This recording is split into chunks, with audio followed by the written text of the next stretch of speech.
Lin Lu stood among the crowd, both expectant and nervous in his heart. Having lived in this world for many years, he had long understood that this was no ordinary world.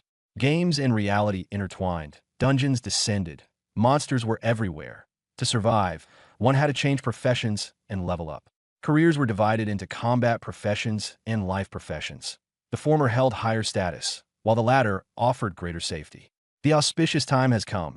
Let the profession-changing ceremony begin. Principal Fan Zhantian announced, officially commencing the ritual. The first to ascend the stage was Su Kuan. When the result came out, Fan Zhantian announced that he had changed to an F-grade life profession. Su Kuan's face instantly turned pale, and he looked utterly defeated. Fan Zhantian hurriedly tried to comfort him, but Su Kuan still left the stage disheartened. Lin Lu watched this unfold and grew even more anxious inside.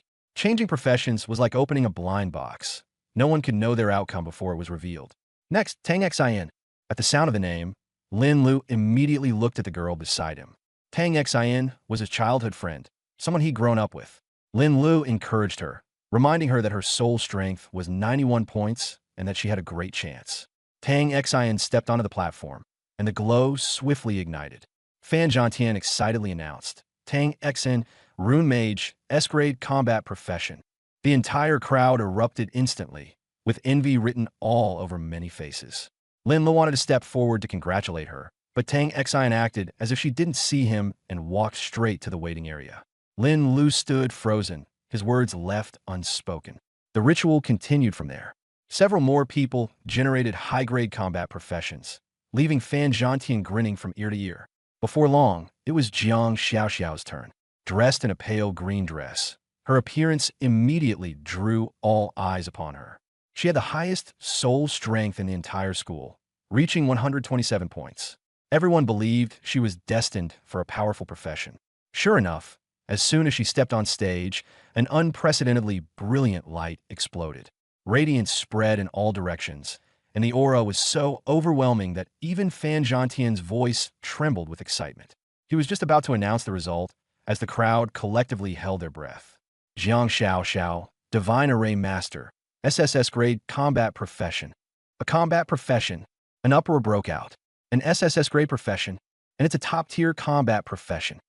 The Divine Array Master is absurdly powerful, to the point where they can suppress a nation with a single array or dictate life and death with one thought. SSS grade. Huh? Jiang Xiaoxiao is about to become the ultimate star. Not necessarily. Don't forget about Lin Lu. The focus abruptly shifted to Lin Lu. He had the highest soul strength in the entire grade. 197 points, 70 more than Jiang Xiaoxiao. 197? That's a record-breaking number. What profession will Lin Lu turn into? It has to be SSS grade as well. I'm calling it. Our school might produce 2 SSS grades this year. Brother Lin, take me with you to succeed. Scram, life professions don't get to meddle with this. Hubby, let's have kids. Amid a chorus of jeers and cheers, Lin Lu stepped onto the profession-changing platform. Fan Zhantian gave him a reassuring pat on the shoulder and smiled warmly. Don't be nervous. With your soul strength, you'll definitely be remarkable, at least in S grade. Lin Lu nodded and stepped into the formation. The moment the array lit up, a warmth surged through his body, and a blinding crimson glow swallowed his vision. In the next second, the platform was awash with red light. A sword aura shot straight into the sky, stirring enormous vortices in the clouds. But the phenomenon only lasted for a fleeting moment before it dissipated. As the crimson light faded, the sky returned to tranquility as though nothing had occurred. All that remained on Lin Lu was a faint layer of radiant glow, so dim it was nearly imperceptible. How could this be? Fan Zhantian's expression was complicated, yet he still reported the result. Lin Lu, sword student, F-grade combat profession. For a moment, the whole venue fell silent, only to erupt into chaos shortly after. F-grade? Did I hear that right? With soul strength at 197, and it ends up like this? The greater the expectations, the harder the fall. If even he is just F-grade, choosing a life profession doesn't seem so bad anymore. So that genius fell just like that. The mocking voices grew increasingly harsh, but Lin Lu paid them no heed. When he had undergone the profession change, he had witnessed a scene invisible to everyone else. In the depths of chaos, a white-robed sword immortal had walked upon the air, slashing westward with a single swing, exterminating countless demons. More bizarrely, that figure seemed to sense Lin Li's presence, turning to glance at him from a distance, as though trying to convey some cryptic message. Before Lin Lu could decipher it, an extremely malevolent aura suddenly descended, shattering the vision on the spot. Lin Lu returned to reality. The white-robed, sword immortal, it must be tied to my profession. But what was that sinister aura at the end? The more he thought, the more uneasy he felt. An F-grade profession shouldn't have triggered such anomalies. Lin Lu immediately opened his profession. Career panel. Name, Lao Lu. Race, human race. Class, sword trainee, rank F. Level 1, 0%. Strength 5. Agility 5. Mental power 15. Constitution 5. Rare attribute. Critical strike 10%. Critical strike damage 150%. Skills. Sword control. Armory of swords. Sword control. Manipulate flying swords. Power depends on the quality of swords, mental power, and skill level. Current range 30 meters. Armory of swords. An independent space for storing swords. Current count 0/10. My initial attributes only add up to 30 points. Aside from the critical strike attribute, I'm as ordinary as it gets. Lin Lu was muttering softly to himself when suddenly he froze. At the bottom of the panel, a line of text in black appeared. Class matching successful. Main quest unlocked. Path of the Sword Immortal. Path of the Sword Immortal 1. Transition to Sword Trainee. Quest completed. Reward. Random initial talent. Lin Lu stood there stunned. When he clicked on the talent tab, what he saw left him dumbfounded. Peak of the Sword. SSS skills can be upgraded without limit. Enlightened Sword Heart. SSS gain 1 skill point every second. Innate Sword Body. SS all damage increased by 10 times. Profound Sword Mind. SSS all skills have no cooldown. Harmony of Sword and Heart. SSS all skills have no cost. Formless Sword Bone. SSS all damage converts to true damage, but cannot bypass invincible or locked health mechanics. Who can even play at this point? Lin Li's heartbeat quickened uncontrollably, and he nearly burst into laughter. One overpowered talent would already be game-breaking. Yet, he'd received 6 of them. This wasn't just changing classes, it was an instant launch to success. His hands trembled with excitement, while Fan Zhantian mistakenly thought he'd suffered a heavy blow. Fan Zhantian wanted to comfort him, but Lin Li's face was one of pure exhilaration. Why would I be upset? I couldn't be happier. Fan Zhantian fell silent, assuming the boy was too rattled to make sense. He simply waved Lin Lu away to make room for the next in line. Lin Lu returned to the waiting area, intending to study his talents, when a piercing voice suddenly chimed in behind him. Lin, the once great prodigy, doesn't it suck crashing down from your pedestal? The speaker was Zhao Tsong, the bully of First High School. Relying on his family's influence, he would often pick on people, and it was no secret he'd had grudges against Lin Lu for a long time. Without even turning his head, Lin Lu retorted directly. Why does a dog bark? Zhao Tsong's face turned stormy, rendered speechless for a moment. With a cold sneer, he spat out threats, claiming that Lin Lu was nothing but an F-grade failure destined to be trampled. Lin Lu couldn't care less. Standing quietly, he waited for the event to end. Before long, the class-changing ceremony came to a close. Some left ecstatic, while others were filled with frustration. On stage, Fan Zhantian announced that at 8 o'clock tomorrow morning, everyone would enter the beginner's dungeon. He also reminded them that the national exams were only 10 days away, and no one could afford to slack off. As his words echoed, the field didn't disperse into silence. Instead, it erupted into chaos. Everyone was busy forming teams to prepare for the dungeon. Some were calling for healers. Others sought powerful damage dealers. And a few simply shouted for efficiency-focused teams. The once serene schoolyard morphed into something more akin to a bustling marketplace. Lin Lu stood in the crowd, quietly observing the scene. Before long, his eyes locked onto Tang Xian. Xian, let's team up for the beginner dungeon tomorrow, Lin Lu said with a smile as he approached. Don't worry, I'll carry you. They'd planned this day together long ago, determined to tackle the challenge as a team. But Tang Xian had changed. With a cold expression, she replied, Sorry, I can't team up with you. Lin Lu was momentarily stunned. Before he could digest a response, Zhao Tsong emerged from behind with a mocking grin. Didn't you hear her? Her teammate now is me. Realization dawned on Lin Lu. Disappointment flickered in his eyes as he turned back to Tang Xian. Have you made your decision? He asked softly. Tan sin shiton vinko de. All you do is boast. You're F rank. I'm S rank. We no longer belong in the same world. Ever since the moment we changed classes, we've been different people. Don't come looking for me anymore. Lin Lu stood silent for a moment before responding calmly. You're right. We really don't live in the same world. Without another word, he locked his gaze on the necklace dangling around her neck. That's for my future wife. I'll need it back. Tang Xin tore the necklace off and hurled it to the ground. Trash like this. Who'd even want it? Turning away, she walked off without hesitation. Lin Lu crouched down, picked up the necklace, and carefully wiped it clean before tucking it away. This wasn't just an ordinary necklace. It was a family heirloom passed down through 3 generations of the Lin family. Zhao Tsong strolled back, leaning close to Lin Li's ear with a sinister smirk. Tonight, I'm inviting Tang Xin to my family's villa. She's already agreed. Alone in a villa. You can imagine what might happen next, right? Lin Lu sneered coldly. A whore matches a dog. A love that lasts forever. Zhao Tsong was furious and charged after him, cursing. Lin Lu didn't go home. Instead, he went to a training facility to familiarize himself with his profession and skills first. Since the age of career change began, training facilities were everywhere. He spent 3,500 copper coins to rent a beginner's training room for 1 hour and purchased 10 beginner iron swords. The spare New Year's money he had saved over the years wasn't much, so spending it gave him a bit of heartache.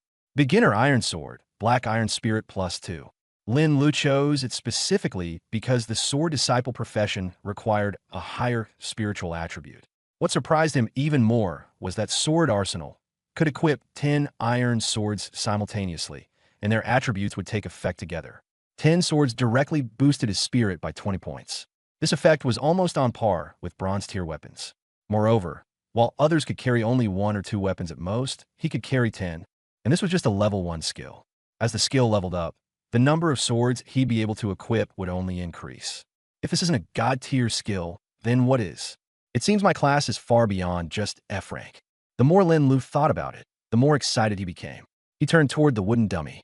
Go! An iron sword sliced through the air, hitting the dummy dead center. -566. The damage number surged into the air. Lin Lu froze for a moment before realizing what had happened. His innate sword body dealt 10-fold damage, and the formless sword bone ignored all defense. Given this, such damage was perfectly normal.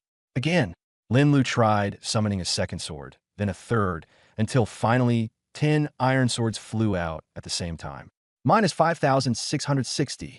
When the last strike landed, the wooden dummy shattered into pieces. The damage cap for the beginner training room dummies appeared to be around 5,000. This meant Lin Li's output already far surpassed the average level 10 profession user. And this wasn't even factoring in a critical hit. If he triggered a critical hit, the damage would be even more absurd.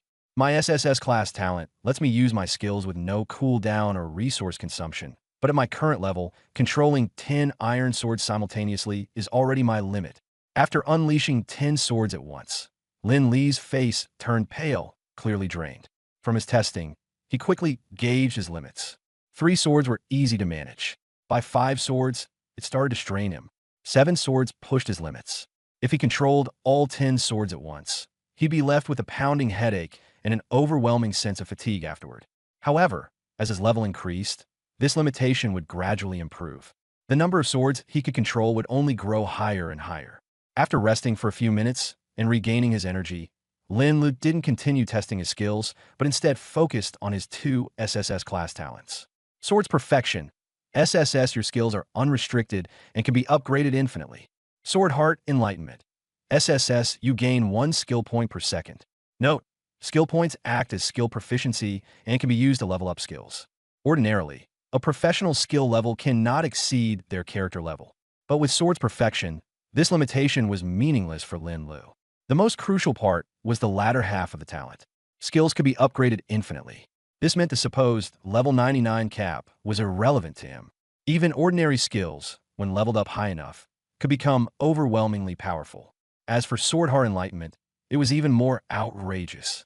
Skill levels directly determined combat power, yet upgrading skills was both time-consuming and resource-intensive. Even many top-tier players only had a few maxed-out skills. But for Lin Lu, this wasn't even a concern. He didn't need to do anything. Skill points would accumulate automatically with time. He could level up just lying down, leaving everyone else in the dust. When these two talents were paired together, they created an unbeatable synergy. Separately, each was already incredible. Together, they elevated Lin Li's potential to heights utterly unimaginable for a regular person. Next, Lin Li glanced at his skill point tally. Sword Heart Enlightenment, 7,560. Let's see what happens when I level up a skill. After some thought, he decided to upgrade sword control. At this point, he could only manage up to 10 flying swords. Upgrading sword arsenal wouldn't be significantly helpful just yet. Upgrade. With a single thought, the system displayed a notification. You consumed 500 skill points. Sword control has been upgraded to level 2. You consumed 1,000 skill points. Sword control has been upgraded to level 3. You consumed 3,000 skill points. Sword control has been upgraded to level 4. Insufficient skill points. Upgrade failed. Level 4 sword control. Let's see how much the damage improves. The training room still had dummies available, so Lin Li could immediately verify the results. Go! An iron sword shot through the air like a streak of silver light, striking the dummy with precision. Minus 764. Damage increased by 198 points. Not bad. Upgrading sword control only boosted its base damage. Meanwhile, the quality of the swords and his spirit stat determined the percentage bonus to the damage. As those two factors improved in the future, the damage increase from each skill level would become even more significant. In no time, the hour passed. Leaving the training center, Lin Li headed straight home. At Sunshine District, he pushed open the door and stepped into the house immediately. The aroma of hearty food filled the air. Lin Li's stomach rumbled audibly, betraying his hunger.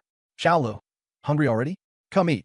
His mother, Yi Qingge, emerged from the kitchen holding a large bowl of black chicken soup.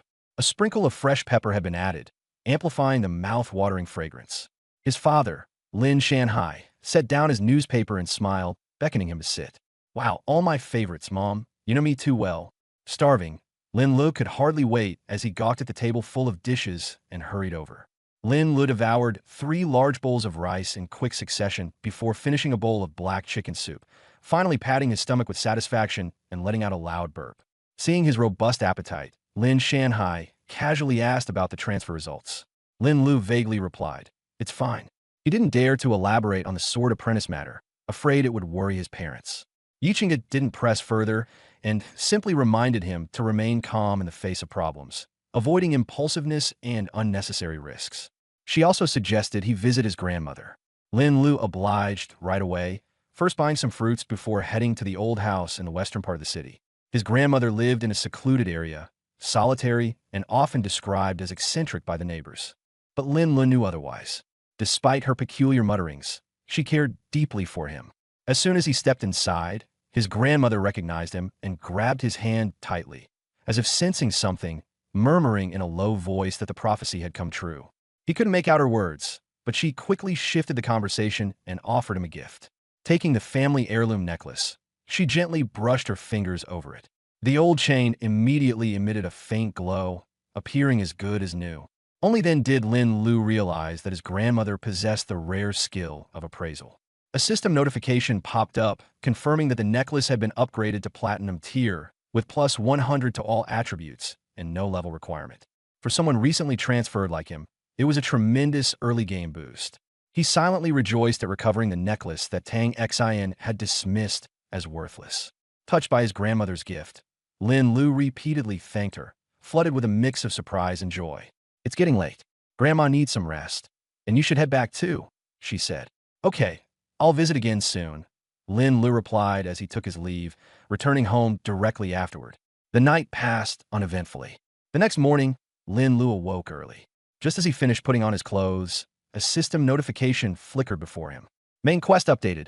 Please check. A quest update." He immediately opened his interface. Path of the Sword Immortal 2. Ascend to Swordsman. Quest objective. Complete your first job advancement.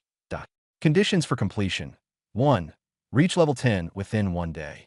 2. Clear the beginner dungeon solo. Quest reward. 1 to 2 random new talents. Failure penalty. A random existing talent will be removed. Losing a talent for failure? That's brutal. His heart sank. Having already experienced the benefits of talents, Lin Li definitely didn't want to lose one. But this task seemed daunting. The fastest record for Huiqing stood at reaching level 7 in a single day. To hit level 10, the difficulty multiplied several times. What's worse, the quest required solo clearing the beginner dungeon. Previously, he considered forming a party, but now, that option was off the table. It's challenging, but not impossible. With my current strength, I should be able to solo it as long as I'm careful. Regardless of the difficulty, he had to complete this quest. The cost of failure was too high to bear, and the reward left him eager with anticipation. What kind of talents could he acquire? After hastily finishing his breakfast, Lin Lu rushed to school. By 8 a.m., a colossal portal had already opened on the athletic field of First High School. Passing through it would take one directly into the beginner dungeon. This particular dungeon was unique. Every careered individual could only enter once in their entire life, and only at level 1. It was brimming with experience, approximately tenfold that of the outskirts monsters of the same level. Thus, it was often referred to as the welfare dungeon. For all budding professionals, it symbolized the very first step toward empowerment. The dungeon entrance is now open. Entry begins in 5 minutes. Principal Fan Jiantian announced, sweeping his gaze across the field. I won't say much. In a moment, everyone will enter in an orderly fashion by team. Remember, you only have one life. Be careful. With just a few words, he heightened the tension among the gathered students. Standing amidst the crowd, Lin Lu quietly awaited his turn.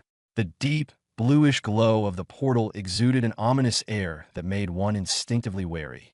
When 5 minutes passed, Lin Lu stepped forward, about to follow the others through, only to be blocked by someone. Lin Lu, don't tell me you're planning to solo the dungeon. A smug Zhao Song stood in his way, laughing. Behind him, Tang Xian frowned, her eyes filled with disdain. Lin Lu, don't be reckless. Soloing that dungeon is suicide. Or are you just trying to use this as an excuse to get our attention? What caught my attention? Scram. Lin Lu couldn't be bothered to waste words with them. You. Tang Xian's face flushed red with anger at his attitude. Zhao Song immediately chimed in. Xian, don't get angry. If you want to go court death, let him. People like him are just wasting air anyway. After saying that, he sneered as he looked at Lin Lu. I guess your profession's just too trashy for anyone to want to team up with you. How about this? For Xian's sake, if you kneel and beg me, I might just consider bringing you along. Idiot. Lin Lu only replied with 2 words. Zhao Song's face darkened further. Lin Lu, don't act like you don't know what's good for you. With your garbage F-rank profession, no one will team with you. Forget about leveling up. There's no guarantee you'll even make it out alive. Who said Lin Lu doesn't have a team? At that moment, a crisp voice rang out from behind. The crowd turned their heads. A young girl walked forward at a leisurely pace. Her posture was proud, and the light green dress she wore accentuated her striking figure. Beneath her left eye was a teardrop-shaped mole, adding a touch of unique charm to her already captivating presence. Lin Lu looked at the newcomer with calm eyes. However, both Zhao Song and Tang Xian's expressions changed immediately. A flash of jealousy crossed Tang Xian's eyes. Zhao Song's initial gaze of greed was quickly suppressed, replaced with deep apprehension. The newcomer was Jiang Xiao, someone Zhao Song absolutely couldn't afford to provoke, not only because she was an SSS rank professional, but also because her family background was so incredibly mysterious and powerful. The Zhao family was like nothing compared to her. That said, with so many people watching, Zhao Song couldn't just stand there and say nothing, especially with Tang Xian beside him. Jiang Xiao cut Zhao Song down on the spot, warning him to watch his words or else she'd take action. Zhao Song's face twisted with displeasure as he spat out a few cruel words before dragging Tang Xian into the dungeon in a hasty retreat. Watching Zhao Song's sorry figure, Lin Lu couldn't hold back a chuckle, finding it amusing that this guy only bullied the weak and cowered before the strong. After Zhao Song was driven away, Jiang Xiao turned to ask why Lin Lu was laughing. Lin Lu brushed it off, saying it was nothing. He then sincerely thanked her, admitting he owed her a favor. Jiang Xiao didn't seem to mind, casually mentioning that if she ever needed help in the future, Lin Lu wouldn't be allowed to refuse. Lin Lu agreed. Her mood instantly perked up as she excitedly suggested teaming up to help him level up. Lin Lu worried he'd hold her back and instead wanted to try soloing. But Jiang Xiao didn't believe for a second that he was just an F-ranker, adamantly insisting he was far more capable than he let on. Even so, Lin Lu turned her down. Jiang Xiao huffed, but didn't push further, simply reminding him of his promise before they parted ways. Lin Lu then headed for the portal. Fan Jiantian tried to dissuade him, warning that being reckless could lead to death inside the dungeon. Lin Li's stance was firm. He vowed to see it through. Seeing no way to change his mind, Fan Zhantian could only wish him success. Elsewhere, shortly after stepping into the dungeon, Jiang Xiaoxiao's group was ambushed by a goblin axe wielder. Jiang Xiaoxiao narrowly dodged the strike, but one of her teammates, a young woman, was slashed on the shoulder. The poison rapidly spread, and the wound began to fester. Quickly regaining her composure, Jiang Xiaoxiao stabilized the situation. She instructed the healer to detoxify and treat the injured teammate while she used an array to suppress the monster. The goblin axe wielder's movement slowed, its health plummeting. It wasn't long before the team worked together to take it down.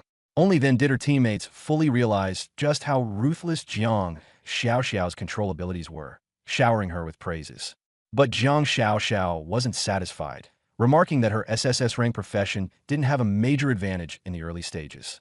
Feeling a little flustered, Jiang Xiaoxiao quickly waved off any connection to Lin Lu when the healer teased her, asking if she felt guilty about something. Flustered and amused, she got into a friendly scuffle with the healer, bantering back and forth. Amidst the commotion, she couldn't help but speak up in Lin Li's defense, insisting he wasn't the reckless type. Done talking, she urged her team to hurry and grind for levels. Meanwhile, upon being transported in a goblin forest, Lin Lu checked his skill points and found that he had accumulated over 50,000. Without hesitation, he upgraded his sword mastery, pushing it all the way to level 9. The result left him deeply satisfied, boosting his confidence to solo the beginner's dungeon. It wasn't long before he encountered his first goblin axe wielder. He raised his sword and struck. The monster was instantly killed. The damage was absurdly high. It dawned on Lin Lu just how ridiculously strong his damage output had become. Soloing the dungeon would be no trouble at all. Continuing forward, he slaughtered every monster he came across. Goblin axe wielders, woodcutters, warriors, alchemists. None stood a chance against his blade. What was a perilous beginner's dungeon for others became nothing more than an XP farm for him. A flash of light engulfed Lin Lu as he leveled up to level 2. The system notified him that he had earned 50 free attribute points to allocate as he pleased. Lin Lu froze for a moment. He knew that for the first 10 levels, players received 50 attribute points per level. However, these points were usually distributed automatically based on one's profession. This was the first time he had heard of being able to freely distribute them. Quickly, he began to ponder. It could be that the profession of sword disciple itself is inherently different. This also indicates that the growth potential of a sword disciple is much greater. Lin Lu didn't hesitate for too long. Sword disciples focus more on magic-based output, so with that in mind, he decided to specialize in one attribute. Moreover, with the family heirloom necklace in hand, his other attributes were temporarily sufficient. He allocated all 50 points into spirit. Immediately, his combat power increased significantly, and the damage of his sword-controlling skill rose noticeably. He glanced at his status panel. His attributes were now considerably stronger compared to when he had just transitioned to the profession. Especially the talent field, 5 SSS grades and 1 SS grade, enough to stun anyone who saw it. Lin Lu realized that in order to gain the new talent tied to the main storyline quest, he had to level up quickly. Yet after reaching level 2, the experience gain had noticeably slowed down. Killing goblin axemen, which used to give a 5% experience boost, now only provided about 3%. Without wasting time, he pushed deeper into the forest. Soon, a cold light flashed. His iron sword flew out and directly decapitated a goblin shaman. The corpse fell to the ground, splashing mud and water everywhere. With this, Lin Lu reached level 3. He allocated the newly obtained attribute points fully into spirit again, but still felt it wasn't fast enough. To level up to 10 within the beginner dungeon, he would have to make it to the middle layer or even the inner layer as soon as possible. However, if others knew what he was planning, they'd probably be so shocked they'd be a loss for words. It had been only half an hour since entering the dungeon, and most people were still struggling to adapt to the environment and barely surviving.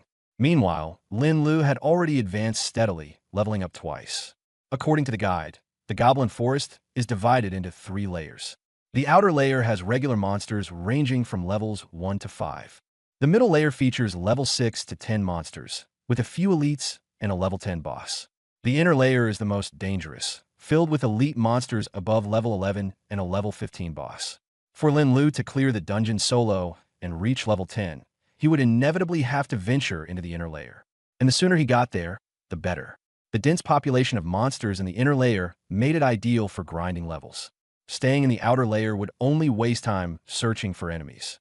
To enter the inner layer, however, he needed to first eliminate the middle layer boss and obtain the key. This dungeon information had been repeated countless times by the school teachers. Lin Lo had memorized everything, even having a rough impression of the map. Determining the direction, he headed straight to where the middle layer boss was located. As he moved forward, the forest vegetation grew increasingly dense. The air smelled more rotten, and the atmosphere became heavier. Yet Lin Lu felt no fear as he continued into the middle layer. The monsters here were noticeably stronger, but his damage output was now significantly higher as well, and regular goblins stood no chance. After half an hour, he reached level 4, cleared several waves of elite monsters, and eventually arrived at a clearing. In the center of the clearing stood a massive goblin clad in armor and wielding an axe, its red eyes fixed intently on him. This was the level 10 boss, the Goblin Warlord, a monster with high stats and lethal skills, a roar that could stun, and a heavy strike capable of one-shotting fragile targets. However, its biggest drawback was its slowness, which meant that skilled players could defeat it by maintaining distance. The Goblin Warlord let out a roar, and sound waves surged toward Lin Lu. He quickly retreated to gain distance. He unleashed 3 iron swords that whizzed forward, slashing rapidly. Strings of damage floated up on the Warlord, whittling it down until it fell. That's it. Lin Lu was stunned for a moment. The system notified him of a massive experience gain, immediately leveling him up to level 5 and dropping a black iron treasure chest. Opening the chest, he obtained the Mind Key and a low-tier skill, Awakening Stone. This stone could awaken a new skill, though the probability was quite low. Still, Lin Lu crushed it without hesitation. Surprisingly, the skill activation succeeded, and he obtained a new skill, Sword Soul Insight. This skill allowed him to view the information of targets up to 50 levels lower than himself, a significantly enhanced version of the basic detection skill. With this, Lin Lu would no longer be in the dark when facing monsters in the future. Well, at least now, he could head to the inner layer. Lin Lu adjusted his mindset, moving to the rear of the clearing. Pushing aside the leaves, he indeed found a rusted iron door. Inserting the key and turning it, the door creaked open, and a suction force pulled him inside. When he opened his eyes again, he was standing in a cold, underground cavern. Darkness surrounded him, with only crystals embedded in the walls emitting a faint glow. Ahead was a long and narrow passage, with countless branching paths resembling a maze. In the distance, the sound of incessant clanging echoed, nagging at his nerves. So this is the dark mine? Lin Lu pressed onward and soon stumbled upon a few goblins mining. He didn't act rashly. Instead, he decided to test his new skill, Sword Soul Insight. A flash of golden light, and the goblin's attributes immediately appeared before him. Evil Miner, Elite. Level 11, with shockingly high stats. Just as Lin Lu was caught off guard, the few goblins spotted him. Their eyes turned blood red as they charged at him with astonishing speed. Sword Control. Several iron swords flew out simultaneously, leaving nothing but cries of agony in the darkness. Experience points surged crazily, and chunks of black iron were kept dropping. The more Lin Lu fought, the more excited he became. At this rate, reaching level 10 today wouldn't be a problem. He immediately switched to clearing mode. Now, he could control 10 iron swords at once. No cooldown, no energy cost. Any monster he touched died instantly. His levels soared rapidly. Level 6, Level 7. In just 2 to 3 hours, he caught up to the rookie record in Hawaii City. But he wasn't stopping there. After what felt like an eternity, all the goblins had finally been wiped out. Lin Lu had reached level 10, completely shattering the record. Just the final boss left. He continued moving forward. At the end of the tunnel, a vast cavern suddenly opened up. The ground was piled high with shimmering ore, its light dazzling to the eyes. Directly ahead sat a massive goblin draped in a blood-red cape, dozing off on a golden throne. It wore a crown and gripped a heavy sword in its hand, appearing both powerful and bizarre. Lin Lu immediately activated Sword Heart Sight. The Goblin King's attributes came into view. Level 15. Its strength, agility, and constitution were absurdly high, accompanied by enhanced health and defense. This boss was completely out of the beginner's league. Lin Lu quickly did some calculations. The boss had bloated health and high defense, with an estimated HP of 350,000. Currently, his 10-sword combo could only deal about 35,000 damage in one round. To kill it, he'd need at least 10 rounds. But with his Wuxiang Swordbone, defense wasn't a concern. Even so, based on his current attack speed, it would take around 7 seconds to execute 10 rounds. 7 seconds, while short, was more than enough time for the Goblin King to close the distance. With the boss's damage output, letting it land even a single hit would spell certain death for Lin Lu. How do I stall for those 7 seconds? Lin Lu stayed motionless for now, scanning the cavern for opportunities. Soon, he set his sights on a crack in the corner of the wall. The fissure was small, just big enough for one person to squeeze into, but spacious and navigable inside. Good both for hiding and attacking. He slipped inside quietly. Is this glitching the game? A thought popped into his mind. The Goblin King's size made it impossible for it to enter. This way, he could essentially attack without taking damage. Let's see how long these rock formations can hold out. Wasting no time, Lin Lu controlled all 10 iron swords to attack simultaneously. The fissure was approximately 100 meters from the throne, perfectly within attack range. The 10 swords shot forward, their light outshining even the brilliance of the ores in the cavern. The Goblin King roared in fury, raising its black greatsword to counter. The first few swords were swatted aside, but Lin Lu quickly readjusted their trajectory, pressing the attack. The relentless strikes kept landing, with damage numbers flashing wildly. At first, the Goblin King was shocked, but then it became utterly enraged. It charged toward the crack, only to be blocked by the rocks, unable to squeeze through. It furiously hacked and smashed, sending shards of stone flying everywhere. Relieved, Lin Lu capitalized on the situation, persistently dealing damage. The boss's health plummeted rapidly, soon dropping below a third of its total. Finally, the Goblin King calmed down and started retreating. Its next move, a deafening howl, summoning a group of goblin guards. But before the reinforcements could even close the gap, they were dispatched by Lin Li's flying swords. The Goblin King couldn't hold out any longer. With the final sword strike piercing its heart, its massive body collapsed with a thunderous crash. Lin Lu had slain the boss, claimed the first kill, and earned a massive wave of experience points, propelling him to level 11. At the same time, system notifications kept popping up. He had solo cleared the beginner dungeon. The second mission in the Path of the Sword Immortal was completed. He had successfully advanced to the unique growth class profession, Swordmaster. Additionally, he unlocked 2 new talents. Lin Lu stood there dumbfounded. His luck this time was absolutely off the charts. Talents could wait. What truly shocked him was that upon advancing to Swordmaster, he was rewarded with an extra 500 free attribute points. This was essentially like doubling his current stats. Without hesitation, he allocated all his upgrade points along with the promotion rewards, a total of 600 points, into Spirit. The path he had chosen was one of extreme damage. As long as his damage output was high enough, nothing before him would pose a problem. Attack was the best form of defense. Defense. Thinking of a new talents, Lin Lu immediately opened his profession panel. Name, Lan Lu. Profession, Swordsman, rank.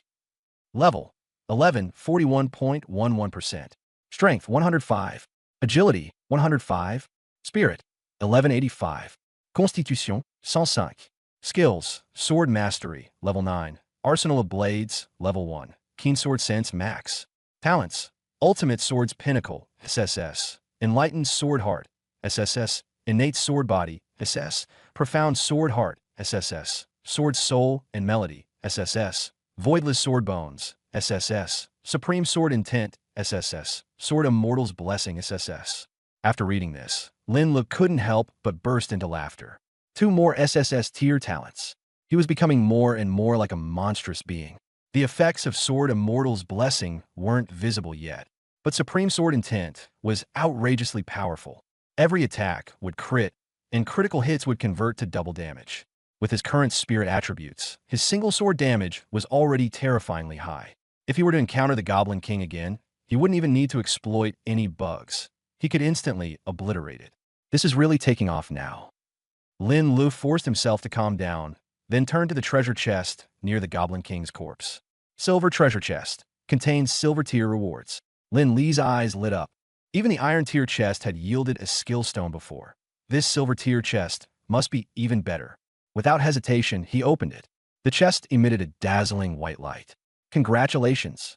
You've received a platinum tier reward, King's Cloak. Lin Lu was stunned. A silver treasure chest producing a platinum tier reward? Something was obviously out of the ordinary. It didn't take long for him to realize that it must be due to his maxed out luck stat.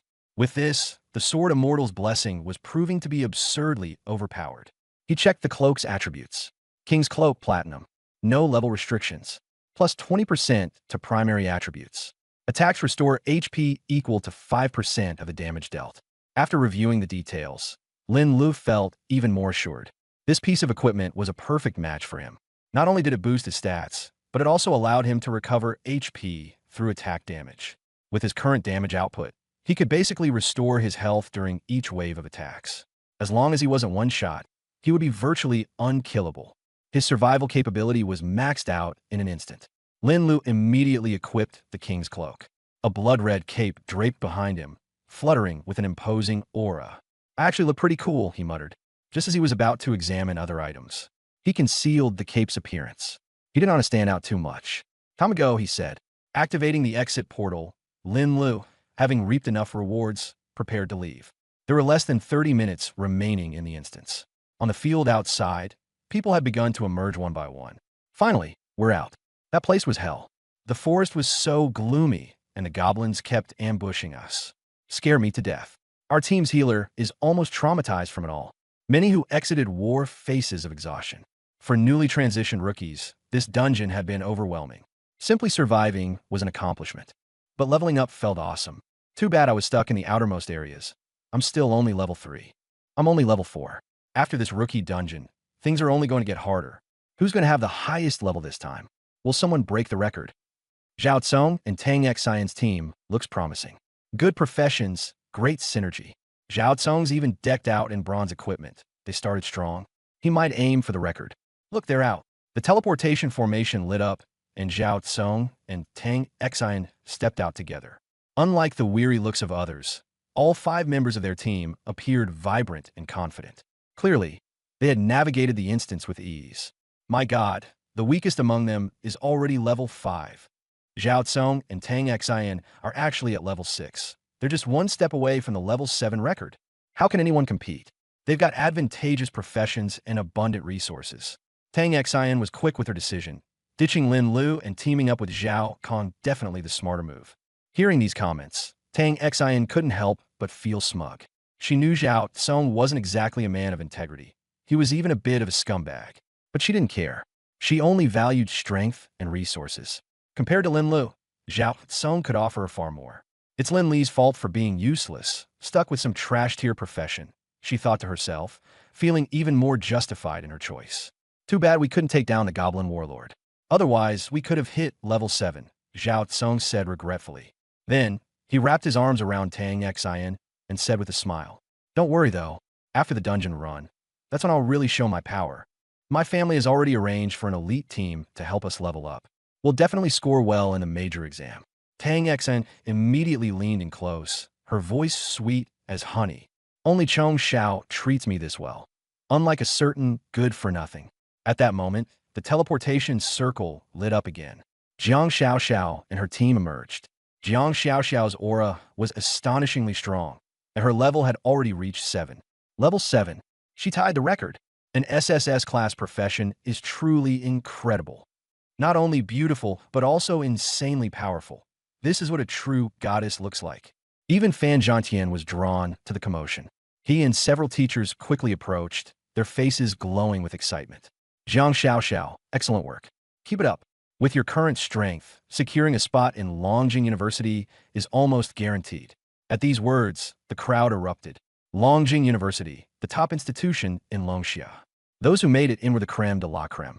It was the ultimate aspiration for all professional adventurers. Jiang Xiaoxiao had awakened the SSS class profession of Divine Arrays Master, so her admission to Longjing University wasn't entirely unexpected. Fan Zhantian praised her endlessly, but she merely nodded calmly, her gaze searching the crowd. After a moment, she turned and asked, "Principal, has Lin Lu not come out yet?" Fan Zhantian let out a sigh. "Not yet. Going solo in a dungeon is too dangerous, especially with his chosen profession. I just hope he comes out safely." Jiang Xiaoxiao frowned slightly.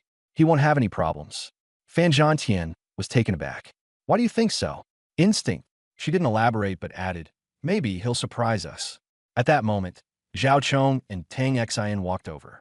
Zhao Chong sneered, Jiang Xiao, no matter how much faith you have in him, don't be ridiculous. With that kind of trash F-class profession and still no sign of him, chances are he's gone for good. Tang Xian, feeling a pang of jealousy, spoke in an even harsher tone. I've seen through Lin Lu for a while now. All talk, no skills. You'd better keep your distance from him unless you want to regret it later. Jiang Xiao's reply was icy. The one who should regret is you. Mistaking a pearl for a pebble and feeling smug about it? How laughable. Tang Xian's face turned red with anger. Jiang Xiao, you don't know your place. How can that loser Lin Lu ever compare to Chong Xiao? Fan Zhantian quickly stepped in to mediate. Enough. The dungeon is about to end. We'll soon find out how Lin Lu is doing. Zhao Chong was about to deliver another sarcastic remark, but abruptly stopped himself. The teleportation circle glowed again. A single figure slowly emerged. As soon as Jiang Xiao saw who it was, the tension in her heart melted away. Lin Lu is unharmed.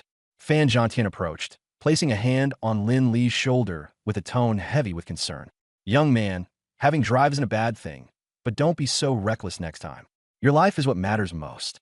Lin Lu looked confused. Principal, what are you talking about? Zhao Chong chimed in with a sneer. Still pretending? You braved the dungeon solo just to get Tang Xian's attention, didn't you? You must have hidden somewhere and waited until now to come out. Otherwise, with your skills, the goblins would have torn you apart long ago. Tang Xian frowned and added, Lin Lu, I'm really disappointed in you. You were already hopeless, and now you've wasted the beginner dungeon leveling opportunity. Truly foolish. The crowd joined in, their words full of praise for Tang Xian and ridicule for Lin Lu. Jiang Xiao seemed concerned, lightly tugging on Lin Li's sleeve. Are you okay? Lin Lu smiled. If what they said about me were true, maybe I would feel bad. But it's not. With that, he turned to face the crowd. Hey, are you all done talking?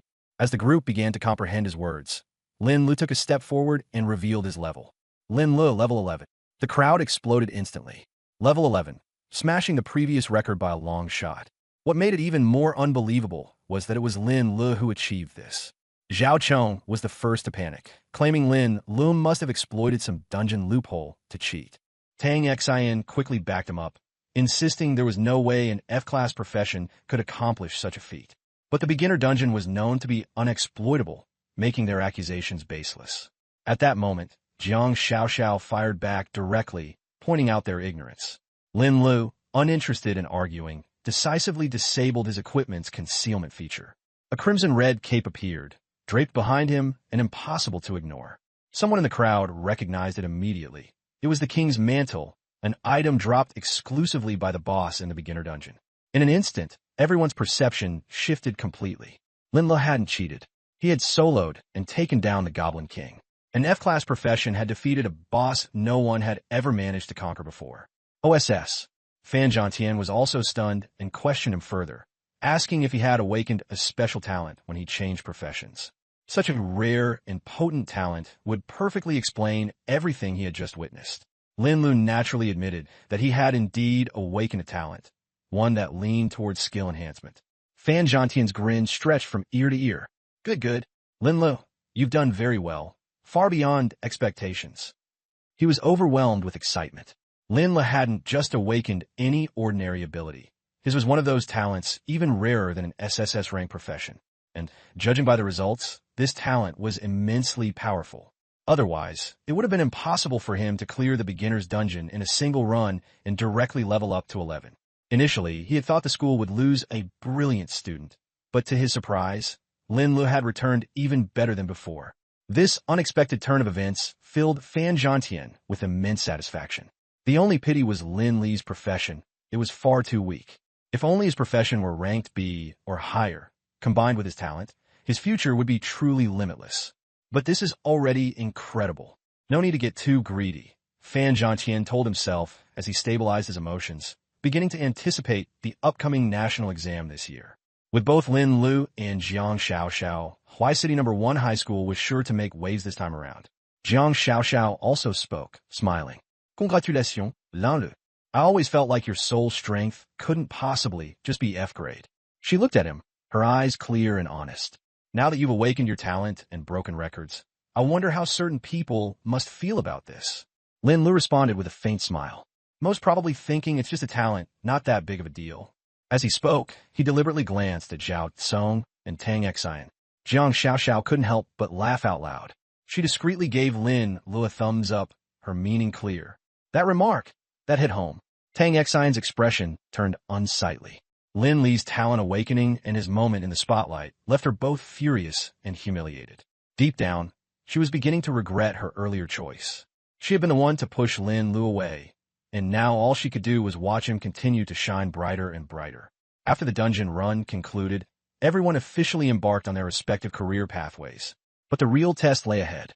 In less than 10 days, the national examination was set to take place. This exam would directly determine the futures of countless individuals. Lin Lu, where are you planning to level up next? Want to team up? Jiang Xiaoxiao approached, her tone carrying a hint of anticipation. Lin Lu was slightly taken aback and glanced at her again. She truly was remarkable. Her looks, figure, and talent were all outstanding. But she had always been cold and indifferent towards boys. Why would she be treating him so differently? Although he couldn't figure it out, he didn't want to seem impolite either. Sure, do you have a good spot in mind to level up? Jiang Xiaoxiao thought for a moment. The monsters near Huai City don't give much experience. They're not worth our time right now. If you're aiming for admission to Longjing University, you'll need to reach at least level 15 before the exam. There's not much time, so let's try the public dungeons at the dungeon hall first. Alright, tomorrow morning, I'll meet you at the dungeon hall. Huai City had 3 public dungeons. The 15-level Death Crypt, the 25-level Twisted Forest, and the 35-level Elemental Ravine. These dungeons were critical for the city. Not only could they provide experience points, but they also dropped valuable materials. Of the 3, the Death Crypt allowed all professionals below level 15 to enter. The monsters inside were distributed across various zones, ranging from level 5 to level 20. For newly transitioned professionals, as long as they were cautious and worked in a team, the danger level was minimal. Apart from the beginner dungeon, this was considered a prime location for leveling up. After Lin Lu agreed, Jiang Xiaoxiao immediately lit up with joy and suggested they exchange contact information for future convenience. The two of them quickly swapped numbers. Jiang Xiaoxiao clenched her fists in excitement, nearly jumping in place. She felt as though she had finally taken the first step. Lin Lu, however, was puzzled by her behavior, finding it a little odd. Just then, Jiang Xiaoxiao noticed that her ride had arrived. She quickly bade him farewell and ran off. In the car, Uncle Li noticed her unusually good mood and couldn't resist bringing up Lin Lu, subtly hinting his concerns about her possibly liking him. Jiang Xiaoxiao denied it verbally, but her flushed cheeks gave her away. Uncle Li then gently reminded her that while Lin Lu was indeed impressive, their social statuses were worlds apart, and her father might not approve. Jiang Xiaoxiao didn't respond, gazing out the window as a tinge of disappointment welled up within her. She couldn't help but feel that Lin Lu might truly have forgotten about her. At the school gates, Tang Xian caught up with Lin Lu, intending to make amends.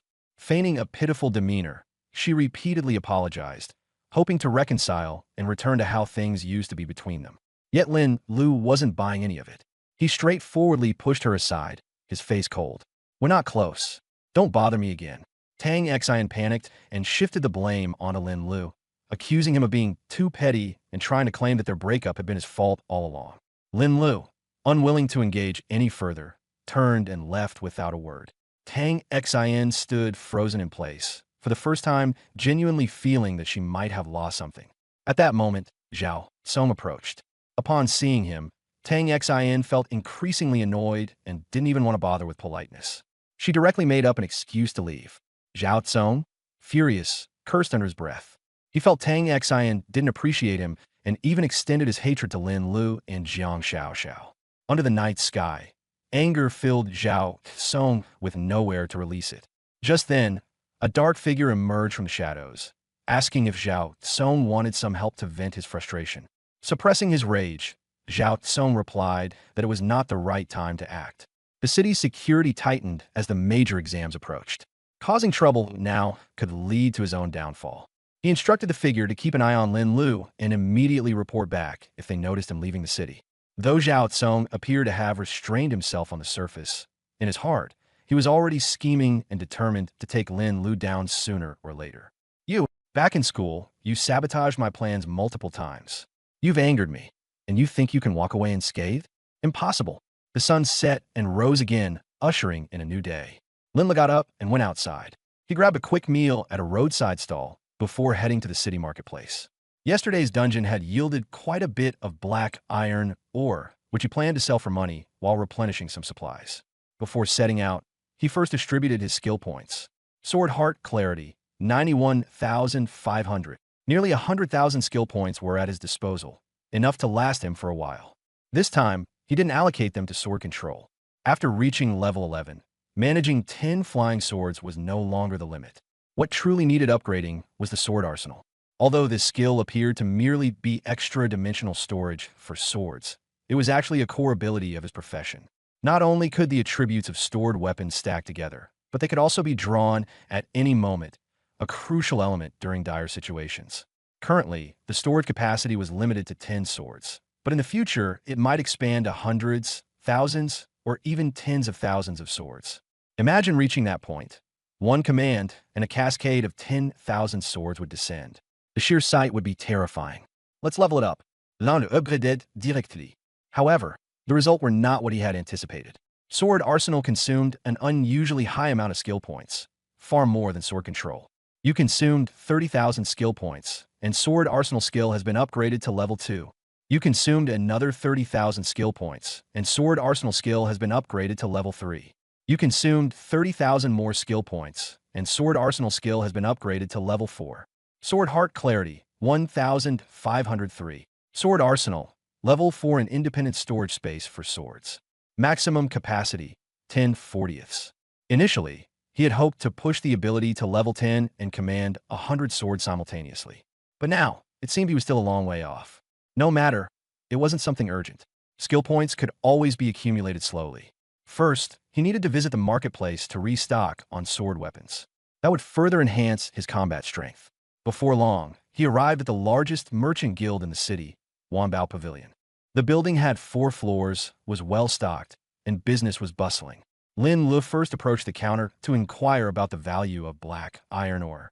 Due to a recent scarcity of materials, prices were unusually high. Even low-purity black iron ore could sell for about 500 copper coins each, significantly above the usual rate. He had a fair amount of ore on hand, with decent purity. In total, he ended up selling it all for 10 gold coins. It wasn't an exaggerated amount, but it was already equivalent to what many ordinary people spend in a year. Indeed, being an adventurer was certainly a lucrative endeavor. Now it's time to spend some money. For the first time, Lin Lu held such substantial funds in his hands. Without hesitation, he turned and entered the weapon shop. Swords that boosted mental power were rare to come by, so he spent a long time searching before finding one he liked. Ritual Long Sword Bronze. Level requirement, 5. Strength plus 5. Mental power plus 5. Price, 20 silver coins. After some haggling, he managed to acquire 40 such long swords for 750 silver coins in total. The outdated iron swords he'd been using as a beginner were sold off at a low price to recoup a bit. As soon as the 40 long swords were stored in the arsenal, his stats increased significantly.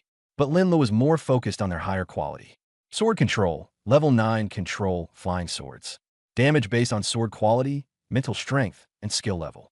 Current range, 110 meters. It was clear that the bronze swords provided a much better boost. Lin Lu was already eager to test their power in action. But first, he needed to stock up on supplies. Recovery pills, antidotes, anything he could buy, he made sure to have on hand to prepare for unexpected situations. With everything ready, Lin Lu arrived at the dungeon hall exactly at 8 o'clock. The hall, located in the city center, had a towering dome resembling an ancient cathedral and exuded an impressive aura.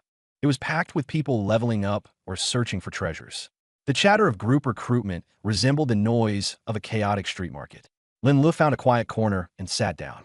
After waiting for more than half an hour, Jiang Xiaoxiao still hadn't shown up. She's not the type to be late. Just as the thought crossed his mind, a middle-aged man in a suit approached him. "Hello, Lin Lu," the man said. Lin Lu froze, stood up, and asked, "Uncle Li, why are you here? Where's Jiang Xiaoxiao?" As it turned out, the man was Jiang Xiaoxiao's driver, Uncle Li. Uncle Li looked somewhat apologetic and said, "I'm sorry, Lin Lu. The young miss couldn't make it last minute. She sent me specifically to inform you." "Did something happen?" Lin Lu asked. "Some minor trouble. Nothing too serious," Uncle Li replied. "No need to worry," Uncle Li said as he placed a string of beads down and left. Lin Lu looked at the beads in his hand and noticed they were a deep violet gold color, cold and hefty to the touch. Lingyin Temple offering beads, plus 10% experience gain, effective below level 30. He froze for a moment. This gift was clearly not cheap. For a novice, this item was practically a leveling artifact. Jiang Xiao flakes, and even sends me something this expensive? He hesitated for a moment, but eventually responded, "Thanks, I'll accept it." In the capital, inside the Jiang family residence, Jiang Xiao had just put down her phone when she was summoned to the study. Jiang Qiheng asked her directly, "Have you thought through the arranged marriage with the Li family?" "I won't agree to it." "Absurd." Jiang Qiheng slammed the table and stood up. "This was something your grandfather agreed to. It's not up to you to renege." Jiang Xiao's expression was icy. "If you call me back just for this matter, then there's nothing to discuss. I won't sacrifice myself for the family's interests." The room fell into a heavy silence. Suppressing his anger, Jiang Qiheng still pressed on, "You have to give me a reason." Jiang Xiao remained silent for a few moments before finally saying, "I have someone I like." The moment she spoke, Jiang Qiheng's face changed entirely. "You'd better not touch him, or I'll never forgive you." After saying this, Jiang Xiao left, leaving the study in silence. Jiang Qiheng said coldly, "Shadow, investigate thoroughly. I want to know who dares to covet the eldest daughter of the Jiang family." Lin Lu closed the message window and turned to enter the dungeon. Unexpectedly, he ran into Tang Xin again midway. Today, Tang Xin wore a deep red mage's robe, fully equipped, with several others accompanying her. She seemed brimming with confidence. As soon as she saw him, she smiled. "What a coincidence. I have good news for you. I've just joined the Lions Guild." She waved her staff proudly. "Now I got bronze equipment and experts helping me grind dungeons. Soon enough, I'll set records."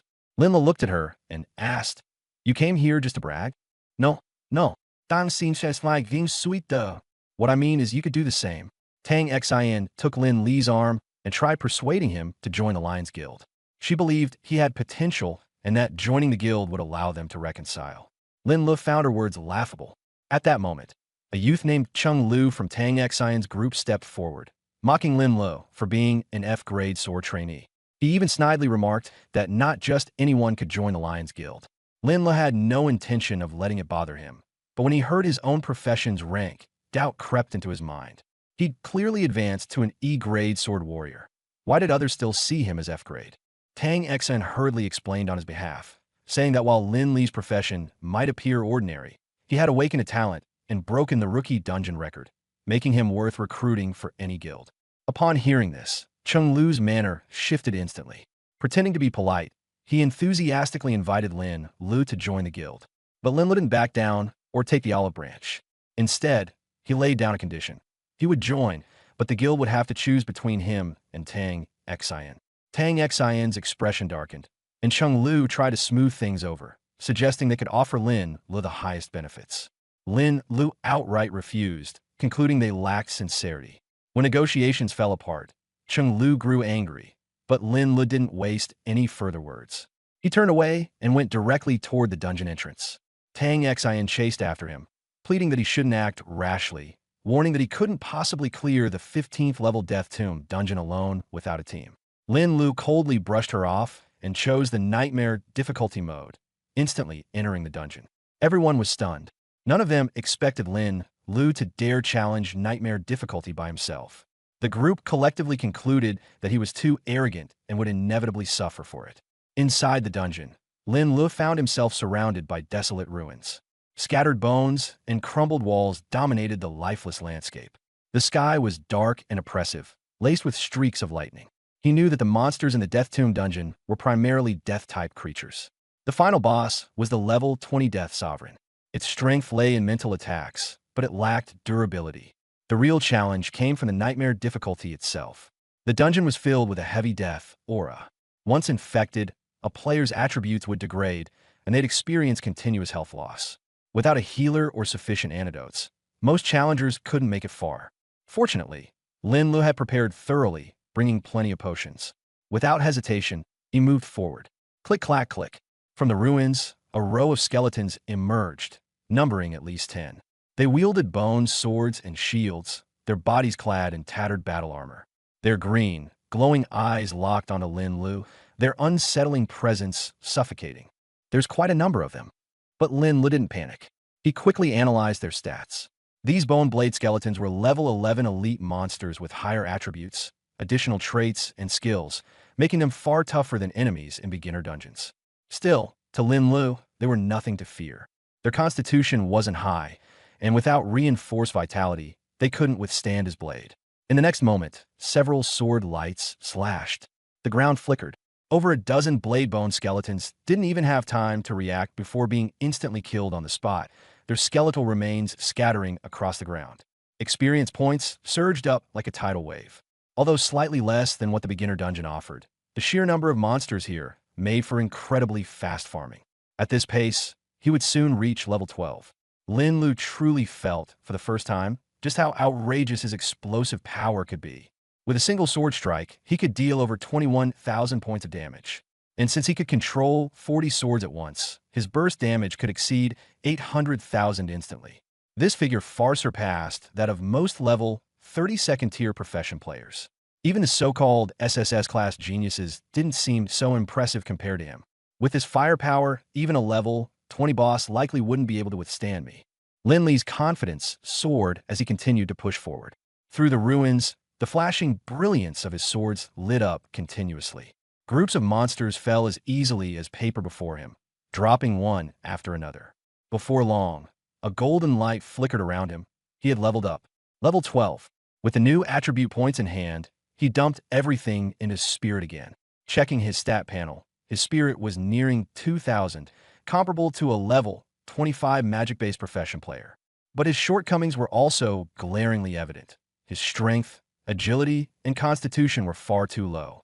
Particularly his constitution, which stood a mere 105, left his health pitifully fragile, a classic glass cannon build.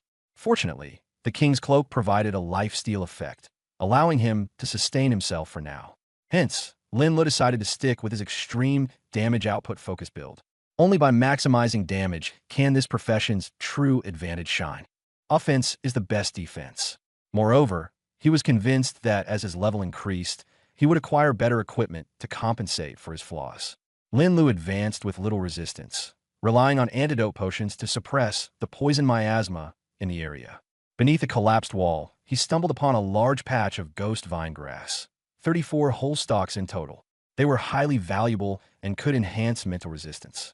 Just as he prepared to harvest them, a dark gold-tier skeleton general suddenly dropped from above, shaking the ground violently. The shockwave alone wiped out a third of Lin Lu's health. This monster was a level 15 elite with high stats, swift movements, and fierce attacks. Its ambush was particularly quick and ruthless. Lin Lu immediately controlled his swords to counterattack, unleashing over 10 flying swords at once to wear it down until it died. Unfortunately, the elite dropped nothing of value. The ghost vine grass, however, remained untouched. Lin Lu collected all of it, using a few stalks immediately to raise his mental resistance. The effect diminished noticeably with repeated use, though.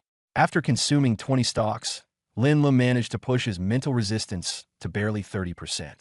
Beyond that, the diminishing returns rendered further consumption inefficient, so he stowed the remaining ghost vine grass for later use. Onward, sword in hand, Lin Lu trudged through the ruins. Until he reached the boss's domain, the journey offered no noteworthy threats. Defeated Shadowbone Flame Mage, Elite, experience gained, plus 50,000. With the defeat of a second Elite, Lin Lu progressed to level 12 with 61% experience. The next step was straightforward: find the boss and complete the dungeon. Judging by his current progress, even if he didn't reach level 13, he would be very close. Although the Death Mausoleum was technically a dungeon, its map wasn't particularly large. Besides, Lin Lu had reviewed strategies for it the previous night, so he navigated the area smoothly. Before long, he spotted a descending staircase. Following it down for another 5 minutes, he found himself facing an underground palace. Though dilapidated on the outside, the interior was resplendent with grandeur, spanning the size of 3 or 4 football fields. The walls were inlaid with fist-sized luminous pearls, making the palace as bright as daylight. Inside, over 100 armored skeleton guards, clad in full gear and holding spears, stood arrayed with a menacing aura. At the end of the grand hall, on a skeletal throne veiled in deathly shrouds, sat the Lord of Death. Encased in black armor, it rested with its head on one hand, as if in slumber. By its side lay a massive black greatsword. The blade was dull and unreflective, but 3 blood-red gemstones encrusted on its hilt shimmered with intense magical energy. Lord of Death Boss. Level 20. Strength 5,500. Agility 5,000. Spirit 10,000. Constitution 7,000. Traits: Life Enhancement, Strength Enhancement, Spirit Enhancement. Skills: Greatsword Sweep, Soul Burn, Death Coil. Judging by its stats, this boss was a hybrid of magic and melee proficiency. However, the guides explicitly warned that its most lethal factor was its mental attacks. Lin Lu remained highly vigilant. On top of that, he also had to face the Lord of Death alongside over 100 skeleton guards. A single mistake could lead to disaster. Only someone like Lin Lu, with his boundless courage, would dare to launch a direct assault. Most other players, even full 5-man parties, would struggle to take it head-on. Without extremely high-level professions, gear, and well-coordinated teamwork, few would even muster the courage to attempt such a fight. The next moment, 40 ceremonial-long swords materialized behind Lin Lu. Sword glows intertwined, and the echoing hum of swords filled the air, creating a spectacularly striking scene. Now go. Be increasingly difficult and require more experience. Lin Li's efficiency was undeniably astonishing. The long sword tore through the air with a sharp whistle, relentless in its strikes. The Death Monarch quickly stood, brandishing its sword and commanding the skeletal guards to counterattack. Hundreds of skeletal guards turned and charged with a fierce aura. Yet they had clearly underestimated the power of the flying swords. 40 long swords surged into their ranks, immediately disrupting their formation, sending skeletons toppling in disarray. Buzz! Buzz! At this moment, the Death Monarch struck first. Raising its left hand, it clenched the air from a distance. Intense waves of psychic energy surged forth, distorting even the surrounding air. In the next moment, Lin Lu felt an excruciating pain deep in his soul, as if his entire being had been set ablaze. The sudden shock caused his vision to turn black, and he almost lost control of the flying swords. The guide was spot on. This thing's psychic abilities are a real pain to deal with. Thankfully, the pain flared up and subsided just as quickly. Combined with Lin Li's 30% mental resistance, this assault failed to push him into a corner. But another attack like that, and the outcome might be different. Lin Lu knew he couldn't afford to stall. He immediately poured all his focus into controlling the flying swords to massacre the skeletal guards while relying on the lifesteal effect of the king's cloak to rapidly recover his health. A few seconds later, over 100 skeletal guards were wiped out. Just as Lin Lu was about to turn his attention to the Death Monarch, his body suddenly froze in place. From beneath him, giant, deathly tendrils emerged from the ground, coiling tightly around his legs and rooting him in place. Crunch! Crunch! Simultaneously, the Death Monarch closed in rapidly.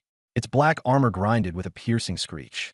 At less than 5 meters away, it hefted its massive greatsword and swung horizontally toward Lin Li's waist. The greatsword erupted with deathly energy, a menacing force despite its lack of a visible edge. Lin Lu was acutely aware that being hit would be catastrophic. No choice but to risk everything. In an instant, he made up his mind. In comparison, the Death Monarch had high attack, but lower defenses and only 7,000 in constitution. Even considering life-enhancing abilities, it wasn't unbeatable in a head-on clash. After enhancement, the Death Monarch's health cap reached about 500,000. Given Lin Li's current damage output and his ability to bypass defenses, as long as 2/3 of the 40 swords struck simultaneously, he could kill it outright. If it wasn't an instant kill, it would still disrupt its rhythm. Once he broke free of its control, the fight would lean in his favor. Attack is the best defense. Kill. The next second, 40 long swords turned and charged, flanking the Death Monarch from both sides. For the first time, the Death Monarch encountered such a reckless offensive. Forced to abandon its greatsword strike, it shifted its stance to a defensive one. A chaotic clang of metal ensued, parrying about half the flying swords. However, the other half struck true, instantly reducing the Death Monarch's health to a critical level. Now's my chance. At that moment, the tendrils binding Lin Lu vanished. He quickly retreated, pointing his finger forward. Go! The flying swords surged again, raining down on the Death Monarch like a storm, engulfing it entirely. Moments later, the glow of the swords receded, leaving the Death Monarch's mountainous figure riddled with countless wounds before it toppled with a deafening crash. The entire palace trembled violently in response. You have slain the Death Monarch boss, gained 150,000 EXP. Dungeon complete. Clear time, 1 hour, 59 minutes. Automatic exit will occur in 3 minutes. Lin Li's experience bar shot up to 95%, only a sliver away from reaching level 13. His attention shifted to the loot chest left behind. Silver chest. Opening this chest grants silver tier rewards with a 1 in 100,000 chance of yielding a tier higher. Like the Goblin King, it was another silver chest. But with the blessing of the Sword Immortal, Lin Lu felt confident in pulling a better reward. He eagerly anticipated what lay inside. Open silver chest. You have obtained a platinum tier reward, Death Greaves. Death Greaves, Platinum. Level 15. Agility plus 100. Constitution plus 100. Movement speed plus 20%. Death set, 1/2. A platinum tier set piece. Reading through the stats, Lin Li's eyes widened in astonishment. Individually, the item might not seem overly powerful, but the set bonus made it nearly as valuable as an epic tier piece. Moreover, the death set was one of the best equipment sets for characters below level 20. Its drop rate was notoriously low, and Lin Lu hadn't expected to acquire a piece so quickly. With the Sword Immortal's blessing, my luck is maxed out. If I grind a few more times, I might just complete the set before hitting level 15. Lin Li's eyes gleamed with determination, already planning to dive back in. Grinding nightmare difficulty dungeons solo not only provided unbelievable experience, but also unrivaled loot. In this single dungeon run, he had climbed from level 11 at 41% experience to level 12 at 95%. Such progression was almost unimaginable for others, though future levels would undoubtedly. Even though it was a challenging task, given his efficiency, reaching level 15 within the day shouldn't be too much of a problem. Continue. He composed himself and exited the dungeon. The dungeon's main hall was bustling with people, just as lively as ever. A flash of light heralded the arrival of Tang Xian and the members of the Lion Guild, who had just finished their dungeon run as well. 2 hours and 17 minutes. We've broken our own fastest record, Cheng Lu said proudly.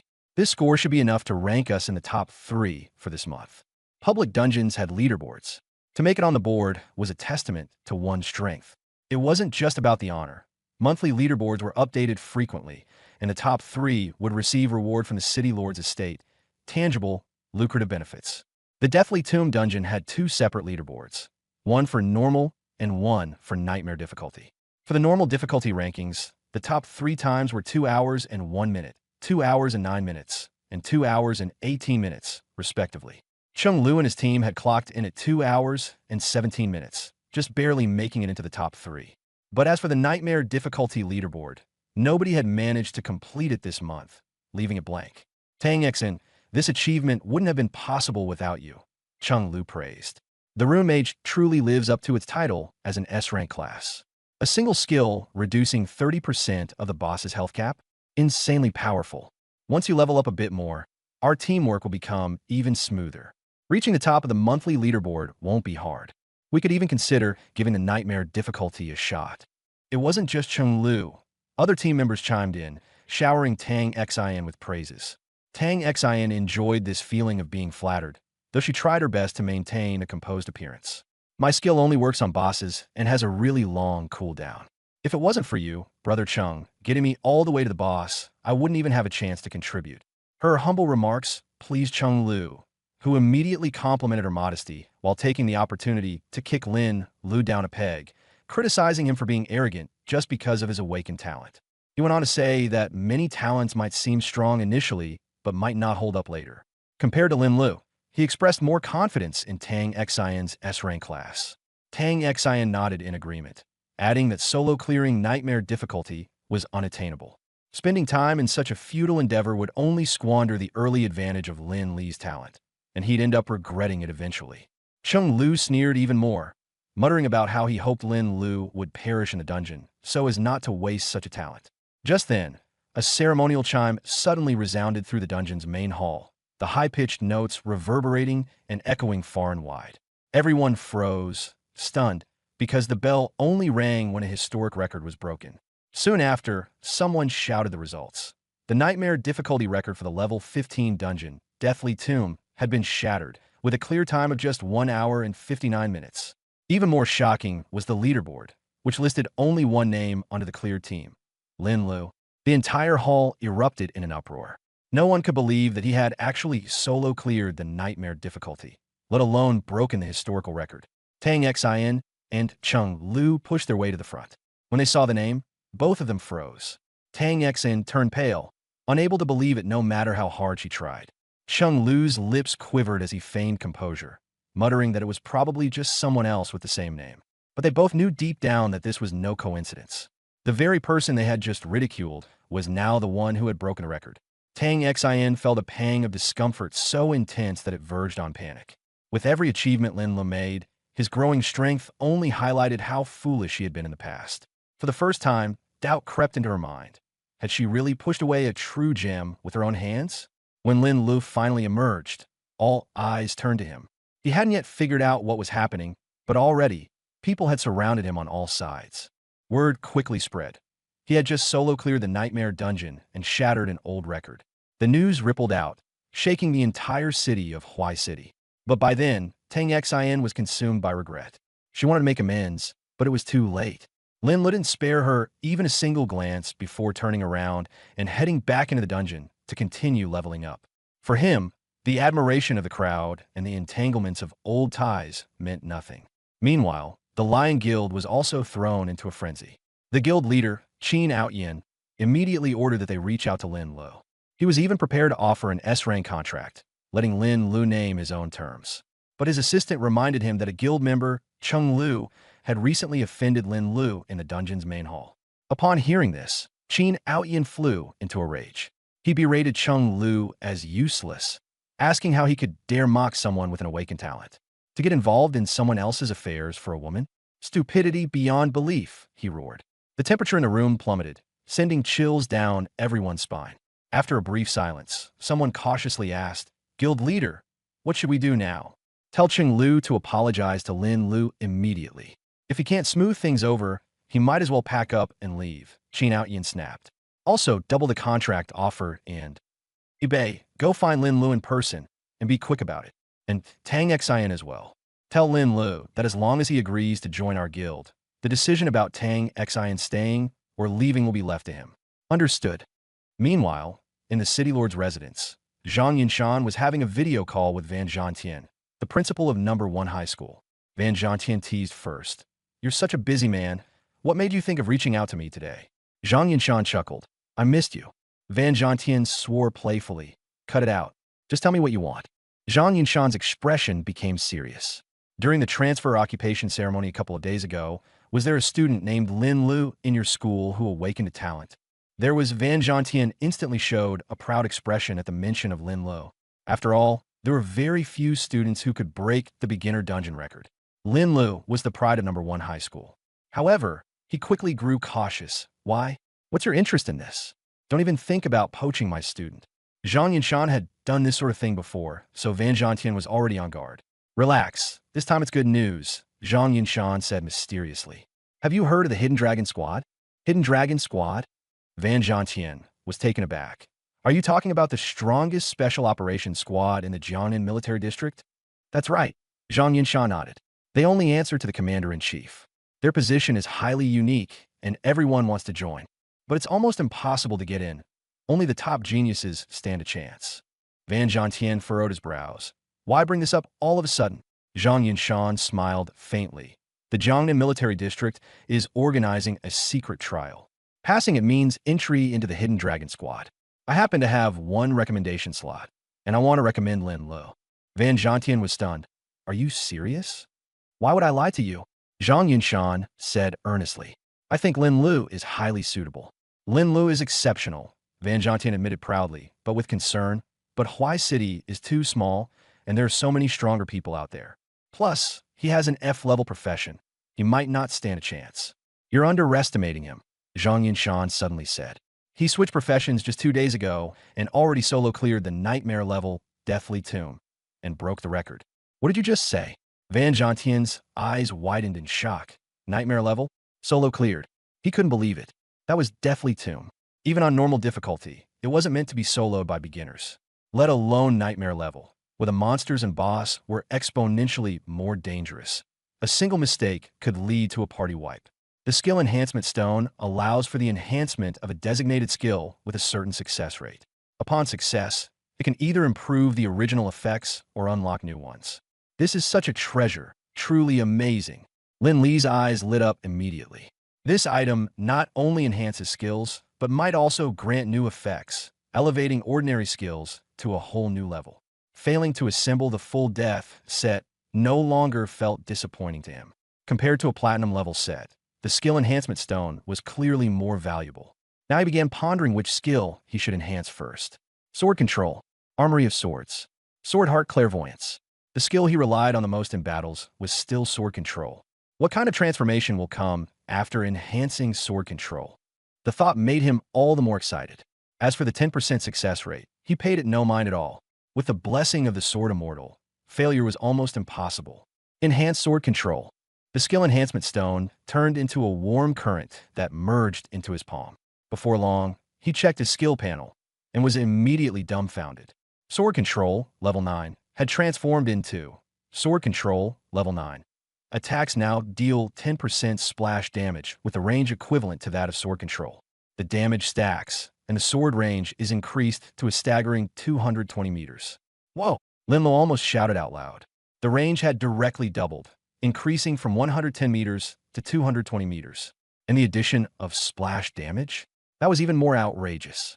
While the splash effect was only 10%, given his massive damage base, even that small percentage was terrifying. Moreover, the damage could stack.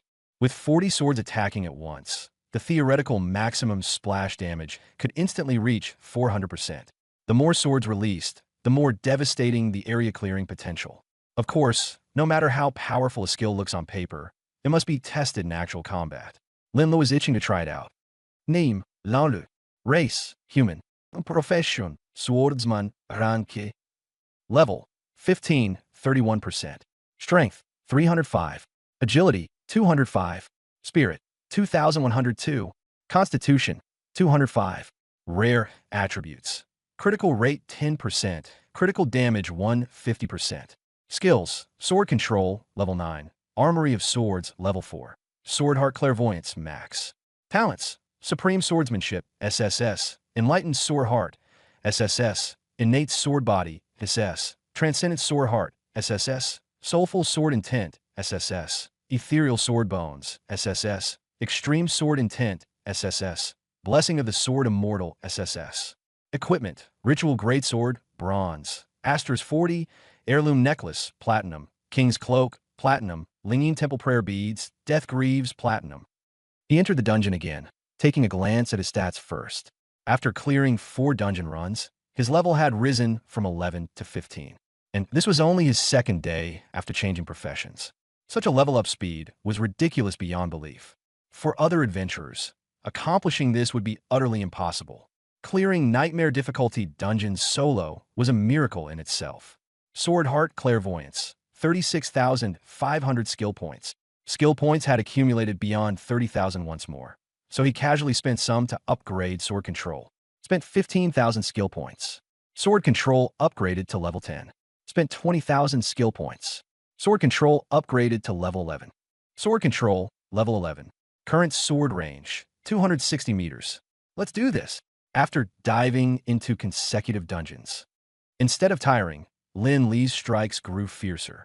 Soon, a few skeletal warriors armed with bone blades emerged ahead.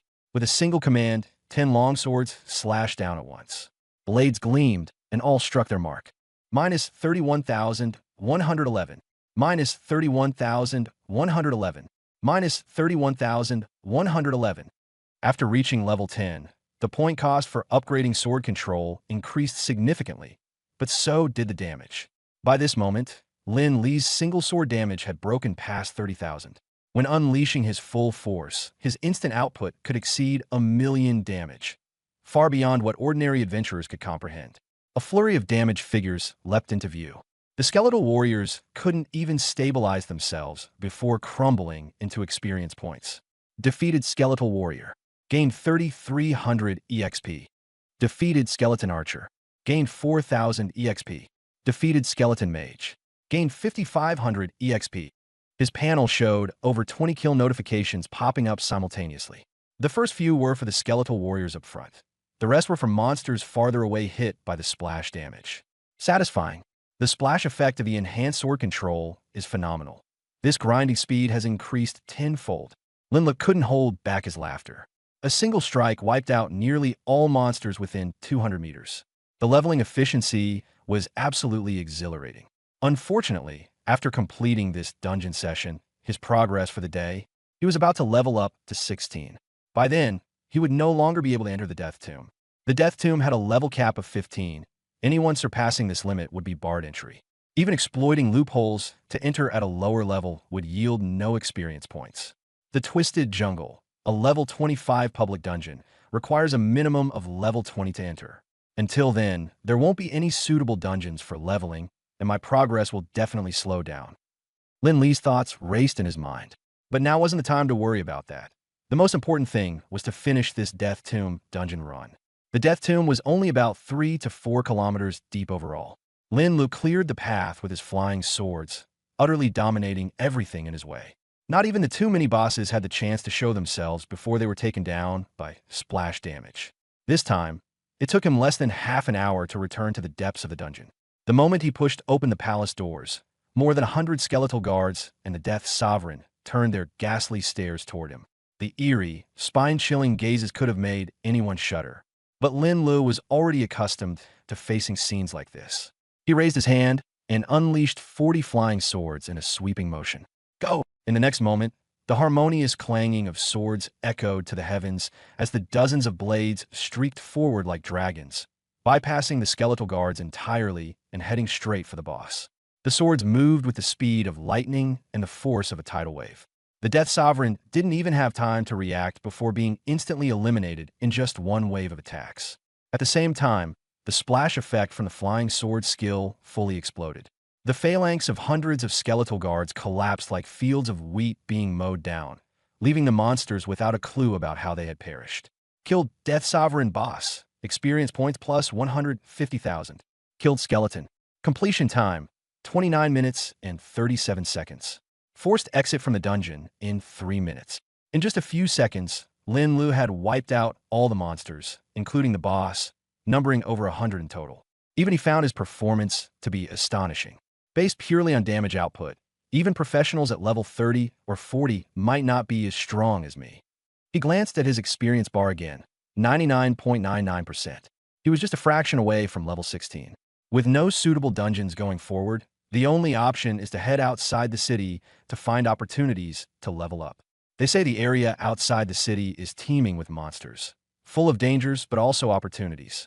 This is the perfect time to take on new challenges before the big exams. Lin Lu had been in this world for more than 10 years, but had never ventured beyond Huiqing. Now that he had become a professional, it was only natural to explore and see the world beyond. Plus, he'd heard that hidden dungeons occasionally appeared in the wilderness. For professionals, such places were ideal. They could gather treasures and level up at the same time. Such a place was perfect for Lin Lu to test his luck. If luck was on his side and he stumbled into a hidden dungeon, he might even reach level 20 in no time. Before exiting the dungeon, Lin Lu didn't forget to open the treasure chest. As expected, it was another silver chest. Though he didn't find any skill enhancement stones, his luck wasn't too bad. The item he'd been hoping for, the Death Set, finally dropped. Platinum Death Gauntlets. Level 15. Agility plus 100. Constitution plus 100. Block chance plus 10%. Death Set, 2 halves. As soon as the gauntlets appeared, Lin Lu equipped them. The set bonuses were immediately activated. Death Set. All attributes plus 200. Equipped skill. Death Coil. Death Coil. Active skill. Summons several massive tendrils surging out from the ground to attack targets, dealing magic damage and forcibly binding opponents. If the timing is right, it can even interrupt casting. The attributes of the Death Set made Lin Li's eyes light up. Not only did the set offer high stats, but the skill Death Coil was incredibly formidable. It could almost entirely decide the outcome of a duel. He himself had been on the losing end of this skill before, nearly getting defeated because of it. When Lin Lu returned to the dungeon lobby, a bell chimed. He once again became the center of attention. The record time of 29 minutes and 37 seconds caused an uproar among the crowd. This time, He'd raised the record by more than an hour beyond the previous one. Utterly unreasonable. Some were exclaiming in admiration, calling him a prodigy. Others doubted him, accusing him of cheating. Lin Lu had no wish to be surrounded, so he quickly left. But just as he was about to step out of the lobby, a strange man blocked his path. The man introduced himself as Li Ping, the assistant to the president of the Lionheart Guild. He had come specifically to invite Lin Lu to join the guild, even bringing along a top-tier S-rank contract. Lin Lu refused outright. He had no desire to be bound by the rules of any guild. Besides, he already harbored no goodwill toward the Lionheart Guild. Li Ping, however, didn't immediately get angry. He clapped his hands, and a restrained Chen Lu was brought forward, followed by Tang Xen. Li Ping openly forced Chen Lu to apologize to Lin Lu and even threatened to expel him if he refused. Chen Lu turned pale, and despite himself, had to lower his head and admit fault. Then Li Ping turned to Lin Lu, adopting a humble tone. However, he also added a thinly veiled threat that if Lin Lu refused to relent, neither Chen Lu nor Tang Xen would be able to thrive in Huiqing. Tang Xen turned pale at his words, her body trembling. She had once thought that betraying Lin Lu might have been the better choice. But the more Lin Yu was valued and dazzled, the more Tang Xen felt distressed. Lin Yu, I'm sorry. Tang Xen's eyes were red, her voice trembling as she lowered herself humbly. I really know I was wrong. Can you forgive me? Impossible. Lin Yu interrupted bluntly. He might accept an apology from Cheng Lu, but Tang Xen was different. To someone who had betrayed him, he would never be soft-hearted. Tang Xen, this is the last time I'll speak to you civilly. If you continue to cling to this, I won't be courteous. Leave. Tears welled up in Tang Xen's eyes instantly as she turned and ran away miserably. Standing nearby, Li Ping gave a big thumbs up. Mr. Lin is young but decisive. Such two-faced individuals should be discarded.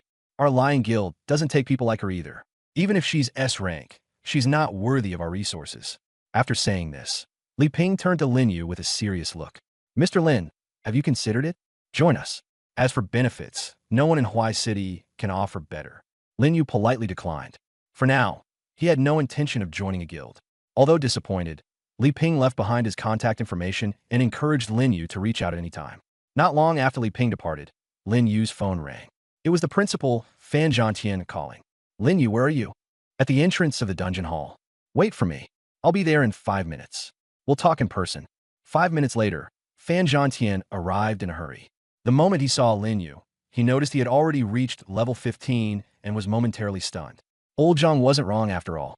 As expected, you're the only one qualified for this. What qualification? Lin Yu was puzzled.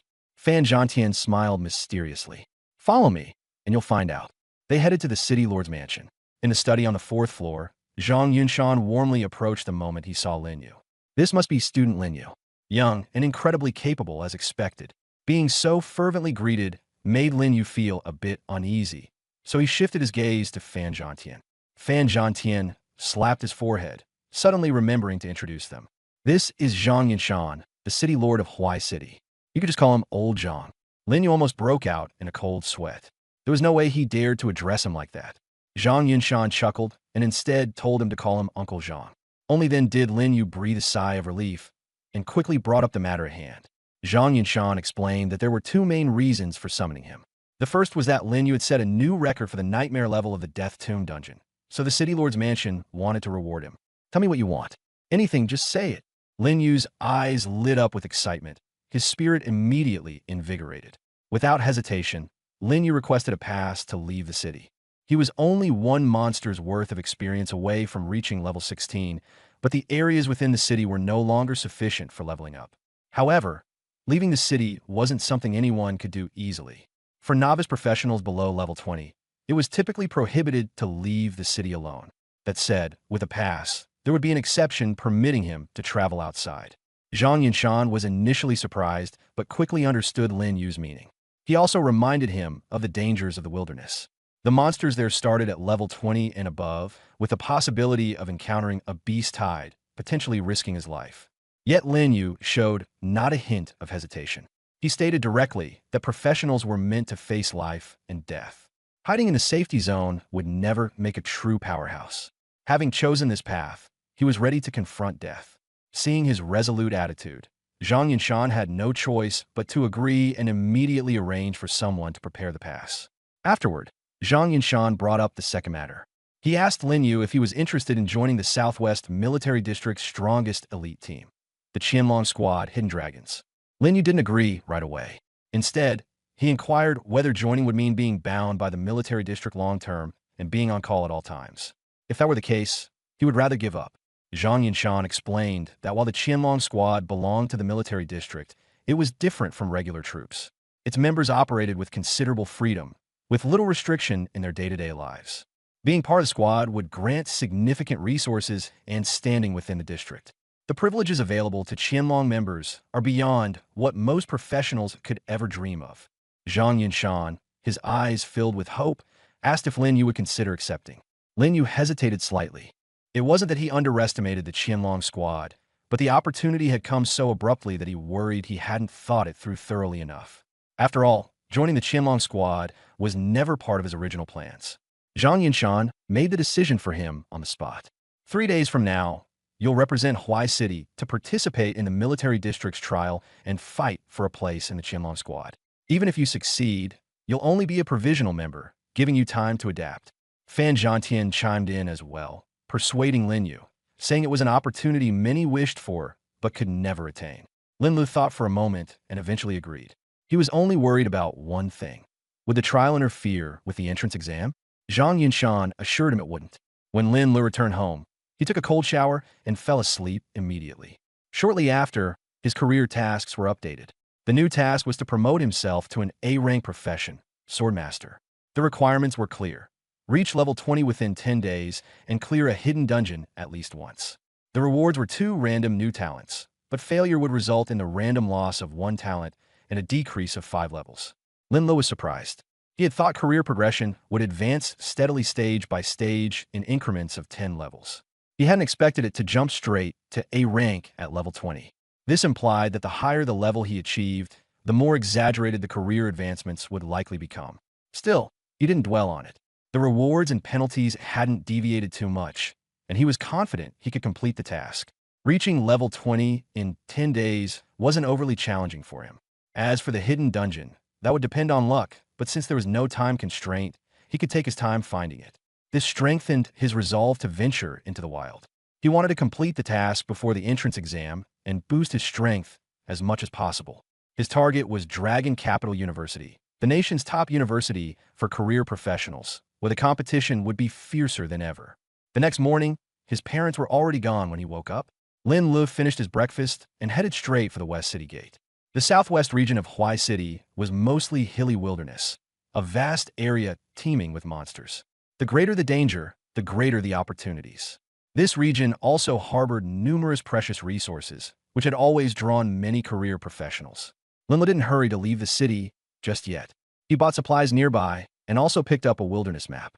Unfolding the map, he began examining potential routes. After carefully examining the map, Lin Lu decided to head for Blackstone Mine. The area had long been occupied by gold-eating rats, known for their large numbers, swift movements, and ability to turn invisible for ambushes.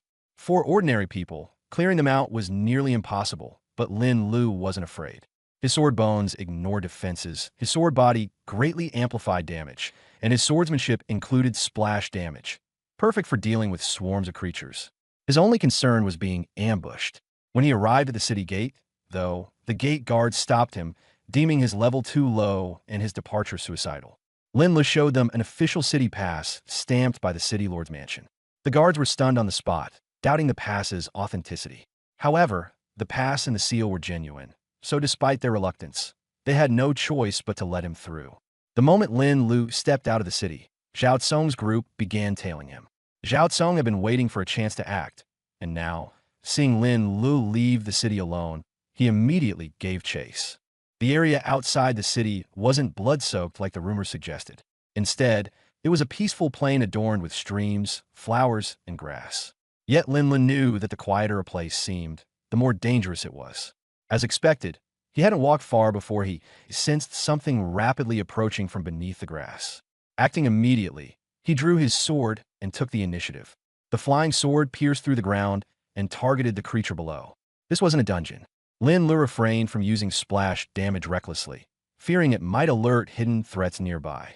Even so, the damage from this singular strike was enough to kill the monster instantly. The grass burst apart, and a shrieking cry echoed from beneath the soil. Green fluid sprayed everywhere, and wherever it landed, the grass and plants withered. Killed Centipede Warlord, Elite. Experience plus 7,000.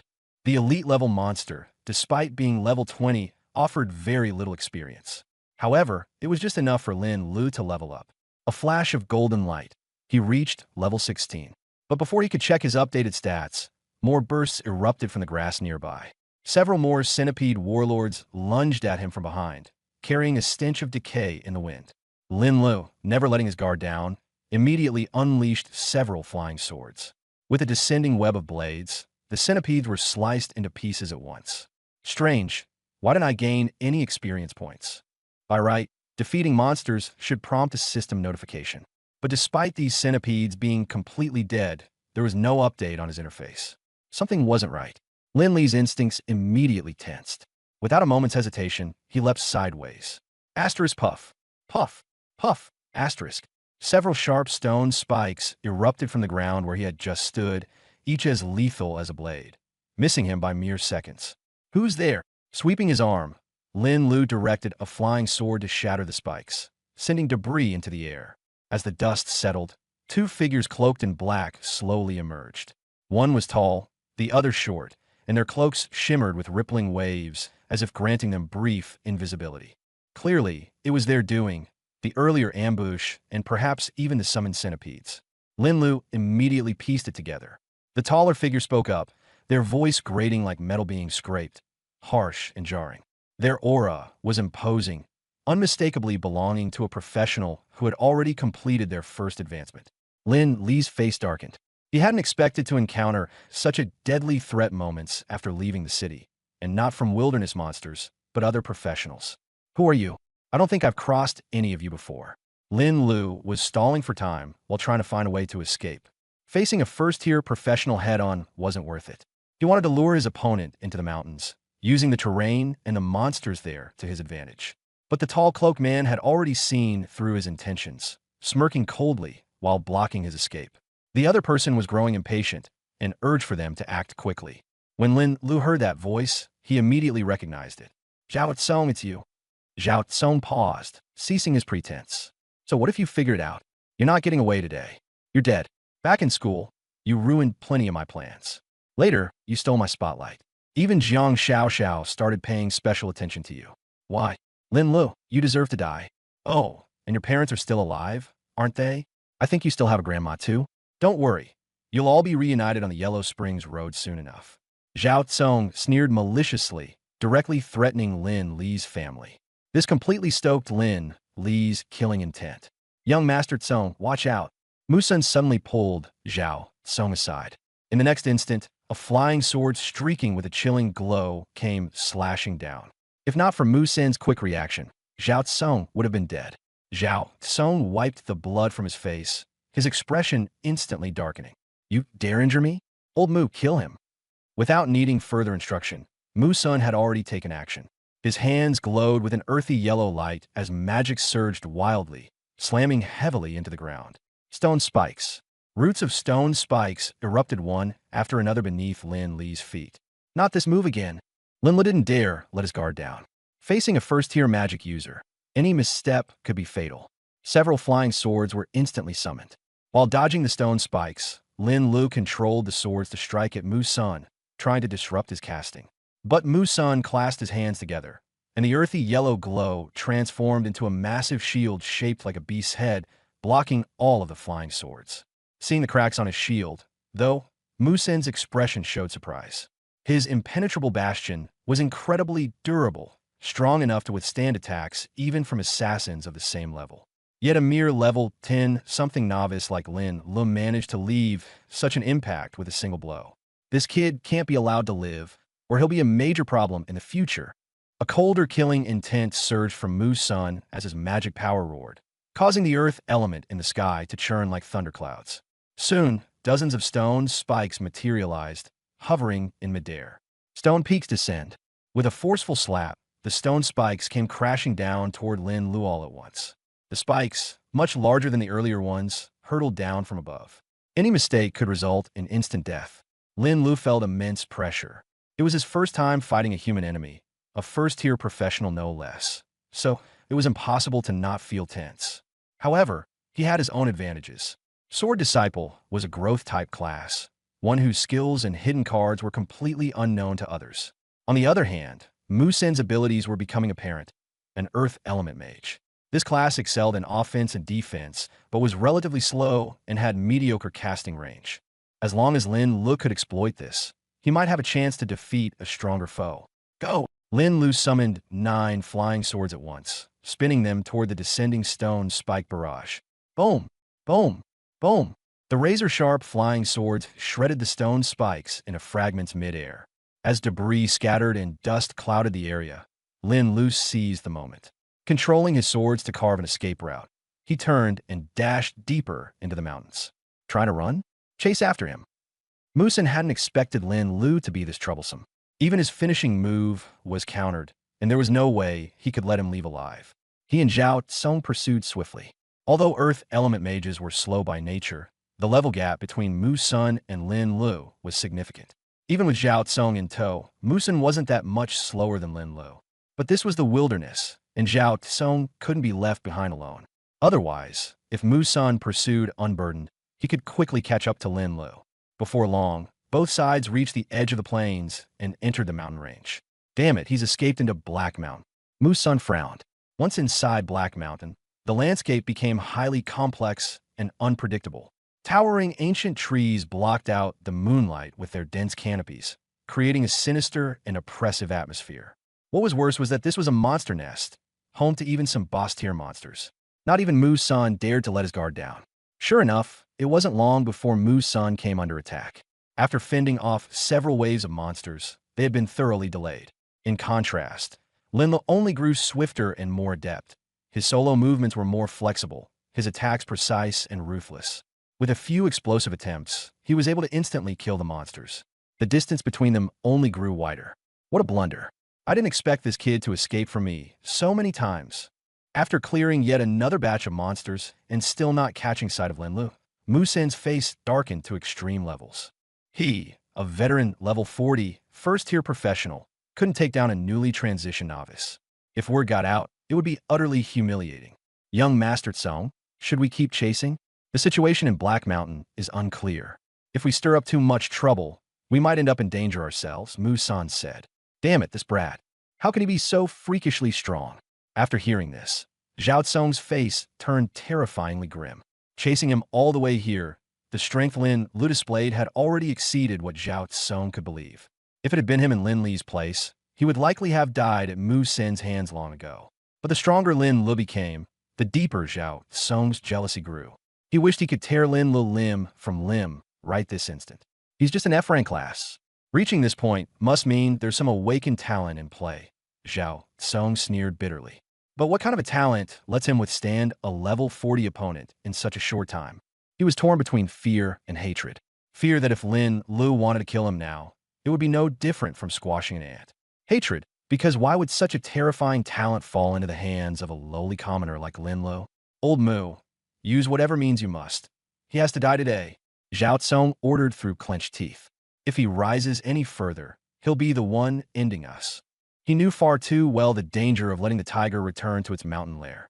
If they failed to kill Lin Lu today, when he finally became truly strong, even the Zhao family might crumble under his retaliation. Thus, Lin Lu must die. Don't worry, young Master Kong. He won't escape, Mu Sen assured him grimly, fully comprehending the stakes. Without further hesitation, the seasoned fighter prepared to unleash his full strength. Even he, an experienced combatant, was unnerved by Lin Li's potential. Ground pulse soul search. Kneeling, Mu Sen pressed both hands to the ground. An invisible ripple of force spread out at rapid speed. This was a tracking skill an Earth Mage could learn after their first-class transformation, specifically designed to mark prey. Once marked, Mu Sen could pinpoint the target's location for the next half hour. He hasn't run. In the next instant, Mu Sen realized Lin Lu was unmoving, just 100 meters away. Before he could figure out why, his instinct screamed danger. He dove toward Zhao Tsong with a shout. Watch out! Whoosh! Whoosh! Whoosh! Several flying swords grazed right past Zhao Tsong's scalp, leaving him pale and shaken. From now on, a cold voice echoed from within the forest. You're the prey. 100 meters. Mu Sen's maximum spellcasting range. Lin Lu had experimented and calculated this safe zone meticulously. As long as he maintained this distance, Mu Sen couldn't effectively threaten him. Zhao Gong? A useless weakling, not worth a second thought. From the very beginning, retreat had never even crossed Lin Li's mind. Zhao Tsong wanted him dead? Well, he wanted Zhao Tsong dead even more. Whoever dared to harm his family deserved no mercy. Go! With that command, another barrage of shimmering blades shot toward Mu Sen. Mu Sen immediately activated reinforced barrier, blocking the swords with difficulty. Yet cracks spread increasingly across the shield. If things dragged on like this, they'd eventually be ground down and finished off. It seems I have no choice but to use that technique. Realizing the situation's gravity, Mu Sen began to approach slowly and methodically. From now on, he couldn't afford to underestimate Lin Lu as just another rookie. Drawing upon surging magic, he clenched his fists tightly. Quagmire of the Yellow Springs.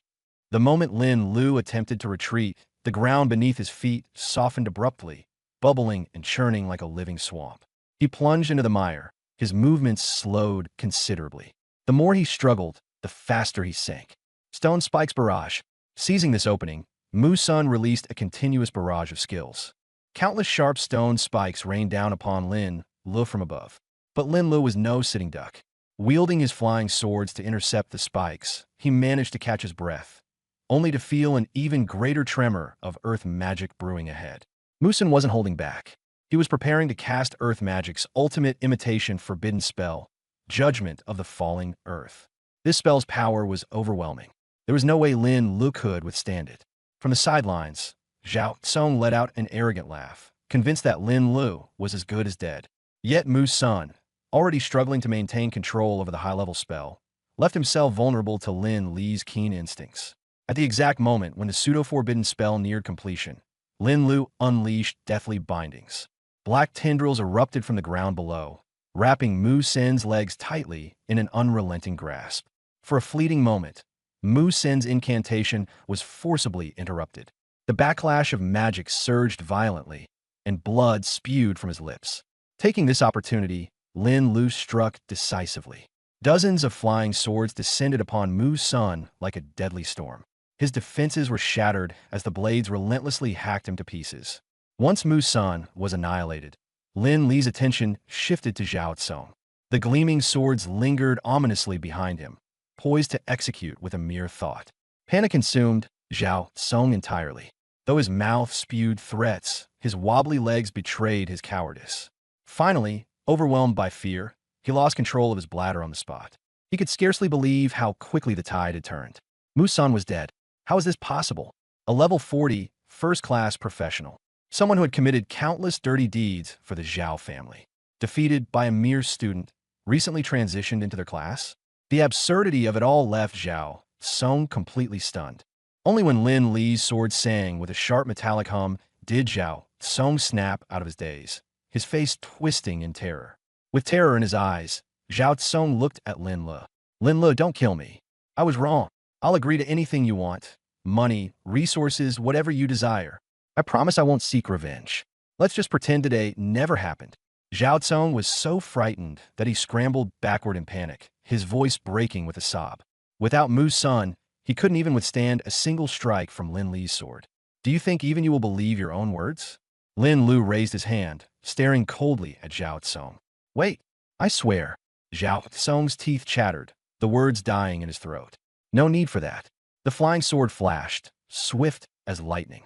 The next second, Zhao Tsong collapsed to the ground, falling completely silent. Lin Lu didn't leave immediately. He carefully destroyed the two corpses and any evidence in the surrounding area, ensuring that no trace was left behind. The Zhao family had great influence in Huai City. It was best not to let them trace this back to him. Otherwise, the trouble would be immense. But Lin Lu wasn't truly afraid. If the Zhao family did target him, he would confront them head-on. Moreover, with the city lord's manor behind him, the Zhao family would have to think twice before acting. Not to mention, Lin Lu was growing stronger at a rapid pace. Sooner or later, he'd be able to completely suppress the Zhao family. Just as he was about to leave, a glimmer of light suddenly shone from within a patch of grass. Lin Lu approached and saw a black bead. His heart stirred. He guessed it must have belonged to either Zhao Tsong or Musan. When a professional died, their storage space often collapsed, destroying most of the items inside. The ones that remained were usually treasures of great value. As expected, the direct descendant of the Zhao family was indeed carrying a priceless item. Lin Lu picked up the bead, and information immediately appeared before his eyes. Life Dragon Pearl, low-level epic item.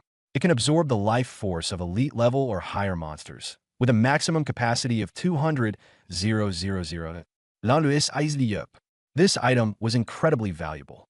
Not only was it rare, but it was also extremely difficult to purchase. Once it was fully charged, it could even be bound to a professional, directly adding the stored life force to their own maximum health. A tank could become even tougher, and fragile classes could survive for much longer. The Life Dragon Pearl was astonishing. Lin Lu was a high-damage, low-health type. At level 16, he had only 500 constitution, with a health pool of about 25,000, barely half of an elite monster of the same level. But once he bound the Life Dragon Pearl, his health would instantly skyrocket to 225,000, making him significantly more resilient.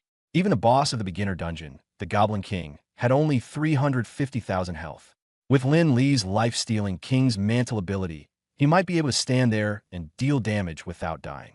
Next time he faced a first-tier professional like Musan, he wouldn't have to fight cautiously. A head-on battle would no longer be out of the question. Lin Lu scored big this time. The Zhao family truly lived up to their reputation, even obtaining such a treasure.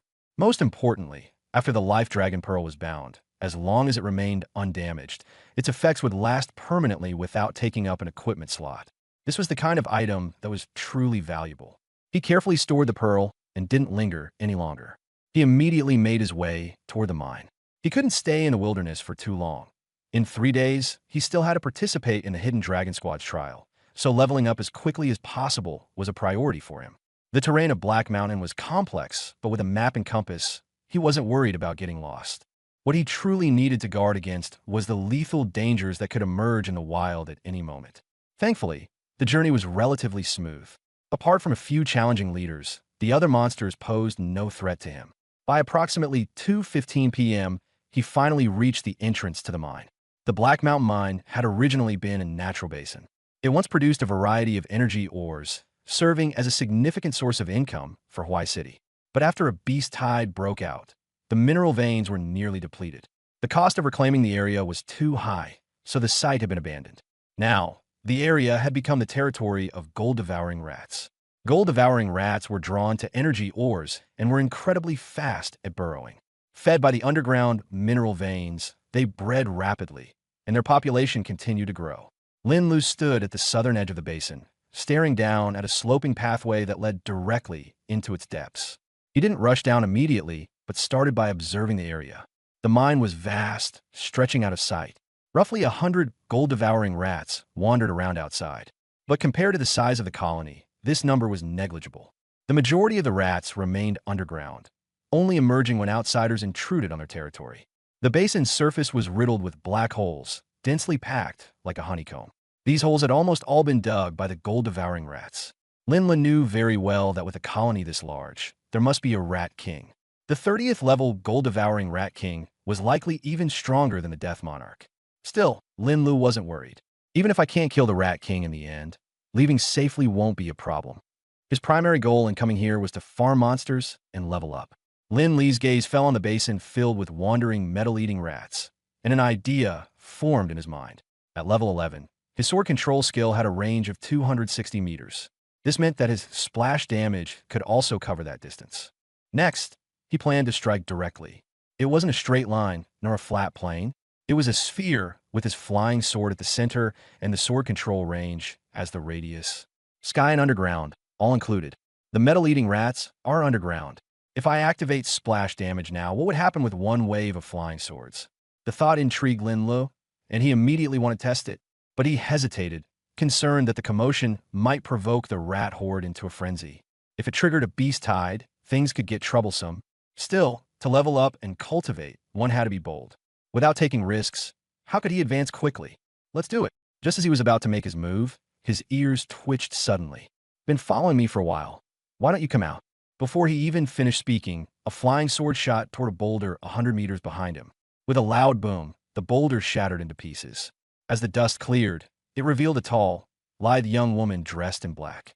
She had a sleek, short haircut, a strikingly attractive face, and a dagger holstered at her thigh. Cough, cough. How'd you notice me? The woman brushed off the dust, looking visibly surprised. She was an S-class shadow assassin, specialized in stealth and tracking. To think she had still been discovered, Lin Lu didn't respond to her question. He simply asked coldly, "Who are you? Why have you been following me? If you don't explain yourself, don't blame me for being unkind." He had noticed her tracking him a long time ago. He just hadn't exposed her until now. Upon hearing the faint movement behind the boulder earlier, he had decided to force her to reveal herself. Better now than later, when she might interfere as he hunted the metal-eating rats. Why so hostile? The woman smirked, her tone slightly playful. What's wrong with following you? You're acting like I'm some kind of pervert. Cut the crap. Explain. Lin Lu had no patience for pleasantries and attacked directly with his sword. In the wilderness, being stalked usually meant bad intentions. If that was the case, better to strike preemptively. The sword shot forward like lightning. The woman's expression changed instantly as she unsheathed her dagger to block the attack. With a metallic clang, she used the momentum to retreat, disappearing into thin air moments later. An assassin skilled in invisibility, Lin Lu frowned sharply, shifting into a defensive stance. Opponents like her were always troublesome. But as time passed and she didn't strike again, he began to think she had left. Just then, a ripple of energy arose behind him. The woman reappeared, her dagger now pressed against his throat. You've lost. Can we talk properly now? Her tone was tinged with satisfaction. But to her surprise, Lin Lu smiled. Do you really think I've lost? Take a look around. The woman blinked, startled. An intense wave of danger suddenly enveloped her from all directions. Her entire body went cold, as if countless sharp blades were trained on her. Around Lin Lu, several flying swords floated ominously. Flying swords? The woman had already witnessed the sheer power of his earlier blow that shattered the boulder. Now wary, she suspected he had deliberately left a weak point to force her to reveal herself. Was it all just a trap to get me to cancel my stealth? She asked. What do you think? Lin Lu responded icily, pressing 2 fingers against the dagger at his neck. If you move recklessly, you'll be the first to die. You're underestimating me, she snapped, before quickly relaxing her grip. Shifting her tone, she leaned in close, her voice turning soft and coy as she whispered near his ear. Come on now, no need to be so tense. Why fight when we can talk about other things? As she spoke, she deliberately leaned in closer, her sultry posture radiating provocation. Her figure was undeniably alluring, something most men wouldn't be able to resist. But Lin Lu was unfazed. Still as cold as ever, he replied flatly, Speak properly. Stop blowing into my ear. The woman's smug demeanor faltered for the first time, clearly agitated by his indifference. Annoyed, she tossed her dagger to the side and sat on a nearby rock. Fine, you win. Do whatever you wish with me, okay? Sitting there, her tight outfit emphasized her striking curves, making her seem as though she was still provoking him. But Lin Lu only watched her coldly, his flying swords staying suspended, unwavering. Enough pretending. Who exactly are you, and why are you following me? She brushed a hand through her hair, still smiling. My name is Shun Miao. I'm a second-year student at Longjing University. I followed you because I find you interesting. But more importantly, I have a proposal for you, a partnership. Partnership? Lin Li's vigilance only heightened. That's right, Shun Miao replied, lowering her voice. You don't want the hidden dungeon? I know it's at the Black Mountain Mine, and I even know its exact location. Lin Li's heart stirred. The hidden dungeon, of course, he wanted it. But he had only just met Shun Miao. How could he trust her so easily? Fine, we can cooperate, Lin Lu replied, looking at her coldly. But first, tell me, why did you choose me? The reason is simple. Seeing Lin Li's attitude soften, Shun Miao exhaled in relief and began to explain. First, there's a time limit on the hidden dungeon. If I try to find someone else now, it'll be too late. Second, the dungeon I discovered is quite unique. It doesn't have a limit on the number of people, but it does restrict the total level of all participants. No matter how many people enter, their combined levels can't exceed 50. I'm a level 31 tier 1 shadow assassin, which means your level can't exceed 19 combined. Among people below level 20, I can't think of anyone more qualified than you to enter the dungeon. As she spoke, she looked at Lin Lu with a hint of curiosity. She had seen his strength firsthand and had also quietly observed his battle with Musan. A low-level practitioner somehow managed to counter and defeat a Tier 1 seasoned professional. It left her deeply impressed. It was precisely because of this that she became interested in him and even took the initiative to propose a partnership. Well, have I made myself clear enough? If you're willing to work with me, I can tell you the location and details of the dungeon right now. All right, I'll trust you this once. Ultimately, Lin Lu couldn't resist the allure of the hidden dungeon and agreed to cooperate. Since you've agreed, shouldn't you put these things away? Shen Miao glanced nervously at the hovering sword surrounding them, her heart still uneasy. With a wave of Lin Li's hand, all the swords vanished into thin air. Only then did the tense atmosphere around them completely dissipate. Phew!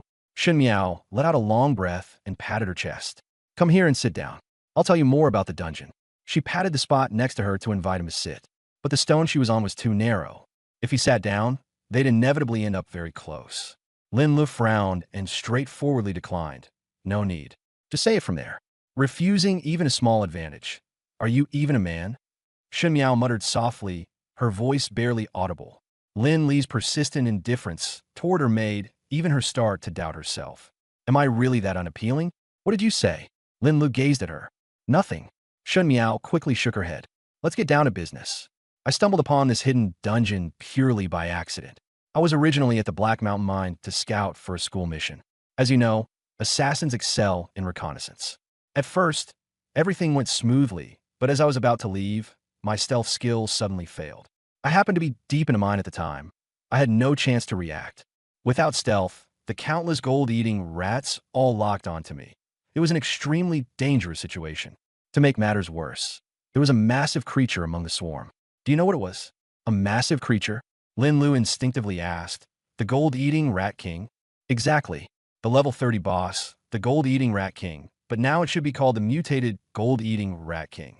At this point, Shen Miao seemed to recall a horrifying scene and couldn't help but swallow heavily. Mutated? Lin Lu was about to ask more when Shen Miao pressed on with her story. I never expected such bad luck, running straight into a hidden dungeon being formed. That's when I realized the stealth failure must have been caused by the spatial fluctuations from the dungeon's formation.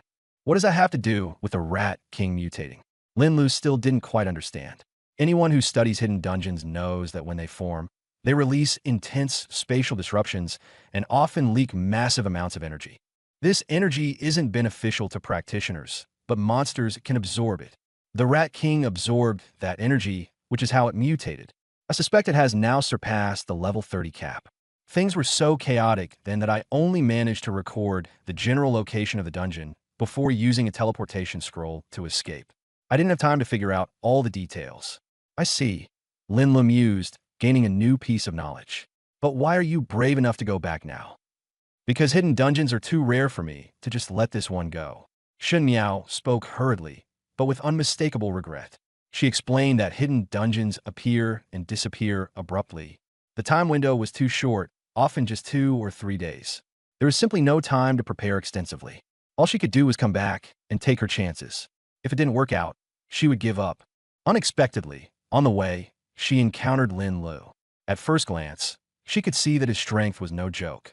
She thought he'd make a good teammate and followed him here. Now, the biggest obstacle standing in their way was the mutated gold-eating Rat King. Shen Miao stood up, her gaze fixed on the basin. She said they'd sneak in quietly later. She would focus on finding an opportunity to kill the Rat King, while Lin Lu used flying swords to keep it distracted from a distance. She asked Lin Lu if he was willing to take the risk with her. Lin Lu immediately agreed, saying, "It's just a boss. What's there to be afraid of? Let's do it now." Shen Miao quickly stopped him and pulled out a bottle of invisibility potion. She said drinking it would temporarily make them invisible, making sneaking into the mine easier. But Lin Lu didn't take it. Instead, he walked to the edge of the basin and directly summoned 40 flying swords. Shen Miao was dumbfounded on the spot. She had assumed that Lin Lu could control at most 9 flying swords. She never expected him to unleash 40 all at once. It was only then that she realized her earlier judgment about him was completely off the mark. If they actually fought, she might not even have the chance to escape alive. Without further explanation, Lin Lu gave the command to attack. The 40 flying swords shot into the swarm of rats, plunging the basin into immediate chaos. The rats erupted into a frenzy, and the entire forest seemed to quake in response. Shun Miao panicked at once, convinced that this was their end. But in the next second, she saw an endless stream of damage numbers popping up all over, and she froze again. The numbers for individual hits were already outrageous. Even more terrifyingly, the splash damage effect of the Flying Sword skill completely exploded shortly after. Flying Sword had a 10% splash damage effect, and it could stack. Since Lin Lu could control 40 swords at once, as long as he timed it right, the splash damage could multiply to 40 times. And controlling flying swords just so happened to be his greatest skill. In the blink of an eye, sword energy erupted and shredded everything in its vicinity. All Shun Miao could see were glaring red numbers filling her vision. Minus 126,800. Minus 126,800. Minus 126,800. She froze, rubbing her eyes in disbelief. Shadow assassins were known for their explosive damage output, but no matter how hard she tried to imagine, she could never produce numbers this absurd. Yet Lin Lu did it, and he was only level 16. This wasn't even single target damage, it was wide-scale annihilation. Within a 260-meter radius, both above and below ground, the gold-eating rats were instantly wiped out. The system notifications flooded the screen, and experience points jumped in waves. Within seconds, hundreds, if not thousands, of gold-eating rats dropped dead on the spot. Shin Miao stood there stiffly, unable to say a word.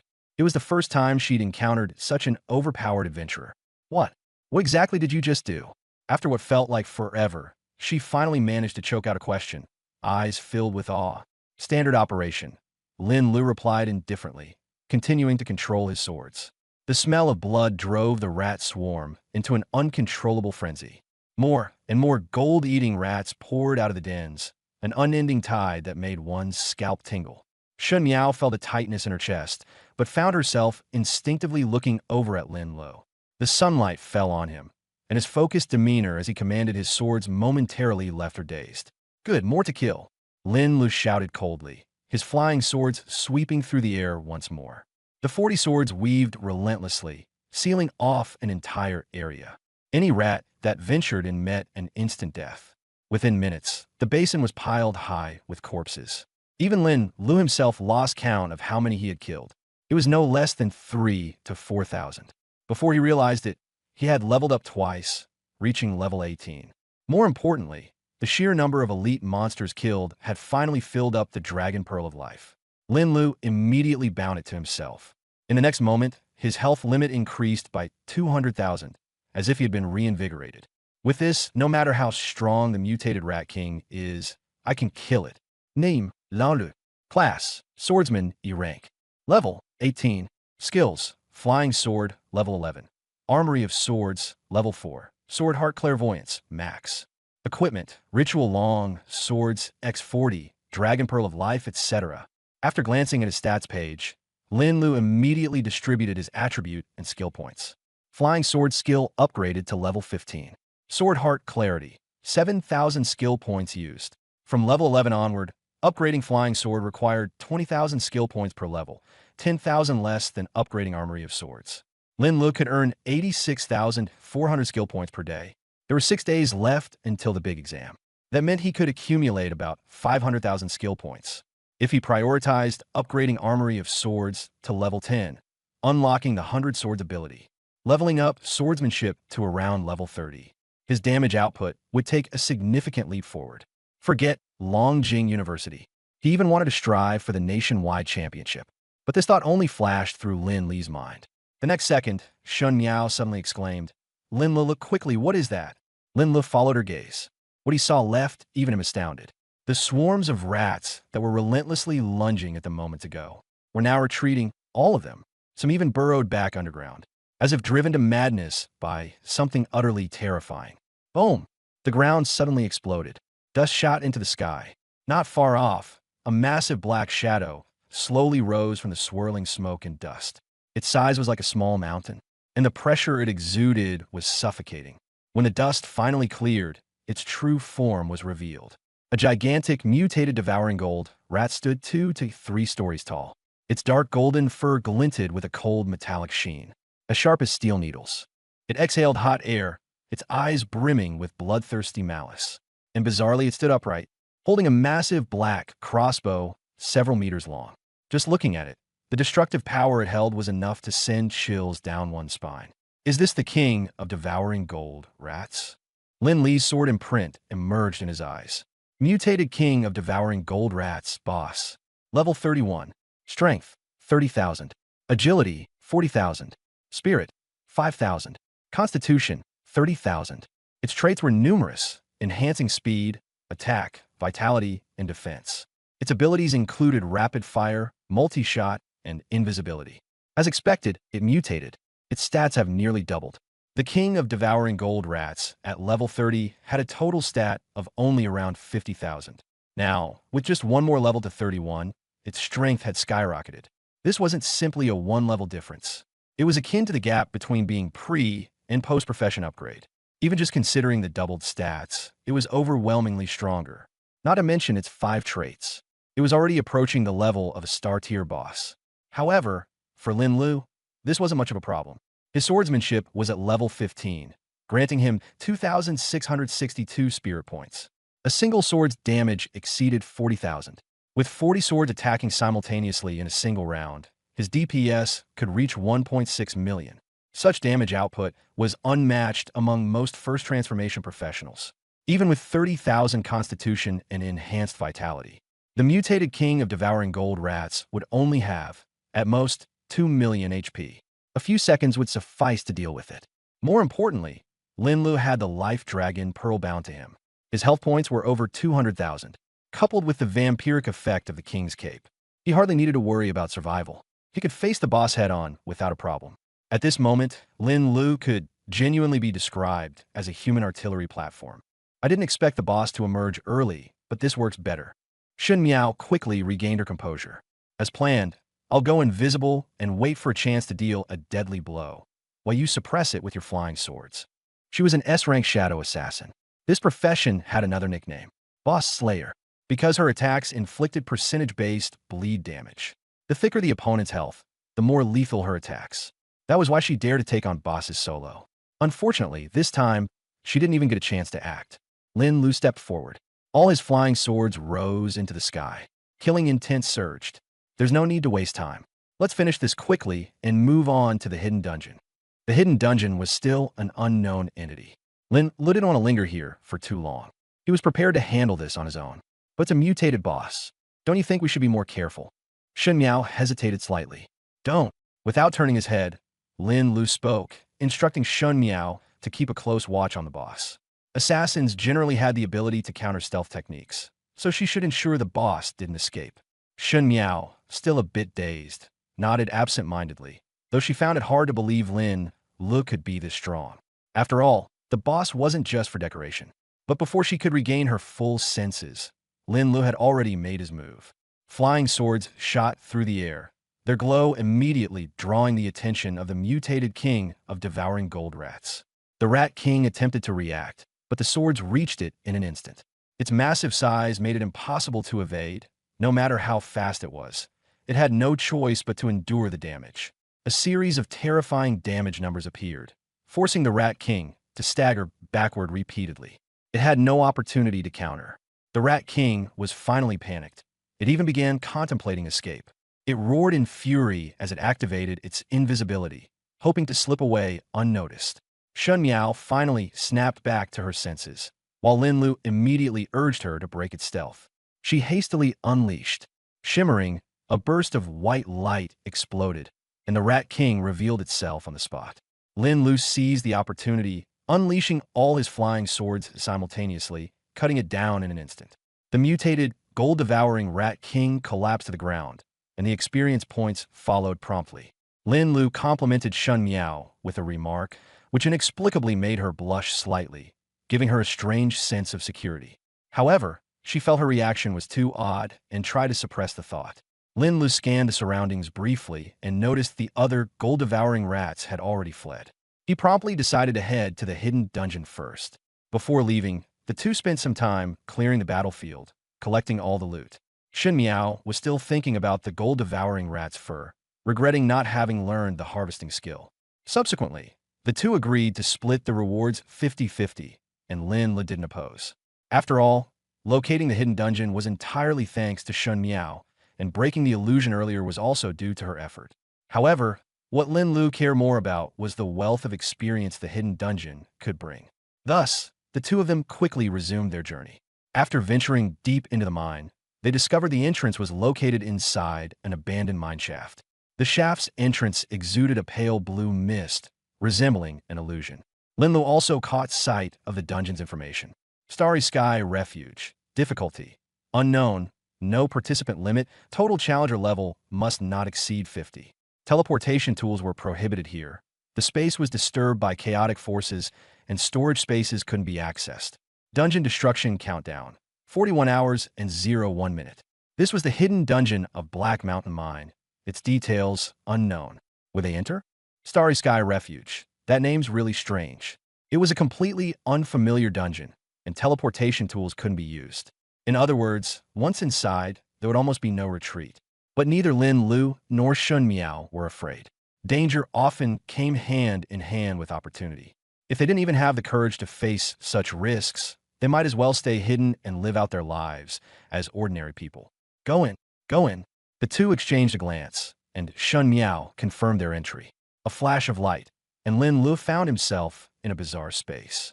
Beneath his feet lay a massive floating platform. In the platform's center, there were several grooves that resembled mechanisms. Below extended an endless abyss of darkness, punctuated with scattered pinpricks of light resembling distant stars. In the four cardinal directions, stone staircases extended outwards, each leading deep into the void with no end in sight.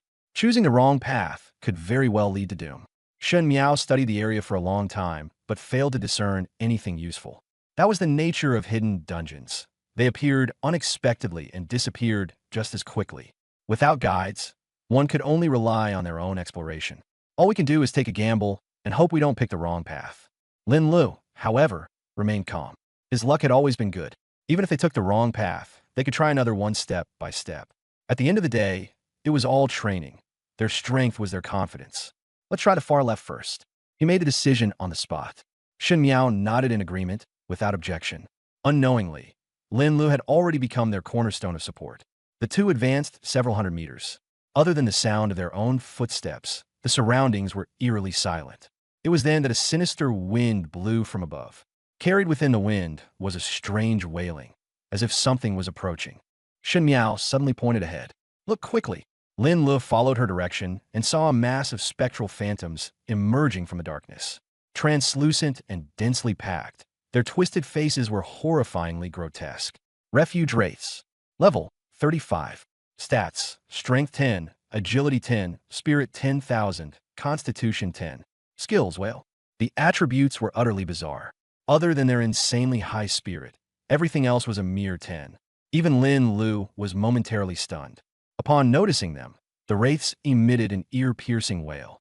Lin Lu and Shun Miao immediately felt searing pain in their heads. Shut up already!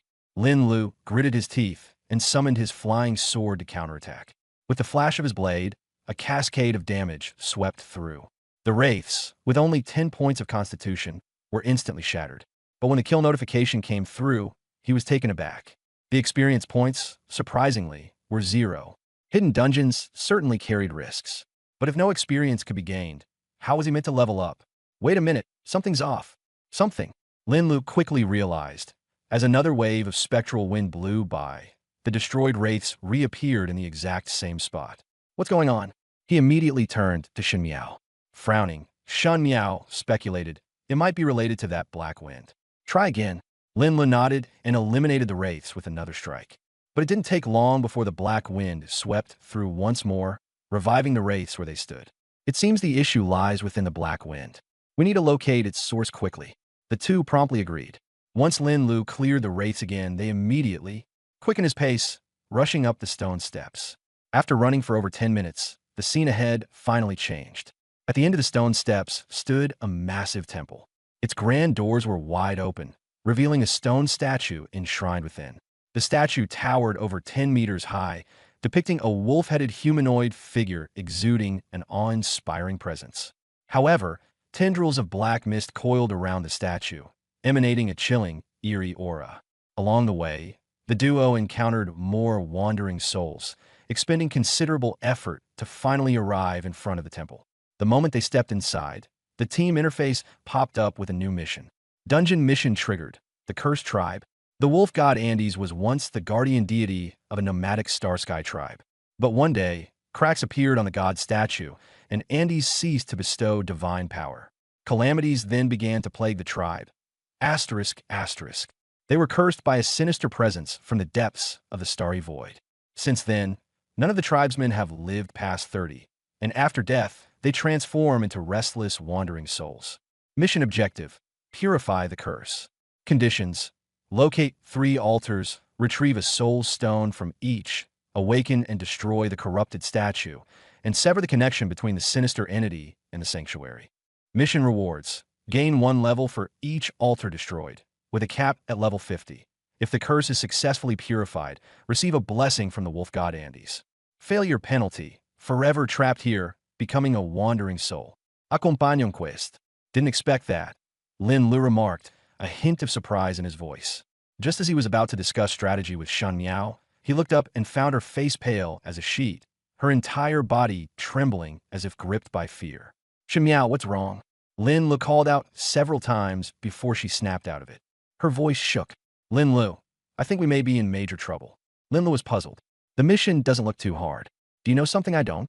Shen Miao lowered her voice. It's just an instinct. The starry sky is full of mysteries. Curses, the wolf god, and that sinister presence. All of it makes me uneasy. Humanity's exploration of the stars has never stopped. The further into the depths we venture, the more we realize how unfathomable it all is.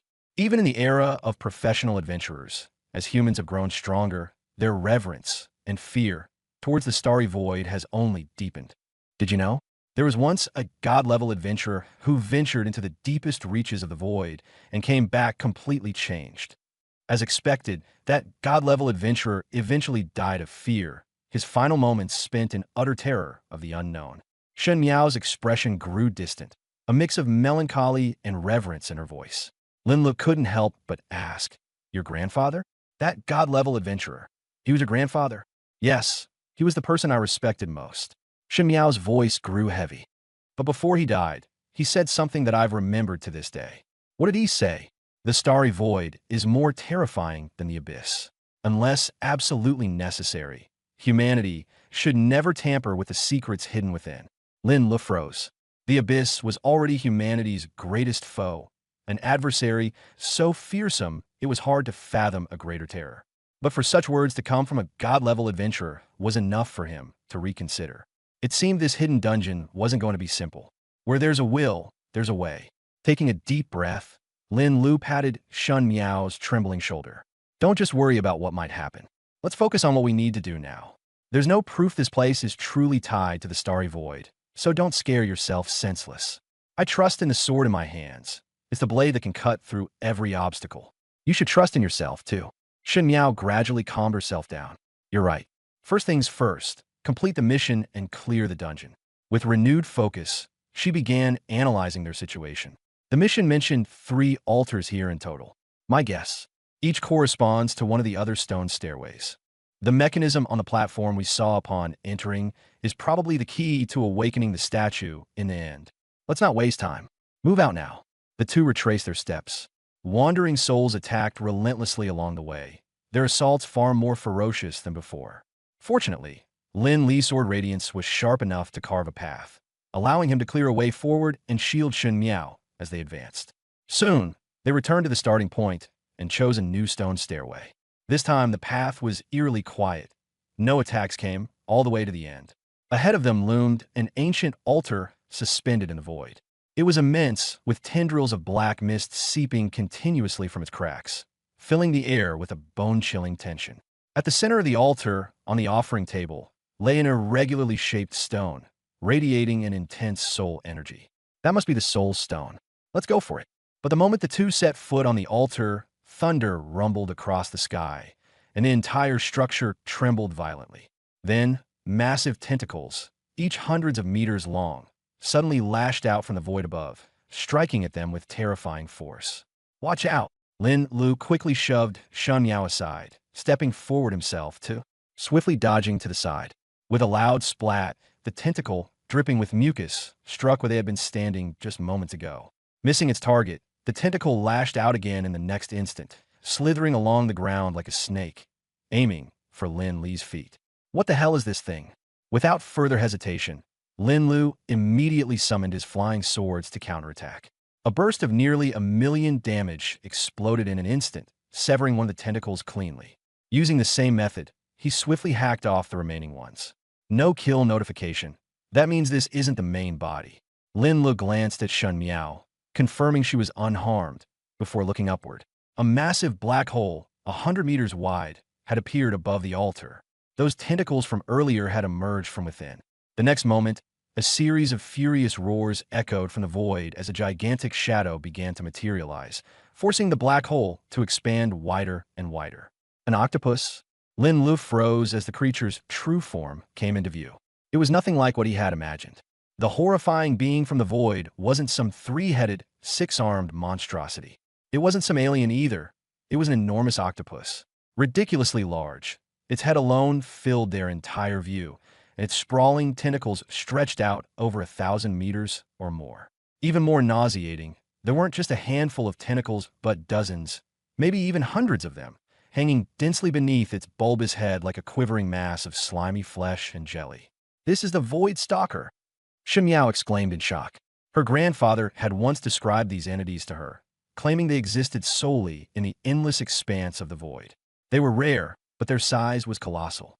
Fully grown, they could exceed tens of thousands of meters and were powerful enough to rival god-tier practitioners in strength. But this one seemed peculiar. Its size was much smaller, and its strength fell far short of a god-tier being. It appeared to be an infant. Lin Lu, hearing this, found it absurd. Facing this creature felt like ants standing before an elephant. But now wasn't the time to dwell on such thoughts. Lin Lu quickly activated his Sword Heart Spirit Eye to scan and analyze the creature's stats. Void Stalker, Imitation, Boss. Level 45, Strength, 60,000, Agility, 15,000, Spirit, 5,000, Constitution, 80,000. Traits, Life Enhancement, Strength Enhancement. Skill Lash. Noticing the word imitation, Lin Lu quickly understood. This likely wasn't a genuine void entity, but a fake, fabricated for the dungeon. Still, even as an imitation, a level 45 boss wasn't something ordinary people could contend with. If it weren't for him being here, Shen Miao would undoubtedly have perished today. Step back, keep your distance. Don't get caught up in this. I'll handle it quickly. Shen Miao, understanding the situation, immediately turned invisible and retreated. She knew all too well that charging in recklessly would only lead to her death. With no concerns holding him back, Lin Lu launched his attack. 40 flying swords shot forward, slicing through the air. The Void Stalker retaliated fiercely, dozens of tentacles snapping taut and stabbing toward the altar. Lin Lu skillfully controlled his flying swords, slashing wildly through the air, turning his assault into a meat grinder that shredded the tentacles one by one. Black blood and chunks of flesh fell like raindrops. The Void Stalker roared in fury, flailing its remaining tentacles in a chaotic frenzy that shook the entire space. But Lin Lu gave it no chance to catch its breath. Taking advantage of the chaos, he pressed his assault to the limit. Damage numbers flashed rapidly, and the boss's health plummeted at an astonishing speed. No matter how thick its health bar was, it couldn't withstand Lin Li's relentless onslaught. Within seconds, it crashed to the ground with an earth-shattering impact. From a distance, Shen Miao stood in utter shock. She had witnessed Lin Li's strength before, but this time she was truly terrified. To unleash such overwhelming power at only a handful of levels higher, it was beyond belief. What frightened her even more was his seemingly endless output. It was as if he were a perpetual motion machine, incapable of running out of fuel. Shen Miao couldn't help but wonder where his limits truly lay. In the distance, the young man's silhouette remained unervingly calm. In university, she had encountered countless prodigies, but compared to Lin Lu, those so-called geniuses were utterly insignificant. He was destined to hold a prominent place in the future's grand scheme. Defeating the Void Stalker, Lin Lu obtained the first Soul Stone. As soon as the Soul Stone was removed, the altar began to collapse, plunging into the endless void below. The mission progress jumped to 20%, and both Lin Lu and Xun Miao leveled up. Lin Lu advanced to level 19, while Xun Miao reached level 32. Lin Lu was now just one level shy of 20. As long as he could clear this hidden dungeon, he would at least reach level 21. With that, even if he did nothing afterward, he would firmly remain in the top tier for the grand exams and qualify for the Rising Dragon Squad trials. More importantly, completing this hidden dungeon would fulfill the conditions for his class advancement quest. By then, he wouldn't just ascend to an A-rank sword master, but also gain a new talent. His current power entirely depended on his talents, so he was highly motivated by that. The new talent was something to look forward to. Ahead, there were still 2 altars, and they needed to pick up the pace. The journey had already stolen quite a bit of time. After acquiring the first soul stone, the duo immediately dashed towards the second altar. This time, guarding the altar was a void direwolf. It possessed a damage immunity characteristic, rendering long-range attacks almost useless. Fortunately, Xun Miao had percentage-based damage abilities, and she was a melee fighter, perfectly countering it. Lin Lu suppressed the direwolf head-on, while Xun Miao stealthily ambushed from shadows. Their teamwork was seamless, and soon they defeated the creature. After obtaining the stone, the altar crumbled and they leveled up once again. The third altar posed a little challenge as well. With the collection of all 3 soul stones, the mission progress bar jumped to 60%. Back at the platform, Lin Lu allocated all his attribute points. His level had risen to 21. It had only been 4 days since he became a professional adventurer. Such leveling speed was beyond what outsiders could fathom. But to Lin Lu, it felt perfectly normal. His strength had already surpassed his current level, so leveling quickly wasn't surprising. Furthermore, hidden dungeons were always high-risk, high-reward endeavors. Seizing the opportunity to level up wasn't that difficult. Xun Miao reminded him that the 3 recesses on the ground matched the shape of the soul stones exactly. The 3 gaps were arranged in a triangular formation, with a wolf head totem engraved in the center. When Lin Lu placed the soul stones one by one into the designated slots, the wolf head totem came alive. Golden light shot from its eyes, immediately dispelling the bleakness of the void. The temple above responded in turn.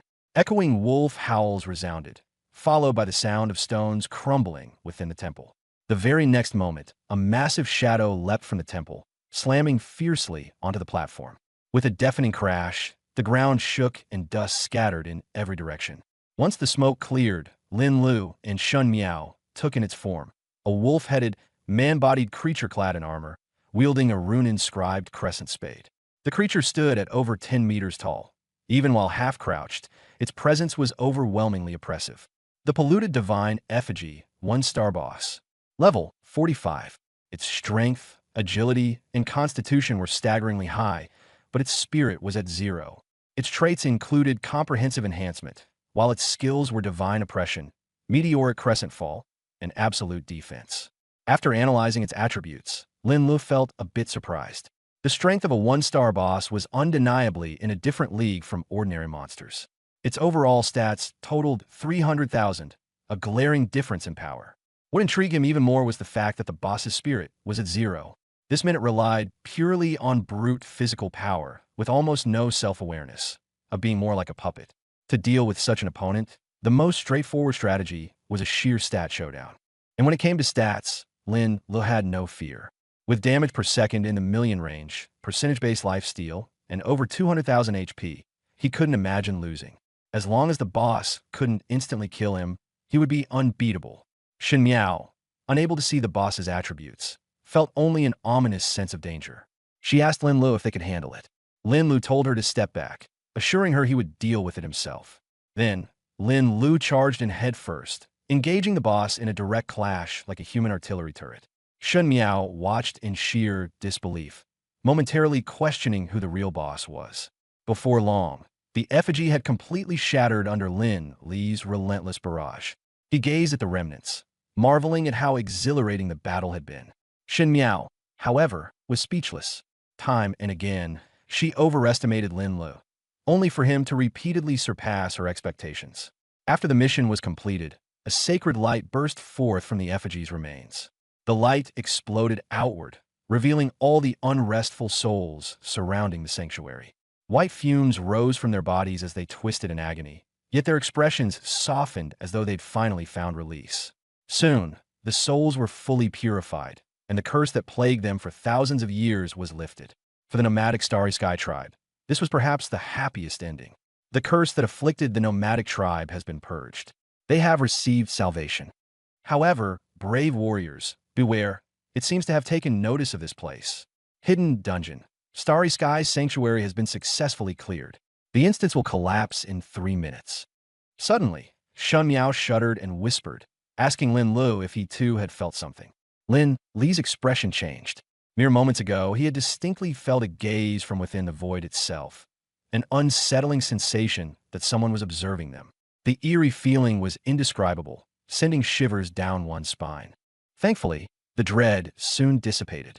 With the destruction of the effigy, the gaze seemed to sever its link, no longer able to interfere with them. Perhaps you're right. There truly is great danger lurking in the starry sky, Lin Lu said to Shun Miao, his expression solemn. But he quickly regained his composure once again. Spiritual focus. But there's no need to be too scared. If this place could be easily affected, we wouldn't have made it this far safely. Let's check the dungeon rewards first. This is my first time clearing a hidden dungeon. I'm quite excited. All right. Shun Miao stopped overthinking it. Fortunes and misfortunes are unpredictable. Overthinking is pointless. Rather than panicking, it's better to focus on what's ahead. For now, improving strength is the top priority. The two composed themselves and approached the treasure chest dropped by the divine statue. There were 2 in total, identical in appearance. Oracle treasure chest. Opening it grants a random epic tier reward, with a very low chance of a higher tier reward. I'll go first. Shun Miao eagerly opened the chest. With a flash of light, a pair of black daggers dropped into her hands. Shadow Fang. Epic tier. Usable at level 35. Attack plus 800, agility plus 30%. On hit, inflicts a vulnerable state on the target, increasing subsequent damage taken by 50%. Wow, it's perfect for me. Not bad luck at all, Shun Miao said, satisfied.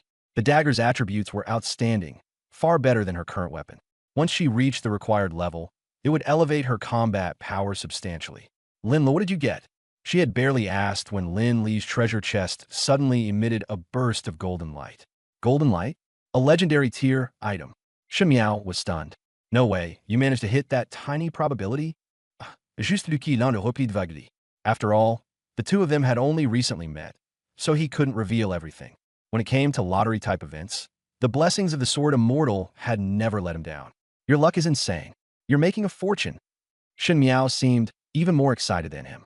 Legendary tier equipment was something that everyone envied. Many professionals never encounter even a single piece in their lifetime. Her excitement from obtaining an epic dagger was quickly overshadowed. Hurry, take it out and show me what it is. All right. Before the words were fully out of his mouth, a golden divine sword rose slowly into the air. The sword's blade was long and sleek, with smooth lines radiating an overwhelming brilliance. As the sword materialized, faint sounds of dragons roaring and phoenixes singing could be heard. Its aura alone was intimidatingly majestic. It didn't seem like just a sword. It seemed more like a ruler, standing above all. Why do I feel a little intimidated? Shun Miao muttered under her breath. Strangely, I feel like it's drawing me closer, Lin Lu said. In the next instant, the sword insignia in his eyes lit up, and all the information about the sword appeared before him. Imperial Sword. Purple Star Fragment. Legendary tier. No level requirement. Attack plus 5,000, Spirit plus 50%. Critical rate plus 50%. Critical damage plus 100%. The wielder becomes immune to all suppression effects. Skill 1. Golden Command, which randomly seals one of the target's skills. Skill 2. Imperial Might, which bypasses all restrictions and ensures that the wielder's skills and effects reach their maximum potential.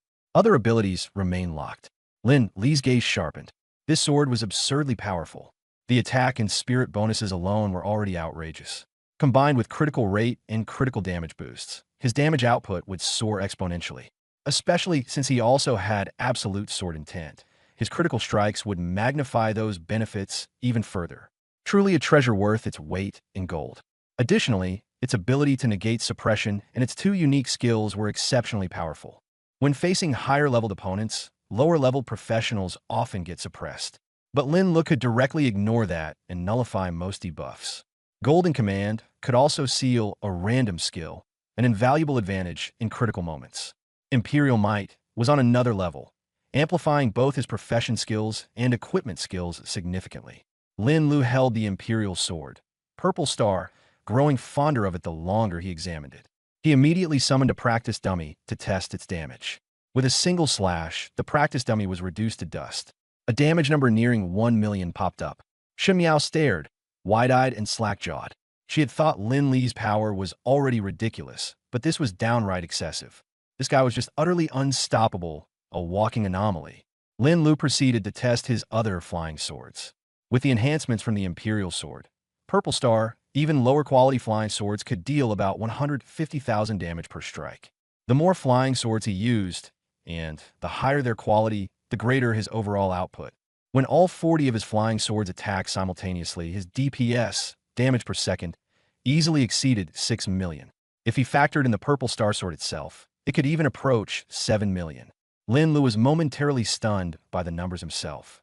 For a professional barely over level 20, his damage output was nearing 10 million. It was enough to make him a contender in the National Professionals exams. It's simply overwhelming. He then considered replacing all of his flying swords with legendary grade ones.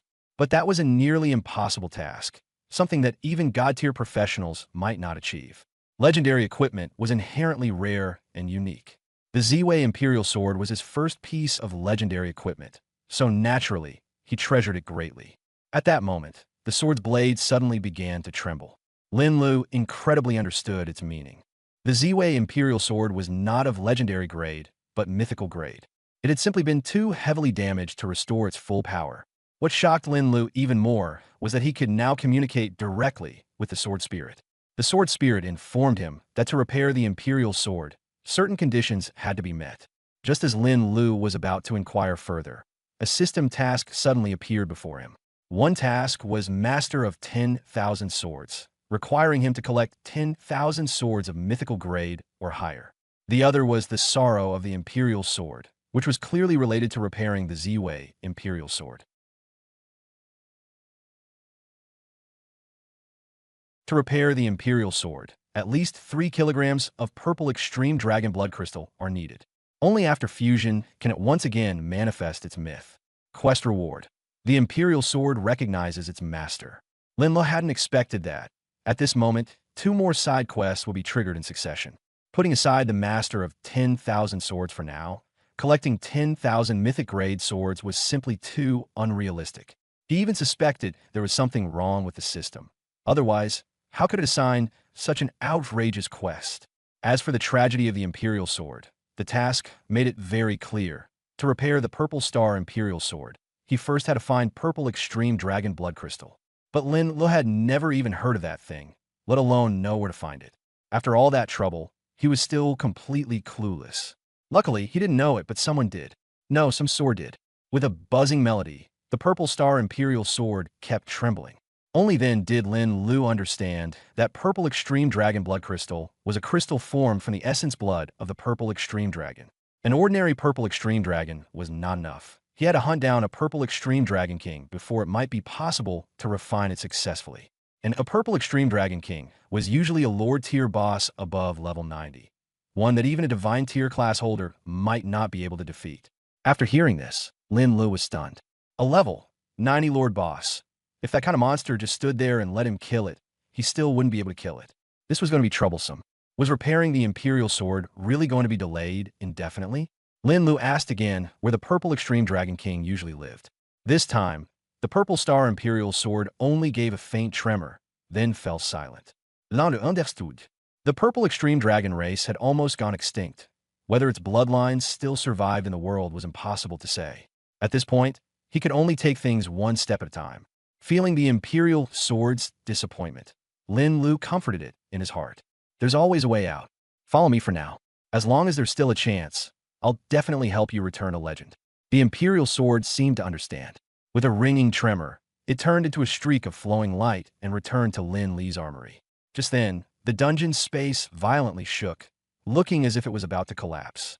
Lin Lu immediately looked at Shen Miao. Let's get out too, quickly. Okay.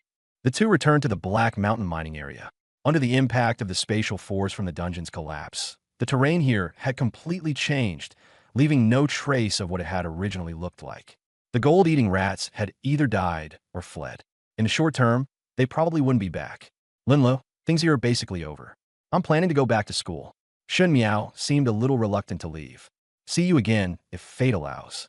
Okay, see you again if fate allows. Lin Lu watched her leave, silently adding one more sentence in his heart. Maybe the next time they met would be at Dragon Capital University. Soon after, the system prompt indicated that all main quests had been completed. Lin Lu successfully advanced to the only growth class, Swordmaster A. After the class promotion, he received 1,000 free attribute points. Having completed Sword Immortal Road 3, he also obtained a new talent. After allocating the attributes, his spirit attribute reached 6,222 points. Lin Lu roughly calculated that when controlling swords at level 15, the increase in damage from spirit was about 1 to 15. Adding the 70% spirit bonus from the King's Cape and the Purple Star Imperial Sword, these 1,000 attribute points could increase his damage per sword by about 25,500. That alone wasn't too shocking, but if calculated across his 40 swords, his overall DPS would instantly rise into the million range. And that still didn't include the Purple Star Imperial Sword, already terrifying enough. Then, he looked at the new talent. With Sword Immortal Blessing in place, he had indeed drawn another top-tier talent this time. Unyielding Sword Bone, SSS, an unyielding will, pressing forward with no retreat. When facing enemies stronger than you, you will unleash limitless potential. For every level the opponent exceeds yours, your Blade Dao Champion, combined with Unyielding Sword Bone, and Lin Li's combat power skyrocketed instantly. The former lets him stack attributes by killing monsters, growing stronger with every kill. The latter is a ruthless talent for crossing levels to counterkill, and it becomes even more outrageous in the later stages. The only pity is that this talent came too late. He had already killed plenty of elite monsters and bosses before, which meant he'd missed out on a huge wave of attribute gains for nothing. But Lin Lu didn't care too much. He knew the road ahead was still long. It was hard for others to kill monsters above their level, but for him, it would only get easier and easier. Sooner or later, his attributes would get so high that no one could catch up. After obtaining the two new talents, along with Purple Star Emperor Sword, Lin Lu naturally couldn't just go straight back to town. By the time he came out of the hidden dungeon, it was only noon on the second day. He decided to continue deeper into Black Mountain and first stack up Blade Dao Champion. Along the way, he would also let this long-dormant Emperor Sword taste blood. The depths of Black Mountain were dangerous. It stretched for over 1,000 kilometers, all of it in no man's land, hiding many terrifying monsters. Although Lin Lu was confident, he wouldn't recklessly throw his life away. So he only operated within a 100-kilometer radius. The monsters here were mostly level 40 to 50, perfect for practice. Killed One-Horned Direwolf Elite, EXP plus 55,000. Triggered Blade Dao Champion, attribute points plus 1. Killed Demonic Wingbat Elite, EXP plus 60,000. Triggered Blade Dao Champion, attribute points plus 2. Killed Fierce Toad Boss, EXP plus 630,000. Triggered Blade Dao Champion, attribute points plus 13. Along the way, Lin Lu almost only chose elite monsters to kill. Whenever he ran into a boss, he dealt with it too. After all, with his current strength, elites and bosses were basically the same to him. Most of them were just one-shot kills. The only difference was whether he had to use a few more swords. It wasn't until the morning of the third day, just as the sun had risen, that he finally stopped the slaughter. After level 20, the experience needed to level up surged, and the EXP from wild monsters was too little. So even after killing for more than 10 hours, he still hadn't reached level 22. But that wasn't the point. The point was that Blade Dao Champion had already stacked up a lot. Blade Dao Champion, 1621. Lin Lu didn't hesitate and directly added all those attribute points to Spirit. Including the 70% boost from his equipment, his Spirit attribute reached 8,978. With nearly 9,000 Spirit, his normal attack damage surged to over 210,000. The damage of Purple Star Emperor Sword also increased significantly, already exceeding 1,050,000. It's about time to head back to town and rest for a day. Tomorrow I'll go take part in the Hidden Dragon Squad trial. This time, he had gained far too much. In just 2 or 3 days, his strength had risen again by a huge margin. With strength, Lin Lu naturally had plenty of confidence. He took out the return scroll he had prepared long ago and crushed it. In a flash of light, he returned to the Adventurer Hall. The Adventurer Hall was in the center of Huicheng and served as a landmark building here. It not only had portals to other cities, but also a coordinate formation for binding return scrolls. Most Huicheng professionals set their return point here. The hall also had many shops and service counters, with very complete functions. Although it wasn't as lively as Wanbao Tower, it was more than enough. Linlu didn't leave immediately. He first found a professional shop, planning to deal with the equipment and materials he had gathered over the past few days. He sold the items for money in two main ways. Either sell directly to the merchants. The price would be a bit lower, but it was convenient. You got the money and left. Or consign them for auction. The items might sell for more, but it would take longer, and there was also the risk they wouldn't sell at all. After thinking it over, Lin Lu chose the former. He had gained quite a lot this trip, and the monster materials were valuable. The odds and ends of equipment could also bring in a good sum. In the end, after tallying everything up, he made nearly 10,000 gold coins. At last, he was no longer short on money. After becoming a professional, Lin Lu hardly ever rested. He was either killing monsters or on the way to kill monsters. After one dungeon run after another, he also took care of Zhao Tsong, and a first-tier professional, by the way. His body wasn't tired, but his mind was already close to giving out. It was rare to get a day of rest, so of course he wanted to relax. Now that he had money, he might as well spend it. Buy food, buy things he needed, then take a bath, get a massage, and end the day feeling great. When he came home at night, his parents still weren't back. Ever since he became a professional, they had been going out more and more often. Lin didn't think much of it. Adults had adult matters. He couldn't be bothered to worry about them. After returning to his room, he did one more thing before bed to prepare in advance for the next day's trial. Sword Heart Clarity, 231200. He had already accumulated over 200,000 skill points. It was time to level up. This time, he had his eyes on the sword armory. After his skill reached level 21, he felt that he could already control more than 100 flying swords at the same time. So when he went shopping during the day, he wasn't spending recklessly either. He specifically went to Wanbao Tower and stocked up on supplies and everyday items, and also bought a batch of suitable swords. Star Pattern Sword. Silver Grade. Usable at level 20. Attack Power plus 270. Spirit plus 20. Magic Recovery Speed plus 50%. The attributes weren't top tier, but they were cheap, and there was plenty of stock. 150 of them only cost less than 1,000 gold coins. Lin Lu had originally wanted to buy a golden grade sword weapon, but that thing was too expensive. One alone cost more than 100 times as much as the Star Pattern Sword. Besides, golden grade equipment was scarce to begin with, and there was no guarantee he could even buy one if he wanted to. 230,000 skill points is enough for me to raise it above level 10.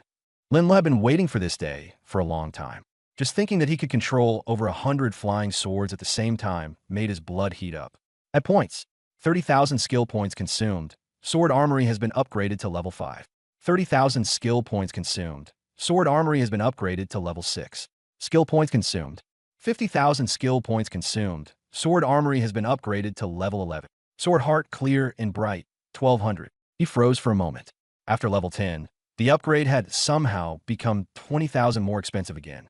But this increase was still acceptable and wouldn't affect his 100 sword plan. Looking at the skill description again.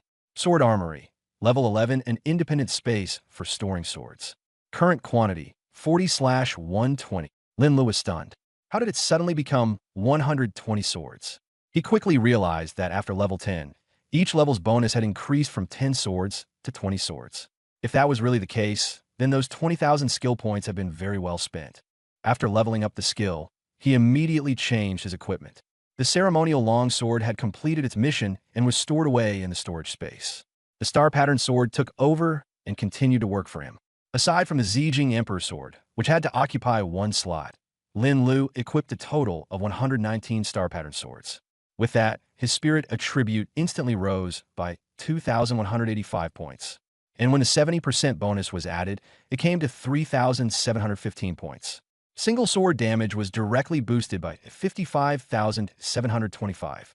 Not only that, each Star Pattern Sword also had 270 attack power. With 119 swords added together, that came to 32,130 points.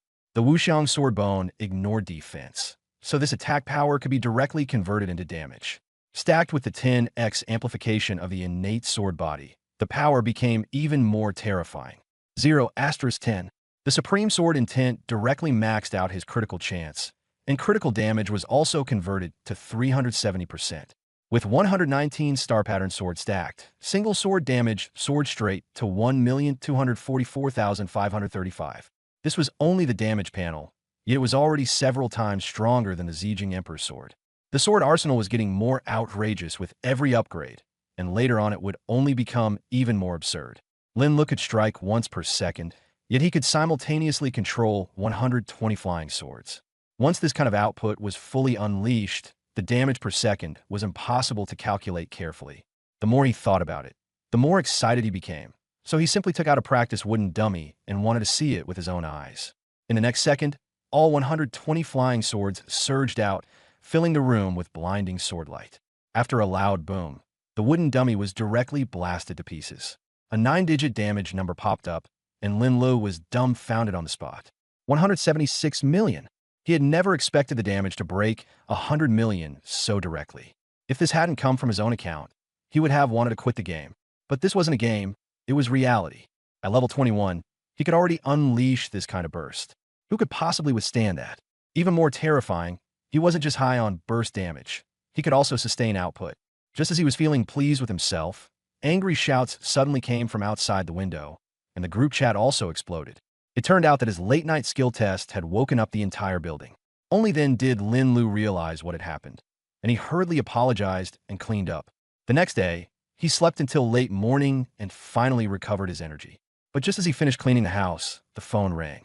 The caller was his cousin, Lin Wanqing, an outstanding student at Longjing University. The two had always gotten along well, but after she went to college, they had less and less contact. Lin Wanqing first complained that he wasn't answering her calls, then asked about his job change and the major exam. Lin Lu joked that he was going to Longjing University to keep her company.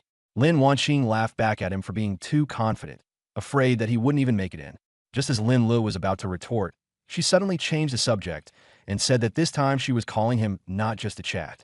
Someone told me you were dumped by Tang Xine? What? I got dumped? Which bastard is spreading nonsense? Lin Lu instantly exploded. Cousin, don't listen to that crap. Clearly, I was the one who looked down on her. That was indeed the truth. After learning what Tang Xine was really like, he had long since cut ties with her. But Lin Wanqing obviously didn't believe him and deliberately teased him. I wonder who it was back then. Lin Li's face darkened. Cousin, you don't believe me? Believe you, okay. It's you who looked down on Tang Xine. You who dump her. Lin Wanqing said with a smile, then turned serious again. But I told you a long time ago, the two of you just weren't right for each other. Dragging it out would only make things worse. Breaking up early is actually better. What you should be doing now is putting your energy into career planning and the big exam. Once you actually get into Longjing University, I promise I'll find you a girlfriend who's 100 times, 1,000 times better than Tang Xine. Lin Lu couldn't be bothered to argue anymore. The more he explained, the messier it got. So he could only say helplessly, I'm definitely going to Longjing University. As for introducing me to a girlfriend, forget it. It's really not necessary. Not necessary? Why not? Lin Wanqing froze, her voice even rising. What? Because of Tang Xine, you're never going to find a woman again. Our Lin family is counting on you to carry on the family line. Cousin, where did you get that idea? Lin Lu was speechless.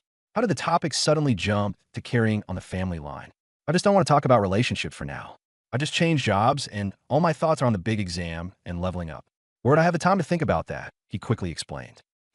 You better mean that. Lin Wanqing paused, then said, then I'll wait for you at Longjing University. By then, sis will have your back. I have something to do, so I'm hanging up first. See you at university. All right, see you at university. Just after the call ended, the takeout arrived too. After finishing breakfast, Lin Lu headed straight to the city lord's mansion. Sure enough, Zhang Yunshan and Fan Zhantian had been waiting for a long time. Lin Lu, you're very punctual. Let's go. I'll take you to the trial ground, Zhang Yunshan said bluntly. Fan Zhantian also patted his shoulder. The trial is important, but don't put too much pressure on yourself. Even if you don't pass, there's still the big exam. Don't worry, principal, I understand. Lan Nu did. Then, under Fan Zhantian's watchful gaze, he followed Zhang Yunshan through the teleportation gate to the trial ground. 9 Sword Pass was named after 9 mountain peaks that stood like heavenly swords. Here, too, is the front line where Longxia holds back the abyss. 300 kilometers farther ahead lies one of the abyss entrances. There, dark clouds press down year-round, Demonic energy surges violently, and the danger is terrifying. At this moment, on the 100-meter-high steel wall of Jijin Pass, stood a middle-aged man with a square face, thick brows, and large eyes. He stood straight and imposing, silently looking at the demonic land outside the city. His name was Wu Songxing, the overall commander of the Qianlong Squad, the commander-in-chief of the Jiangnan military region, and the honorary lord of the Demon Suppression Army, Longxia's First Legion. No one expected that someone of his stature would personally come to preside over this election trial. War god Wu Songxing, a level 96 god of has guarded the front line his entire life and killed countless abyss demons. He's practically the national idol of our Longxia. Being able to see the war god in person was worth the trip. If I can pass the trial and work under him, just thinking about it gets me excited. Don't celebrate too soon. Which of the people who came here isn't an elite? And this time, they're only taking the strongest 10 people with a 95% elimination rate. No matter how hard it is, I have to give it my all. I paid too much for this slot, and this time I'm definitely going to make it through. As soon as Wu Songxing appeared, the crowd that had been quietly waiting immediately began to discuss him in hushed tones. So this is war god Wu Songxing? Lin Lu was also in the crowd. He looked up at the figure on the city wall, and sword seals appeared in his eyes. But the next second, his face suddenly turned pale, and his heart sank sharply. A terrifying pressure, so suffocating it made it hard to breathe, was crushing down on him. The moment Lin Lu tried to probe it, it was like running straight into heavenly might. That pressure only lasted for an instant. The next moment, the purple star Emperor sword in the arsenal lit up, directly blocking the oppression for him. On the city wall, Wu Songxing was slightly startled, clearly not expecting that this young man could recover so quickly. He had intended to use divine-level pressure to suppress his opponent, but he never expected Lin Lu not only to avoid collapsing, but to actually withstand it head-on. This piqued Wu Songxing's interest, and he withdrew his gaze. But Lin Lu felt a chill in his heart. Only then did he truly realize how terrifying a divine leveler really was. Relying on the Emperor's might to probe him, he had nearly lost his life. If not for the Purple Star Imperial Sword saving him at the critical moment, the consequences would have been unimaginable. This time, Lin Lu completely gave up his inflated mindset. He understood that he was still far from strong enough. There are always people better than you, and skies beyond skies. If he wanted to go far, he had to stay vigilant at all times. Zhang Yinshan, beside him, noticed that something was off with his expression and hurriedly asked what was wrong. Lin Lu casually made up an excuse, saying that the atmosphere here was too oppressive and he was a bit unaccustomed to it. Zhang Yinshan nodded and explained that Nine Swords Pass was close to the abyss to begin with heavy killing intent and chaotic energy, so feeling uncomfortable was perfectly normal. Lin Lu said nothing more, only waited in silence. But before long, the situation changed. The agreed time had already arrived, yet the war gods still had not announced the start of the trial.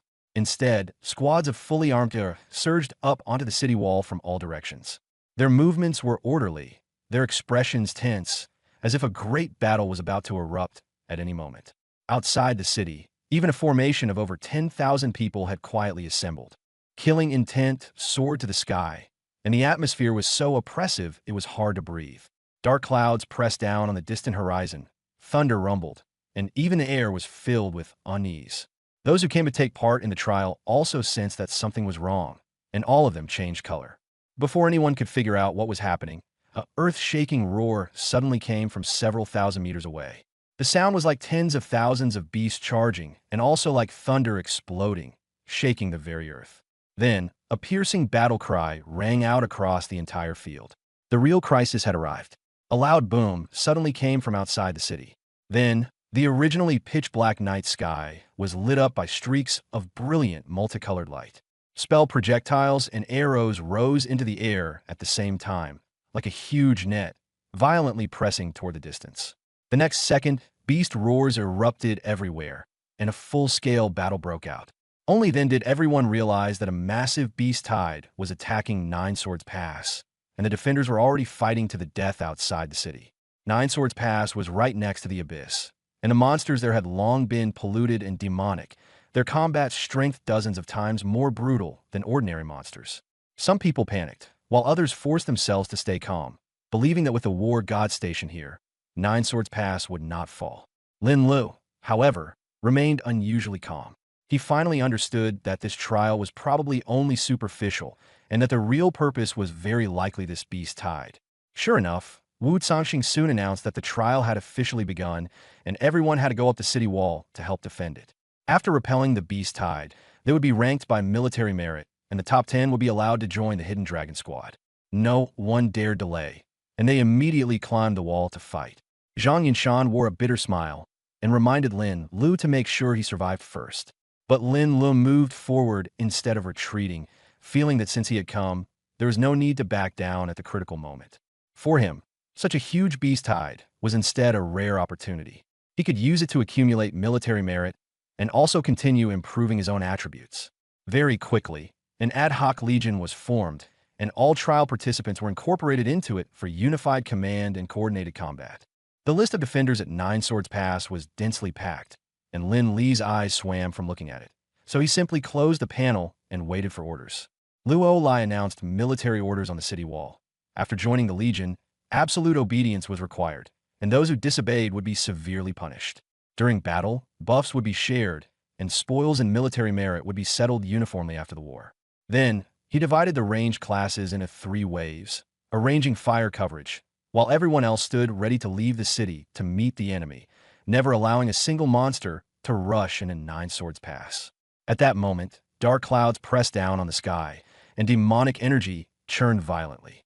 Wu Zongxing, who had been standing silently, suddenly opened his eyes and slashed toward the sky with a single strike. The blade aura was actually 10,000 meters long, as if it were going to split the heavens open. The next second, lightning flashed and thunder roared in the sky. Blood rain poured down, and a miserable scream rang out as the Dark Demon King was forced to reveal himself. Wu Zongxing flew into the clouds and confronted him head-on. Only then did Lin Lu realize that this beast tide was not so simple. It was very likely tied to a contest between Wu Zongxing and the Abyss Demons. And this was also the first time he had seen a God-tier class user make a move. But the battle below quickly worsened, as a Titan ape suddenly joined the beast tide and hurled mountain-sized boulders, causing massive casualties among the defenders. Luo Lai's expression changed drastically.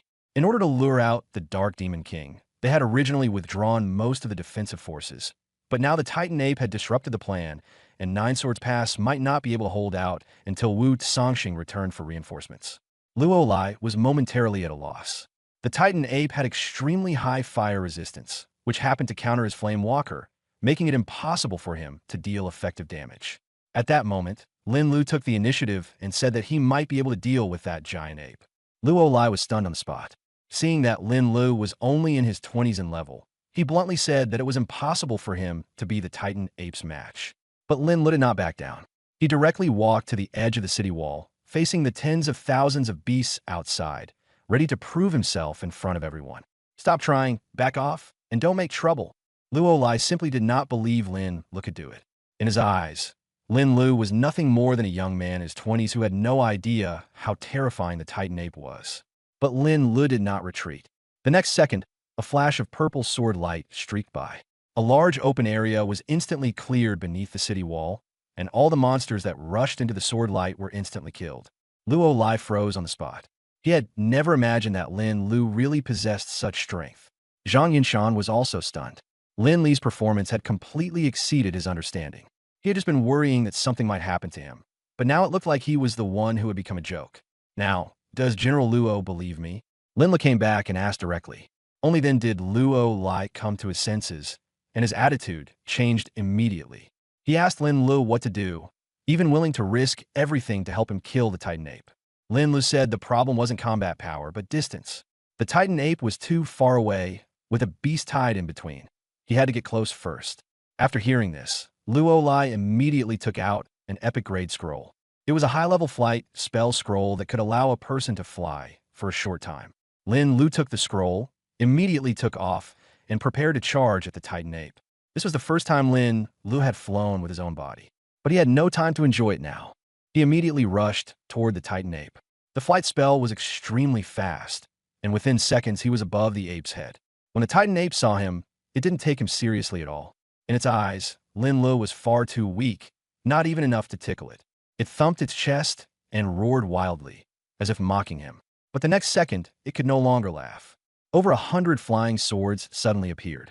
Sword light exploded, and the aura soared into the sky. The most dazzling of all was that sword radiance like purple lightning. A chill ran through the Titan ape's entire body. For the first time, it realized that the human before it really could kill it. It roared furiously, trying to strike first. Its massive body suddenly leaped up, shooting straight into the sky, 100 meters high. At that moment, Lin Lu gave a commanding shout. 100 swords rang together, their light transforming into a giant dragon as they fiercely thrust forward. Lin Li's damage had already broken 1 billion. With the talent bonus added on, the damage exploded directly, minus 1.17 billion. The Titan ape was instantly killed on the spot, its body frozen in midair. The next moment, a rain of blood poured down. The ape's corpse crashed heavily to the ground. The whole field fell into utter silence. Everyone was stunned by the sight. Immediately after, Lin Lu swept through the battlefield alone. Wherever the sword light passed, monsters fell and rose. In just a few minutes, over 1,000 beasts had died beneath his sword. His arrival also completely ignited the human side's morale. Everyone seized the moment to counterattack, and the battle situation reversed in an instant. 10 minutes later, Lin Lu returned to the city wall. The beast tide had already begun to retreat. His attributes surged, and his level also rose to level 23. Zhang Yinshan excitedly grabbed him and praised him repeatedly.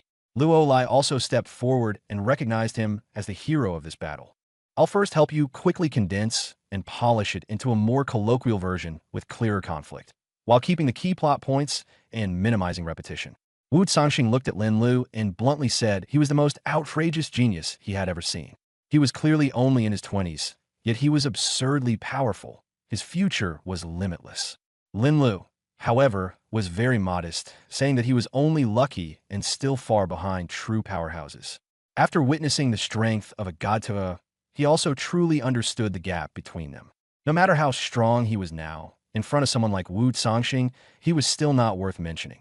Just then, Wu Sanxing's laughter came from the air, and he descended before everyone.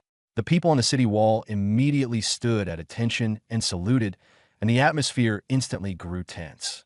Wu Sanxing told everyone to disperse, then deliberately glanced at Lin Lu and said he was even more outstanding than he had imagined. Only then did Lin Lu realize that his earlier performance had clearly been seen by the other party, and he suddenly felt a bit awkward. Wu Sanxing didn't blame him, however. Instead, he admitted that if not for Lin Lu, the plan to lure out and kill the Dark Demon King might well have gone wrong. Now that this major threat had been successfully eliminated, Lin Lu had contributed greatly. So aside from military merit, he could also make one request, and Wu Sanxing would personally fulfill it. Zhang Yinshan listened with envy and hurriedly reminded Lin Lu to think it through before speaking. This was a promise from the war god, and it carried enormous weight. Lin Lu couldn't think of what he wanted for a moment. Wu Sanxing saw his hesitation and set the promise aside for now, telling him to bring it up later when he needed it.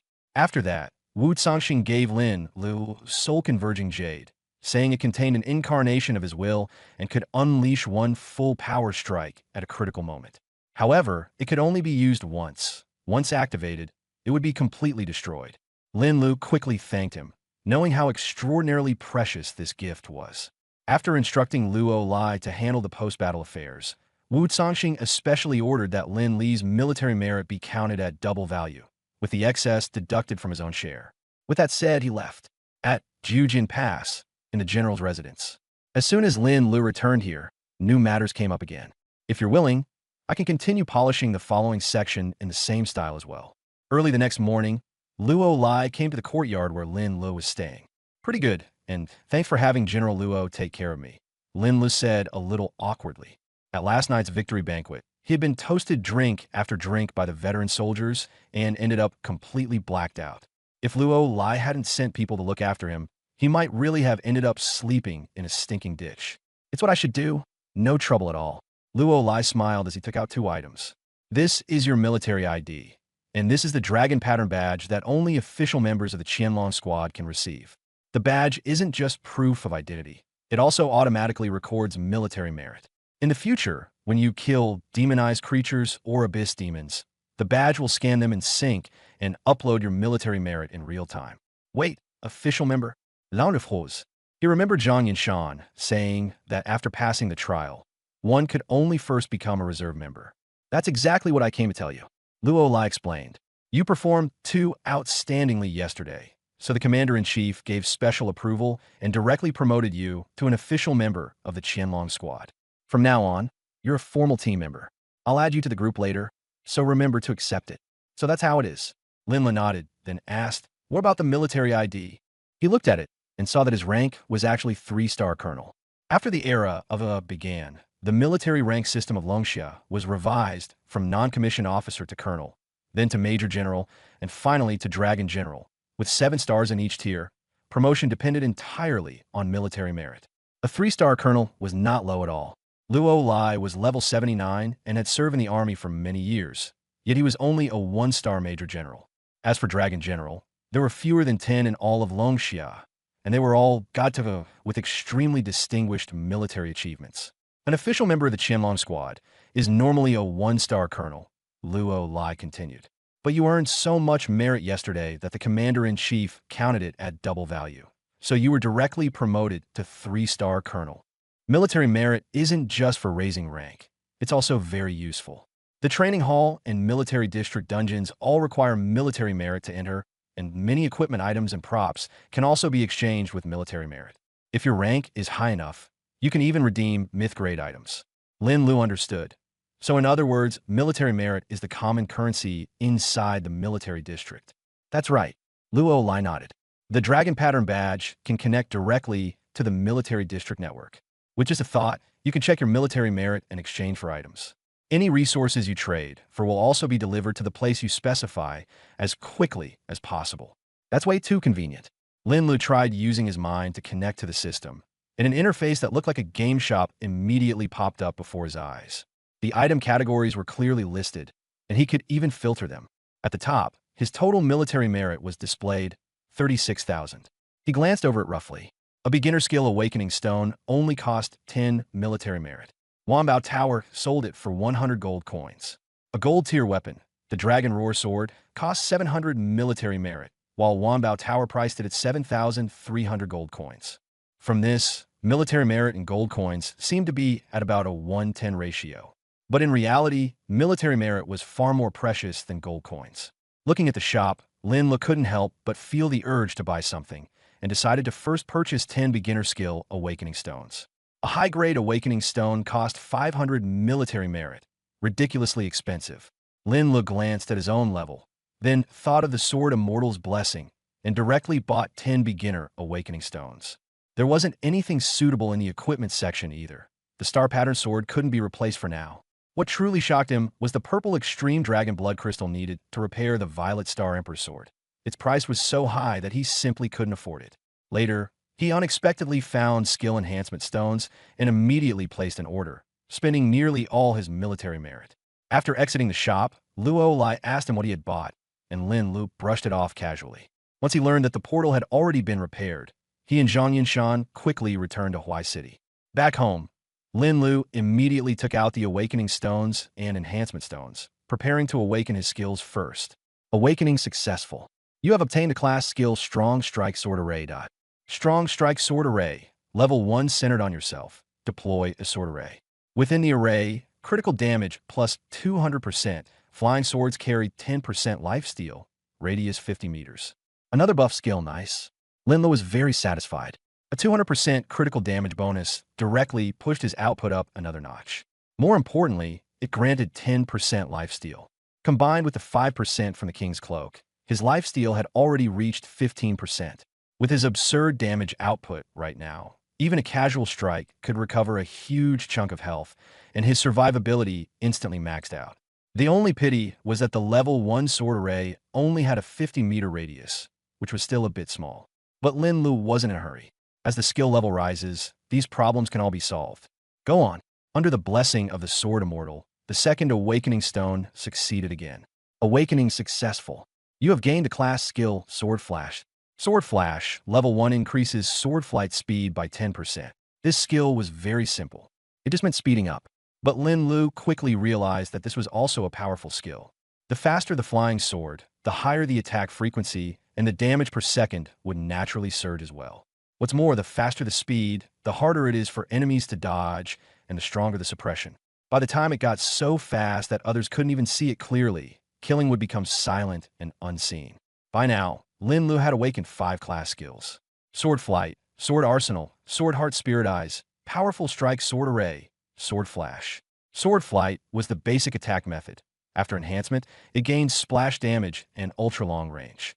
Needless to say, Sword Arsenal was almost a core divine skill. The reason Lin Lu was able to surge to billion-level output so quickly was largely thanks to it. As for Sword Heart Spirit Eyes, it was like an enhanced detection skill. Powerful Strike, Sword Array, and Sword Flash also fit the class perfectly, taking his overall strength to another level. In other words, none of these 5 skills was useless. The Sword Attendant class was even stronger than he had imagined. As his class continued to grow, even without those talents, Lin Lu could still reach heights beyond anyone else's reach. Of course, having talents was even better. Who would ever think they had too many trump cards? Already 5. I wonder if there'll be any new skills after this. Normally, a class user at over level 20 having 3 or 4 skills was already considered a lot. Lin Lu already had 5, which was pretty outrageous. As for whether there were any others that hadn't awakened yet, they could only keep trying. Awakening failed. Awakening failed. Only after all the awakening stones were used up did no new skills appear. This showed that it wasn't a matter of luck. Rather, at this stage, all available skills had already awakened. If he wanted to get new skills, he would either have to level up or change class. For professionals in other classes, that basically meant waiting for their first class advancement. And the skills after class advancement were usually stronger. Lin Lu was also somewhat looking forward to it. Next came the skill enhancement stones. After thinking it over, he decided to enhance Sword Armory first. After all, that was his core skill. Once the skill stone disappeared, the enhancement succeeded again. Sword Armory, level 11, an independent space for storing swords. Current quantity, 110/110. Sword Armory, level 11, an independent space for storing swords. Current quantity, 110 out of 110. Within the sword control range, swords can be summoned or recalled at will. Within the sword control range, summon and recall at will. Lin Lu stared at the description, momentarily not reacting. The swords in the armory could originally be taken out and used whenever needed. This enhancement didn't seem to change much. Wait, sword control range? Could it be? His eyes lit up. Go! A star-patterned sword immediately flew out the window and shot straight into the sky. After flying a certain distance, it suddenly disappeared. The next second, it reappeared 100 meters away. Lin Lu kept testing it. This time, it was even stranger. Several flying swords kept disappearing, appearing, disappearing, and reappearing in midair. At an unnoticed spot, a flying sword would even suddenly appear, poised to strike. Lin Lu finally confirmed it. The enhancement effect of the flying swords was exactly as he had guessed. In the past, the flying swords could only operate within a few meters of him, and to recall them, he had to pull them back into that range. It didn't seem troublesome, but it always lacked a bit of killing power. But now it was different. Within the sword control range, the flying swords could fly wherever they wanted. They could be recalled at any time and could also suddenly appear right in an enemy's face. With that, they had directly become a true killing move. 35,000 military merit, worth every bit of it. 2 new skills, plus 1 enhancement skill. Lin Lu itched to try them in real combat immediately. The location was simple enough. He was now level 23 and could already enter the level 25 public dungeon, Twisted Jungle. And he had heard that on Nightmare difficulty, there was a chance to drop epic equipment. Although the probability was very low, it was enough for him to practice with. He locked the door and headed straight for the dungeon hall. This was the busiest time of day. The moment Lin Lu appeared, he immediately drew a wave of attention. There was no helping it. He had solo cleared Nightmare Death Tomb and even broken the record, so he had long since become a legend here. Some people didn't recognize his face, but almost no one hadn't heard his name. Is that Lin Lu? The genius who cleared it in half an hour a few days ago. That's right. I saw him with my own eyes last time. His strength is absurd. I heard he awakened a talent, which is why he's so strong, so enviable. If these people knew that Lin Lu didn't just have 1 talent, but already had 10 talents, with 1 being SS grade and the rest all SSS grade, they'd probably be stunned on the spot. But even if such a thing were said aloud, no one would believe it. Since the age of the profession era began, double talents and triple talents have been ridiculously rare. 10 talents were something no one had ever seen before. And Lin Lu's trump cards would only grow more numerous as his level increased. What is he here for this time? Is he trying to set another record? Probably not, right? 29 minutes and 37 seconds is already insane. For Death Tomb, that's basically near the limit. While the crowd was still guessing, Lin Lu had already selected Nightmare, Twisted Jungle, and teleported in directly. He went into the dungeon. Wait, why Twisted Jungle? Soloing Nightmare, Twisted Jungle alone. So the big shot is making a move again? Hold on, didn't he only change class not long ago? How is he already able to enter here? Could he already be level 20? The hall fell silent all at once. Many people were stunned. Not to mention level 20. Back when most of them took the major exam, they had only just been a little over level 10. At that point in time, those who could already rush to level 20 were usually geniuses from the top aristocratic families. But Lin Lu came from an ordinary background, and his parents were just average people. This had long since been thoroughly investigated. That was why it was even more shocking that he could enter Twisted Jungle so quickly. Meanwhile, Lin Lu had already appeared inside the dungeon. In Nightmare Twisted Jungle, the monsters were mainly between level 25 and 30, and most of them were elites. Strange monsters. The final dungeon boss, Lord of the Jungle, is level 35 and also has star-tier strength. An ordinary team simply couldn't withstand it. If they tried to clear it through coordination, even a slight mistake would mean a total wipe. But for Lin Lu right now, this level 25 dungeon was far too easy. He wasn't short on levels. He was just itching to try out his skills. Fast and decisive. Before the fight, he first spent his skill points. He prioritized the strong strike sword array. At level 1, its range was too small, only 50 meters. He directly pushed it to level 11, and the range increased to 550 meters. Sword Flash was also raised to level 3, boosting sword control speed by 30%. More than 100,000 skill points were quickly, almost all spent. Only then did Lin Lu realize skill upgrades cost far more than he had imagined. In the future, there would only be more skills to upgrade, and skill points would only become scarcer. He couldn't help but mock himself for thinking too optimistically just now. After unfolding the sword array, a golden giant sword hung above his head. The sword array could even move with him, making it extremely practical. The only problem was that it was too conspicuous. But there was no one in the dungeon, so he couldn't be bothered to care. He pushed forward with the sword array over his head and quickly encountered the first monster. Twisted Treant, Elite, level 30, with very high strength and constitution. But in front of Lin Lu, it didn't even have a chance to react. The star-patterned sword flashed past, and the Treant fell on the spot. The experience arrived, and he also got a point in attributes. Lin Lu didn't think much of it, and continued to summon more flying swords. He kept the splash effect on, and also boosted his own attack speed with Sword Flash. What followed was nothing more than a crushing advance. The Twisted Jungle looked complicated, but in reality, there was only one path. Follow the trail forward, and in the end, you just fight the boss directly.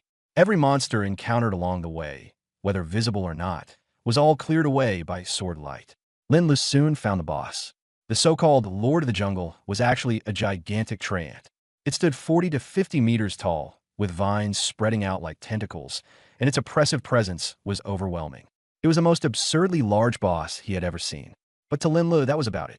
He didn't even bother to inspect its information and simply raised his hand, sending 120 flying swords in a volley. With that single strike, the boss was directly pierced through. A 1-star level 35 boss didn't even have time to resist before being instantly turned to dust. Immediately after, the experience arrived, and a silver-white treasure chest dropped. Lin Lu had originally thought it would be epic equipment, but what came out was a platinum spear. Its stats were average, and he couldn't use it, so he casually tossed it into his storage space. Just as he was about to leave the dungeon, Lin Lu suddenly stopped. Not far away, inside a tree hollow, a cluster of deep blue light was flashing. When he walked over to take a look, he found that the cave wall was actually covered in blue fruits. The fruits were only about the size of pigeon eggs, packed densely across the entire hollow. At a glance, Lin Lu recognized them as skill training fruits. This thing was rare and valuable, and could greatly increase skill cultivation efficiency. Roughly estimating, there were at least 400 or 500 of them in the tree hollow. At this point, their value was almost 100 million. Lin Lu suppressed his excitement and spent 10 minutes harvesting all 498 of them. But after getting them, he felt a little disappointed again. These fruits could help people train skills, but he usually didn't use this kind of training method at all. Just as he was thinking of selling them off, Lin Lu suddenly thought of his talent. Sword Heart Clarity allowed him to gain 1 skill point every second, and skill points were essentially proficiency as well. Then would these fruits also work on his talent? If they did, then their value wouldn't just double. Thinking of this, Lin Lu immediately took out one fruit and bit into it. The blue flesh burst open, and surprisingly, it tasted pretty good. The texture was like the freshest lychee, with plump flesh and a sweet, refreshing taste, and its effect kicked in immediately. As expected, it works. After swallowing the flesh, Lin Lu immediately discovered with delight that the skill points, which had originally ticked up once per second, were now jumping 3 times in a row. In other words, the effect of sword heart clarity had been forcibly tripled. 498 fruits, and each one can last 12 hours. Even if I use them nonstop for 24 hours a day, it'll still be enough for me to use for more than half a year. Lin Lu was overjoyed, even happier than when he had just awakened a new skill. With these fruits, the speed at which his skill points accumulated would skyrocket, and the immediate trouble could be considered temporarily resolved. Since I still have time, I might as well run it a few more times. Maybe if I'm lucky, I'll get another skill training fruit. In high spirits, Lin Lu immediately restarted the dungeon and continued farming it like crazy at top speed. Meanwhile, in the dungeon hall, a long, melodious chime echoed through the hall for a long time. The job changers passing back and forth all stopped in their tracks, their faces filled with astonishment. 9 chimes from the bell. Someone has broken the historical record for the nightmare difficulty of Twisted Jungle. Among the 3 public dungeons, the number of bell chimes differs when different records are broken, so someone quickly figured it out. Why are there so many monsters lately? Just a few days ago it was the Death Tomb, and now it's Twisted Jungle. When did nightmare difficulty become this easy? Don't you know? After Lin Lu broke the record solo, all the major guilds in Huichen got anxious. Now, they're all forming teams to storm the 3 public dungeons, and they've even hired outside help from elsewhere, just to snatch the record back. No wonder there have been so many unfamiliar faces in the dungeon hall lately. So that's why. But Lin Li's really ruthless too. So many powerful job changers, and yet none of them can take the record from him. Exactly. A little over 29 minutes is basically the limit already. Unless Lin Lu makes another move, I really can't think of anyone else who could break this record. And every time I see those outsiders come out looking dejected, I can't help but feel great. Lin Lu has really brought honor to our Huicheng. I wonder who broke the record this time. Let's go take a look. Before he could finish speaking, a flash of light appeared ahead, and a party emerged beside the Twisted Jungle portal.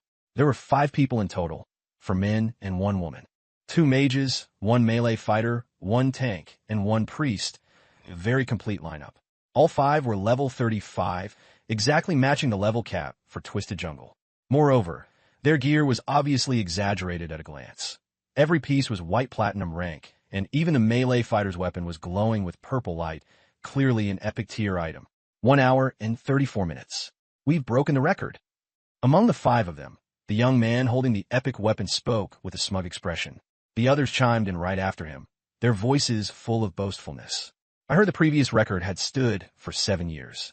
We cut it by a full 40 minutes this time. The people of Huai City must be feeling pretty embarrassed, huh? A dungeon record for one city, yet it ends up carrying another city's guild name. Just thinking about it is enough to make headlines. I've already thought of tomorrow's trending title. The 5 Tigers of Wind City shock everyone. Huai City's professionals admit defeat. We're being this arrogant. Are we even going to be able to walk out of here today? Don't worry. If they dare to make a move, that's when they'll really lose face. If they're not as good as us, what can they do to us? None of them bothered to lower their voices at all. It was obvious they were deliberately making sure the people around them heard. That brazen attitude made the professionals of Huai City nearby grind their teeth in anger. But there was nothing they could do. This was the dungeon hall, where fighting was strictly forbidden. Even if they could fight, no one would dare stand up at a time like this. If word got out, the reputation of Huai City's professionals would be completely ruined. Listen to them. Listen to them. Those guys are way too arrogant. They really think there's something special. Who knows where they came from? How dare they come onto our turf and act this cocky? Cocky. Looks like they're the raid team from the Tiger Battle Guild in the neighboring Wind City. That young man at the front should be the guild vice leader, Zhang Xingxiu. I heard he's an S-rank class, the Gale Sword Master. He really does have some skill. People from the Tiger Battle Guild? Aren't they afraid we in Huai City will all unite and denounce them? Generally speaking, professional guilds from different cities rarely clash directly. Like Zhang Xingxiu and the others, coming into someone else's territory so openly to clear a dungeon. They had just finished the dungeon and were still being this arrogant? Something was definitely off. If things went wrong, it could easily set both sides off completely. Maybe they're here for revenge, deliberately making such a huge show and coming to our territory to farm dungeons. Revenge? What happened? Tell me. Last year around this time, there was a professional in our Huicheng named Lin Wanqing who went alone to Fengcheng. Not only did she break their dungeon record, she also crushed all the talents in the same age group. She swept through Fengcheng by herself, and the matter caused a huge uproar. In the end, it was only suppressed after the city lords of both cities stepped in. I heard that before she left. She even said that Fengcheng professionals were nothing special. If that's the case, then it makes sense. No wonder these people are so arrogant. They're here to get back at us. Wait, Lin Wanqing? I think I remember that last year's national exam champion also had that name. Could it be the same person? Of course. You don't even know that? She was the first national champion ever produced by our Huicheng. This time, Zhang Xingxiu and the others were deliberately here to provoke them. Especially Zhang Xingxiu. Last year, he was utterly crushed by Lin Wanqing and didn't even last a single move, something he had always considered a tremendous humiliation. Over the past year, he believed his strength had increased greatly, and with Lin Wanqing away from Huicheng, he came over to vent his anger. The record Lin Wanqing broke last year still hadn't been surpassed in Fengcheng to this day. So Zhang Xingxiu intended to use the same method to strike back fiercely. Young master, should we continue? The healer woman asked. No need. Zhang Xingxiu wore a confident expression. 1 hour and 34 minutes. Unless Lin Wanqing comes here in person, no one can beat us. She's not in Huicheng right now anyway. By the time she finds out, we'll already be done. Then she'll just have to swallow this loss in silence. Next, all we need to do is spread the news and let everyone know, and the disgrace Fengcheng suffered last year will be completely buried. Young master is wise. The few of them quickly flattered him. Just as Zhang Xingxiu was smiling, a bell suddenly rang 9 times in a row. 9 bells rang, meaning the historical record for nightmare difficulty had been broken. He had just boasted that no one in Huai City could surpass him, and then he was ruthlessly slapped in the face. He had been smug a moment ago, but the next second he was stunned. Ha! Weren't you pretty arrogant just now? Why aren't you laughing now?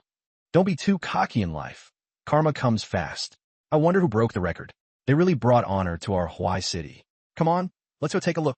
The crowd instantly felt vindicated and immediately rushed toward the leaderboard. Deputy guild leader, what do we do now? The healer and the others panicked. Zhang Shangxi's expression was as ugly as it could get. In order to break the record, they had relied not only on strength, but had also specifically studied the dungeon strategy and spent money to assemble a full set of equipment. Even so, 1 hour and 34 minutes was already the limit. But before they had even warmed their seats on the throne, the record was broken again. He could only pray the other side wouldn't beat it by too much, otherwise they wouldn't even have a chance to turn things around. Yet the more he feared something, the more it happened. The next second, chaos erupted around the leaderboard. Zhang Xingxiu grew even more uneasy and quickly squeezed into the crowd. He looked up, and his whole body froze. This can't be possible? 31 minutes and 27 seconds. The new record was a full hour faster than theirs. Even more absurdly, there was only one name on the clear list. If the dungeon rankings can't be faked, then Zhang Xingxiu was really starting to suspect that someone in Huacheng had secretly tampered with them, clearing the Twisted Forest solo on Nightmare difficulty, no less. Lin Lu cleared Nightmare difficulty in just 31 minutes, leaving Zhang Xingxiu completely dumbfounded. Just as he was about to curse, the dungeon hall's bell rang again, and the top score on the leaderboard was refreshed once more, changing to 17 minutes and 11 seconds. The entire room exploded instantly. Zhang Shengxiu's face turned green, and in the end he could only slink away in disgrace. What he didn't know was that Lin Lu just wanted to farm a few more skill cultivation fruits, but ended up going all out and casually bulldozing the dungeon. In the end, Lin Lu obtained 1,000 skill cultivation fruits, and his level also rose to level 24. After going home, he took a shower and prepared to sleep. Tomorrow was the big exam, but the class group suddenly started spamming messages like crazy. The homeroom teacher asked everyone to report their name, class, and level, and also to gather on the playground at 8 a.m. the next morning to receive their admission tickets. The class monitor was the first to jump out and report that he was an A-rank Windstorm Mage, level 13. The study committee member immediately followed up with praise, and the atmosphere in the group instantly heated up. Don't get the wrong idea. The class monitor, Xiang Xiaoqiang, spoke first. Actually, I'm still a bit short. It'll depend on my on-the-spot performance. At study committee member Lu Ziqing, what level are you? Lu Ziqing immediately replied, Lu Ziqing, a rank class soul singer, level 11. With her taking the lead, the others also gradually posted their information. Sun Hao, C rank class warrior, level 9. Liao Miao Miao, D rank class archer, level 7. Jiang Tao, D rank class. Linla glanced through a few messages and skipped straight to the back. Homeroom teacher Li Ji mentioned the class monitor, Xiang Xiaoqiang, and asked him account who still hadn't posted. Not long after, Xiang Xiaoqiang replied, for still missing. Lin Lu, Jiang Zhao Song, and Tang Xian. Li Ji immediately replied, Tang Xian transferred schools, and Zhao Song probably won't be taking the big exam either. At Jiang Xiao at Lin Lu. Hurry up and send your information, or you won't be able to get your admission tickets in time. Lin Lu was a little surprised to see Tang Xian transferred schools. But that was fine too. It saved him from that guy always coming to bother him. As for Zhao Song, from what the homeroom teacher said, he probably knew something about it. But Lin Lu didn't care at all. He had done it cleanly, so no one could trace it back to him. And even if they did, so what? Whoever dared to come after him would have to pay the price first. If the Zhao family really dared to cause trouble, then they had better be prepared to die. Lin Lu continued reading. Around 7:31, Jiang Xiao showed up. She said, sorry, Teacher Li, I just came out of a dungeon. Li Ji replied, it's fine, you still have time before 8. Xiang Xiaoqiang immediately chimed in. As expected of the school beauty, you're still working this hard with an SSS rank class. We really can't compare. Which dungeon have you been leveling in? We haven't seen you around these past few days. Jiang Xiao replied very simply, I'm not even watching. At homeroom teacher Li Ji, Teacher Li, I won't be going to the gathering tomorrow. I'll meet at the exam venue, and someone else can pick up my admission ticket for me. Li Ji, Lu Ziqing asked again, Xiao, what level are you exactly? Jiang Xiao first sent a sunglasses emoji, then posted her personal information. Jiang Xiao, SSS rank, class divine array master, level 19. The group instantly exploded. Holy crap, level 19? An SSS rank class at level 19? Dragon Capital University is basically guaranteed. Congratulations. +1. +10086. Li Ji was also very excited. Xiao, you're excellent. Teacher is proud of you. Lin Lu saw this, and the chat had already reached the end. But after being quiet for only a short while, Jiang Xiao sent another message. Teacher Li, isn't Lin Lu still missing? Ahobas Lan Lu. Immediately after, the class monitor, the study committee member, and then the entire class all started frantically at INGM. Lin Lu looked on with a wave of speechlessness and could only hurry to reply. After thinking about it, he decided to keep his profession hidden for now. After all, occasional leveling up could still be brushed off, but leveling up too fast would be abnormal. I'm here, stop messing around. He typed quickly. Lin Lu, F-rank profession sword disciple, level 24. As soon as the message was sent, the group fell silent for a second, then instantly exploded. What the hell? Lin Lu is already level 24. Did you accidentally type 2 instead of 1? Our class 9 has produced a monster. This guy is even scarier than Xiao. At this moment, Sun Hao chimed in. Did none of you go to the dungeon hall today? Lin Lu single-handedly broke the historical record for the nightmare difficulty of the level 25 dungeon, Twisted Jungle. What's so strange about a freak like him reaching level 24? The group exploded again. He broke the record alone? And on nightmare difficulty? I can't even clear normal difficulty. Is the gap really this huge? That's too outrageous. Li Ji also followed up. Good. Lin Lu, you're very good. The teacher didn't misjudge you. Lan. The group kept stirring up trouble for a while longer before finally quieting down.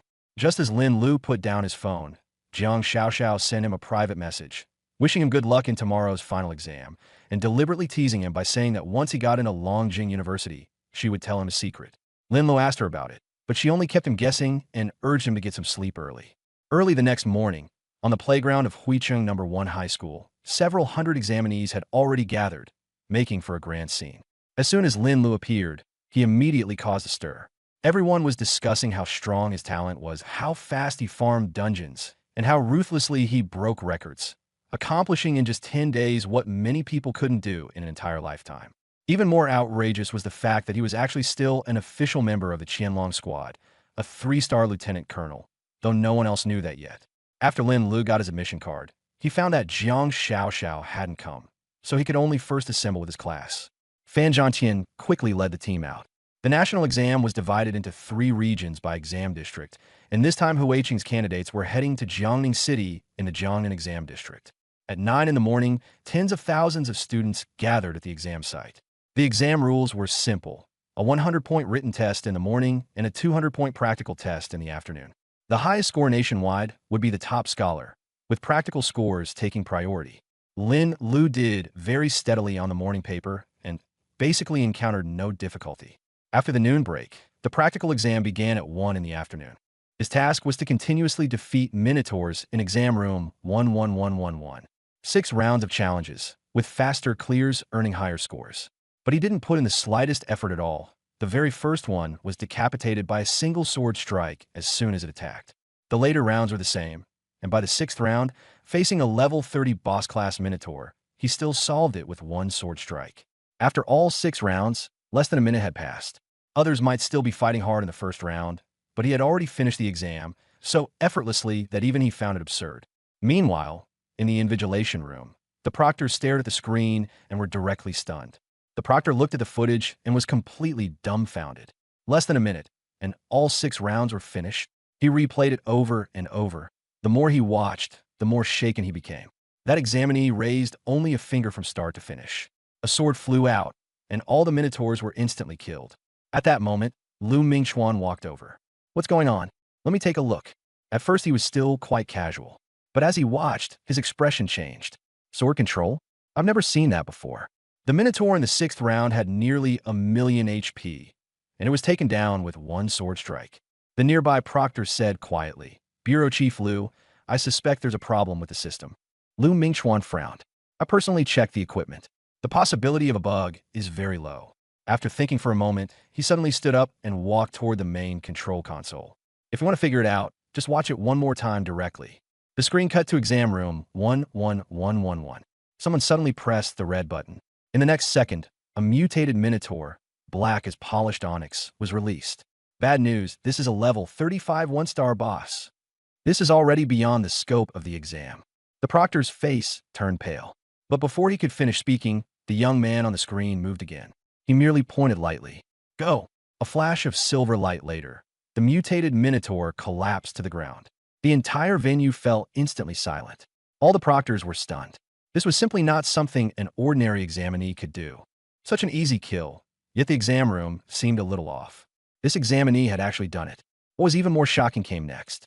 Lu Mingxuan watched the screen and realized the problem was not with the system itself. His eyes lit up. He immediately increased the values, then pressed the red button again. In exam room 11111, Linla looked at the Minotaur that had spawned once more, feeling very confused. Weren't there only 6 rounds? But his hands didn't stop. The flying sword slashed straight at it. 1 strike dealt over 4 million damage, yet the Minotaur didn't die. Lin Lu froze for a moment, then added another strike before finally killing it. But before he could catch his breath, a new Minotaur spawned again, and it was even stronger. Lin Lu grew more and more fired up as he fought. One after another, the monsters kept coming, with their numbers increasing. He simply unleashed more flying swords and directly activated a sword formation to force kill them. In the proctor's room upstairs, everyone was utterly dumbfounded. 10 3-star level 40 Minotaurs had actually been instantly killed by him one after another. Even the short proctor couldn't help but slap himself twice. Lu Mingxuan was also shocked. He quickly had them stop, and instead went to check all of Lin Li's records. He also decided to count this round's score as a perfect score for now. Right after that, the second practical test began. This round tested comprehensive ability. The difficulty was divided into 3 tiers. The lower tier was the safest and would be paired with 4 NPCs. The middle tier would be paired with 2 NPCs. The upper tier required the examinee to solo the dungeon. Only by clearing it would one receive points. Failure meant 0 points. Most people would choose the lower tier.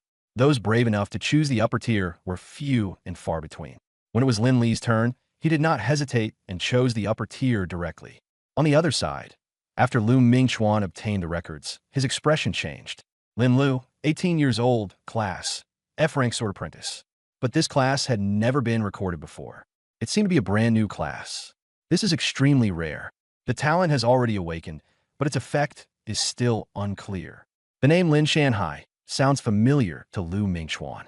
And looking at his mother Lu Qingge and his cousin Lin Wanqing, last year they were still the top scorer in the national examination. He put down the file and stared at the proctor, saying that the Lin family had a clean background, yet this family kept producing freakish geniuses one after another. It was truly absurd. Lin Wanqing emerged last year, and now Lin Lu has appeared this year. From the looks of it, he seems even more monstrous. But it's still too early to draw a conclusion. The key is the later exams. The proctor said with a wry smile that last year, it wasn't just Lin Wanqing. There were several others in the second practical exam who also got full marks. The question setters thought the test was too easy, so this year they directly raised the dungeon difficulty. Not only was it harder, but the clear time limit was also much stricter. Lu Mingchuan became interested upon hearing this and asked how the full score threshold was calculated this year. In the past, clearing it within 1 hour solo was enough for full marks. Last year, Lin Wanqing took first place with a time of 41 minutes and 31 seconds, and in the end had a perfect total score, taking the championship directly. But this year, the full score threshold was cut by 20 minutes. One must clear it within 40 minutes to have a chance at full marks. This change has its advantages. It can more quickly filter out top-tier geniuses and also widen the gap. Lu Mingchuan nodded, then worried that even last year's best result hadn't broken 40 minutes, and with the difficulty even higher this year, perhaps no one would be able to get full marks. The proctor said it was hard to say. They had originally been optimistic about several people, such as Jing Lingxian in room 49. He came from the Jing family of Jiangnan, had advanced into the SSS rank class Starfall Blade, and had also awakened the SSS rank talent power of the stars. He was indeed very strong. Han Zixu in room 63, Song Feifei in room 97, and Cheng Xiao in room 107 were all not bad either. These people all passed 6 rounds smoothly in the first practical round, with perfect scores. But Lu Mingchuan asked who was stronger between these people and Lin Lu. The proctor admitted that Lin Li's performance in the first round was simply outrageous. But the second practical exam focused more on overall strength, and Lin Li's F-rank profession was too obvious a weakness. Who would take first place was still truly hard to say. Yet Lu Mingchuan was very certain, saying that Lin Lu would definitely be the national top scorer, and even wanted to bet with him. The proctor also refused to foo, deciding to back Jing Lingqian, feeling that he was more well-rounded and more like a top scorer. At this point, the second practical exam had already begun. The dungeon was generated according to the order of the exam rooms. The first room shown on the screen was room 49. Jing Lingqian, dressed in white, held a star-cloud spear and attacked fiercely.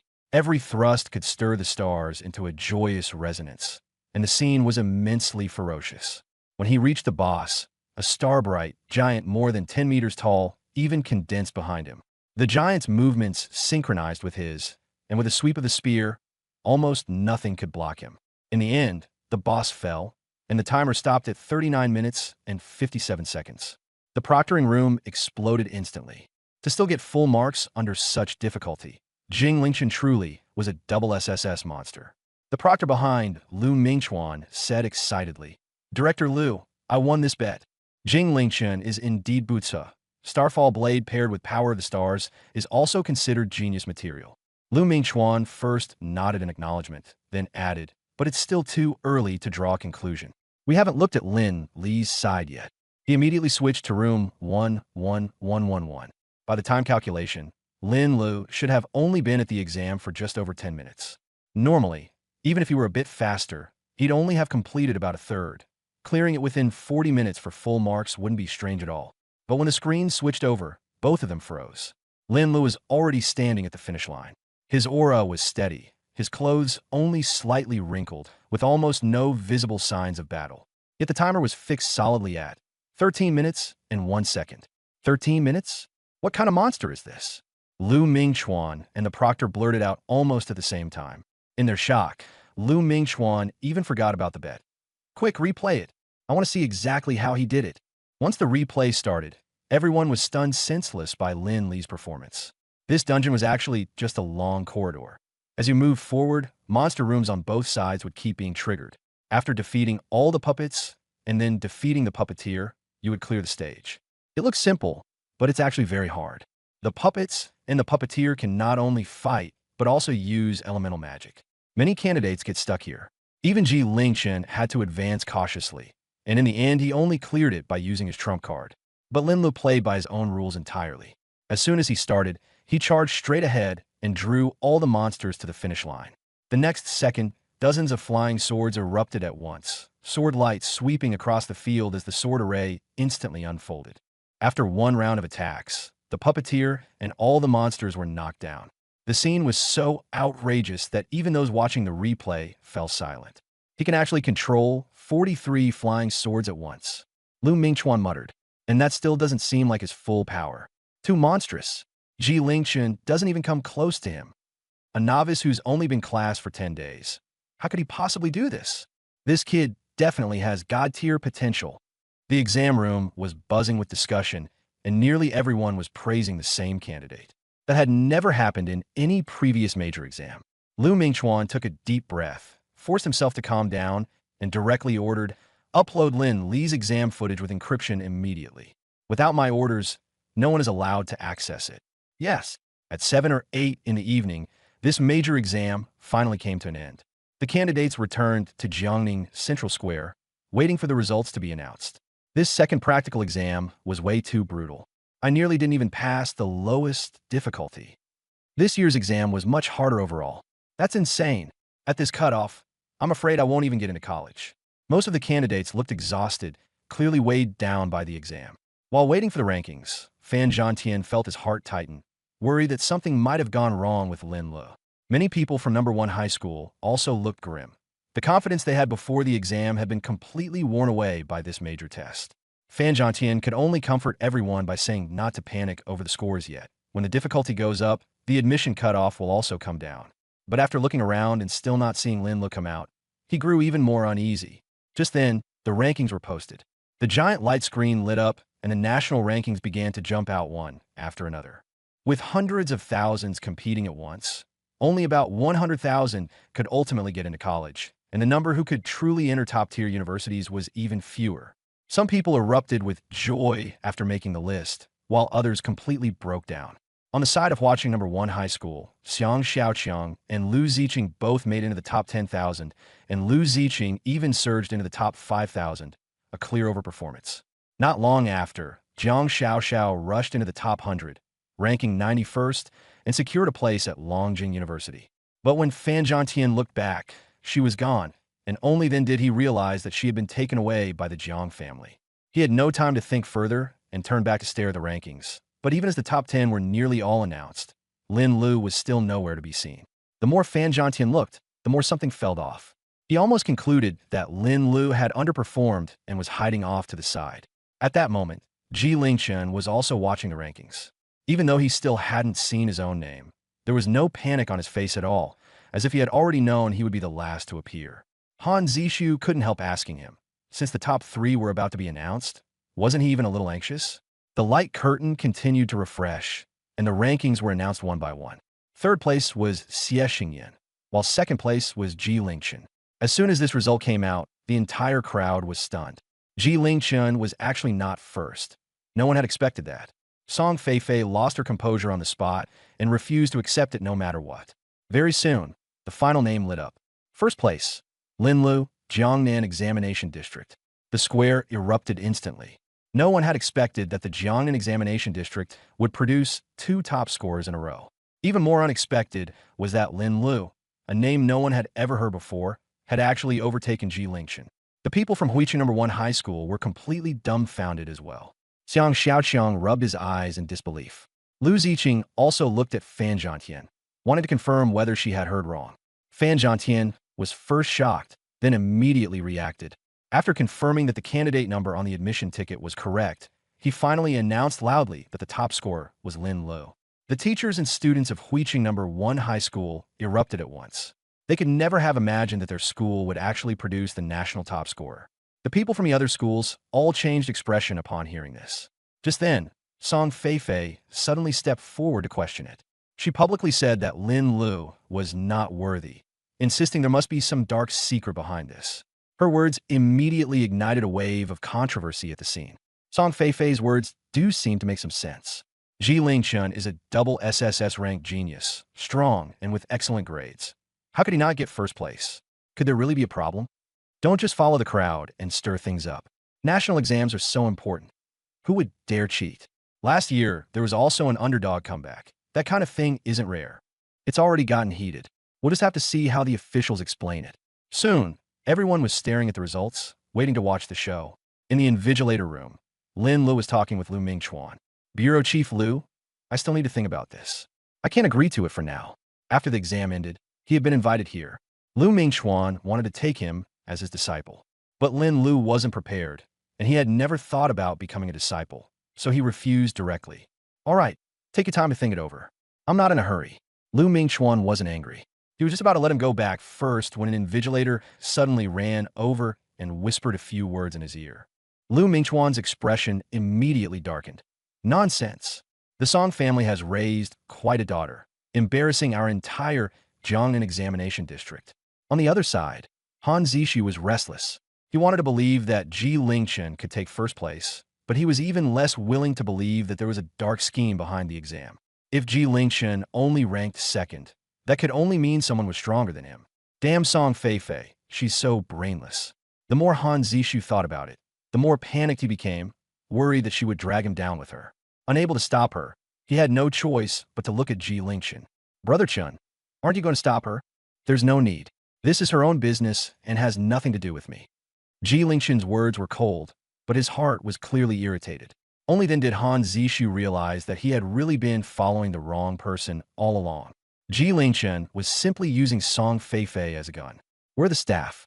Why haven't they come out and explained yet? Song Feifei was still speaking up for Ji Lingchen under the light screen. Could it be that I hit the nail on the head, so now you're feeling guilty? I knew it. There must be something shady going on here. Silence. At last, a proctor stepped forward and announced Lin Lu and Ji Lingchen's scores. Everyone looked up, and all of them froze. The two of them had actually both scored a perfect 300 points. Song Feifei immediately grew excited. Haha, I knew there was something shady. If they both got perfect scores, why is he the first place? Idiot. Han Zixu finally couldn't hold back. Didn't you read the rules before the exam? If there's a tie, the first place will be decided by the chief examiner based on actual performance.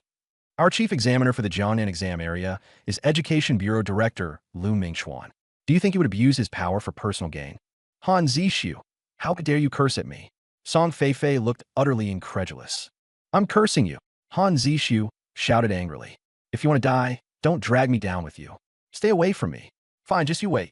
Song Feifei trembled with rage. But I don't have time to deal with you right now. I'll settle the score for Brother Ji first. I think you're just beyond hopeless. Before Han Zixu could finish, a powerful aura suddenly bore down. Everyone looked up and saw Lu Mingchuan standing in midair, his expression icy. He didn't even look at Song Feifei, only staring at Ji Lingchen. Kid from the Ji family, you're not satisfied with this result, either? Ji Lingchen remained silent. Lu Mingchuan said coldly, I didn't want to put it too bluntly, but you insisted on making a scene. So I'll put it plainly. There are differences even between perfect scores. You're Takin. It wasn't because he could only solve problems that he got a perfect score, but because he was already strong enough to be almost perfect. There was no mere small gap between Ji Lingchen and Lin Lu. The difference was as vast as heaven and earth. Lu Mingchuan publicly exposed this point, instantly shattering Ji Lingchen and Song Feifei's fantasies. But they still refused to believe it, even claiming they would request a review. Just then, explosions suddenly rang out in the central square one after another. The portals around the area were destroyed at the same time, and the entire square was sealed off by a deep red barrier, trapping everyone inside. Some tried to force their way through the array, only to be injured by the backlash instead. Only then did the crowd realize that abyss demons had actually infiltrated Jiangning City. Lu Mingchuan immediately made a move, forcing out the Shadow Demon King's clone, only to discover that the Blood Demon King and the Succubus Demon King were also there. The three Demon Kings had joined forces to set a trap, and even cut off outside support, clearly intending to wipe out everyone in the square in one go. Lu Mingchuan understood that he could not delay any longer and could only fight to the death. He first shattered the Shadow Demon King's clone, then took the Blood Demon King's blood scythe attack head-on. Even with his back injured, he still forcibly counterattacked against the Succubus Demon King. Among the Demon Kings, the Shadow Demon King was the most sinister and hardest to guard against. The Blood Demon King was the strongest, and the Succubus Demon King was the best at controlling people. To win, the Succubus Demon King had to be killed first. Dragon Tiger Cannon.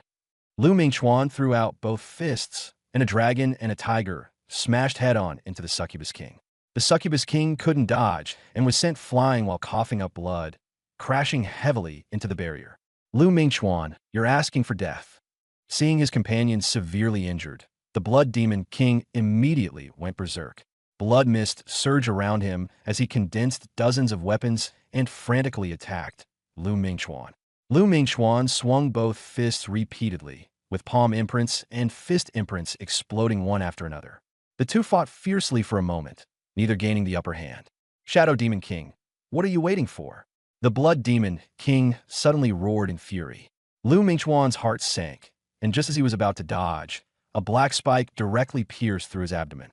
Haha, Lu Mingchuan, you were too careless. The Shadow Demon King's figure appeared behind him. That sacrificial, sky-reaching formation outside is only being sustained by my clone. My true body has always been inside the barrier. Lu Mingchuan cursed angrily and threw a punch back. But the Shadow Demon King instantly turned into black mist and retreated to a distance. Lu Mingchuan pulled out the black spike. The wound was corroded and blood kept flowing.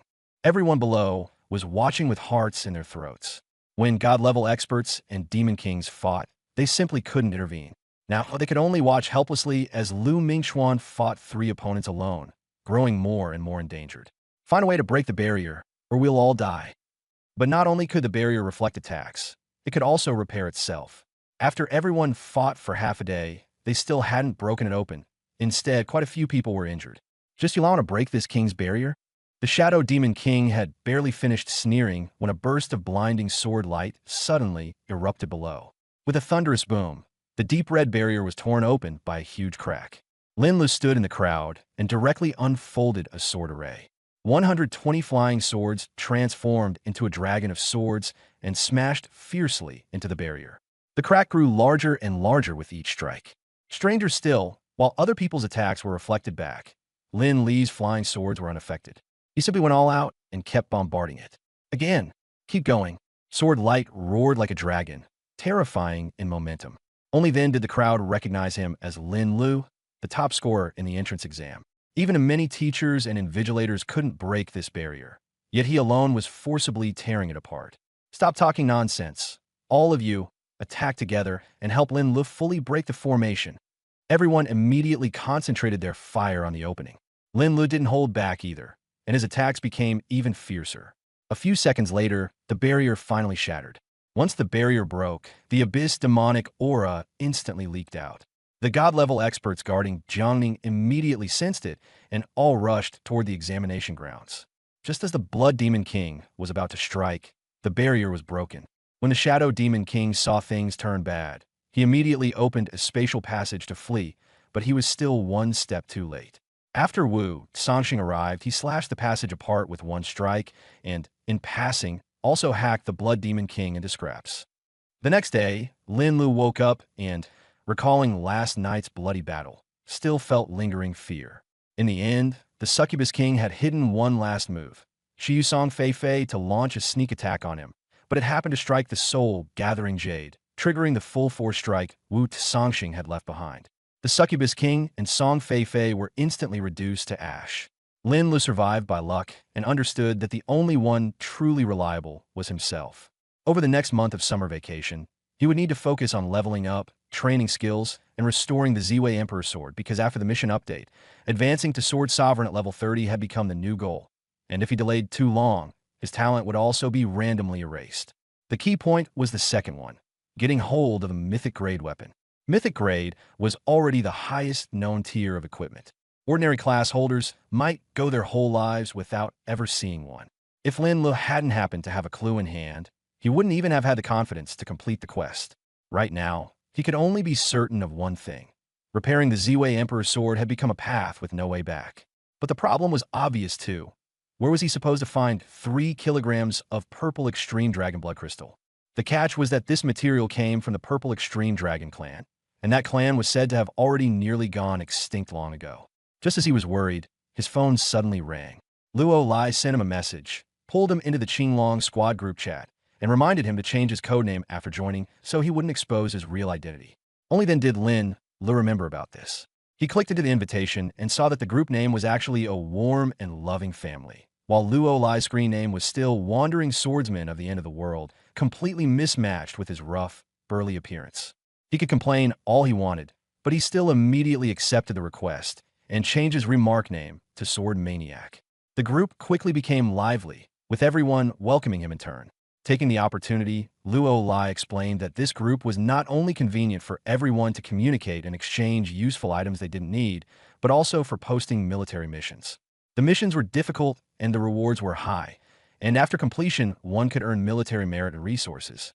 More importantly, the Qinglong members all had extraordinary backgrounds, and many things could be solved through the group.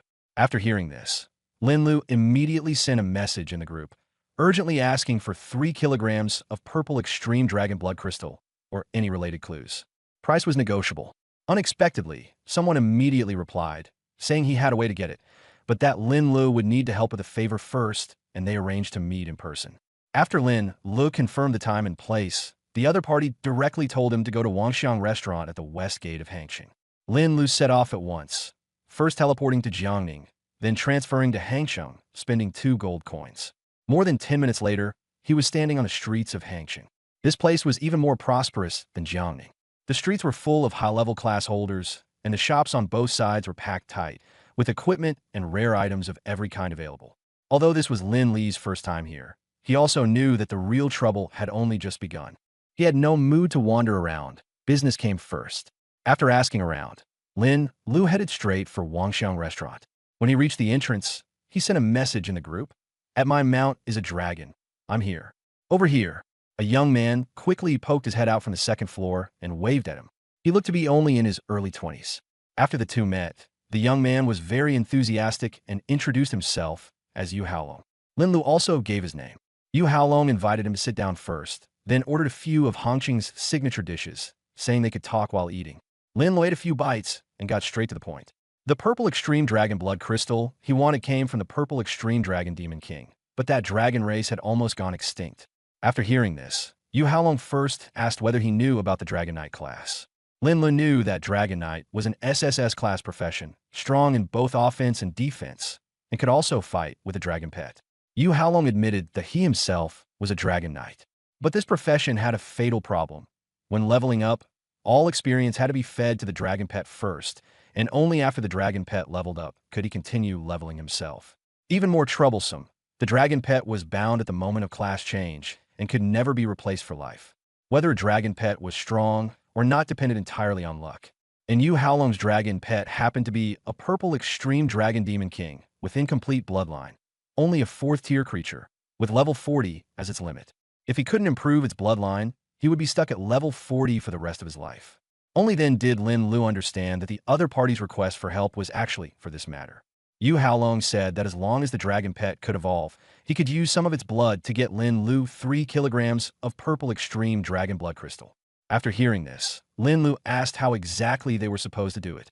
Yu Haolong said he knew a hidden dungeon called the 10,000 Beasts Blood Pool. Inside was nothing but a blood pool condensed from the blood of beasts. As long as the dragon pet soaked in it for half a day, it would definitely evolve. But once anyone absorbed the power of the blood pool, the monsters inside would keep attacking, and someone had to hold the line. More dangerously, the monsters would keep getting stronger, starting at level 30 and increasing by 10 levels every hour. The dragon pet needed to soak for at least 4 hours, and they might have to withstand the ferocious assault of monster hordes above level 70. This trip was extremely dangerous, and Yu Haolong wasn't sure he could make it back in one piece, so he told Lin Lu to think it over himself. However, if they succeeded, besides the purple extreme dragon blood crystal, he could also promise one more condition. Lin Lu had experienced hidden dungeons before and knew they were far more dangerous than they sounded. But for the purple extreme dragon blood crystal, he didn't want to give up. He agreed immediately. No need to think about it. Just tell him where the dungeon is and let's set off at once. Seeing that he had agreed, Yu Haolong immediately perked up. Follow me to the West City Gate and wait for the others. Once everyone's here, we'll leave. Okay. Outside the West City Gate, Yu Haolong first invited Lin Lu into the team. After checking the information, he only then realized that Lin Lu was just level 24 and his class was even F rank. He visibly froze for a moment, but he said nothing more. After all, no one in this team could be judged by level alone. The lower Lin Li's level was, the more it proved he was anything but ordinary. Before long, 3 more people arrived. Yu Haolong introduced them. The young man with peach blossom eyes was Su Wei, a level 39 holy light priest. The tall, thin young man was Gao Liang, a level 39 sharpshooter. The last one, the woman in black, was Yu Ying, a level 41 shadow blade assassin. She was very cold toward Lin Lu and directly warned him not to drag them down, or she wouldn't be polite. Lin Lu simply nodded and did not argue. Once everyone was here, the group immediately left the city and headed straight for the 10,000 Beast blood pool. As they walked, Yu Haolong explained that the dungeon was in a canyon 30 kilometers outside Hangzhou, and to enter it, they not only had to be under level 50, but also had to kill a mutated boss first to obtain the key that opened the dungeon. When they reached the outside of the canyon, Yu Haolong began laying out the strategy. Their target was a level 40 mutated dragonhorn turtle, a 3-star boss with thick skin and flesh, and it could also trigger invincibility and heal itself when it was close to death. To kill it, they had to hold back their burst damage first, wait until it used up its invincibility, then concentrate all their firepower to finish it off in one go. Lin Lu looked down into the valley and saw that the giant turtle was lying beneath a waterfall basking in the sun, huge in size and imposing in presence. 0000 Constitution 300,000. Traits: Comprehensive Boost, Life Recovery, Damage Reduction. Skills: Sky Crashing Charge, Taunt, Invincibility, Revival. This 3-star boss has absurdly high stats, already far beyond those of players of the same level. Especially its 300,000 Constitution, combined with Comprehensive Boost, give it astonishing HP. Attacks from ordinary players are basically like scraping an itch. They can barely break its defense. But in Lin Li's eyes, this boss wasn't that hard to deal with. Even if he couldn't one-shot it, it wouldn't take more than a few seconds. His damage output was far too fierce, and his attack range was long. Against such a bulky opponent, he was almost guaranteed to win. At this moment, Yu Haolong spoke into his ear. If there's no other problem, let's make our move. I'll take the damage first. Yu Ming will keep it occupied. Gao Yang and Lin Lu find positions to output damage, and Su Wei keep an eye on HP and heal in time. Go! After speaking, he jumped directly out from above the canyon. The next second, he raised a hand and whistled. Roar! A dragon's roar exploded as a juvenile purple extreme dragon king descended from the sky. It accurately caught Yu Haolong and slammed down at the mutated dragon horn turtle like a meteor. Boom! Water splashed everywhere. Yu Haolong shouted from below, "Move!" An arrow whistled through the air, and Gao Yang instantly fired more than 10 sharp arrows, all of which struck the target. But the dragon horn turtle's shell was too hard. The arrows only scraped out sparks, and its HP barely moved. At this moment, Yu Ying suddenly appeared at its side abdomen. A dagger gleamed with a faint blue light as it stabbed straight at the weak point. Roar, roar! The dragon horn turtle howled in pain, its tail sweeping wildly and forcing Yu Ying back. Then it retracted its limbs, and the whole turtle rolled forward at high speed like a wheel, once again charging toward Yu Ying. Not good. Yu Haolong's expression changed, and just as he was about to act, his body rushed forward uncontrollably. Taunt! Su Wei, what are you doing? Hurry up and break the control and heal. Yu Haolong shouted angrily. Su Wei immediately cast a skill, and several light pillars descended from the sky, enveloping Yu Haolong and Yu Ying. Seeing this, Lin Lu roughly got a read on their strength. Overall, they weren't weak, and their coordination was decent. But to deal with this boss, which counters their lineup, they'd still need to put in some effort. My turn. Lin Lu stopped waiting and made his move directly. He had no time to waste here. First get the key, then enter the hidden dungeon. Ring! Just as Yu Haolong and the others were fighting fiercely, the sound of swords suddenly rang out. Everyone subconsciously turned their heads, immediately stunned by the scene before them. Dense flying swords appeared in the air, their sword light blinding like a blazing sun. Go! Lin Lu unfolded his sword array, and the purple imperial sword was the first to shoot out. More than 100 star-pattern swords followed closely behind, pressing forward together. The flying swords were astonishingly fast, almost no slower than Gao Liang's arrows. In the blink of an eye, they all hit. Boom! The dragon horn turtle, weighing dozens of tons, was directly flipped onto the ground. -11655. Because they were in a team state, Yu Haolong and the others all saw that string of red numbers. 9 digits? More than 100 million damage. Yu Haolong rubbed his eyes, unable to believe it. Gao Yang and the others were all stunned as well. They had fought for half a day and only dealt a few million damage. This guy casually struck once, and it was dozens of times their output. That was way too outrageous. But Linla muttered softly, "Why is it only a little over 100 million?" As soon as those words came out, the few of them felt as if they had been fucking punched. Only a little over 100 million? Are you showing off on purpose? Linla didn't notice their expressions. By his estimate, his original true damage should have been over 400 million. So that means... Only then did Lin Lu realize that the nameless sword bone would also be affected by damage reduction and similar effects. His heart sank, and he knew he couldn't estimate his damage carelessly anymore. In the past, he had relied on his talent to ignore defense, so his output had always been stable. But the enemies he would face from now on would only get stronger, and similar methods would become more and more common. He immediately gave himself a warning. Just then, the mutated dragonhorn turtle suddenly retracted all 4 of its limbs into its shell. Dark gold light covered the carapace, and all attacks were rendered ineffective. Immediately after, green light kept surging out, and its HP began recovering at a rapid pace. The boss is invincible. Don't force it yet. Wait for the invincibility to end, then go all out with the damage. Yu Haolong shouted immediately. But Lin Lu suddenly moved, recalled the Violet Emperor's sword, and said coldly, "Disable invincibility." A signature skill of the Emperor's sword, golden words, directly locked and sealed one of the opponent's skills. With the Emperor's might added on, this move could also take effect regardless of conditions, with its effect maxed out. A 30-second seal was enough for Lin Lu to kill it several times over.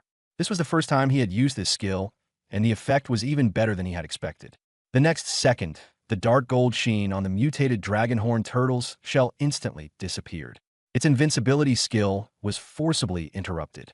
Lin Lu seized the opportunity, and the flying swords fired again. Another burst of over 100 million damage popped up, and the mutated dragonhorn turtle let out an unwilling roar before crashing heavily to the ground. Killed mutated dragonhorn turtle, 3-star boss. EXP +1, 200,000. Sword Dao Paragon plus 41. Because it was a 5-man party, the EXP divided among them wasn't much. But getting 41 free attribute points for nothing was already a huge profit. Stop standing around. Hurry up, get the key, and let's go. Lin Lu reminded them. Oh, okay. Only then did the others snap out of it. The way they looked at Lin Lu had completely changed. Especially Yue. She had previously even objected to Lin Lu joining the party, and now she was too embarrassed to mention anything at all. Damn, Yu Haolong muttered, staring at the corpse shredded by the flying swords, his throat bobbing. Then he quickly took out a short blade and, after much effort, finally cut off the horn. Got the key. Onto the beast blood pool. After witnessing Lin Li's strength, Yu Haolong was much more confident about helping his pet advance in rank. The group headed deeper into the canyon. The miasma here was heavy, and not much light could penetrate it. Everywhere was gloomy and oppressive. There was also a faint smell of blood in the air, making it very unpleasant. Not long after, a dead tree that had withered for who knew how many years blocked the way ahead. Behind the dead tree was an altar piled together from random stones. Yu Haolong inserted the horn into the altar.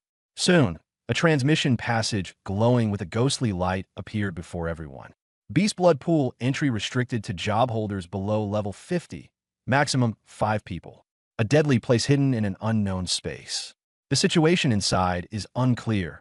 Please choose carefully whether to enter. A glance from the sword-like eyes revealed that the dungeon information was still very limited. At this moment, Yu Haolong took out several transparent pills and distributed them to everyone. These are water-repelling pills. After you enter the dungeon, they'll let you breathe underwater for a short time. Also, the Myriad Beast Blood Pool is so deep that no one has ever truly reached the bottom. To be safe, after we go in, I'll have my pet absorb the power of the pool water first. All you need to do is hold off the monsters. Once it finishes advancing, we'll retreat immediately. Don't charge into the depths, no matter what. Everyone ready? We're going in now. Including Lin Lu, everyone grew serious. The most terrifying thing about a hidden dungeon was the unknown. Before figuring out the situation, no caution was too much. After Yu Haolong confirmed the entry, everyone was immediately pulled into the passage by a tremendous force. After a dizzying whirl, when their vision cleared again, they were already surrounded by a thick blood-red haze. It felt as if they were wrapped in a viscous liquid, making even movement difficult. So this is the Myriad Beast Blood Pool. Lin Lu was about to speak when he remembered he was underwater now. The moment he opened his mouth, the foul-smelling liquid poured into his throat, and his stomach instantly lurched. He wasn't the only one in such a sorry state. Apart from Yu Haolong, everyone else was no better off, especially Yu Ying, whose situation was even worse. And with a cleanliness obsession, staying in a place like this was even more unbearable than being on the verge of death. Fortunately, after Yu Haolong reminded them, everyone remembered the water-repelling pills. After taking them, a layer of energy membrane immediately appeared around them, separating the sticky red liquid outside. Then Yu Haolong handed each person a seashell about the size of a palm. Just as Lin Lu took it, he heard Yu Haolong's voice coming from inside. "Sorry, I almost forgot. You can't transmit sound directly in the blood pool, so we can only communicate with specially made tools. The Myriad Beast's blood pool. Stupid dragon, you're not trying to say the entire dungeon is just a huge blood pool, are you?" After a moment, Yu Ying's voice came from inside the conch shell. Her face was pale, clearly on the verge of being driven insane by her cleanliness obsession. From the name alone, you can tell that the beast blood pool is formed from the essence blood of countless magical beasts. There's a special power inside. We can't use it, but other species can absorb it and evolve. Yu Haolong hadn't finished speaking when he was interrupted by Yu Ying. All right, enough nonsense. Hurry up and release your pet. I don't want to stay in this damn place for another second." "In that case, let's begin." Yu Haolong nodded. "Next, there will be an endless stream of beast hordes rushing in.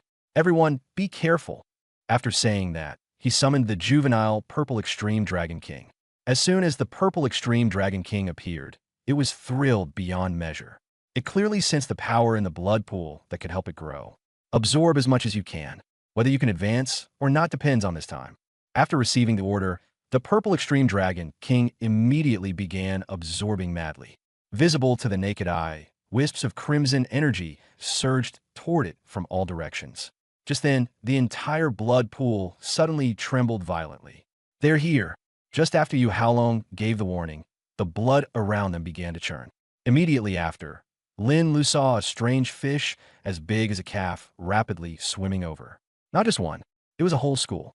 10, 100, and more strange fish surged in from all directions, far too many to count. They had no scales and no fins, and they looked ugly and bizarre.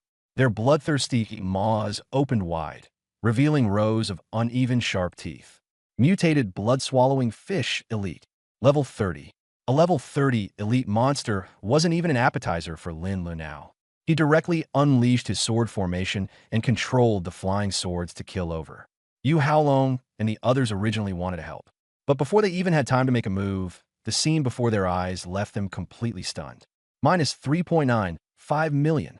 Minus 3.95 million. Minus 43.65 million. Splash damage stacked and erupted. Area damage instantly exploded, and red numbers filled the screen. In the blink of an eye, all the mutated blood-swallowing fish within a radius of several hundred meters were dead. But this was only the beginning. With the support of the 10 talents, Lin Lu didn't even know what fatigue was, and he directly put on a slaughter performance for Yu Haolong and the others. Kill mutated blood-swallowing fish elite. EXP plus 120,000. Kill mutated blood-swallowing fish elite. EXP plus 120,000. Sword Dao leader plus 1,000. In the first wave of attack, a full 1,000 mutated blood-swallowing fish failed to last even 30 seconds before being slaughtered by Lin Lu. At this moment, Yu Haolong and the others were beyond words. As members of the Qianlong squad, they were usually the ones receiving envious and jealous looks from others. But now, they were the ones looking at Lin Lu with the same gaze. 10 minutes per wave, 6 waves an hour. That's at least 6,000 attribute points. Awesome. For Lin Lu, experience was actually secondary. What truly surprised him was that all the monsters in the Myriad Beast blood pool were elite rank or above. That was the biggest surprise of all. Thinking of this, Lin Lu said to Yu Haolong and the others, "You stay here next and make sure no fish slip through the net. Leave the rest to me." Okay. Yu Haolong swallowed hard. He had never imagined that what he thought would be a defensive battle would end up becoming Lin Li's solo performance. Although he didn't understand why Lin Lu wouldn't let them fight, this was fine too. It saved trouble. Most importantly, as long as the dragon pet could successfully advance in rank in the end, that would be enough. Since Yu Haolong had agreed, of course the others had no objections either. They also wanted to see whether Lin Lu alone could really hold out until the end. If he really couldn't, then it wouldn't be too late for them to step in. Soon, an hour had passed. Although each blood-devouring fish only provided one attribute point, Lin Lu had also gained a full 6,000 points during this time. Lin Lu also successfully leveled up to 25, with over half his experience filled, not far from level 26. Name: Lin Lu. Race: Human. Class: Swordsman. Rank: level 25, 57.15%. Strength: 500. Agility: 505. Spirit: 70591. Vitality: 505. Rare attributes: critical hit 60%, critical damage 550%. Skills: Sword Control, LV 15, Sword Armory, LV 11, Sword Mind Clear Eye Max, Heavy Strike Sword Formation, LV 11, Sword Flash, LV 3, Talents: Sword Ultimate, SSS, Sword Mind Clarity, SSS, Innate Sword Body, SS, Sword Mind Profound Comprehension, SSS, Sword Soul and Zither Heart, SSS, Formless Sword Bones, SSS, Supreme Sword Intent, SSS, Sword Immortal's Blessing, SSS, Unyielding Sword Bones, SSS, Sword Dao Champion, SSS. Equipment: Starlight Sword Silver, Asterisk 109, Ancestral Necklace, Platinum, King's Cloak, Platinum, Lingyin Temple Offering Pearl, Death Set, Platinum, Life Dragon Pearl, Low Grade, Imperial Sword Zue, Damaged Legendary, Sword Mind Clear Eye, 626400, Sword Dao Champion, 34878. While waiting for the monsters to respawn, Lin Lu casually glanced at his leveled up panel. His spirit attribute had now surged to over 70,000. Among it, the bonus brought by Sword Dao Champion was 34,878 times 1.7 for a total of 59,293 points. And he had obtained this talent for less than 5 days. That was enough to show just how strong the potential of Sword Dao Champion was. In addition, thanks to the skill cultivation fruit, before long his skill points had accumulated to over 600,000. With so many skill points, Lin Lu naturally couldn't hold back. Unfortunately, he didn't have enough spare swords on hand, so he first leveled up Sword Armory by 1 level. Consumed 30,000 skill points, Sword Armory has been raised to level 12. Sword Armory, LV, 12 is separate space for storing swords, current capacity, 140/140. Sword Control was his main means of attack. Increasing its level not only boosted damage, but also extended attack range, so of course it had to be upgraded first as well. Consumed 100,000 skill points, Sword Control, LV, 15, Sword Control, LV, 20. Consumed 300,000 skill points, Sword Control, LV, 20, Sword Control, LV, 30. Sword Control, LV, 30 controls flying swords. Damage depends on sword quality, mental power, and skill level. Each attack carries 10% splash damage, and the splash range is equal to the sword control range. This damage can stack. Current sword control range, 740 meters. Starting from level 20, every level of sword control increased skill point consumption from 20,000 to 30,000. Correspondingly, the attack distance also increased from 20 meters to 30 meters. Now Lin Li's sword control range had already reached 740 meters. This range was already absurdly large, far surpassing most of the same level. A longer weapon has the advantage. More often than not, distance is an advantage. Sword Mind Clear Eye, 196400. Sword Flash required 40,000 skill points per level, and compared with Heavy Strike Sword Formation, its cost-effectiveness was not as high. So Lin Lu simply dumped all the remaining skill points into Strong Strike Sword Array. Spent 45,000 skill points, Strong Strike Sword Array, level 11, Strong Strike Sword Array, level 20. Spent 100,000 skill points, Strong Strike Sword Array, level 20, Strong Strike Sword Array, level 30. Spent 40,000 skill points, Strong Strike Sword Array, level 30, Strong Strike Sword Array, level 32. Sword Heart Comprehension, 11, 400 Strong Strike Sword Array, level 32. Centered on yourself, deploy a sword array. While within the array, critical damage plus 510%, sword control grants 41% lifesteal, sword array radius, 1,600 meters. After upgrading his skills, Lin Li's strength increased noticeably again.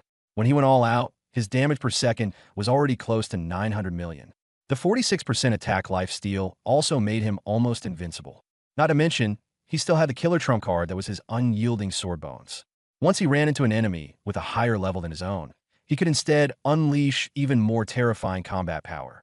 Simply put, it came down to 2 words: awesome. At this rate, by the time school started a month later, Lin Lu himself couldn't even imagine how strong he would become. The seventh wave of attacks soon began.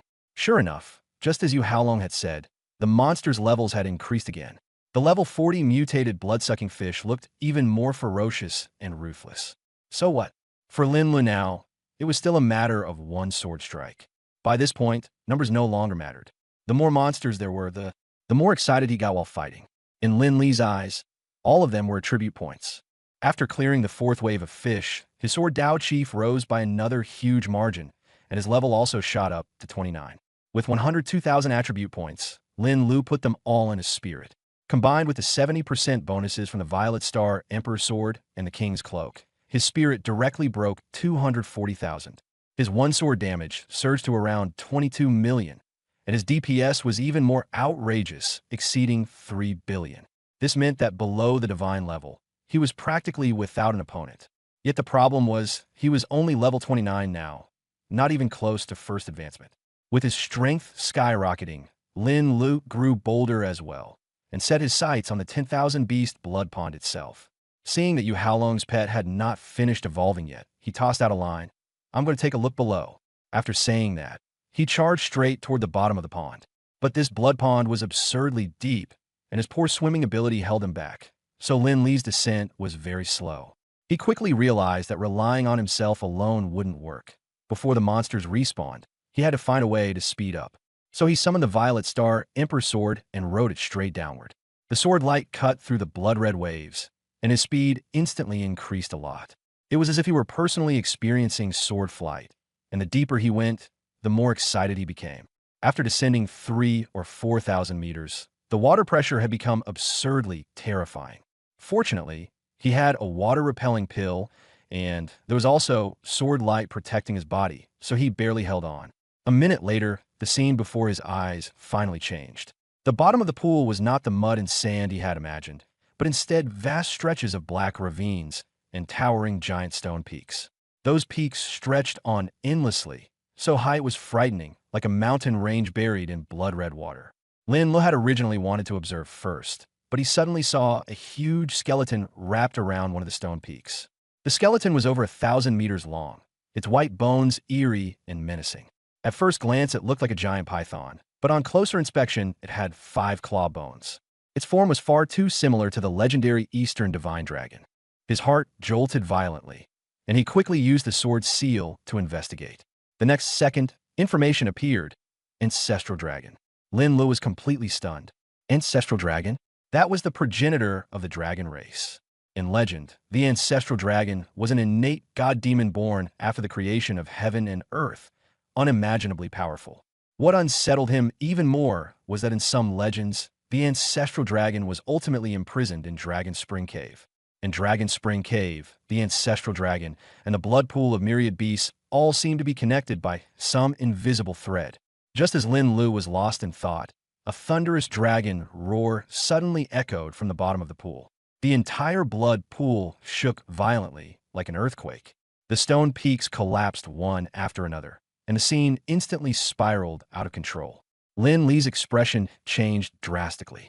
Even more bizarrely, that skeleton seemed to be changing at this very moment. Mysterious runes began to appear on the stone surface, their light flowing and shifting. The once lifeless ancestral dragon skeleton actually seemed to be reviving. Roar! Another even more ancient and furious roar rang out. In an instant, 2 deep flames ignited in the hollow eye sockets of the ancestral dragon. Its massive skull lifted from the stone peak, coldly staring at Lin Lu. "It's alive, it's alive!"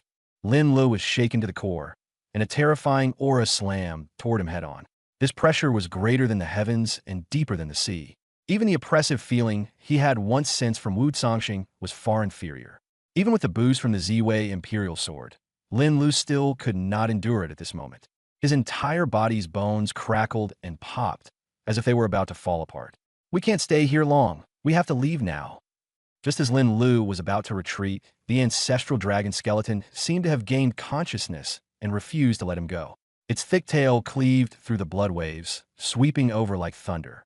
The terrifying force compressed the pool water, and wherever it passed, a vacuum zone appeared instantly. Boom, boom, boom.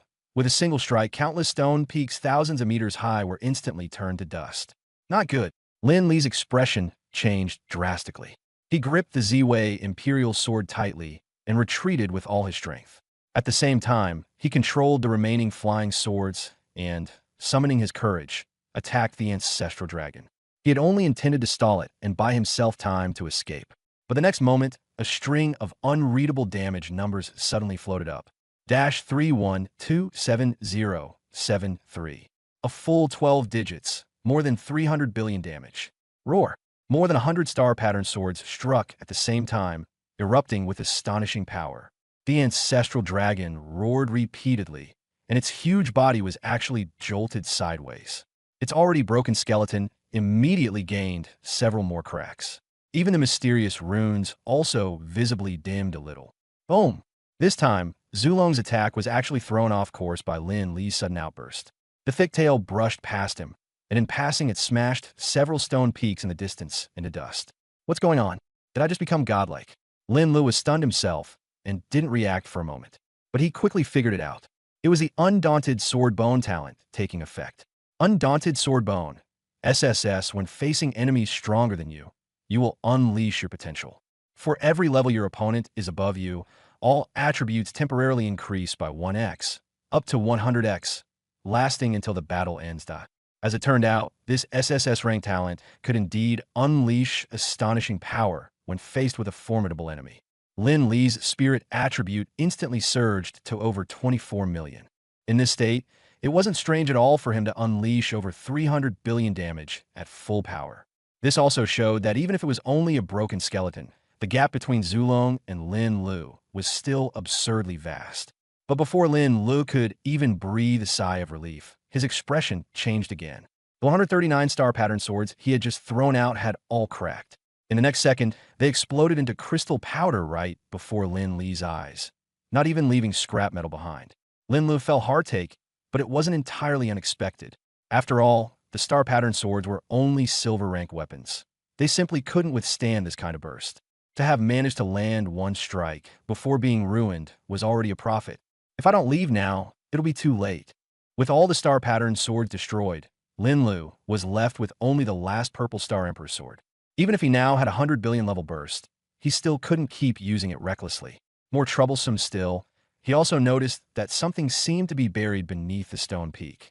A corner of a dark gold object was exposed there. An astonishing life force was continuously surging out from that direction. Bathing in this energy, Zulong's skeleton was slowly recovering from its injuries. On some bones, flesh was even beginning to grow. Seeing this, Lin Lu immediately turned and ran. If he got caught again, he was dead for sure. Go! He did everything he could to control the purple star sword and rush toward the upper layer of the blood pool. Sure enough, just as he left, Zulong's skeleton went berserk again. Terrifying power swept in all directions, and everything it passed turned into ruins.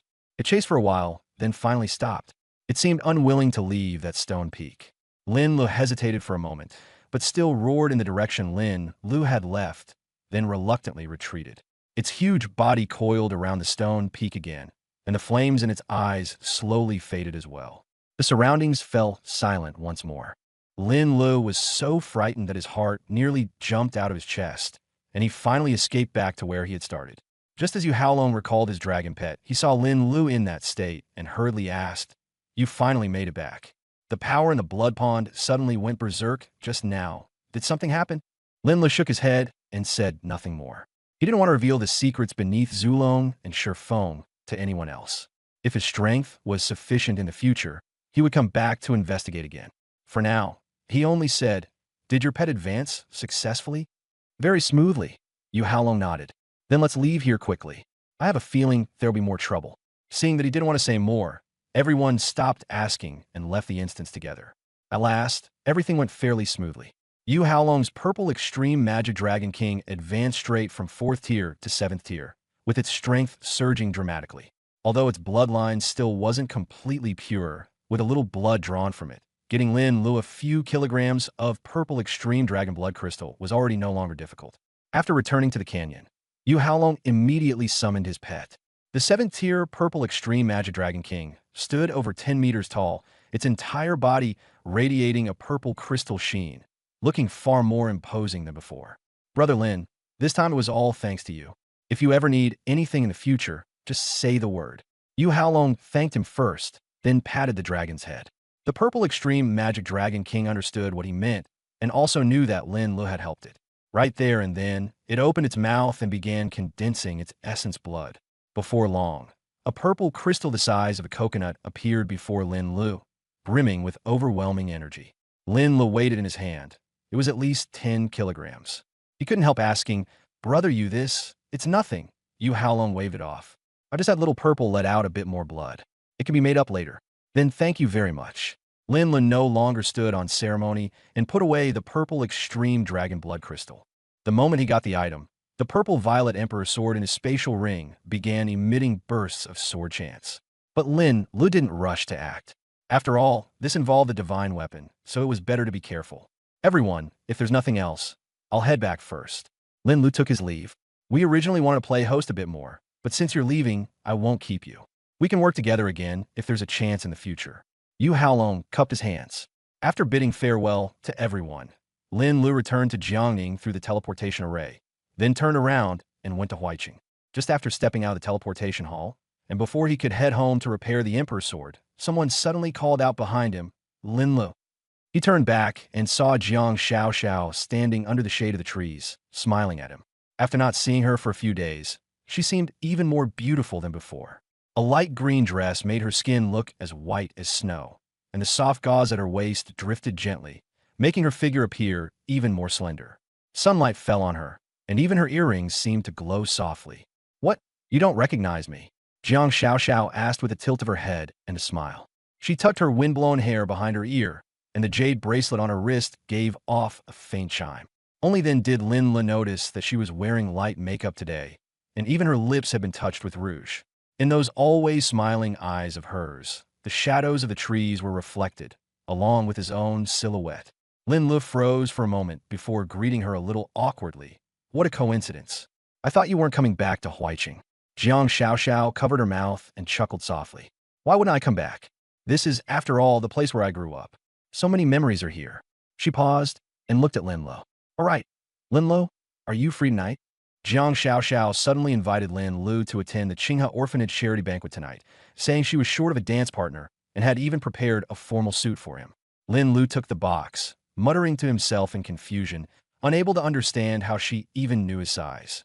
After returning home, he immediately took out the restless violet star Emperor's sword. The moment the sword touched the 10-kilogram purple extreme dragon blood crystal, it immediately began to merge and repair. More than 10 minutes later, the imperial sword was reborn from the flames. Its appearance was sharper and more noble than before, and even its aura had completely changed. The instant Lin Lu gripped the hilt, he felt a powerful force surge into his body, as if he were standing above the 9 heavens. The Repair Violet Star Constellation Sword had greatly improved attributes, and it also gained 2 new abilities, Automatic Protection of the Master and Lord of the Stars.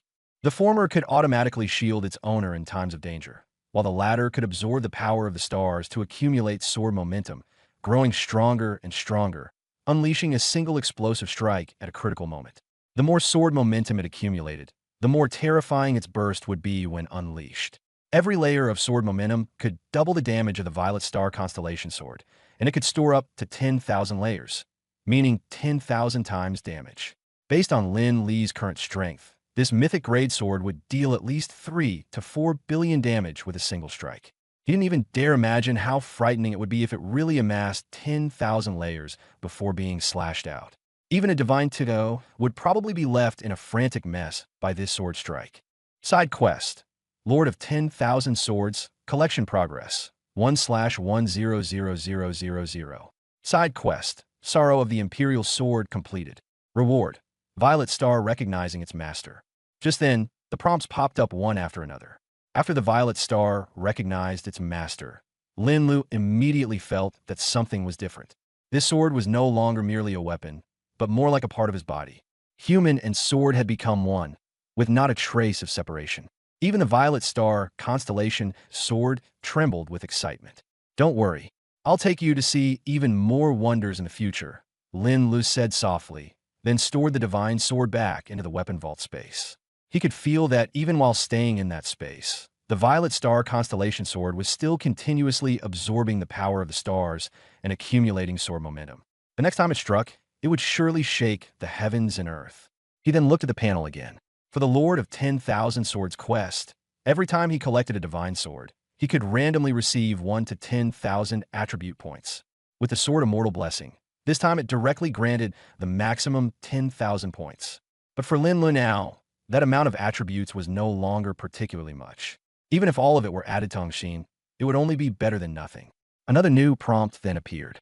Triggered the follow-up quest to Sorrow of the Imperial Sword. The Big Dipper descends. To restore all of the Violet Star constellation sword's divine power, the strength of the 7 swords must be gathered. The 7 Big Dipper swords, Tian Shu, Tian Xian, Tian Ji, Tian Quan, Yu Heng, Kai Yang, and Yao Guang. Gather 3 swords to restore part of its divine power and unlock the 4th exclusive skill. Gather all 7 swords to restore its ultimate divine power and unlock the 5th exclusive skill. Current collection progress, 0/7. Lin Lu had already noticed earlier that the Violet Star Sword still had 2 skills that hadn't been unlocked. Looking at it now, it seemed to be because it hadn't fully recovered yet. A Violet Star Sword that hadn't fully recovered was already mythic grade. If the 7 swords were restored to their places and it became complete, its tier would probably rise even further. However, collecting the 7 Big Dipper swords clearly wouldn't be easy. Since they were related to the Violet Star Constellation Sword, these swords were probably not ordinary objects. It was very possible that each one was mythic grade. If he really had to find them all, the difficulty would only be greater. But Lin Lu wasn't too anxious either. The quest had no time limit, so he could take it slow. What mattered most right now was reaching level 30 first. Once he got to level 30, he could advance to the S-rank class sword sect. Although his class didn't require a traditional class change, by his judgment, he would definitely awaken new skills after level 30. And his current stat allocation was too extreme. His spirit attribute was absurdly high, while the other 3 were pitifully low. He had once thought about balancing things out a bit, but later he gave up on that idea, because a voice in his heart kept telling him that this kind of extreme stat build was the one best suited for him. He even had a premonition that the new skill after level 30 would perfectly prove this point. The best place to level up was, of course, a hidden dungeon. But hidden dungeons were something you could only stumble upon by chance. You couldn't go looking for them casually. So Lin Lu planned to grind public dungeons first and raise his level to 30. After that, he would see whether it was worth trying his luck in the wilderness outside the city. But none of that was urgent, because he had already promised Jiang Xiao that he would accompany her to a charity banquet tonight. So for today, he put everything else aside first. Let's talk about it tomorrow. The charity gala didn't start until 8 in the evening, and seeing that there was still plenty of time, Lin Lu first made a trip to Wanbao Tower. All the sword weapons he had used up in the 10,000 Beast blood pool were completely destroyed, so he needed to replenish them. Golden grade swords were too expensive and too few in number, nowhere near enough for his needs. So this time, he still bought silver grade star pattern swords. The star pattern sword was average in quality and ordinary in attributes, but it had the advantages of being handy, cheap, and not heartbreaking to lose if it broke. To be safe, Lin Lu directly bought out all the stock in Wanbao Tower. In total, he got 389 star pattern swords, spending more than 2,000 gold coins. Adding the 11 he had left from before, that made exactly 400. That should be enough for the short term. In a few days, once he had accumulated more skill points and upgraded the sword armory a few more levels, his strength would also rise dramatically. After that, Lin Lu strolled around Wanbao Tower again, stocked up on some necessities, and spent another 300 plus gold coins. Just as he was about to leave, the Ziwei Star constellation sword in his spatial ring suddenly became agitated. What's going on? Lin Lu stopped in his tracks and followed the sensation to a counter beside the entrance. He had never come to this counter before. It sold all sorts of strange little odds and ends. Most of the things displayed in the counter were of little use. There was a worn feng shui compass, an old book eaten by worms, and a broken copper plate with blurred writing. Lin Lu even used his sword to take a look, but he couldn't see any information at all. That meant these things were all very ordinary, with no energy fluctuations whatsoever. Logically speaking, there shouldn't be anything here that could trigger the Ziwei Star constellation sword reaction. Honored guest, what are you interested in? I can take it out for you to have a look. The clerk was a young and beautiful woman, and her smile was very warm. Lin Lu shook his head. I'm just looking around. No need to trouble you. Since the Z-Way star constellation sword had reacted, there had to be something good hidden among this junk. He just couldn't tell what it was yet. Linlu didn't want to draw attention, so he just pretended to browse casually. The clerk didn't ask any more questions and simply stood nearby, waiting quietly. She kept greeting customers with a smile, showing no impatience at all. No wonder Wanbao Tower had branches all over the country. What exactly is it? On the surface, Lin Lu was looking around, but in his heart, he kept sensing the divine sword. Very soon, when his gaze fell on the copper plate in the corner, the Z-Way star constellation sword moved again. Lin Li's heart jolted, and he immediately looked over. The copper plate was only about half a palm in size, and it had been badly corroded. Although someone had wiped it, there was still plenty of verdigrease left on it. More importantly, it was clearly only a fragment, and the writing on it was almost impossible to make out. Lin Lu stared at it for quite a while before barely recognizing a few characters. Above the heavens, tribulation, read, but with just those few characters, there was no way to tell what it meant. In the next instant, however, Lin Li's scalp suddenly prickled, and his whole body froze. If he hadn't suppressed himself, he would probably have lost his composure on the spot. How is this possible? He could see clearly that these blurry characters were not from this world at all, but from the world he had been in before he transmigrated. He hadn't reacted at first glance just now, and had even subconsciously read them out loud. Only after he came back to his senses did a cold sweat break out all at once. And this wasn't even the common script. It was very ancient writing. If he remembered correctly, this should be the bronze inscriptions of the pre-Qin period. Fortunately, he had once taken some interest in ancient culture, otherwise he would never have recognized it. The ancients called copper gold, so bronze inscriptions were also called Jinwen, usually carved on bronze vessels such as bells and cauldrons. Jinwen was further divided into Yin script and Yang script. Recessed carvings were Yin script, and raised carvings were Yang script. The characters on this copper plate were Yin script. It was just that time had worn so much of it away that many parts had been flattened, making it truly difficult to identify. But the more this was the case, the more unsettled Lin Lu became. Zulong, bons inscriptions. Why would two completely unrelated worlds be connected? This made him think of the white-robed sword immortal who had appeared in the Omen on the day of his class change. Though he had only caught a fleeting glimpse, Lin Lu still vaguely remembered the man's attire. Wide sleeves, a high crown with beast patterns, luxurious to the point of seeming completely out of place in this world. Thinking of this, Lin Lu only felt his mind in complete chaos, and the Z-Way constellation sword kept trembling in the spatial storage. He had no choice but to set these thoughts aside for now. What mattered most at the moment was getting that mysterious copper shard. To avoid seeming too eager, he deliberately didn't take the copper shard first. Instead, he pointed at a few little trinkets beside it and said he wanted to buy them as collectibles. The items he picked were all expensive, and the clerk immediately became enthusiastic, even asking whether there was anything else he wanted to buy. Lin Lu pretended to glance casually over the counter, and, by the way, added that shabby copper shard to his selection as well. When he paid, the total came to nearly 1,000 gold coins, and that copper shard was so badly damaged that it was even counted as a free gift. Fortunately, he finally had the item in hand, and the Z-Way constellation sword also returned to calm. Lin Lu did not linger any longer and went straight home. He had originally wanted to summon the Z-Way sword spirit immediately to ask about the shard's origin, but when he saw it was already almost 8 o'clock, he could only let it go for now. After washing up, he changed into the formal outfit Jiang Xiao had sent him. Clothes make the man. There was nothing untrue about that. He already looked decent to begin with, and the outfit fit him very well, making his figure look even more upright and handsome. Lin Lu looked at himself in the mirror again and again, and in the end he only had one thought: very handsome. Qinghe Orphanage was in West City, not far from the Lin family's old residence. When Lin Lu used to live there, he often ran into children who had sneaked out of the orphanage. A few of them were especially mischievous, turning the neighborhood upside down and causing a complete uproar. Later, the adults even jointly sent complaints to the orphanage. He still remembered one little girl. That year on New Year's Eve, heavy snow was falling outside, bitterly cold to the bone. The Lin family was gathered around the brazier, eating their reunion dinner, and the aroma of the food drew her over. She was dressed thinly, only 4 or 5 years old, standing on tiptoe outside the window, staring at the giant chicken leg in his hand, unable to tear her eyes away.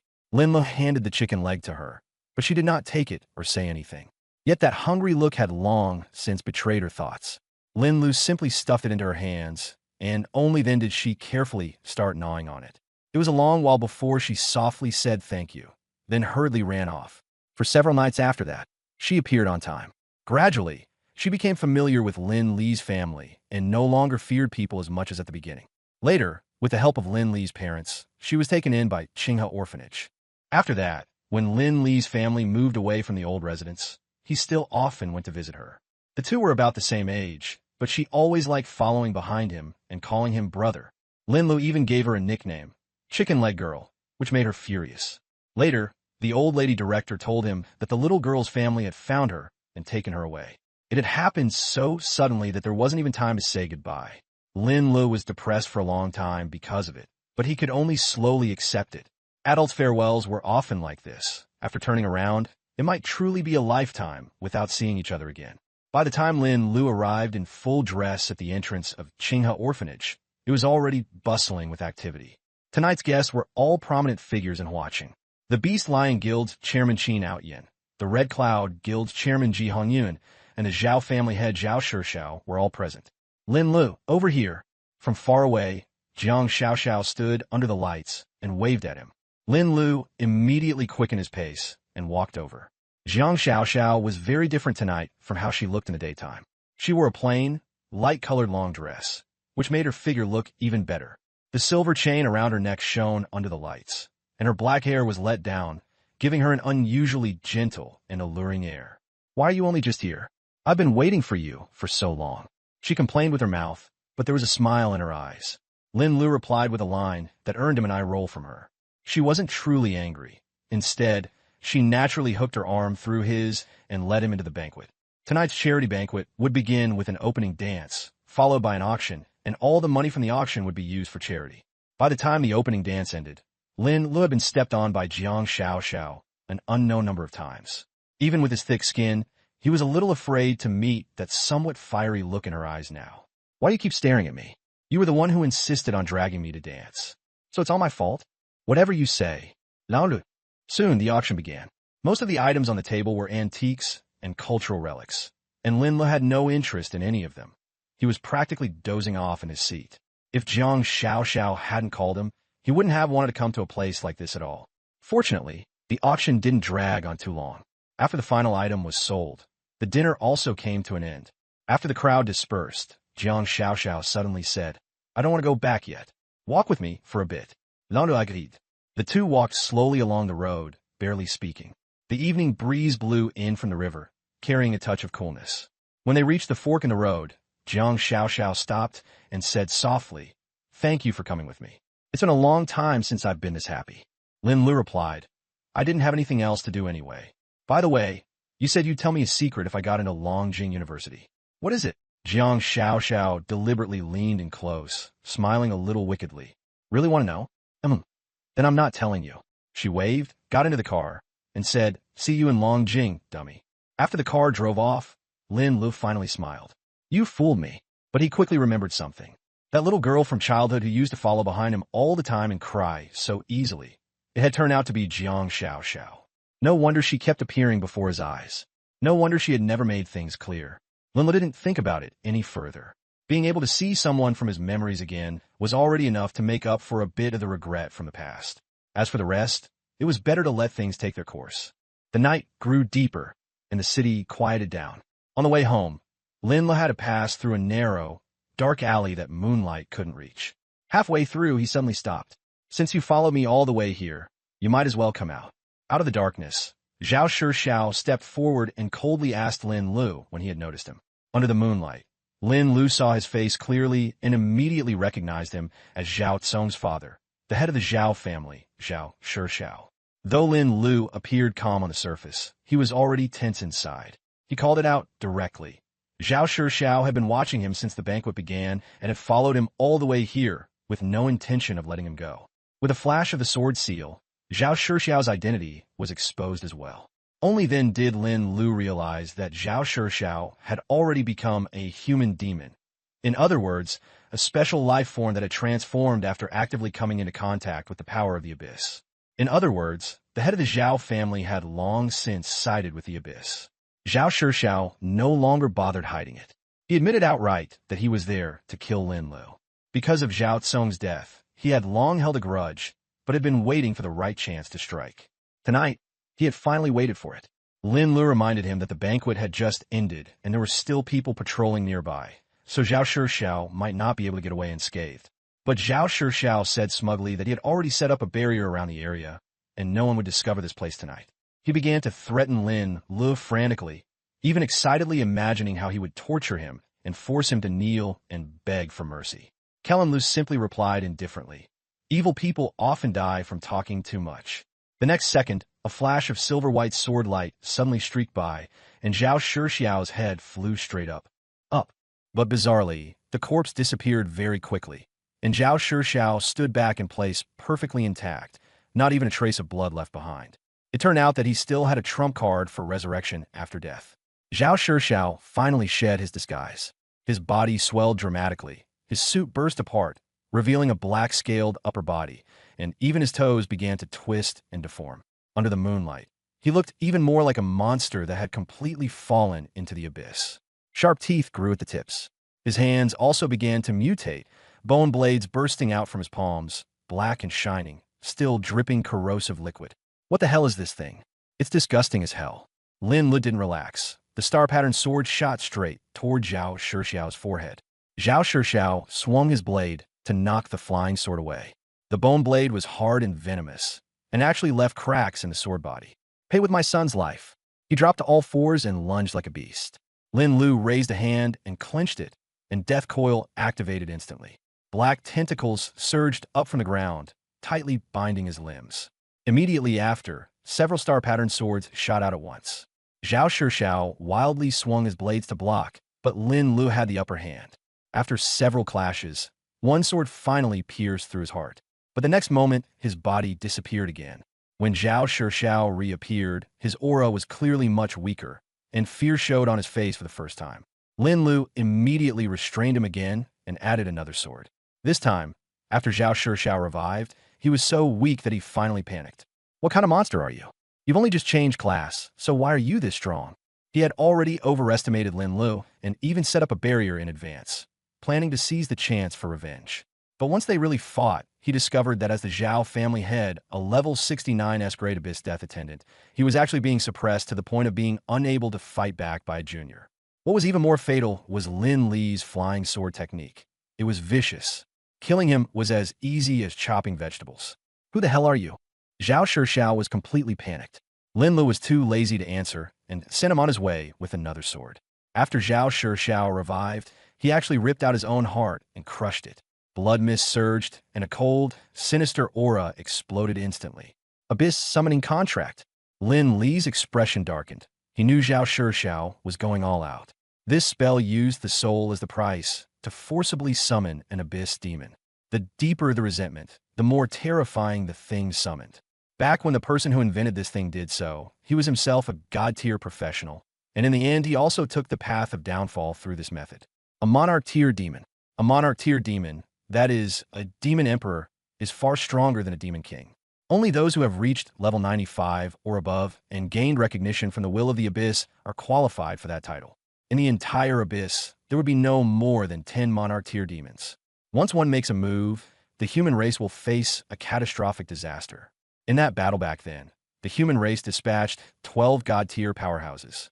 In the end, after 3 deaths and 9 injuries, they finally forced that demon emperor back. Not killed, only forced back. Because the demon emperor was blessed by the will of the abyss, it was almost impossible to kill. Even with only one last breath left, it could hide back in the abyss and slowly recover. "I didn't expect you to have some eyesight after all, actually recognizing the abyss summoning contract," Zhao Shixiao said with a ferocious grin. "But it's too late. Once the contract is formed, no one can change it. I'm paying with my soul, so I can at least summon a Lord Demon above level 80. Just wait to die. Besides, your potential is too great. If I let you grow, the entire abyss will be in trouble. This is a huge contribution for me. After the Demon Emperor hears about it, he'll definitely help me reassemble my soul and bring me back to life. Lin Lu, no matter how strong you are, I'm the one who wins in the end." As soon as he finished speaking, a black passage recai in front of him. Inside the passage, dark energy roiled, directly connecting to the cold abyss world. Just looking at it for one more second made it feel like your mind would be sucked in. Lin Lu immediately retreated, not daring to be careless at all. Within the weapon vault space, all the flying swords trembled at once, ready to strike down any enemy that burst out at any moment. Meanwhile, in a secluded corner of the abyss, the Shadow Demon King was hiding and recovering from his injuries. That day, under the orders of the fallen Heaven Demon Emperor, he had joined the Blood Demon King and the Succubus Demon King in a surprise attack on the Jiangning exam site.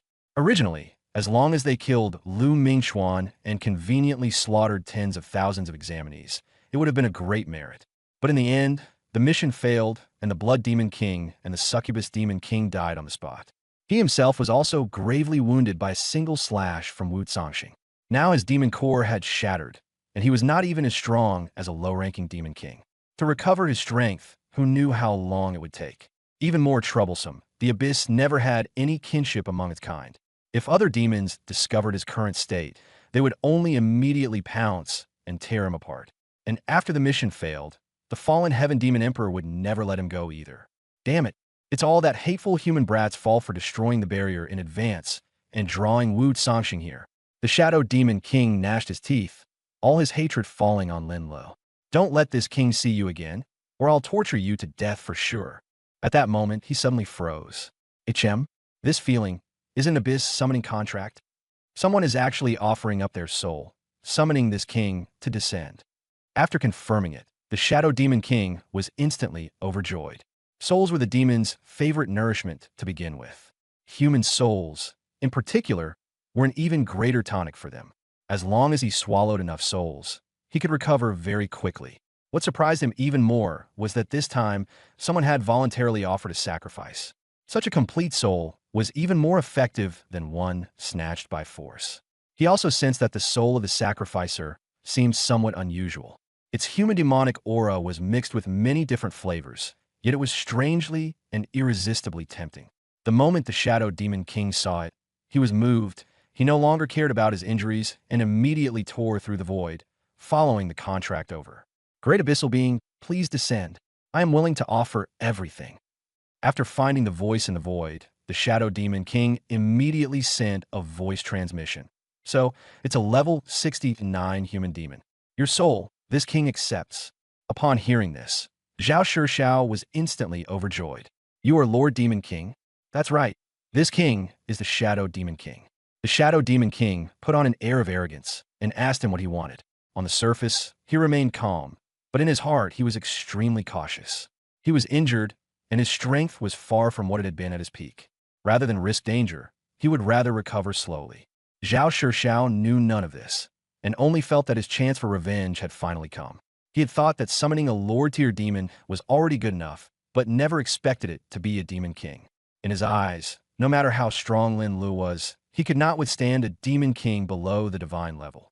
So he immediately sought help, asking the Shadow Demon King to kill his son and avenge him, and offering up his complete soul. After the Shadow Demon King clarified the identity of the enemy, Zhao Shixiao hurriedly exaggerated Lin Li's threat, saying that although he was only in his 20s, his talent was heaven-defying and he had to be eliminated as early as possible. After hearing this, the Shadow Demon King also became interested, and then seized control of Zhao Shixiao's body. The next moment, he recognized Lin Lu and was instantly overjoyed. It's really you. This saves me the trouble of looking for you again. Zhao Shixiao was even more excited, thinking that his great enemy would soon be avenged. The Shadow Demon King had long wanted to kill Lin Lu as well, and now he had gotten a soul for free. This was truly a double blessing. He immediately descended. At the same time, Lin Lu had already laid out a killing trap. Seeing the black mist surge and a gaunt figure about to appear, he didn't wait for the other party to fully emerge and instead urged his flying swords to strike together, charging straight toward the passage. He was blasted away by a single blow. Boom! 60 billion. The summoning passage exploded on the spot. In the smoke and dust, the Shadow Demon King's furious roar could be heard. Despicable human, how dare you ambush this king? You're still not dead?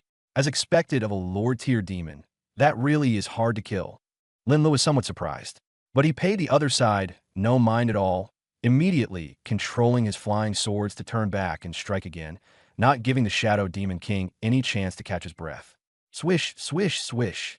Sword light intertwined into a sheet as hundreds of star-marked swords swirled around the Shadow Demon King like a storm, crazily slicing at him as damage numbers kept popping up.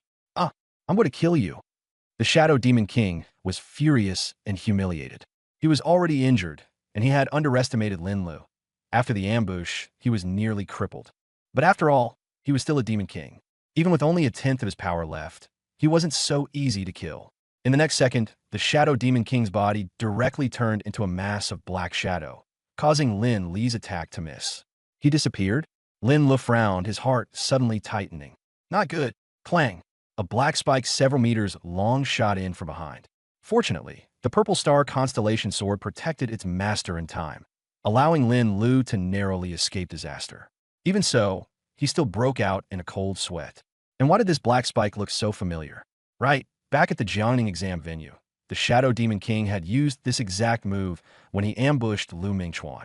Of the 3 Demon Kings who had attacked then, only the Shadow Demon King managed to escape from Wu Sanxing's hands. Could it be that the one Zhao Shixiao summoned was the Shadow Demon King? Lin Lu looked in the direction from which the black spike had flown. Sure enough, that evil shadow, that emaciated body, if it wasn't the Shadow Demon King, who else could it be? This was trouble. Lin Lu immediately realized that he had encountered an unprecedented crisis.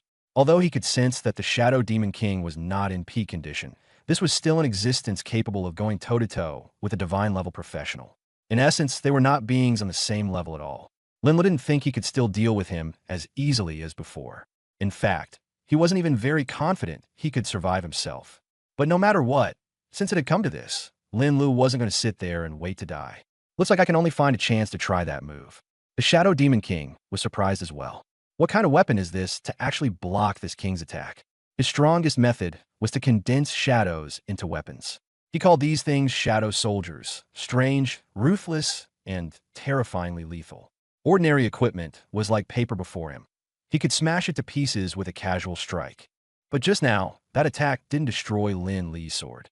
Instead, his own shadow soldier was shaken to the point of nearly dispersing. This abnormal situation made the Shadow Demon King quickly think of the only reasonable explanation. Brat, you've really given this king a surprise. Not only is your strength not weak, your fortune isn't bad either. At such a low level, you actually managed to obtain a divine weapon.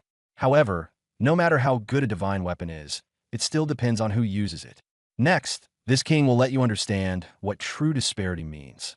As soon as the words fell, the Shadow Demon King instantly disappeared from where he stood, moving so fast that Lin Lu could barely make it out. Clang, clang, clang.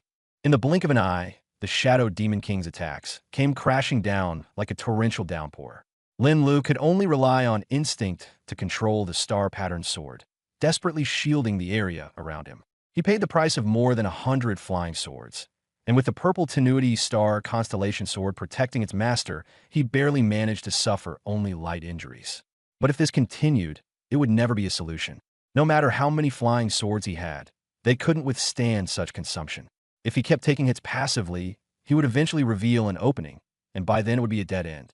I need to find a way to force him out, or I can't even lock onto the target. All attacks would be empty talk. The most effective method against the Shadow Demon King right now was the charge strike of the Purple Tenuity Star Constellation Sword.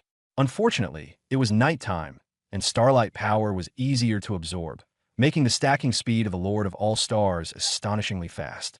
During the day, it might not even build one layer in a few seconds, but now it was adding several layers per second. At this moment, the sword force on the Purple Tenuity Star Constellation Sword had already nearly reached 3,000 layers.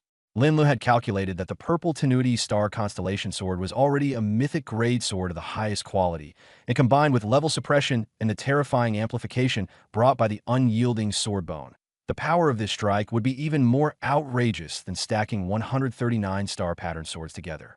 3,000 layers of sword force means 3,000 times the current damage. That was a terrifying burst of output, enough to surge into the trillion tier.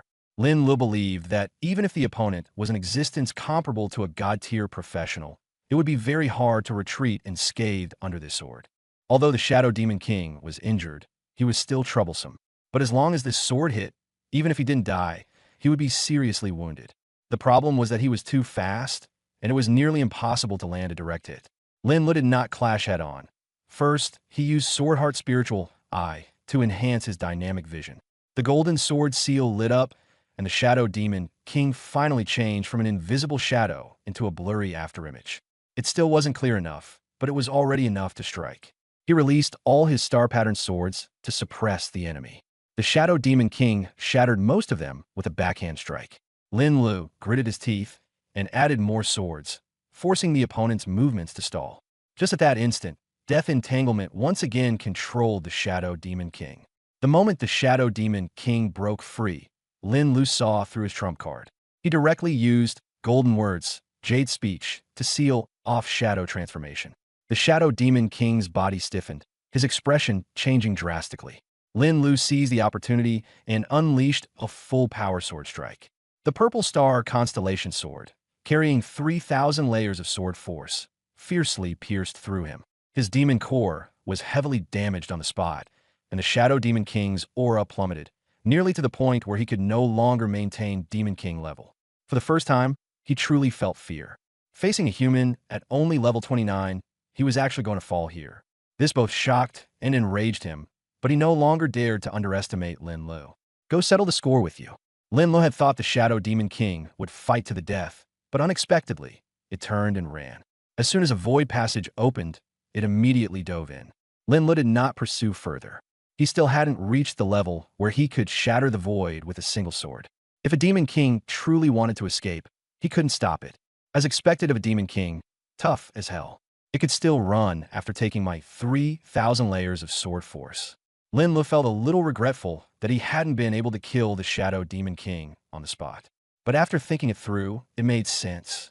After all, it was a Demon King, equivalent to a god-tier professional. How could it die so easily? It was just that he still felt he wasn't strong enough. If he were a little stronger, or if he could stack his sword force to 10,000 layers, the outcome would probably be different. What a pity. Lin Lu shook his head and stopped overthinking it.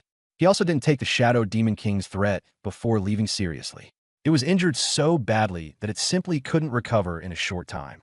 By the time it healed, Lin Lu would have already grown much stronger. If it really dared to come again, he would make sure it never returned. Repelled the Shadow Demon King. Experience plus 100 million. Lin Lu hadn't expected that merely repelling it would grant so much experience. Golden light flashed repeatedly over his body, and he leveled up twice, reaching level 31. After level 30, the attribute points awarded per level up also increased, reaching 500 points. Though not much, it was still better than nothing. He immediately put all of them into Spirit. Unfortunately, this time it was only a repulsion, so Sword Dao Champion wasn't triggered. Otherwise, with a Demon King's strength, the rewards would certainly have been greater. But even now, it was enough. He had reached level 31, and the Purple Star Sword had once again returned to myth, with both conditions of the main quest completed. The fourth step on the path of the Sword Immortal had come to an end. A new talent would soon arrive. However, before that, Lin Lu first looked at Zhao Shixiao. You had a perfectly good life as a person, yet you insisted on being a dog for the abyss. A flash of sword light later, Zhao Shixiao's head fell to the ground. This time, he finally did not revive again. Killed Zhao Shixiao, Human Demon. Experience plus 39 million. Sword Dao Champion plus 99. With Zhao Shixiao dead, the barrier around them also lost support and collapsed with it. Lin Lu then sent a message to Zhang Yinshan, telling him about the situation here. More than 10 minutes later, Zhang Yinshan rushed over with the city defense army. I can't believe Zhao Shixiao was actually a lackey of the abyss. Thank goodness for you, or else something major would have happened. His face was extremely grim. As the city lord, for something like this to happen on his own turf, he had no excuse. Fortunately, Lin Lu discovered it in advance, which prevented a catastrophe. Otherwise, he would not only lose his position as city lord, but also have to undergo a thorough investigation. But humans and demons have always been cunning. How could they suddenly be exposed? How did you discover it? Zhang Yinshan asked. Lin Lu briefly explained the cause and effect, deliberately leaving out the matter of the Shadow Demon King. He didn't want to reveal too much of his strength, lest he scare others. After going through this, he had also seen things clearly. The human race was not peaceful on the inside. Sometimes being too sharp-edged wasn't a good thing. Before he truly had enough ability to protect himself, hiding some of his famong would save him a lot of trouble. Of course, he was still confident. That day wouldn't be too far off. After hearing this, Zhang Yunshan said angrily. As expected, they're a nest of snakes and rats. That father and son from the Zhao family deserve to die. Then he sighed. Fortunately, you're all right. Otherwise, I'd be a criminal against the nation. With Lin Li's current potential, he was very likely to stand at the top of the world in the future. If such a prodigy were to die young, it would be a huge loss for the country. Lin Lu, however, didn't care. Uncle Zhang, you're praising me too much. I'm fine, aren't I? By the way, Zhao Shixiao is a human demon. How are you going to handle the Zhao family next? He was worried there might be other human demons in the Zhao family. Since the grass had already been startled, it was best to seize the opportunity and wipe them all out at once. Otherwise, leaving them around would only become a disaster sooner or later. I understand what you mean, Zhang Yinsha nodded. I've already sent people to surround the Zhao family. We're just waiting for them to descend into chaos themselves. Before he could finish, a personal guard hurried over. As soon as Zhang Yinshan heard this, he immediately perked up. Let's go to the Zhao family. You were right just now. The Zhao family really was still hiding human demons, and we've already taken them down. The group quickly arrived at the Zhao family estate. The estate had already been sealed off by over 1,000 city defense troops. In the courtyard, more than a dozen direct descendants of the Zhao family were tightly bound. Some were furious, some terrified, but all of them had grown features that did not belong to humans. Nearby, several slain abyssal monster corpses had also been laid out. The commander of the city defense forces, Yin Yin, stepped forward to report. City Lord, all the direct descendants of the Zhao family have been captured, and the monsters have been cleared out. Also, we found a secret chamber underground, and inside it there's an unfinished altar. Zhang Yinshan looked at Lin Lu and introduced him with a smile. This is Lin Lu, today's top scorer in the entrance exam. Yin Yin quickly cupped his hands. Truly, heroes come from the young. Zhang Yinshan ordered coldly. Take these human demons away and deal with them directly. Arrest everyone else in the Zhao family too. Don't let a single one escape. Let's go and take a look at the underground secret chamber. In the secret chamber, black aura coiled around an altar. No need to think about it. This thing was definitely connected to the abyss. As for its exact function, they would have to let the experts investigate. The results soon came back. It was a spatial altar. Once completed and activated, it could open a stable passage between the abyss and the human race's world. Hearing this, all of them broke out in a cold sweat. If the passage were really opened, abyssal demons could directly storm into the human race's territory. By then, the entire Huai city might be destroyed. Yin Yin cursed angrily. These scum. As humans, they're serving the abyss like dogs. They deserve to die 10,000 times over. After some thought, Zhang Yinshan said, don't destroy it yet. This altar may still have other uses. Yin Yin, send more people to guard this place. No suspicious person is allowed to approach. I'll report this first and then decide. Afterward, Zhang Yinshan said to Lin Lu, this time, being able to root out the Zhao family was all thanks to your contribution. I'll report your reward truthfully. Come to the City Lord's mansion in a few days when you have time. I should properly thank you as well. Lin Lu nodded in agreement. By the time he got home, it was already past 1 in the morning. He had originally wanted to settle his mission rewards, but the battle with the Shadow Demon King had consumed too much energy, and he fell asleep as soon as he lay down on the bed. Early the next morning, Lin Lu woke up, and his entire body had regained its energy. He discovered that he had already leveled up to 31. At this rate, it wasn't impossible to reach level 40 before school started. Lin Lu was very satisfied with his own improvement. In terms of level, he had already firmly secured a place in the top tier. In terms of combat power, he had long since left his peers far behind. Even when looking at young professionals across the entire country, he was leading by a huge margin. In fact, even many older generation professionals were no longer his match. That rate of growth was so fast, it was a little terrifying. Lin Lu had already reached a height that many people could never attain in their entire lives. Let me check the quest rewards first. The first thing he did after getting out of bed was open the panel. Sword Immortal Road 4. Advanced to Sword Sect. Quest completed. Congratulations, you have advanced to the S-rank class Sword Sect and obtained 2,000 free attribute points. Drawing new talents. Congratulations, you have obtained Sword God Armament SSS, Great Luo Sword Bone SSS. The Sword Immortal Blessing was still in effect. This time, he had obtained 2 more SSS rank talents. Sword God Armament, SSS All Equipment U, where will gain the indestructible trait. Lin Lu felt a wave of ecstatic joy when he saw this line. From now on, his flying swords would never have to fear being destroyed again. That had always been one of his major headaches. If he had this talent when fighting the Shadow Demon King, he would have had an even easier time and might even have killed the opponent outright. More importantly, this effect was not limited to sword-type equipment. It applied to all equipment. As long as he was fully geared up, it was practically the same as gaining an extra layer of absolute defense, with his survival ability soaring instantly. As expected, SSS rank talents are different. Lin Lu was very satisfied and continued reading. Great Luo Sword Bone. SSS, when your attack reduces the target's HP below 15%, it will ignore any and all factors and instantly execute them. Individuals killed by this execution effect cannot be affected by any revival effect. This was an extremely powerful offensive talent. It could also completely shut down resurrection methods. Before Lin Lu could even get properly excited, the panel lit up again. Detected that Profound Phase Sword Bone, SSS, Unyielding Sword Bone, SSS, and Great Luo Sword Bone, SSS, can be fused. Fuse them. Fuse. He didn't hesitate at all. Fusion successful. Congratulations, you have obtained an advanced talent. Chaos Limitless Sword Bone, SSS. For S rank, Lin Lu froze for a moment. He had never even heard of a rank like that. He immediately checked the effect. The first half was a complete enhancement of the existing talents. Profound Phase Sword Bone directly turned all damage into true damage. There were no more of those limitations.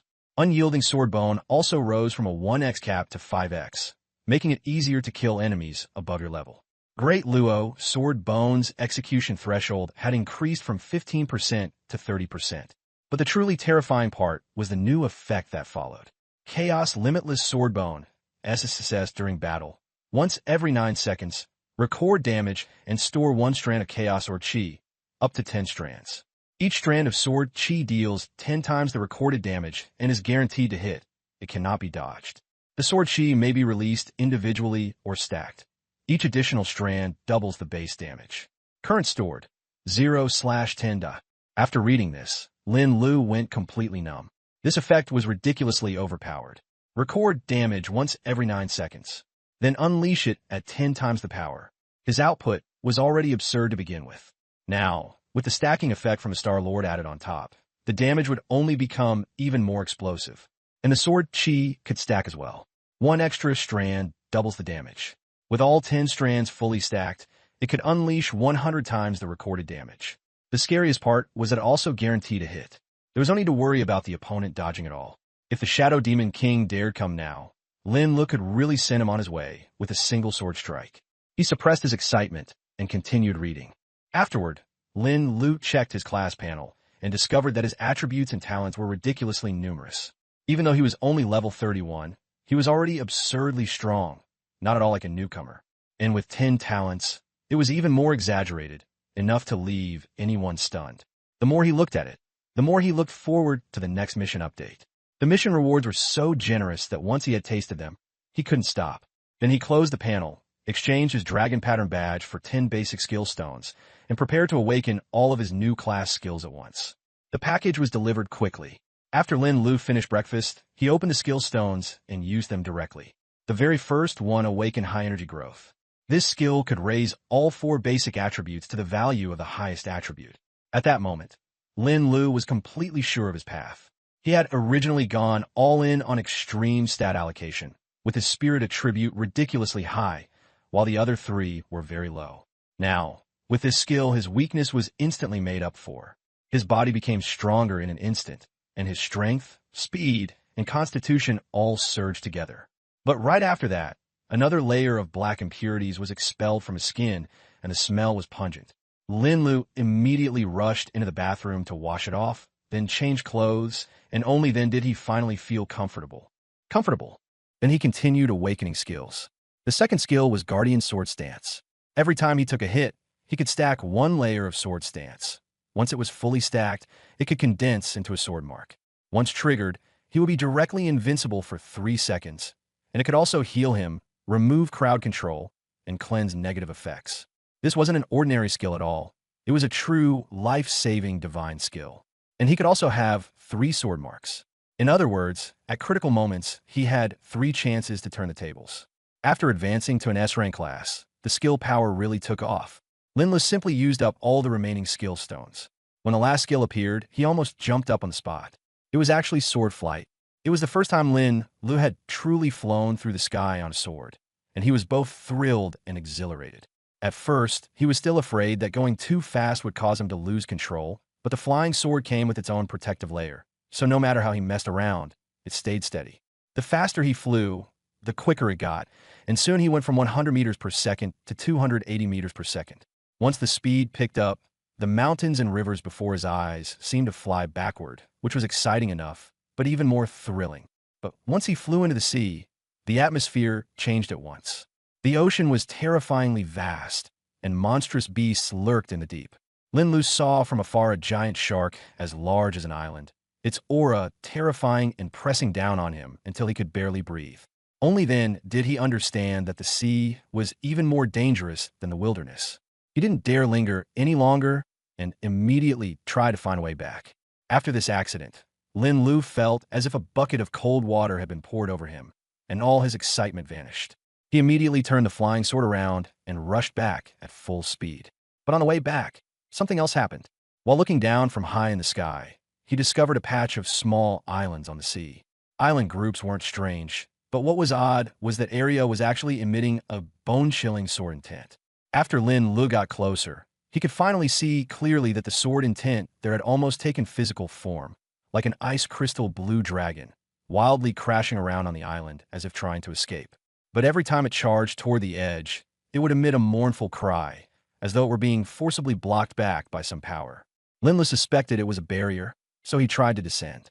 Unexpectedly, everything went smoothly, and he landed directly on one of the islands. Yet he encountered no obstruction at all, and there was no abnormality when he flew away either. That made it even stranger. If it wasn't a barrier, then what was it? Just as he was still trying to figure it out, that ice dragon also noticed him. As if stimulated, it directly lunged at Lin Lu. Lin Lu couldn't be bothered with nonsense. His sword formation instantly unfolded, and over 100 star-patterned swords shot out. The ice dragon exhaled a large cloud of ice mist, freezing all the flying swords solid. But that only lasted for an instant. The flying swords soon burst out of the ice, and their speed actually increased instead. In the next moment, the ice dragon was struck head-on and exploded apart with a boom, turning into a mass of icy breath. After it reformed, fear actually appeared in its eyes. Then it let out a low roar and turned to flee toward the center of the island. That was the largest island, crowded with rocks and lush with vegetation. After the ice dragon plunged into it, it unexpectedly vanished into thin air again. Lin Lu chased after it, circling the island, but couldn't find even a shadow of it. Such a huge dragon, and even its sword intent had vanished without a trace. Just as he was puzzled, his gaze suddenly sharpened. He raised a hand and pointed, and the star-patterned sword shot through the air, directly flattening a stone mountain 100 meters away. After the dust dispersed, Lin Lu was stunned. At the bottom of the stone mountain, a spring the size of a fist had been revealed. The spring water was clear, yet faint sword glows kept rising from it. As soon as Lin Lu got close, the Ziwei constellation sword beneath his feet began to tremble. He immediately understood that there was something wrong beneath the spring. He concentrated his mind and looked down along the spring. At the sight, Lin Li's scalp tingled. 100 zhang beneath the spring, there was actually a vast ice lake. The entire lake had long since frozen over, its chill biting like a winter night buried deep underground. Yet beneath the ice, it was not deathly still. Instead, countless ice blossoms were blooming layer upon layer, eerie and astonishing. And in the center of the ice lake, there stood a long sword. The blade was crystal clear, as if carved from 10,000-year-old ice, with cold light flowing across it. But the hilt was a dragon's head, raising itself and roaring furiously, exuding a ferocious air. Yet at this moment, the sword was tightly bound by several dark red iron chains. The chains wound from the guard all the way to the tip, locking the divine sword firmly in place. The chains were engraved with ancient runes, glowing with a faint crimson light, devouring sword chi like living creatures. Even more terrifying was that the ice around the divine sword had already been torn open with dense cracks, clearly having suffered repeated violent impact from struggling. Right then, the ice-forged sword body trembled slightly. A deep sword cry spread out. Lin Lu saw a huge ice-blue dragon emerge from the sword. Just as it tried to escape, The iron chains shot out from the void and instantly pierced through it. Those chains crazily absorbed its power. The dragon's struggle was in vain, and in the end it could only cry out in hatred, cast a resentful glance toward the spring's direction, then sank back into the divine sword and disappeared. Lin Li's eyes stung, and he withdrew his gaze. By this point, he understood as well. That sword-intent dragon from earlier was actually the sword spirit trapped deep within the ice lake. It had tried to break free, but failed. Later, it vented its fury on Lin Lu instead, only to be injured in return. As a result, the situation worsened, and even the divine sword itself was trapped along with it. No wonder it had looked at him with that expression before leaving. "This isn't my fault. You started it," Lin Lu muttered under his breath, but he felt a little guilty inside. He could see it too. This divine sword was probably ownerless. Otherwise, its sword spirit wouldn't be this wild. Since it had no master, it belonged to whoever was fated to obtain it. What's more, for a divine sword still in such a wild state, Lin Lu was naturally tempted. He was a man who intended to collect 10,000 divine swords. How could he possibly back down? But the problem was that those iron chains were far too strange. If this dragged on, the divine sword might even be ruined. What now? If Lin Lu wanted to subdue it, he first had to help free it. But this was 100 zhang beneath the ground, in 10,000 zhang of profound ice, and for the moment he had no solution. Just then, the divine sword beside him let out a light chime. Lin Lu was delighted. "You got away." The next moment, the violet star sword blazed with light, and a 5-color divine ox walked out of the glow. Lin Lu was stunned. He hadn't expected this to be the sword spirit of the violet star constellation sword. The divine ox stepped through the clouds, affectionately nuzzled his palm, then turned into a beam of sword light and rushed into the spring eye. Before long, the entire island began to shake violently, forcing back the stinging in his eyes. Lin Lu once again activated his sword heart spirit to look downward. There he saw the divine ox breaking through the layers of ice all the way to the place where the divine sword was imprisoned. Black chains immediately shot out of the void, pouncing like venomous pythons. Lin Li's heart tightened. Fortunately, the divine ox was incredibly powerful. Divine light erupted around it, transforming into fierce sword chi that instantly severed all the chains. Then, within the ice lake, a gigantic divine sword tens of zhang tall emerged. The sword body was wrapped in purple light, stars shining brightly, its might astonishing, like an emperor overlooking the countless stars. That appearance was exactly a larger version of the Ziwei star constellation sword. Slash! A voice like an imperial decree rang out. The divine sword beside Lin Lu slashed downward, and the giant sword projection in the ice lake also fell in sync. With a thunderous boom, the ice shattered to pieces, and the iron chains binding the divine sword were all severed. Freed from its restraints, the divine sword turned into a streak of sword light and shot into the sky. Lin Lu immediately leaped onto the Ziwei star constellation sword and flew into the air. As expected, a few seconds later, the original island sank with a loud boom, disappearing into the seabed in the blink of an eye. The sea suddenly erupted in monstrous waves, like the end of the world. "Where's that sword?"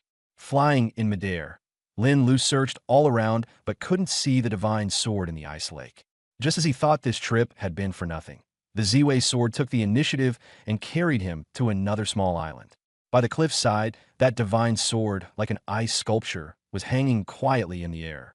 Seeing them fly over, it immediately trembled its blade, as if expressing thanks. Lin Lu reached out to grab it, but it deliberately played him for a fool. With a flash of sword light, it cut a bloodstain directly across his palm, then suddenly shot up into the sky and fled. Lin Lu didn't know what happened after that. In any case, the Ziwei sword chased after it once, and later the two swords flew back together. When they returned, the Ziwei sword held its blade high, looking full of pride. The ice sword, however, looked as if it had been defeated in battle, head drooping, dejected, obediently following behind like a wronged little wife. "Nice job." Lin Lu patted the Ziwei sword and praised it. The Ziwei sword buzzed happily and even deliberately pointed its tip backward, as if urging something. Sure enough, the ice sword trembled, clearly somewhat afraid of it. Under Lin Li's stunned gaze, this time it actually rubbed against his palm on its own, signaling him to grab it. Lin Lu wasn't polite either, and directly took hold of the hilt. The blade was icy cold, yet not bone-chilling. Instead, it made one feel instantly refreshed. Only then did he see clearly. This sword was entirely carved like black ice, its blade long and slender, crystal clear and translucent, with what looked like clusters of ice flowers blooming within. But at the hilt, a roaring giant dragon coiled around it, its wings spread wide, forming the guard. Cold air wound around it, beautiful yet carrying a hint of ferocity. Lin Lu checked it with his sword imprint. Ice Soul Divine Sword. Mythical grade. No level requirement. Attack plus 35,000. Critical hit plus 100%. Critical damage plus 200%. Immune to ice damage. Automatically protects its master. Absolute 0. Freezes all targets within 1,000 meters. Freeze duration depends on the attribute difference between both sides, with a minimum of 0.1 seconds. Domain of Delay. Expands a domain for 30 seconds, causing all the affected target senses to trigger with a 3-second delay. It was obvious that the Ice Soul Divine Sword was nowhere near as outrageous as the Purple Tenuity Constellation Sword, but it was immune to ice element damage, which was already very practical. On top of that, both of its skills leaned toward utility, and if used well, they could be very powerful, especially that domain skill. Its effect was quite unique, and, combined with Absolute 0, it was probably capable of producing unexpected results. With a bonus from the Sword Armory as well, 2 mythic-grade swords directly boosted Lin Li's combat strength by a huge margin. In terms of damage alone, it had increased by at least several times. This time was purely an unexpected windfall. Lin Li couldn't help but sigh that his luck was truly excellent, just coming out for a casual stroll, and he could pick up such a good thing. At that moment, the system prompt also rang out. Side quest. Lord of 10,000 Swords. Collection progress. 2/10,000. Another 10,000 attribute points had arrived. Unknowingly, Lin Li's single attribute had already approached 400,000. After adding the points, he put away the Ice Soul Divine Sword and was just about to leave. But at that very moment, a terrifying pressure descended from the sky. The sea surface suddenly sank, then churned violently, sending up towering waves. An enraged voice also crashed down like thunder. Who is it? Who dares to snatch it from this old man's hands? Lin Li looked up and saw a black-robed figure appear at an altitude of 10,000 meters. What surprised him even more was that the person's face and build actually seemed somewhat familiar. Senior Wu. Lin Li couldn't help but call out in a low voice.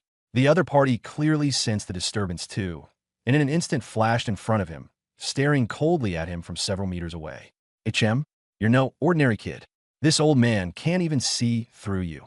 The man in black robe sized him up, but his expression suddenly darkened. No, there's a familiar aura on you. So was you, brat, who spirited away this old man's Ice Soul Divine Sword. The real owner had come looking. Lin Lu immediately played dumb. Senior, what are you talking about? I don't understand. What Ice Soul Divine Sword? I've never even seen it. Lin Lu first pretended to be clueless. He had already seen it clearly. This person was not Wu Songxing at all, just somewhat similar in appearance. Their auras were completely different too. Wu Songxing was imposing but not cold, whereas the person before him was sinister and vicious, very hard to deal with. The man quickly noticed something was off as well. He coldly pressed Lin Lu for answers, suspecting he had mistaken him for someone else, and kept asking about his relationship with Wu Songxing. Lin Lu questioned him back. The man then introduced himself as Wu Songhai, Wu Songxing's own brother, but he clearly looked down on this elder brother. Lin Lu immediately followed the conversation, pretending he had mistaken him, and then wanting to slip away. He knew full well that the iron chains on the Ice Soul Divine Sword were most likely this man's doing. Staying any longer would only bring greater trouble. But just after he flew off on a sword not far, Wu Songhai blocked him again. Seeing through his thoughts, Wu Songhai mocked him for being slippery, and also took a liking to the flying sword beneath his feet.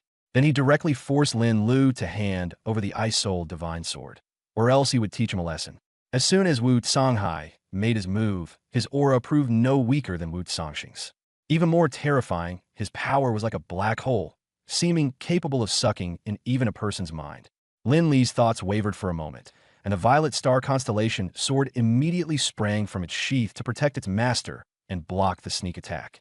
Seeing the violet star constellation sword, greed instantly flashed in Wu Songhai's eyes. He felt that this sword was even stronger than the Ice Soul Divine Sword, and even more suitable for a second body. So he changed his demand, telling Lin Lu to hand over this sword as well before he would let him go. Lin Lu directly fired back on the spot, enraging Wu Songhai. In a fury, Wu Songhai struck out with his palm, and a black hole-like light sphere condensed in his palm, carrying a devouring force. Lin Lu immediately used death entwining to interrupt him. Taking advantage of this opening, Lin Lu unleashed the sword array, sending out all the star-pattern swords. He also summoned the I-Soul Divine Sword, combining it with Absolute Zero and the Delayed Domain, forcibly pinning Wu Songhai down for 3 seconds. In those 3 seconds, Lin Lu went all out, unleashing a frenzy of attacks. But once the control ended, he froze. Wu Songhai was actually completely unharmed, not even losing a single hair. Wu Songhai mocked him for having plenty of tricks, but also coldly pointed out the truth. Without reaching the divine level, one simply could not break the rules. Lin Lu was left completely baffled. He didn't understand what breaking the rules meant.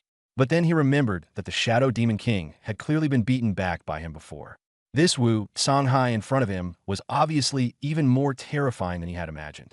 So that was the true power of the divine level. Wu Songhai still refused to accept it. He raised his hand and urged the twin swords, purple light and blue light shooting straight into the sky. But Wu Songxing merely pointed a finger, and the surrounding space instantly seemed to freeze, leaving the two divine swords unable to break free. Right after that, several iron chains emerged from the void and directly wrapped toward the divine swords. Lin Li's heart tightened. He knew he couldn't let the divine swords fall into the other party's hands, but he had already been immobilized by Wu Songhai, unable even to move his eyes. At that moment, a blade flash descended from the sky, cleaving the sea surface open and tearing out a huge fissure. Wu Songhai was blasted away by that strike, and his furious roar followed from far off. Lin Lu finally broke free. Looking up, he found that Wu Songxing had arrived. Wu Songxing explained that he was able to sense something had happened to him through the soul-gathering jade, so he rushed over at once. Only then did Lin Lu recount the whole story of the sword seizure. Wu Songxing admitted that Wu Songhai was indeed his biological younger brother, though his temperament had been strange since childhood. Later, Wu Songhai transformed into the extremely rare Void Devourer, and that power affected him as a whole, making his temperament increasingly extreme. He also reminded Lin Lu that any Void-type profession could be influenced by some mysterious existence. At best, it would change one's temperament, and at worst, it could lead to complete loss of control. After hearing this, Lin Lu felt even heavier-hearted, because he thought of what had happened in the Starry Sky Refuge, and of that god-level professional who had returned to the mortal world, changed in temperament, and later died suddenly. Putting the two matters together, he increasingly felt that there was probably a huge problem lurking in the depths of the starry sky. Wu Songxing could see he was worried, so he patted him on the shoulder and told him directly. These matters were not something a junior like him needed to shoulder yet. When the sky falls, naturally there are old hands like them to hold it up. Wu Songxing then changed the subject and directly pointed out that Lin Lu was progressing too fast, faster than he had ever seen. He did not ask about Lin Li's secrets, only reminded him. For professionals, leveling up always comes first. He also specifically mentioned how terrifying god-level beings were. Wu Songhai's methods were merely an example, and until one reached that level, one simply could not know how vast the gap was. In his view, god-level professionals and ordinary professionals were already beings on completely different planes. After level 90, there was still a stairway to godhood. Once human professionals completed the 9 stages of the divine path and ignited the divine fire, they could become demigods. But that path was too difficult. Since the era of professionals began, human demigods have been few and far between, and the ones still alive today were probably even fewer. Wu Songxing told Lin Lu that within the next 3 to 5 years, and at the latest within 10, humanity and the abyss would descend into total war. By then, no one could say whether they would survive. So he hoped Lin Lu would level up desperately and enter the god level as soon as possible. At least so, he would have the power to protect himself. Lin Lu felt immense pressure after hearing this, and for the first time truly realized how far he still was from the top-tier battlefield. After parting ways, he returned to Huai City, but what he gained far exceeded expectations. The I-Soul Divine Sword was powerful, but what mattered more was the information Wu Songxing had revealed. A great calamity was approaching, full-scale war was imminent, and there was clearly something else behind it all. Lin Lu finally understood that the saying, all beneath the god level are ants was absolutely not an exaggeration. He had, for the first time, gained a real feeling for the stairway to godhood, and for the first time treated becoming a god as a goal he had to face. Before, he had placed greater emphasis on fighting above his level and on immediate combat strength, but now he was forced to shift his focus to leveling up itself. Wu Cangxing's words were like directly pushing Lin Lu toward a far greater storm. What God said was obviously not a casual remark. Lin Lu also understood that when big clans cultivate their descendants, what they value most is level. This also made one thing even clearer. He came from an ordinary background and couldn't get the rare resources that big clans had, but as long as he focused on leveling up, his speed might not be slower than anyone else's. If he found the right place, leveling up would only be faster. Lin Lu thought very clearly. At this point, he couldn't keep staring only at system quests. Raising his level was the priority. There were still more than 20 days until school started, which was the perfect time to go all out. For a long stretch after that, Lin Lu stayed in the dungeon hall grinding levels. His life was simple, just commuting back and forth between 2 points, but he was busy in a very fulfilling way. He once again smashed the records of the 3 public dungeons. After the news spread, it shocked quite a few people. However, with the precedent from before, this time there wasn't much of stir. Everyone seemed to have gradually gotten used to Lin Li's freakishness. During this period, he also took some time to visit the City Lord's mansion. Zhang Yinshan told him that the higher-ups attached great importance to the Zhao family matter. The space altar in the basement seemed to have other uses as well. In this operation, besides Lin Lu, the other participants also received pretty good rewards. Although Zhang Yinshan had failed to discover the Zhao family's abnormality in advance and could be considered derelict in his duty, his merits offset his faults, and he wasn't punished too severely. For him, that was already the best outcome. And as the one who made the greatest contribution, the reward Lin Lu received was even more astonishing. First came 1 million military merit points, which directly promoted him from a 3-star lieutenant colonel to a 7-star lieutenant colonel. One step further up would make him a major general. In Zhangxia's history, the youngest major general was Wu Cangxing, and he was already in his 20s at the time. Lin Lu had only just turned 18 after finishing the national exam. As long as he pushed a little harder, breaking that record might not be impossible. More importantly, military merit itself was very valuable and could be exchanged for plenty of good stuff. Lin Lu first thought of exchanging it for a skill enhancement stone, but unfortunately that item was too popular and already out of stock. The last time he managed to buy one, it had been pure luck. Besides military merit, he also received a ticket to the 10,000 Worlds Tower. With this ticket, once the 10,000 Worlds Tower opened, he would be able to go in and challenge it. Lin Lu had never even heard of this place before, but Zhang Yinshan said that this thing was worth even more than 1 million military merit points. According to him, the 10,000 Worlds Tower was a place countless geniuses fought over and desperately wanted to enter. The benefits of clearing a certain number of floors were astonishing. Zhang Yinshan even admitted personally that he simply wasn't qualified to enter.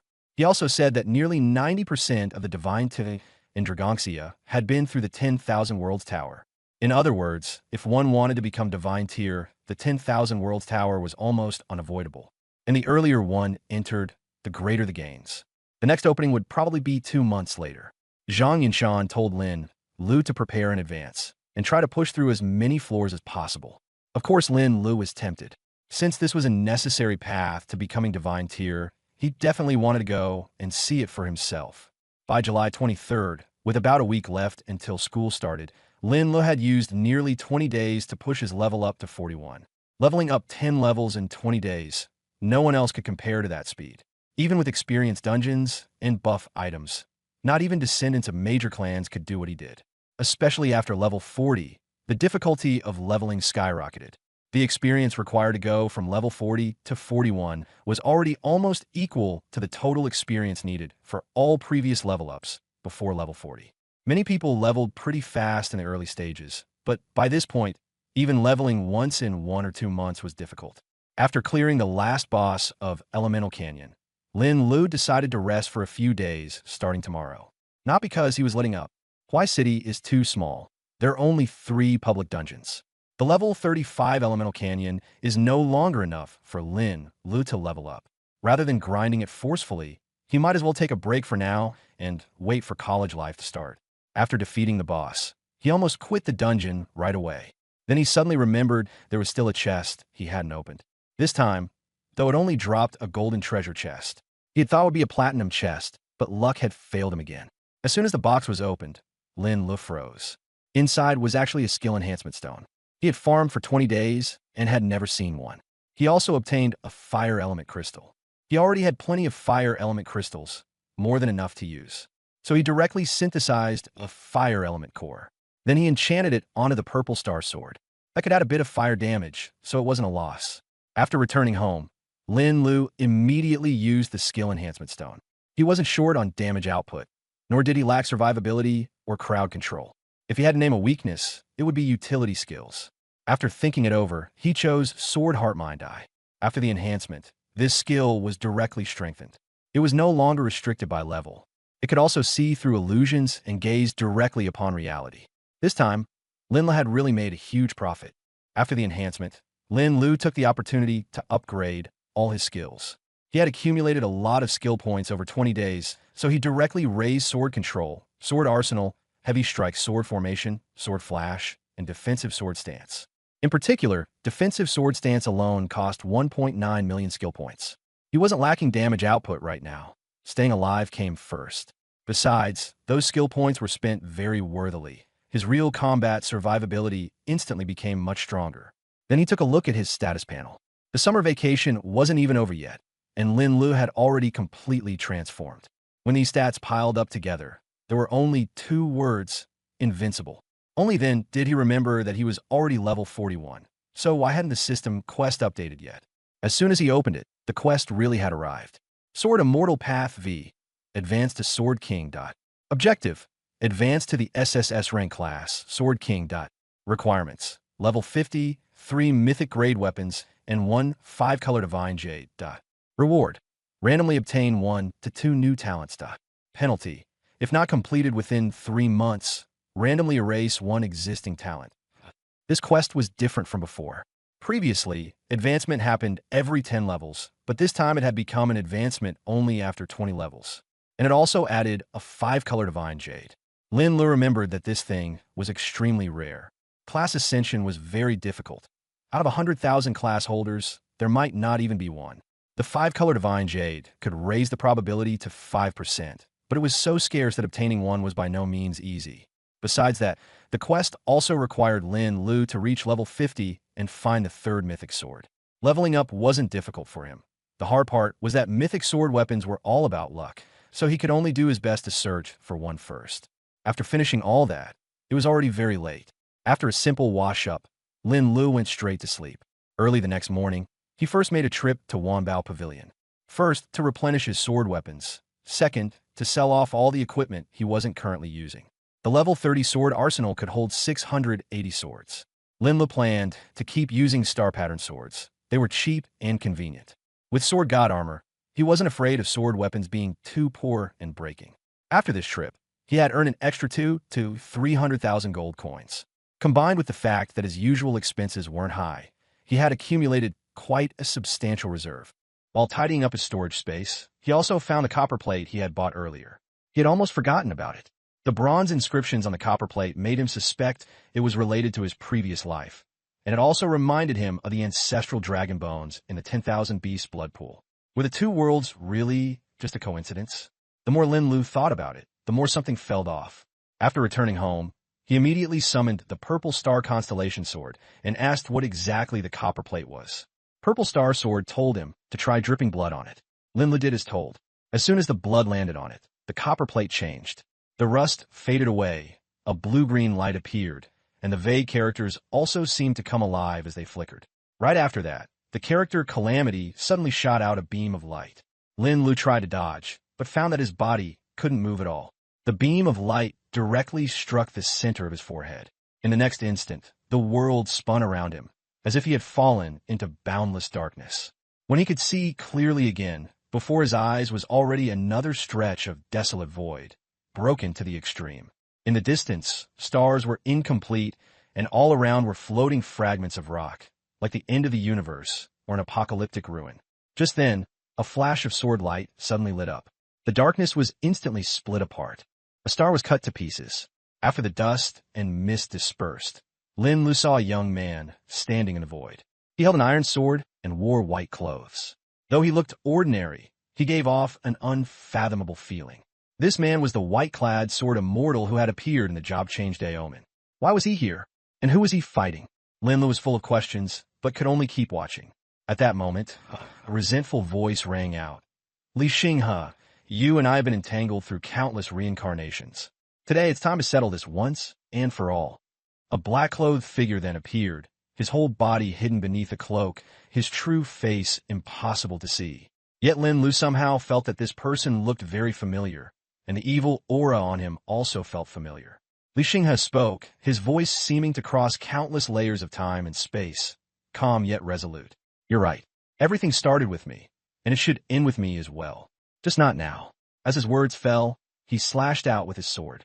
Tens of thousands of strands of sword chi converged from all directions, transforming into a dazzling sword light that directly struck at the black-clothed man. That sword seemed plain at first glance, yet also seemed capable of cleaving heaven and earth and shattering nothingness. Wherever the sword light passed, even space was ground to dust. But the black-clothed man remained very calm, as if he had long anticipated all this. What a pity. I already know all your methods. No matter how you set things up, the one who wins in the end will definitely be me. Li Xinghe, see you in the next reincarnation. Before the words even faded, the sword light had already swallowed him whole. Lin Lu thought it was all over, but he never expected a streak of black light to suddenly shoot toward Li Xinghe. Li Xinghe seemed to step too late and was actually struck directly. The power of void? You actually joined forces with the ancient chaos demon. Li Xinghe's expression changed drastically, black threads rapidly crawling over his entire body as his vitality was quickly draining away. Just as he was about to die, he suddenly looked at Lin Lu, a faint smile appearing at the corner of his mouth. I see. It seems that plan. The rest of his words were abruptly cut off by some unseen force. Lin Lu desperately tried to get closer, only to realize that although they seemed not far apart, it was as if an entire span of time and space lay between them. Only at the very end did he finally make out Li Xinghe's lip movements. Go to the land of gods, find the answer. I'll be waiting for you there. Lin Lu jolted back to himself and found that he was still in the room, with Ziwei quietly floating beside him. The copper shard in his hand was also rapidly decaying, before finally turning into ash. Only then did he confirm that everything just now had been real. Li Xinghe, the black-clothed man, the land of gods. What exactly did all of this have to do with him? Since the day of his job change, it seemed as if fate had already been arranged by someone. But if he didn't uncover the truth, that thorn would remain stuck in his heart forever. But the problem was, could he really keep investigating? Li Xinghe and the black-clothed man were absurdly powerful, able to shatter stars with a wave of the hand and annihilate time and space with a single thought. If he was merely a pawn on the chessboard, would struggling at all really make a difference? The more Lin Lu thought, the more confused he became, and his chest felt increasingly tight. It was only when a ray of sunlight shone in through the window that he finally recovered from that cold, suffocating feeling. After sensing a trace of warmth, he finally woke up. Since fate had already been arranged, it was useless to keep overthinking. He might as well focus on getting stronger. Only when the storm truly came would he have a chance to turn things around. At that moment, his phone vibrated. The class monitor, Xiang Xiaoqiang, called to invite him to the farewell party for Class 9. After Lin Lu agreed, he realized it was already dawn. He had actually spent an entire day and night in a dream this evening. Thinking about how he would soon be heading to Longjing, he also felt somewhat reluctant to leave. Taking advantage of the free time before leaving, he wandered around Huacheng, taking the opportunity to relax as well. A little after 7 in the evening, he arrived at Liyun Hotel to attend the banquet. As the national exam top scorer, his appearance instantly made him the center of attention. Classmates took turns toasting him, smiling as they reminisced about the past and talked about their futures. Xiang Xiaoqiang was flushed red from drinking and so drunk he could barely stand, yet he still insisted on dragging Lin Lu to drink one cup after another. He was also shouting that since they had studied together for 3 years, Lin Lu had to drink this cup. Refusing would mean not giving him face. Lin Lu downed it in one gulp, yet he still seemed perfectly fine. It all came down to his high-energy growth. His body was absurdly strong, and being able to drink 1,000 cups without getting drunk was no exaggeration. Seeing how readily he drank, Xiang Xiaoqiang grew even more excited, but before he could finish speaking, he collapsed to the ground, drawing laughter from everyone. When the farewell banquet ended, Everyone helped one another along as they said their goodbyes at the hotel entrance. After today, they would each go their separate ways toward different futures. Some might never meet again in their lifetime, but the bond they shared in this moment was genuine. Looking at the fork in the road, Lin Lu also felt a stir of emotion. But he understood even more clearly that his path could not stop here.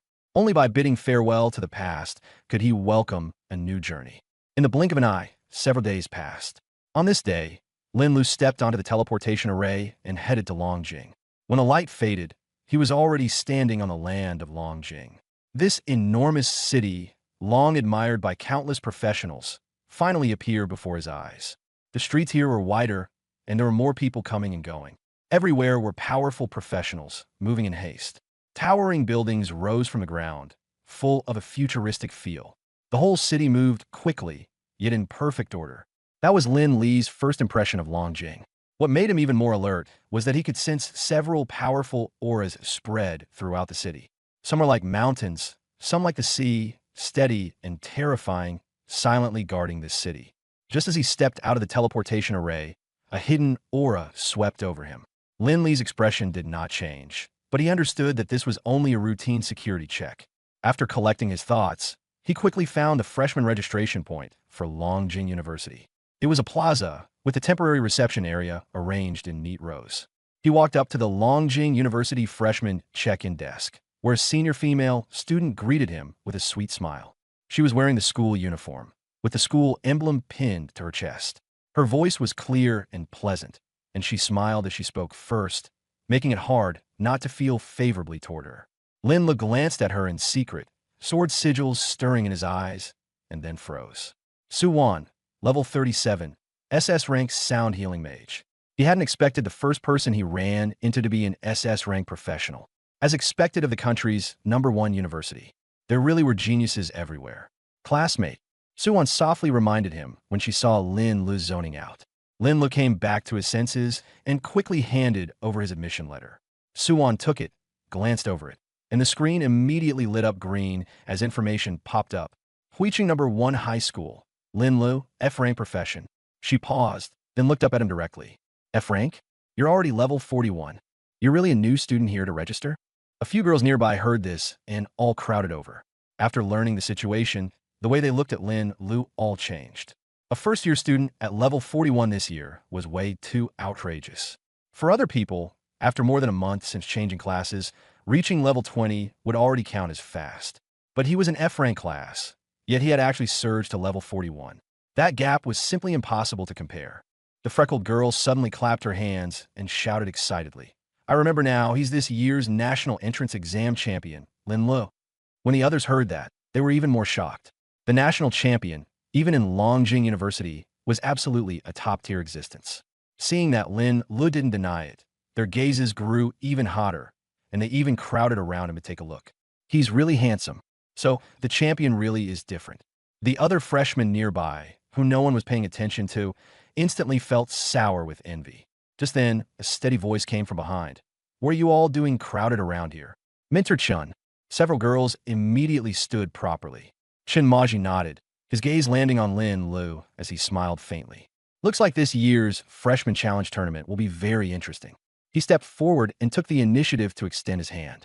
Welcome to Dragon Capital University, Lin Lu. The principal specifically instructed us to give you special care. As soon as those words were spoken, the surroundings instantly fell silent. The principal's special instructions carried a lot of weight.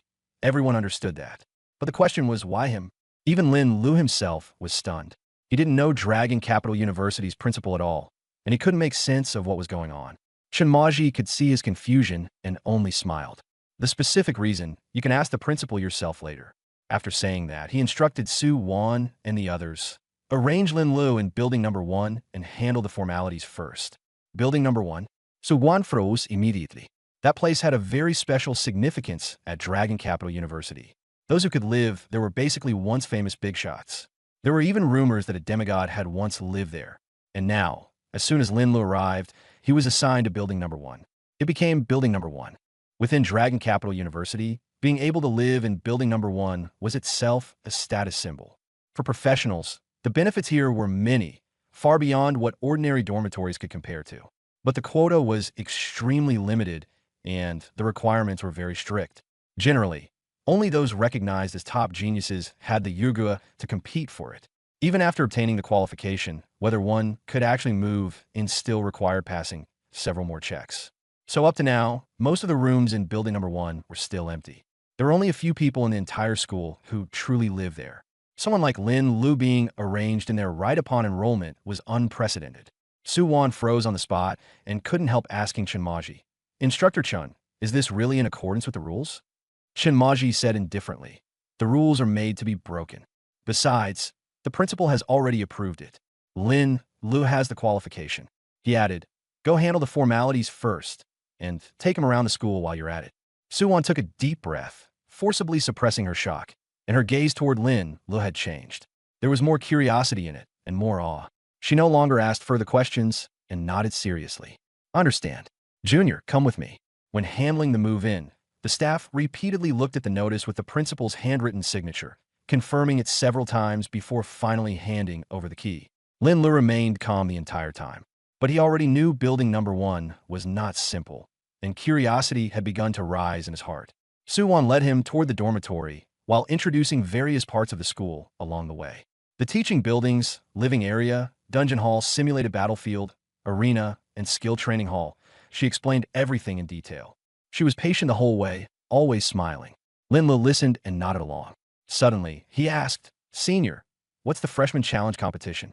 Suwon explained that 1 month after enrollment, the school would reassess the freshmen. The challenge competition was for everyone to display their strength. The competition had solo, duo, and 5-person team formats, conducted in arena-style battles, with final scores calculated collectively. The top 10 in each mode would also receive rewards and a large amount of credits. Lin Lu pressed further. "Are credits very important?" Suwon nodded. "Very important. The school has many resources, but they aren't given for free. Credits are like internal currency. Many things have to be exchanged for them. High-tier dungeons, the skill training hall, and places like that all require credits to enter." Only then did Lin Lu understand. He thanked her. Suwon said with a smile that taking freshmen around the school already came with credits. "If you have any questions, just ask." Lin Lu was silent for a moment before asking about someone else. "Senior, do you know Lin Wanqing?" A second-year student. He mentioned that his cousin had not been in contact with the family for a long time, and her phone couldn't be reached either. The family had been worried. Suwon tried hard to think it over, and said she seemed to have heard the name before, but couldn't remember clearly. She comforted Lin Lu and told him not to worry for now. For students in their second year and above, the school would assign them missions every year. Maybe Lin Wanqing was just temporarily out of contact. Because of the delay, she hadn't been able to contact you all this time. Right, the Academic Affairs Office will record the times when students go out on missions. Let's go ask there first. Okay. Lin Li's eyes lit up. "Then I'll have to trouble you, Senior." "No trouble." The Academic Affairs Office wasn't far away.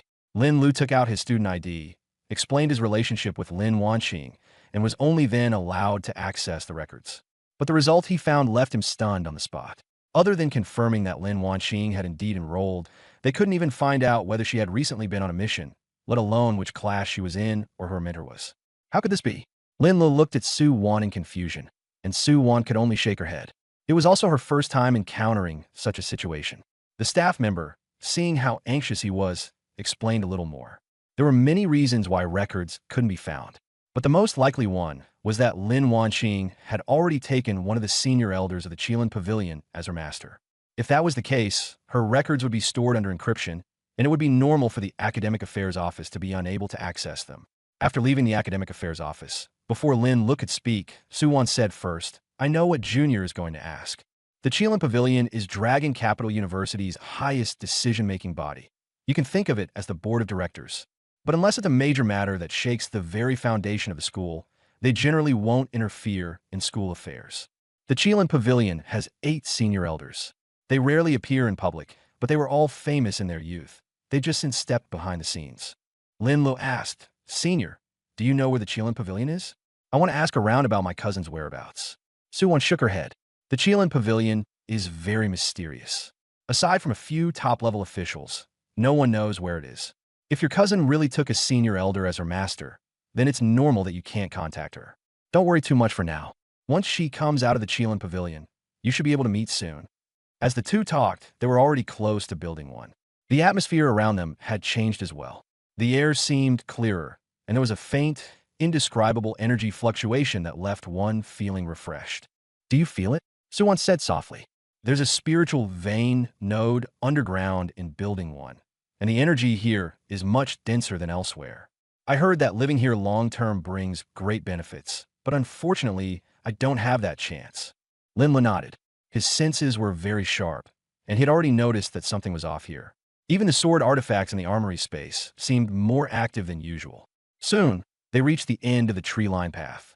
An unremarkable three-story blue brick building appeared before them, its exterior somewhat worn. Brown-green vines had climbed all over the structure, giving it a desolate look that was completely different from what Lin Lu had imagined. If the large one carved on the gate hadn't been there, he would have suspected they had come to the wrong place. Junior, I can only see you this far. Building 1 has a special barrier, and no one can enter without permission. Your key is your pass. If you run into anything you don't understand in the future, feel free to ask me anytime. Suwon stood in the shade of the trees, smiling very gently. Okay. After the two exchanged contact information, Lin Lu was about to thank her when Suwon suddenly remembered something. All right, I almost forgot to remind you of one more thing. What is it? A freshman like you moving into Building 1 will definitely upset some people. There will be plenty of trouble, so you need to be mentally prepared first. Lana did. Thanks for the reminder, senior. After parting with Suwon, Lin Lu held the key and walked toward Building 1. As he passed through the barrier, the key grew slightly warm. A faint glow flashed over his body, and he encountered no obstruction at all. He pushed open the heavy wooden door. A fragrance of old books mixed with the scent of wood immediately rushed toward him. The lighting inside was a little dim, but very soft. The corridor was spacious, with dark wooden floorboards. Several old photographs hung on the walls. The people in them had sharp gazes and a powerful presence, clearly no ordinary figures at a glance. One of them even looked somewhat familiar to Lin Lu. Looking carefully, it was indeed the military god Wu Songxing, whom he had seen several times. As he looked at the photo, Lin Lu felt that Wu Songxing in it looked younger and more spirited, the air of immaturity on his face not yet fully gone. Do you know that brat Wu? While Lin Lu was looking at the photos on the wall, a hoarse, aged voice suddenly came from behind him. He was startled and immediately turned around warily. In the dim light, a hunched old woman with a wrinkled face was squinting at him. Who are you? Lin Lu asked very politely, not looking down on her just because she seemed ordinary. In fact, the moment she had appeared silently behind him, Lin Lu knew she was far from simple. I'm Wu Su, the old woman said. I'm the artifact spirit of Building 1, and also the door manager here. You can, like everyone else, call me Granny Wu. You, ma'am, are actually an artifact spirit? Lin Lu was astonished. That meant the entire Building 1 was actually a divine artifact. Only divine artifacts could give birth to artifact spirits, just like a Z-Way Star Constellation Sword and Isoul Divine Sword. Moreover, the stronger the divine artifact, the stronger its artifact spirit usually was. Yet the old woman, named Wu Su in front of him, looked almost no different from an ordinary person. For a moment, Lin Lu found it hard to imagine what level of divine artifact could possibly nurture such an existence. From that moment on, he became even more respectful toward Granny Wu, and also felt that Building 1 was even more mysterious. There's everything in this world, little one. You don't need to be so surprised. Granny Wu nodded. You haven't answered what I asked you just now. Do you actually know the brat with the surname Wu? You mean Senior Wu Songxing? L'un ne replied respectfully. This junior has indeed met Senior Wu a few times. May I ask why you're asking about him? Good, so you do know him. Granny Wu said. Next time you see that brat Wu, help me pass a message to him. In return, while you're staying in Building 1, I'll do my best to make things convenient for you. Granny Wu, you're too polite. It's only a message. Just give the word. Little one, you're not bad. I like you. Granny Wu's cloudy eyes lit up. When you see that brat Wu, tell him to come back and see this old woman when he has time. Also, don't forget what he promised me. I'll remember. L'un agreed solemnly. Don't worry. I'll make sure to pass your exact words along to Senior Wu. He agreed readily out loud, but inside he couldn't help being curious. What exactly was the relationship between Senior Wu, Songxing, and this artifact spirit Granny? Granny Wu seemed to see through his thoughts, and a faint smile appeared on her face. There was nostalgia in that smile, along with a hint of teasing. Don't be fooled by how revered that boy is now. Back when he lived here, he was the biggest troublemaker of the lot and gave me no end of headaches. Still, he wasn't a bad person, and he had real ability. Otherwise, he wouldn't have been the only person in so many years to be acknowledged by building number 1. Lin Lu clicked his tongue in surprise, never expecting Elder Wu to have such a past when he was young. People always grow up. Granny Wu let out a soft sigh. Some changes come at a price, and the cost is never small. She gathered her thoughts and turned serious. Enough of the small talk. Now, for the important part. Please go ahead, Granny Wu. Lin Lu immediately became attentive. Building number 1 has the rules of building number 1. Granny Wu's tone was calm, but firm. No loud noise inside the building. After midnight, the dormitory entrance will be locked, so you'd better be back before 12. You may use anything in the room as you like, but if you break something, you'll have to pay for it at full price. The compensation standards are written behind your door. Go check them yourself. Also, unless there's nothing else, you're not allowed to go up to the 3rd floor without my permission. Otherwise, you'll be permanently barred from entering building number 1. This rule must never be broken. Most important of all is the rent. Staying in building number 1 is charged by the day, 10 space-time coins per day. I'll tell you how to get space-time coins in a moment. Remember this. If you go 7 consecutive days without paying rent on time, you'll be kicked out. The rules of building number 1 were strict, and no one was exempt. Since you just moved in today and also agreed to help out, today's rent is waived. Starting tomorrow, you'll pay as usual. After saying this, Granny Wu led Lin Lu to the end of the 1st floor corridor. Where there should have been a wall, a large crimson door had appeared instead. The 2 bronze lion heads on the door looked almost alive, sending a chill down one's spine. Granny Wu told him that this was the place to earn space-time coins, called the Realm of Space-Time. Inside, all kinds of monsters would appear at random. The higher the floor, the harder it would be. Clear a floor, and you'd receive space-time coins.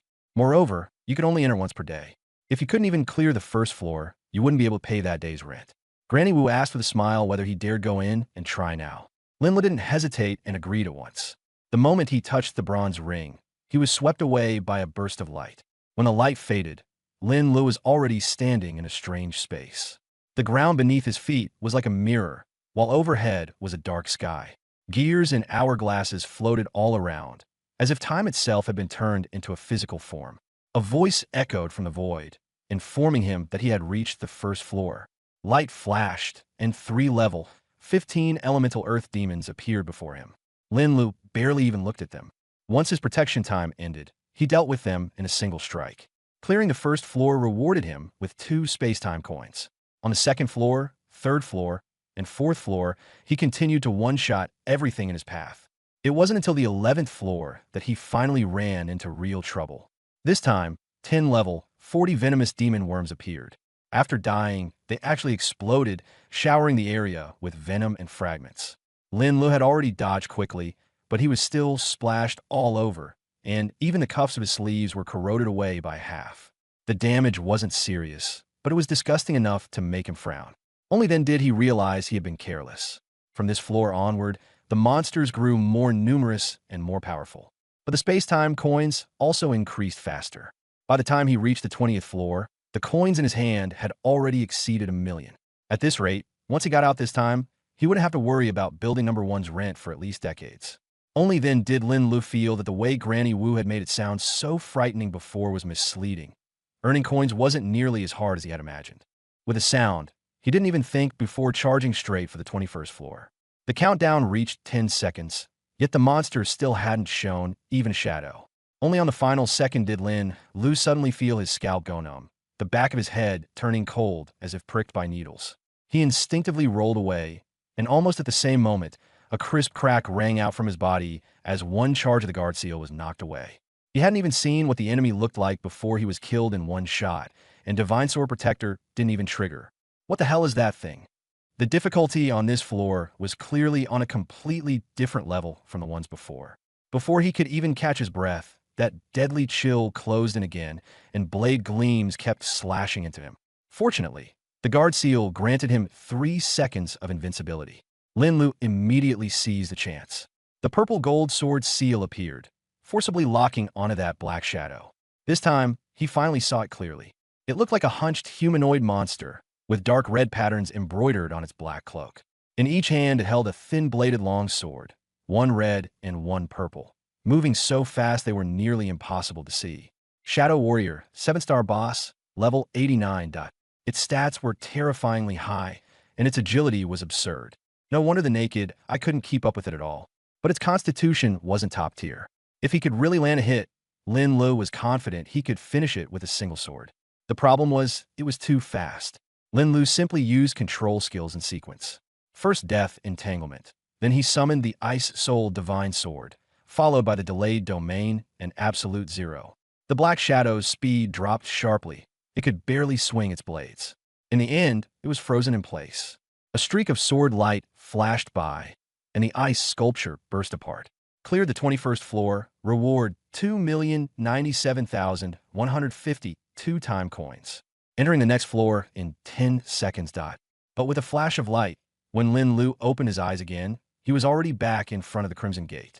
He was completely stunned, yet the guard seal had already been emptied. In other words, in that instant just now, he had been killed 3 times in a row before he even had time to activate invincibility. So terrifying.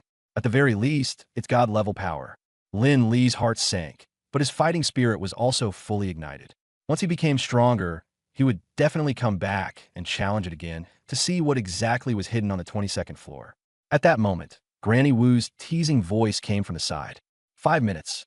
Not bad at all. Looking at Lin Li's dazed expression, she seemed quite satisfied.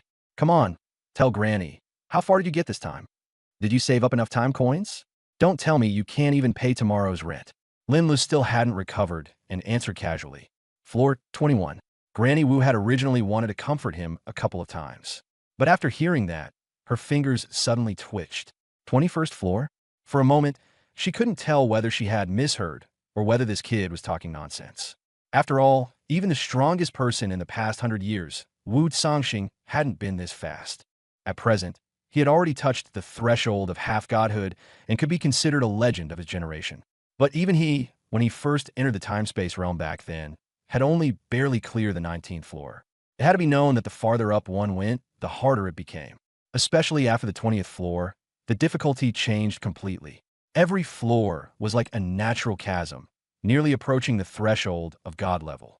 So clearing the 19th floor and clearing the 20th floor were not even the same concept. And this new kid had actually charged all the way to the 21st floor. How is that possible? Kid, say it again to Granny. Just how many floors did you clear? Granny Wu's voice suddenly became shrill as she stared fixedly at Lin Lu. Don't lie to Granny. Lin Lu still didn't realize how serious the matter was and said casually, it really was the 21st floor, Granny Wu. Is there a problem? After a brief silence, Granny Wu's wrinkled old face suddenly broke into a smile. Good. You've really done Granny a huge favor. Lin Lu was baffled. Granny Wu was clearly in an excellent mood. You don't know this, but Building 1 suffered a severe blow in the past, and many of its core functions were sealed. The most crucial one, the Myriad Phenomena Star Vortex, has been dormant for 300 years. She grabbed Lin Li's hand, so excited that her fingers were trembling.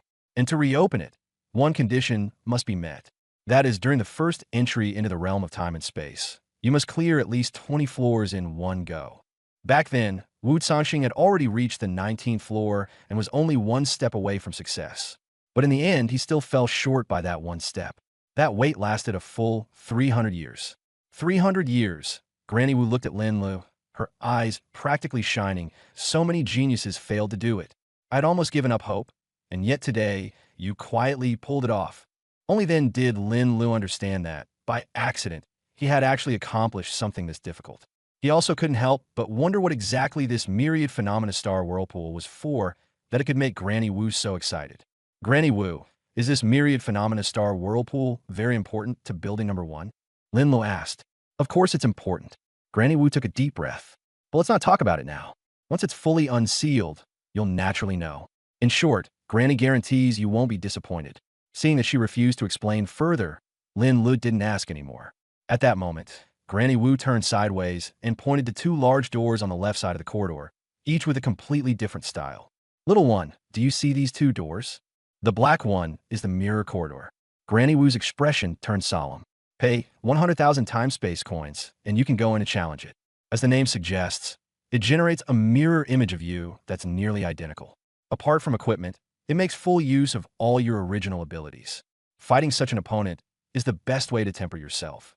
But remember, each person can only enter this place once a month, so don't waste the opportunity.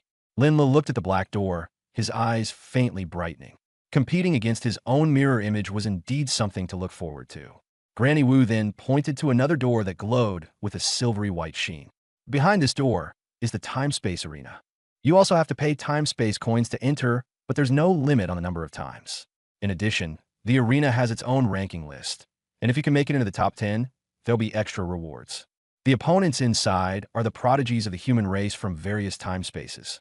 Just like the young man his talent is already very strong, yet he's only ranked 4th on the time-space list. Think about it yourself. How terrifying must the top 3 be? If you're interested, you can come try anytime later. Grandma believes in you. Linla nodded, feeling a little fired up as well. Longjing University really was different. Just a single dormitory building had already given him so many surprises. Whether it was the mirror corridor or the time-space arena, both were extremely valuable for a professional's growth. And the myriad phenomena star vortex that Granny Wu had just mentioned was also well worth looking forward to. Alright, that's about it for building number 1. Granny Wu's tone softened quite a bit. You should head back to your room first. Later, you can also go out and get familiar with the surroundings. If there's anything you still don't understand, understood, you can come find me anytime. I usually stay in the first room on the first floor, said Granny Wu. After thanking her, Lin Lu went upstairs. On the second floor, there were 9 rooms, from 201 to 209. The corridor was very quiet, and the floor was so clean it could reflect a person's shadow. Strangely, though, all the doors were closed, as if no one lived there at all. But Lin Lu didn't like dealing with people, so he actually found it more comfortable this way. He walked to the end and pushed open dormitory 209. He had thought it would be a cramped room, but once inside, he discovered there was more space within. The living room alone was dozens of square meters, and it even had a kitchen, bathroom, and balcony. Even more surprising, it was a duplex. Lin Lu immediately understood that this was folded space. The entire building number 1 was a divine artifact, so it wasn't strange for a room to have this kind of design. He went upstairs along the staircase, and the second floor was even larger than it looked from outside. First, there was a 100-square-meter training room, with special flooring and an energy-absorbing array diagram on the walls. Further in was the bedroom, simply furnished yet very comfortable. There was a large bed, desk, and wardrobe, and the lighting was excellent. Outside the window were mountain scenery and bamboo groves, quiet and refreshing. Linla was very satisfied with this place. He stood by the window and had just taken a breath of fresh air when he saw a white-clad young man walking along the bamboo path. The other man had a tall build and a powerful aura. When he looked up, his gaze swept over like a blade. Their eyes collided in midair. The young man glanced at Lin Lu, then turned and left. Ling Ju entered building number 1 and, thinking it was time to pay the rent, went to pull open that red door. But the door didn't budge at all. He froze, then went to find Granny Wu. Granny Wu said that the time-space realm would be closed for the next few days, and the rent would be temporarily waived as well. She also asked him to pass the message on to the others so they wouldn't keep coming to bother her. Ling Ju agreed, but he was still full of confusion. After hesitating for a long time, he finally asked, Granny Wu, why did the time-space realm suddenly close? When will it reopen? Granny Wu was silent for a moment before saying that the reopening time was still uncertain, but it should be within the next few days and wouldn't take too long. As for the reason, she didn't intend to hide it either. Someone had entered the time-space realm for the first time and directly connected to the 21st level, triggering some kind of mechanism in building number 1. She didn't go into the specifics, but she clearly stated that this was a good thing for all the residents of building number 1. She even lifted her teacup and added that everyone should thank that person. Connected to the 21st level, Ling Ju was stunned, hardly daring to believe it. If those words hadn't come from Granny Wu, he would have only treated them as nonsense. Suppressing the shock in his heart, he asked who that person was. Granny Wu looked at him and asked meaningfully, Didn't you just see him? Ling Ju was startled at first. Then his expression changed drastically. An absurd yet most plausible answer flashed through his mind. Could it be that person, the new guy? Linlin naturally knew nothing about any of this. Just now, at the window, he had run into someone who seemed a little interesting, and he casually used his sword to see right through the other person. Ling Ju, level 51, an SSS rank battle mage, with very strong attributes and equipment. In theory, other people's panels were hard to see through, but Lin Lu could do it. So he guessed that this person was probably also a resident of Building 1. But he was only a little curious. He didn't really take it to heart. After settling in, Lin Lu quickly adapted to the rhythm of Longjing University. He treated the main quest as his priority. Reach level 50, obtain the third divine sword, and then fuse another piece of 5-color jade. He only had 3 months. The divine sword was the hardest to find, and he had no clue about the 5-color jade, so he decided to focus on leveling first. With high energy growth, the more monsters he killed, the faster his attributes increased. Leveling up and accumulating attributes at the same time was the most efficient approach. The dungeon hall at Longjing University was much larger and livelier than the one in Huicheng. The moment Lin Lu walked in, he was stunned by the scene filling the entire hall. More than a dozen dungeon entrances were glowing with different colors, looking like a dreamlike sea of light. Dungeons here range from level 19 all the way to level 89, with a very complete variety. Some were suited for high-burst teams, while others were deliberately infuriating. For example, Twilight Monastery was full of humanoid monsters. The knights were tough, and the priests could heal themselves frantically, making it especially torturous to fight. If you want, I can keep helping you quickly condense and rewrite the rest of the content like this. The entrances to every dungeon were packed with people, shouting for party members, healers, and tanks. The place was bustling. For a moment, Lin Lu even thought he had returned to the dungeon hall in Huicheng. At that moment, a sturdy, dark-skinned senior student walked over and directly asked if he wanted to run Spider Cavern, saying it would only cost 8 credits. Only then did Lin Lu understand that after freshmen at Longjing University enrolled, they had to clear Spider Cavern once within half a month. Although this dungeon had no level restriction and was suitable for freshmen, the real trouble was the final boss, the Brood Matriarch Spider. It had high defense and a huge HP pool, and it would continuously hatch little spiders. The little spiders came in large numbers, moved fast, and would self-destruct when near death. If they weren't cleared out properly, the whole team could easily be worn down to death. The dark-skinned senior clearly took Lin Lu for a newbie who needed to be carried through runs. But Lin Lu wasn't even at that level. Even level 29 dungeons were nothing to him. He politely refused, but the senior wouldn't give up. He lowered the price to 6 credits, and even said he didn't want any share of the drops. Just then, another tall and skinny young man with dyed yellow hair brought people over and directly mocked him for cheating newcomers. The two clearly had a grudge going back a long way.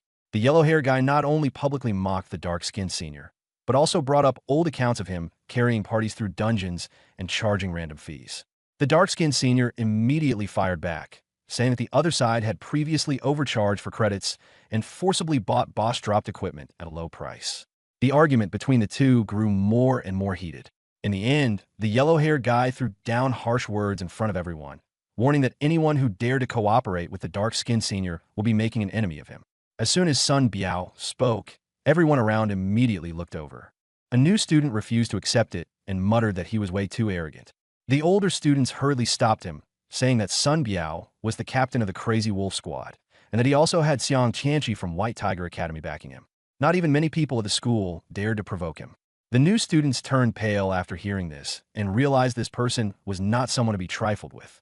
Wang Ming couldn't help but shout angrily, saying that Sun Biao was bullying people too much. But he and Sun Biao had long since become enemies. Relying on his backing, Sun Biao ran rampant at the school and specifically targeted new students. Wang Ming couldn't stand him and had ruined his plans several times, so Sun Biao had held a grudge against him all along. Sun Biao deliberately smeared him, stole his business, and made it harder and harder for him to get by. Sun Biao publicly humiliated Wang Ming, forcing him into silence. Wang Ming trembled with anger, but there was nothing he could do about him.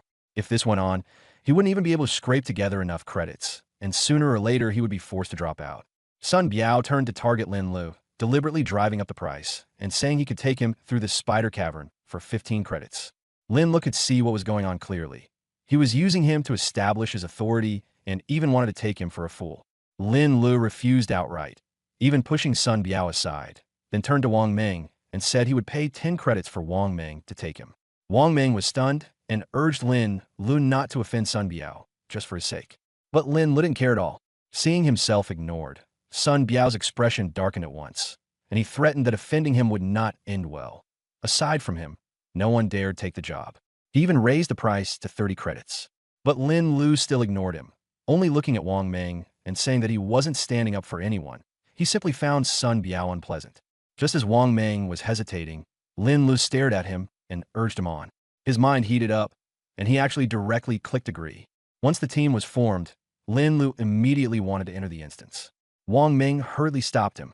He wasn't afraid of fighting. He was afraid that as a melee fighter, he wouldn't be able to look after Lin Lu. He wanted to call in another old teammate to help, but Lin Lu found it troublesome and directly refused. He reached out and touched the glowing orb at the entrance. The difficulty interface popped up. Unlike ordinary instances, this one even had held difficulty. Lin Lu found it interesting and, without thinking much, chose it. Wang Ming's face went pale at once. He wanted to stop him, but it was already too late. With a flash of red light, the two of them were swallowed directly into the instance. Everyone outside was stunned. Monsters in hell difficulty were stronger, and there were more of them, even more fatal. Once you entered this difficulty, even an escape scroll could not be used. It was either clear the stage or die. The crowd immediately erupted. Some said Lin Lu definitely wouldn't survive. Others cursed him for choosing the wrong difficulty, harming both himself and Wang Ming. After Sun Biao reacted, he even laughed with malice. He felt that this time, he wouldn't need to lift a finger. On the other side, Lin Li's vision went dark. When he could see clearly again, he was already standing inside an underground cavern. The surroundings were cold and damp, with a faint green glow. The ground was covered in sticky spider webs, making every step difficult. Wang Ming panicked on the spot. After entering the instance, Wang Ming was instantly dumbstruck with fear, his face turning pale and his hands and feet trembling. He thought Lin Lu had chosen the wrong difficulty and accidentally entered a hell instance, and that today he would most likely die here. But Lin Lu remained very calm. After coming in, he first scanned the surroundings and realized that there were only more monsters and stronger monsters here. It wasn't nearly as exaggerated as he had imagined. He even felt a little disappointed, thinking that this so-called hell difficulty was only this much, and he might as well complete the enrollment quest first. Wang Ming was dumbfounded when he heard this, and was just about to tell Lin Lu to hide quickly. Once the protection time ended, the monsters would rush in. In the end, Lin Lu didn't hide at all, and instead charged straight toward the monster nest. The three-headed Hellgrade elite monster had just lunged out, and before Wang Ming even had a chance to act, Lin Lu cleaved them and all the nearby monsters with a single sword strike. A string of kill notifications flooded the panel, leaving Wang Ming completely dumbfounded. Only then did he realize that Lin Lu hadn't picked the wrong difficulty at all. He had deliberately chosen hell difficulty. What shocked him even more was that Lin Lu was only a first-year freshman at level 41, whereas he himself was only level 39. Along the way, there was no fierce fighting and no dazzling skills. Lin Lu merely kept unleashing streaks of sword light. Groups of spiders fell like wheat under a scythe. Then the surroundings fell silent again. Killed Corrosive Spider Demon, Elite, killed Shadow Weaver, Boss. Watching the almost non-stop prompts pop up in the party panel, Wang Ming went from shock to numbness. In the end, when he looked at Lin Lu, all that remained in his eyes was fervor and admiration. Too strong. Really too strong. There were many geniuses at Dragon Capital University, and Wang Ming considered himself to have seen quite a few. But he had never seen someone like this, as if they were cheating. Even among the four major academies, known as a cradle of geniuses, they probably couldn't find someone this absurdly monstrous. The whole run, he didn't even get a chance to swing his axe once. He was completely like a decorative attachment. Wang Ming had never imagined in his life that running a dungeon could be this easy. For a long while, his mind was even completely blank. When he came back to his senses, the two of them had already reached the deepest part of the cave. Here, the space suddenly opened up. In the center was a spider web as large as half a football field, gleaming like metal and nearly covering the entire field of view. White bones hung from the web, along with leftover undigested remains. A smell of blood and a suffocating pressure hit them instantly. The spider web suddenly trembled. A giant spider climbed down from above and appeared before them. It was like a small mountain, its abdomen swollen and still writhing inside, with 8 compound eyes flashing with malice. Broodmother Spider, 3-star boss, level 35. Traits, all-around enhancement, toxin amplification. Skills, silk binding, toxic blast, hatching. This was the final boss on hell difficulty. Its aura was even more terrifying than expected. As soon as it hissed, a gust of stench and blood rushed straight over. The pair of mandibles beneath its jaw were sharp as scythes, and dark green venom dripped from its mouth parts, hissing as it hit the ground. Wang Ming nervously swallowed. Just as he was about to warn him, the brood mother suddenly lunged. "Junior, watch out!" Before he could finish, he froze. Lin Lu stood in place, calm and unruffled. He simply raised a finger and casually uttered one word. Go! A silver flash. A white streak swept by. The broodmother spider instantly went rigid. The next second, it exploded with a thunderous blast, fluids splattering everywhere. Its corpse slammed heavily into the cavern, and the entire underground chamber shook with the impact. Is it over? Wang Ming was completely stunned. This is a nest-building mother spider on hell difficulty. Its strength is more than 10 times that of an ordinary boss. And yet it was killed in one shot like that. It didn't even have time to use its most disgusting hatching skill. Lin Lu ignored Wang Ming and walked straight over to the corpse to check the drop. It was a golden treasure chest. Opening successful. You obtained Spider Silk Dagger, Venom Sac, Skill Enhancement Stone. Landuis Aizliyup. Another skill enhancement stone. This counted as an unexpected gain. These items are mine. That should be fine, right? After all, they were in a party, so he still asked politely. And no problem. Wang Ming hurriedly shook his head. Then he said somewhat embarrassedly, Junior, those 10 academic credits from before, I should return them to you. They had agreed that he would lead Lin Lu through the enrollment quest, but in the end, he was the one being carried through the whole run. Wang Ming had a thin skin and was truly too embarrassed to accept the payment. Since I said I'd give them to you, just take them. That was the deal. One thing at a time. Lin Lu had no intention of backing out on the debt. He didn't lack this bit of academic credits anyway. He had taken first place in this year's entrance exam and received 1,000 academic credits upon enrollment, which was enough for now. With his abilities, earning more credits wouldn't be difficult. Since Junior says so, then I'll accept them. Wang Ming was a little embarrassed. Senior, let me ask you something else. Lin Lu suddenly said, Go ahead. I'm in a hurry to find a 5-color divine jade. Where can it drop? Wang Ming froze, then seemed to remember something. Last year, someone got one in Quicksand Temple. That's a level 49 large-scale raid. Levels 40 to 55 can enter, and it takes 40 people to start it. Lin Lu interrupted him. Can it be soloed? Yes, but it costs 100 academic credits, and that's a one-time consumption. If you leave midway and re-enter, you have to pay again. Besides, that place is too difficult, and the rewards aren't worth those 100 credits, so no one has ever done that. Outside the instance, the entrance to the spider cave was still covered by a blood-red glow, indicating that the hell difficulty had not ended. It's been almost 10 minutes. Are they still alive? They're probably hiding and stalling for time, but it's useless. The monsters will search the entire map, and the mother spider will also make a move. They'll be done sooner or later. What a pity. That freshman was actually pretty loyal. Sun Biao still hadn't left. Leaning nearby and humming softly, he was waiting to watch Wang Ming and Lin Lu die inside.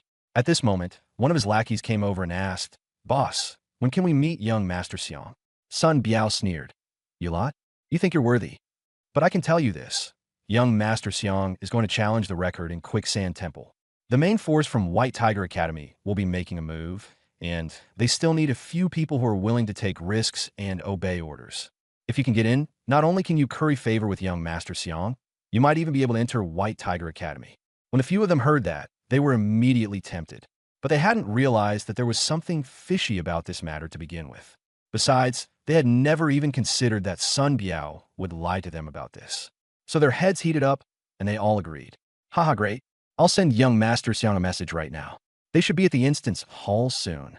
Sun Biao laughed with a meaningful expression. When you guys make it big in the future, don't forget about me. Of course not. Thanks to Brother Sun for leading the way. The few of them were full of excitement. Just then, the red light at the entrance of Spider Cave suddenly flickered wildly. That immediately drew everyone's attention. What's going on? Why is the instance suddenly reacting? The red light is flashing randomly. That's an unstable phenomenon caused by someone teleporting out through the exit. You mean impossible? There are only 2 of them. How could they possibly still come out alive? This is hell difficulty. Sun Biao also squeezed into the crowd, staring at the violently fluctuating portal, and his expression changed at once. No way, right?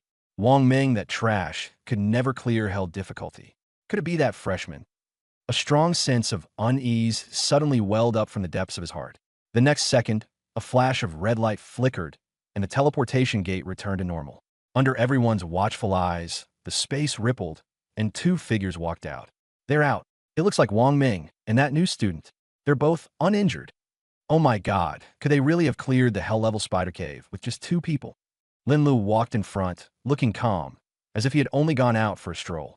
Wang Ming followed behind him, still wearing a look of shock and daze. But more than that, he was overflowing with excitement. Looking at the crowd packed tightly around them, Wang Ming felt like he had never held his head so high in his life. Especially with Sun Biao standing there, looking as though he had lost his soul. Wang Ming almost laughed out loud on the spot. So damn satisfying. But soon, he looked at Lin Lu beside him again. This junior student was anything but ordinary.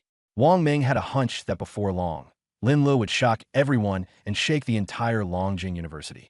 Maybe even the whole country. This is impossible. How could the two of you possibly clear a hell-level dungeon? Sun Biao was nearly losing control. I get it now. You must have used some dirty trick. Sun Biao, tell the truth. Did you discover a bug in the spider cave? Believe it or not, I'll report you to the school. Idiot. Wang Ming cursed directly. The dozen-odd dungeons in the dungeon hall had existed for hundreds of years, and the number of times a real bug had occurred was pitifully small. Under normal circumstances, nobody could cheat at all. If there is a bug, then the biggest bug is Lin Lu. A freshman actually led an old senior to mow through a hell dungeon head-on. Who would believe that? At this moment, a bell rang above the dungeon hall. Dong, dong, dong, 9 times. Everyone understood what this meant. Looking up, they saw that the historical record for the hell difficulty of Spider Cave had already been broken. The original 31 minutes and 37 seconds set by the White Tiger Academy team had already been replaced by the new record. First place, 9 minutes and 54 seconds. Team members, Lin Lu, Wang Ming.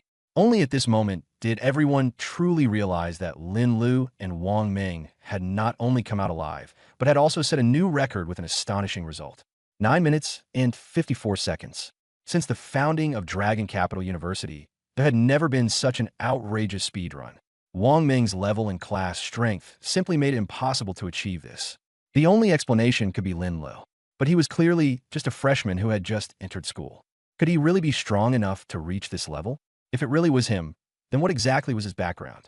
Lao. I feel like I've heard that name somewhere. Right. Isn't he this year's top scorer in the entrance exam? The one who beat the Ji family's prodigy Ji Lingchen at the Jiangning exam site.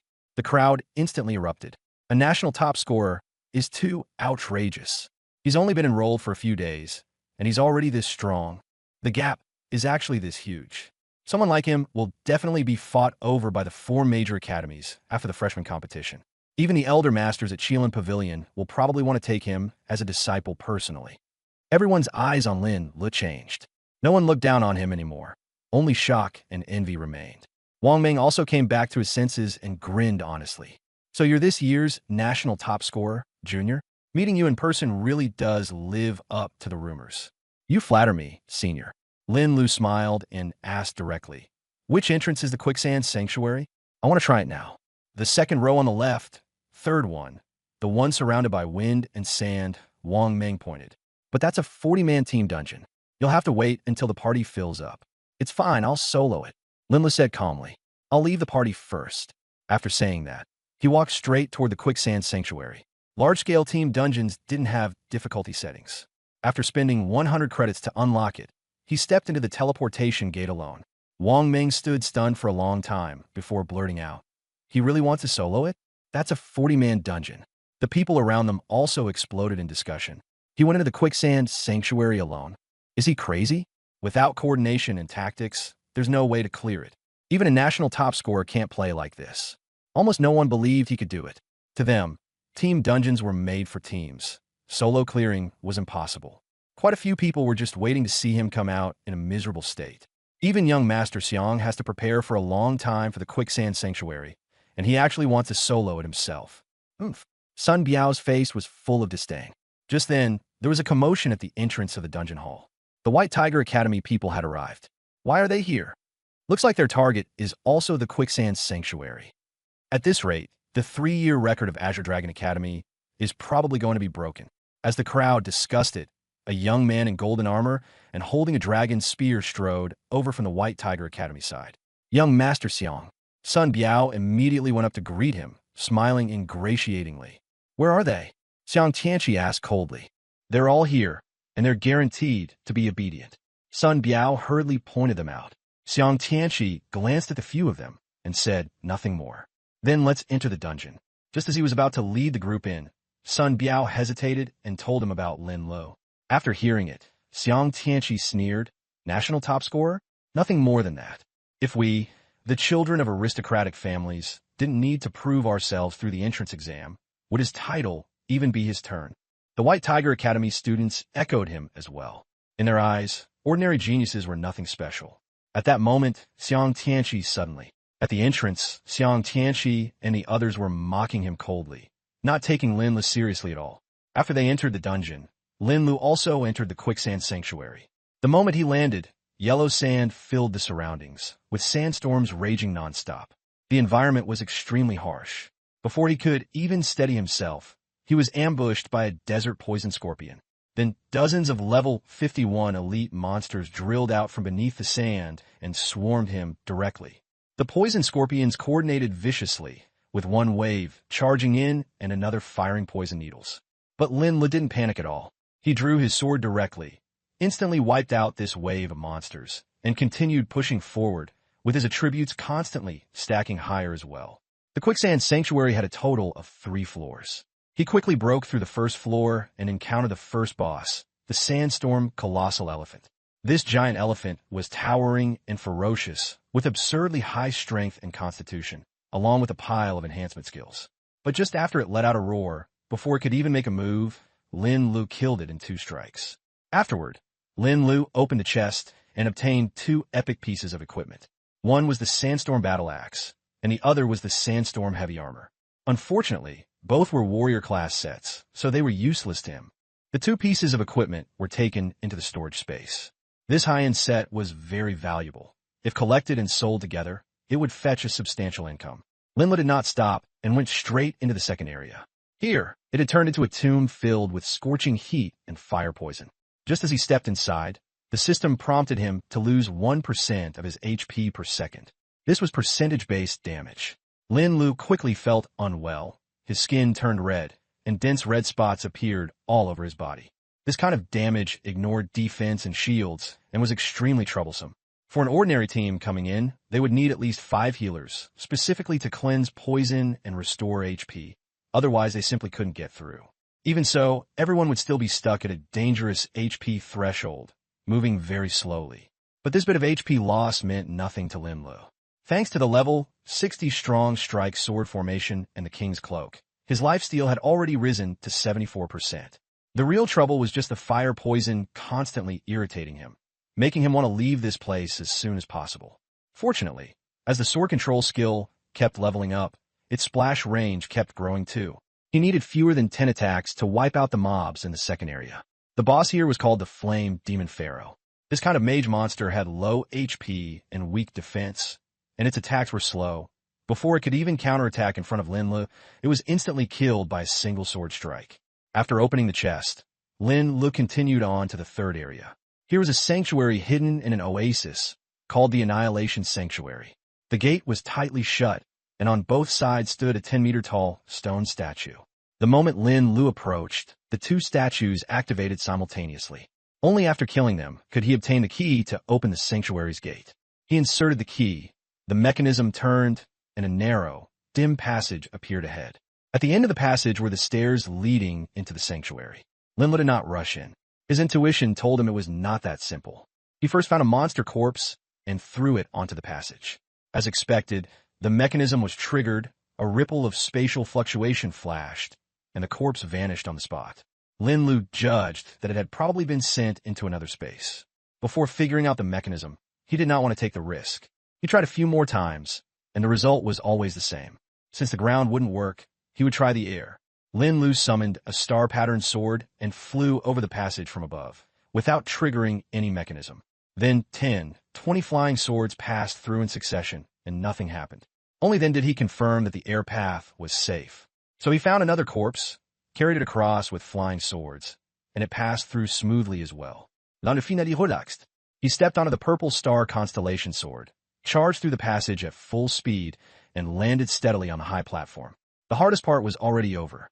The rest of the path was almost no challenge to him, until he met the boss of the third area, the avatar of the desert god. Level 55, 6-star boss. The prompt also said that when the boss's HP dropped to 50%, it would enter phase 2, its attributes would double, and its skills would be greatly enhanced. Linla glanced at it and didn't take it seriously. With his current damage output, the boss simply wouldn't survive to Phase 2. The moment the fight began, he casually waved his hand, and the flying swords all over the sky surged out like a swarm of locusts. The scene was terrifying, and the boss panicked on the spot, turning to flee. Lin Lu raised a hand and pointed, and the flying swords instantly accelerated and caught up. In the blink of an eye, the boss was stabbed into a sieve. Lin Lu didn't even look at the prompt, and immediately rushed to the corpse to search it. Lin Lu opened the epic treasure chest and obtained the legendary Ring of No Delusions. It can nullify all illusions. After taking it, Lin Lu exited the dungeon. In the dungeon lobby, Wang Meng was still anxiously waiting for everyone. But Sun Biao took the opportunity to mock him, convinced that Lin Lu had already died inside. Just as Wang Meng was about to explode, 13 chimes suddenly rang out from above the lobby. The rankings were updated. Lin Lu had cleared Quicksand Sanctuary solo in 3 hours and 17 minutes. The entire venue exploded instantly. A 40-player team dungeon had had its record broken by a single freshman alone. This was absurd. Sun Biao's face turned pale, and he was completely dumbfounded. Wang Meng, on the other hand, burst into laughter, mocking him for having his jinx come true this time. The ordinary students around them also grew excited along with him. When Lin Lu came out, everyone crowded around to praise him. But Lin Lu remained very calm. To him, this record was nothing. With his current strength, even more difficult dungeons were only a casual matter. This was just kids fighting. It was honestly a bit ridiculous. Rather than wasting energy on this, it would be more practical to kill a few more monsters and clear a few more dungeons. Lin Lu said no more. Under everyone's shocked gazes, he stepped back into the dungeon. He had already cleared it once, so this time he was clearly much more familiar with it. The flying sword led the way ahead, and he charged forward along the Z-Way sword with almost no hindrance. On the other side, Xiang Tianqi, leading the White Tiger Academy team, had also arrived at the Annihilation Temple. Unlike Lin Lu, they had come prepared and knew the dungeon details very well. In particular, the passage leading into the temple contained the most troublesome spatial mechanisms. The safest method was to kill all the monsters after entering the alternate space, but that was too slow and would make it impossible to catch up to Azure Dragon Academy's record. They had already been stuck here before and ultimately failed. Later, Xiang Tianqi discovered the pattern of the mechanism.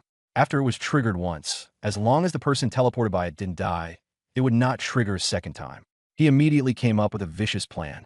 He would find a few insignificant people to step on the trap, while his own people rushed through the opening. As for what would happen to those thrown into the alternate space, he didn't care at all. Young Master Xiang, why have we stopped? At the front of the passage, a thin-faced student looked at Xiang Tianqi in confusion. I'm giving you a chance to show what you can do.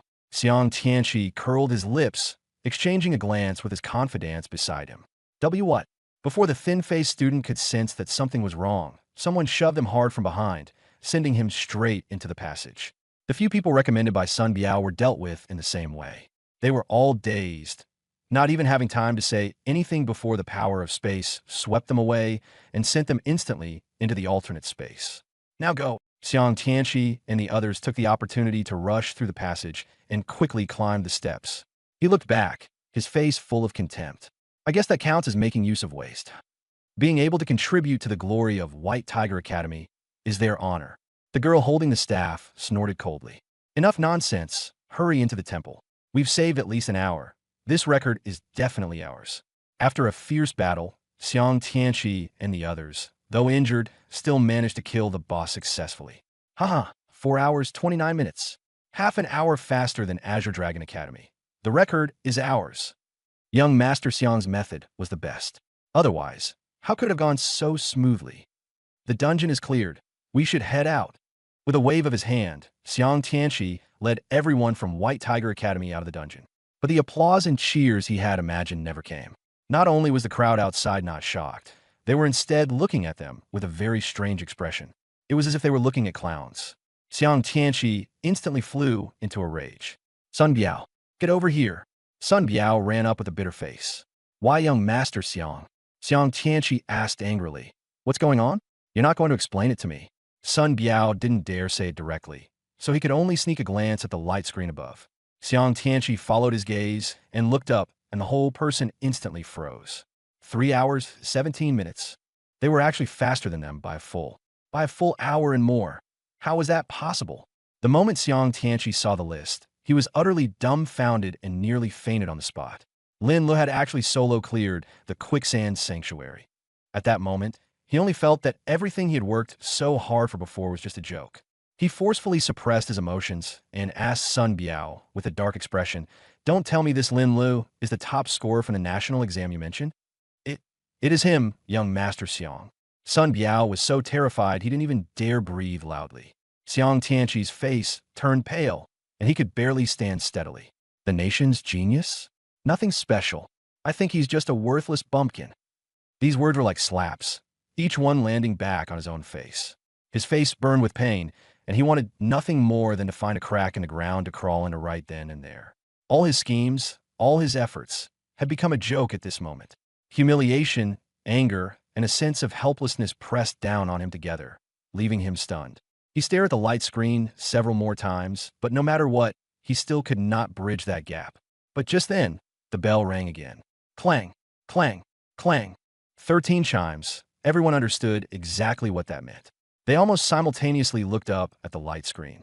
Quicksand Sanctuary clearance time, 1 hour, 57 minutes. Party member, Lin Lu. If the previous record had merely meant they couldn't catch up, then this time, it was utter despair.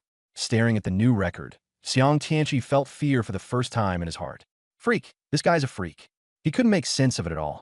How on earth had such an outrageous result been achieved? At that moment, a White Tiger Academy student leaned in close to his ear and said in a low voice, "Young Master Xiang, this is actually an opportunity." "What do you mean?" Xiang Tianqi came back to his senses. "The freshman competition hasn't started yet, so Lin Lu probably hasn't had any contact with the 4 major academies," the man continued.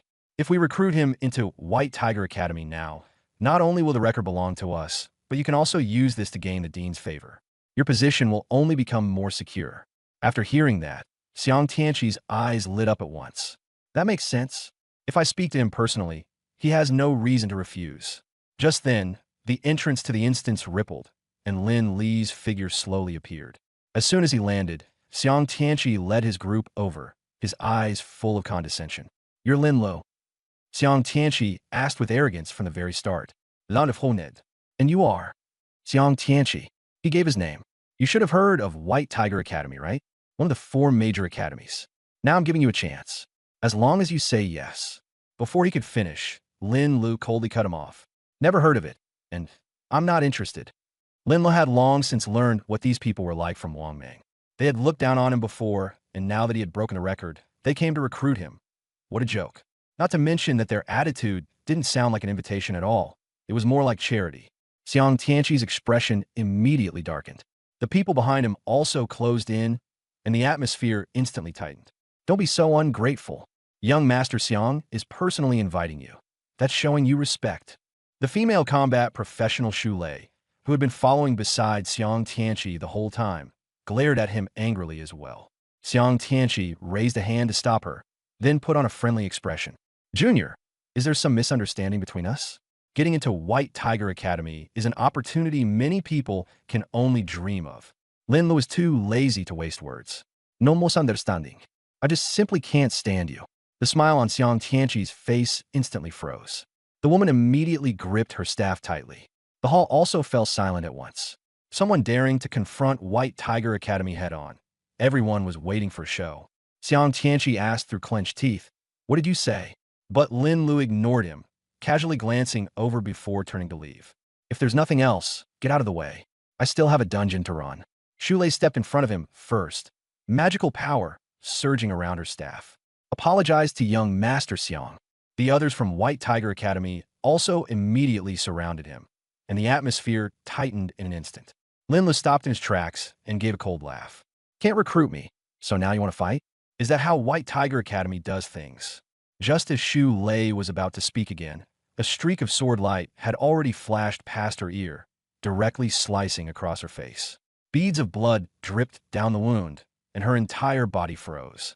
A flying sword stopped in front of the center of her forehead, only half an inch away from taking her life. "And now, still want me to apologize?" Xu Lei's face went deathly pale, her legs weakened, and she dropped straight to the ground. Lin Lu put away his sword and turned around. "No one can order me around. Do you understand? Only then did the people from White Tiger Academy catch their breath, each of their faces uglier than the last. At first, they had surrounded Lin Lu, but in the end it felt like Lin Lu alone had pinned them down. Xiang Tianqi was so angry his face turned black. Staring at the miserable Shu Lei, his rage only grew. Lin Lu, I've remembered you. You'd better not regret this. After saying that, he led his people away in a disgraceful retreat. Afterward, Lin Lu continued repeatedly speed farming deserted Sand Temple until nightfall, spending all his academy points and running it a total of 10 times. Unfortunately, he still didn't get the 5-color Divine Jade. Still, it wasn't as though he'd gained nothing. He obtained a ring of no delusions along with quite a few equipment pieces and materials, and his level also rose to 42. The greater gain was the explosive increase in attribute points. Sword Dao Champion, 249456 plus 4,000. 4,000 more in just one day, and with high energy growth, that was equivalent to 16,000 points. At this rate, his strength would only become more and more outrageous. Talent, Chaos Supreme Sword Bone, SSS. Pinnacle of the Sword, SSS. Sword Heart Transcendent, SSS. Innate Sword Body, SS. Sword Heart Enlightened, SSS. Sword Soul and Guqin Heart, SSS. Ultimate Sword Intent, SSS. Sword Immortal Blessing, SSS. Master of the Sword Dao, SSS. Sword God Armament, SSS. Equipment, Star Pattern Sword, Silver. Asterisk 678. Family Heirloom Necklace, Platinum. King's Cloak, Platinum. Lingyin Temple Sacred Pearl, Death Set, Platinum. Life Dragon Ball, Low Rank. Ziwei Constellation Sword, Mythic. Ice Soul Divine Sword, Mythic. Wishless Ring, Legendary. After Lin Lu finished reading the attribute panel, he suddenly remembered the skill enhancement stone he had picked up in the Spider Cave. He immediately decided to enhance the Strong Strike Sword formation first. This skill already had critical damage and life steal, so it was perfect for upgrading. Strong Strike Sword Formation. Level 60, unleash a sword formation centered on yourself. While within the formation, critical damage plus 790%, and sword control attacks carry 69% life steal. Sword formation radius, 3,000 meters. Strong Strike Sword Formation. Level 60, unleash a sword formation centered on yourself. While within the formation, critical damage plus 790%, and sword control attacks carry 69% life steal. Allies within the sword formation can receive half of the effect. Critical damage plus 395%. Attacks carry 35% life steal. Sword formation range, 6,000 meters. Lin Lu froze for a moment. After the enhancement, this sword formation wasn't just usable by him alone. Even others could receive the buff. That was equivalent to gaining another support skill, and the range was ridiculously large too. If he really used it on a battlefield, he might directly change the course of the fight. Not bad, really not bad. Lin Lu was very satisfied. If he went to the Abyss battlefield in the future, he definitely had to try this effect. But the more pressing issue right now was academic points. Without them, he wouldn't be able to keep solo farming the Quicksand Sacred Temple. Before he found a place better suited for farming the 5-color Divine Jade, there was still his most stable spot for grinding treasures and leveling. But clearing the restriction cost 100 academic points each time, which was far too inefficient. I need to find a way to get academic points as soon as possible, Lin Lu thought to himself. I'll ask around again tomorrow. After returning to Building 1, he had intended to rest directly.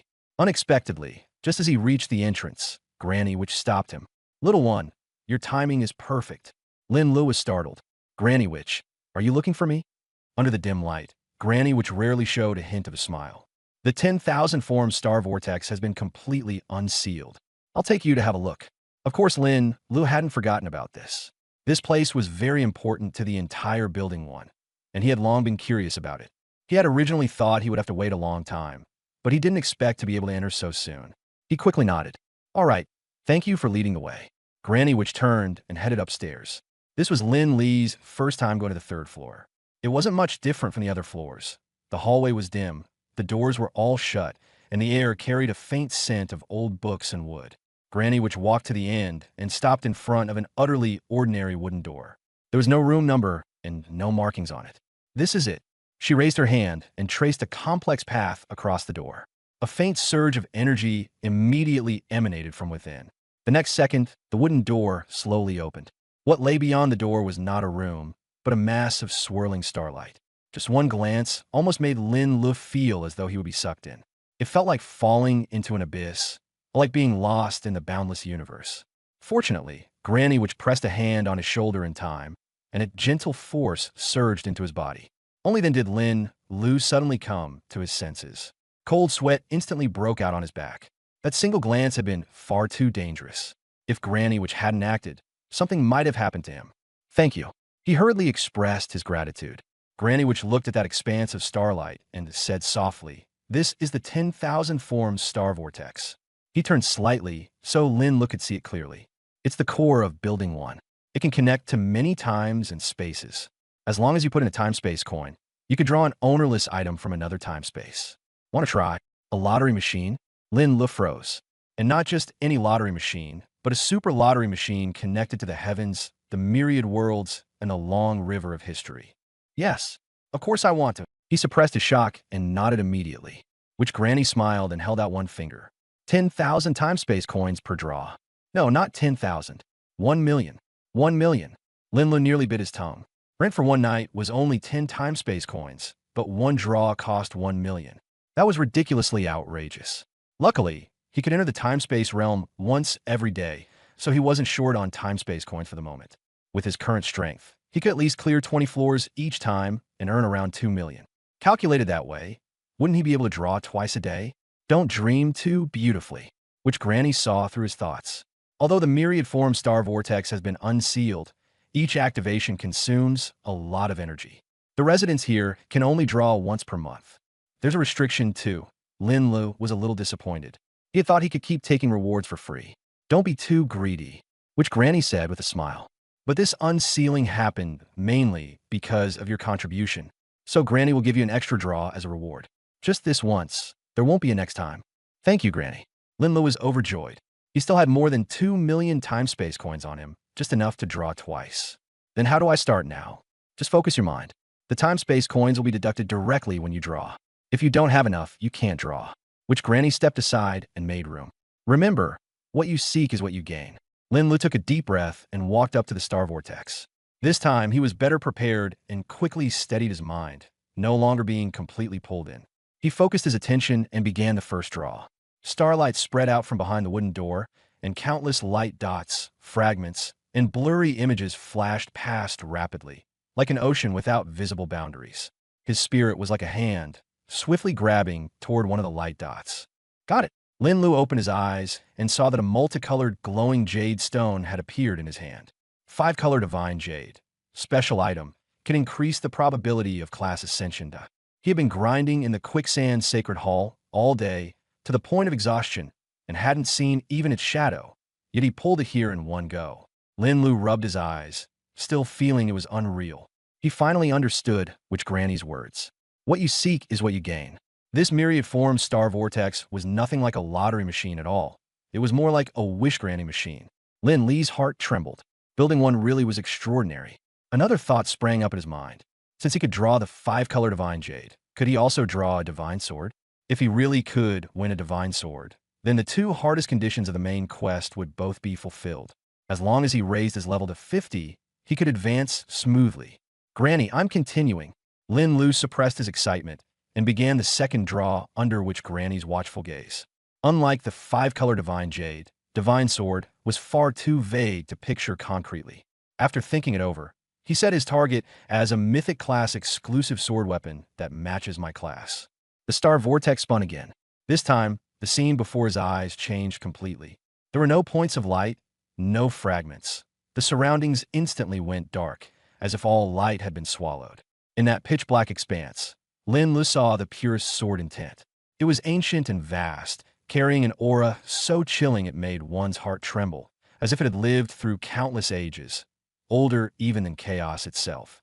It also looked like a fissure that cleaved through the endless night, within which lurked a terrifying power ready to explode at any moment.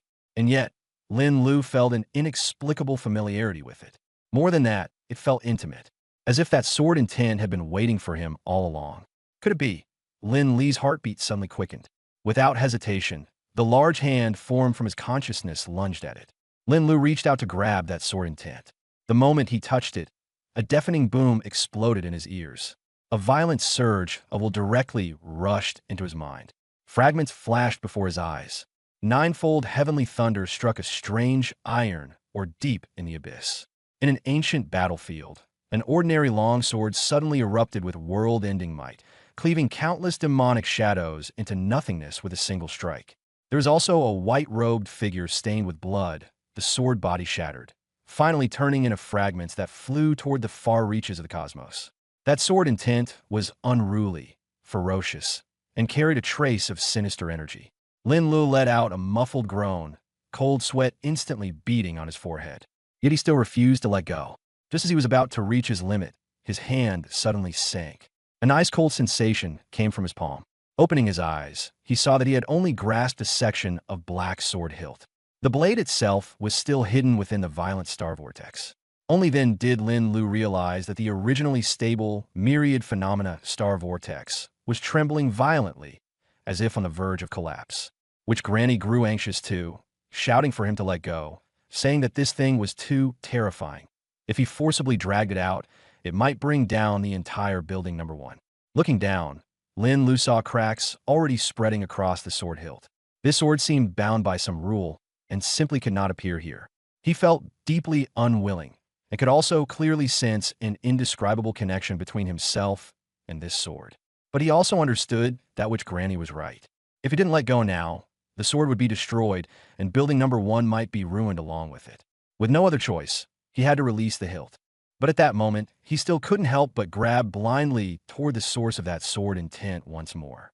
The next second, an intense electric shock surged through him, and he nearly went numb on the spot. When the star vortex finally settled down again, Lin Lu discovered that a black lump of metal, the size of a human head, had appeared before him. He stared at it for a long time, unable to tell what it was, only feeling that it was definitely no ordinary thing. After which Granny took a careful look, her expression also changed. She said this wasn't a lump of iron, but a falling calamity thunder core. It was an extremely rare divine-grade material, and only in the land of chaos, tempered by endless heavenly lightning, could such a small piece possibly be born. Inside it lay terrifying lightning laws, making it one of the top materials for forging mythic-class equipment. After hearing that, Lin Li's disappointment eased away by more than half. He stroked the charred thunder core, and to his surprise, it didn't feel like metal at all, but rather somewhat warm and smooth.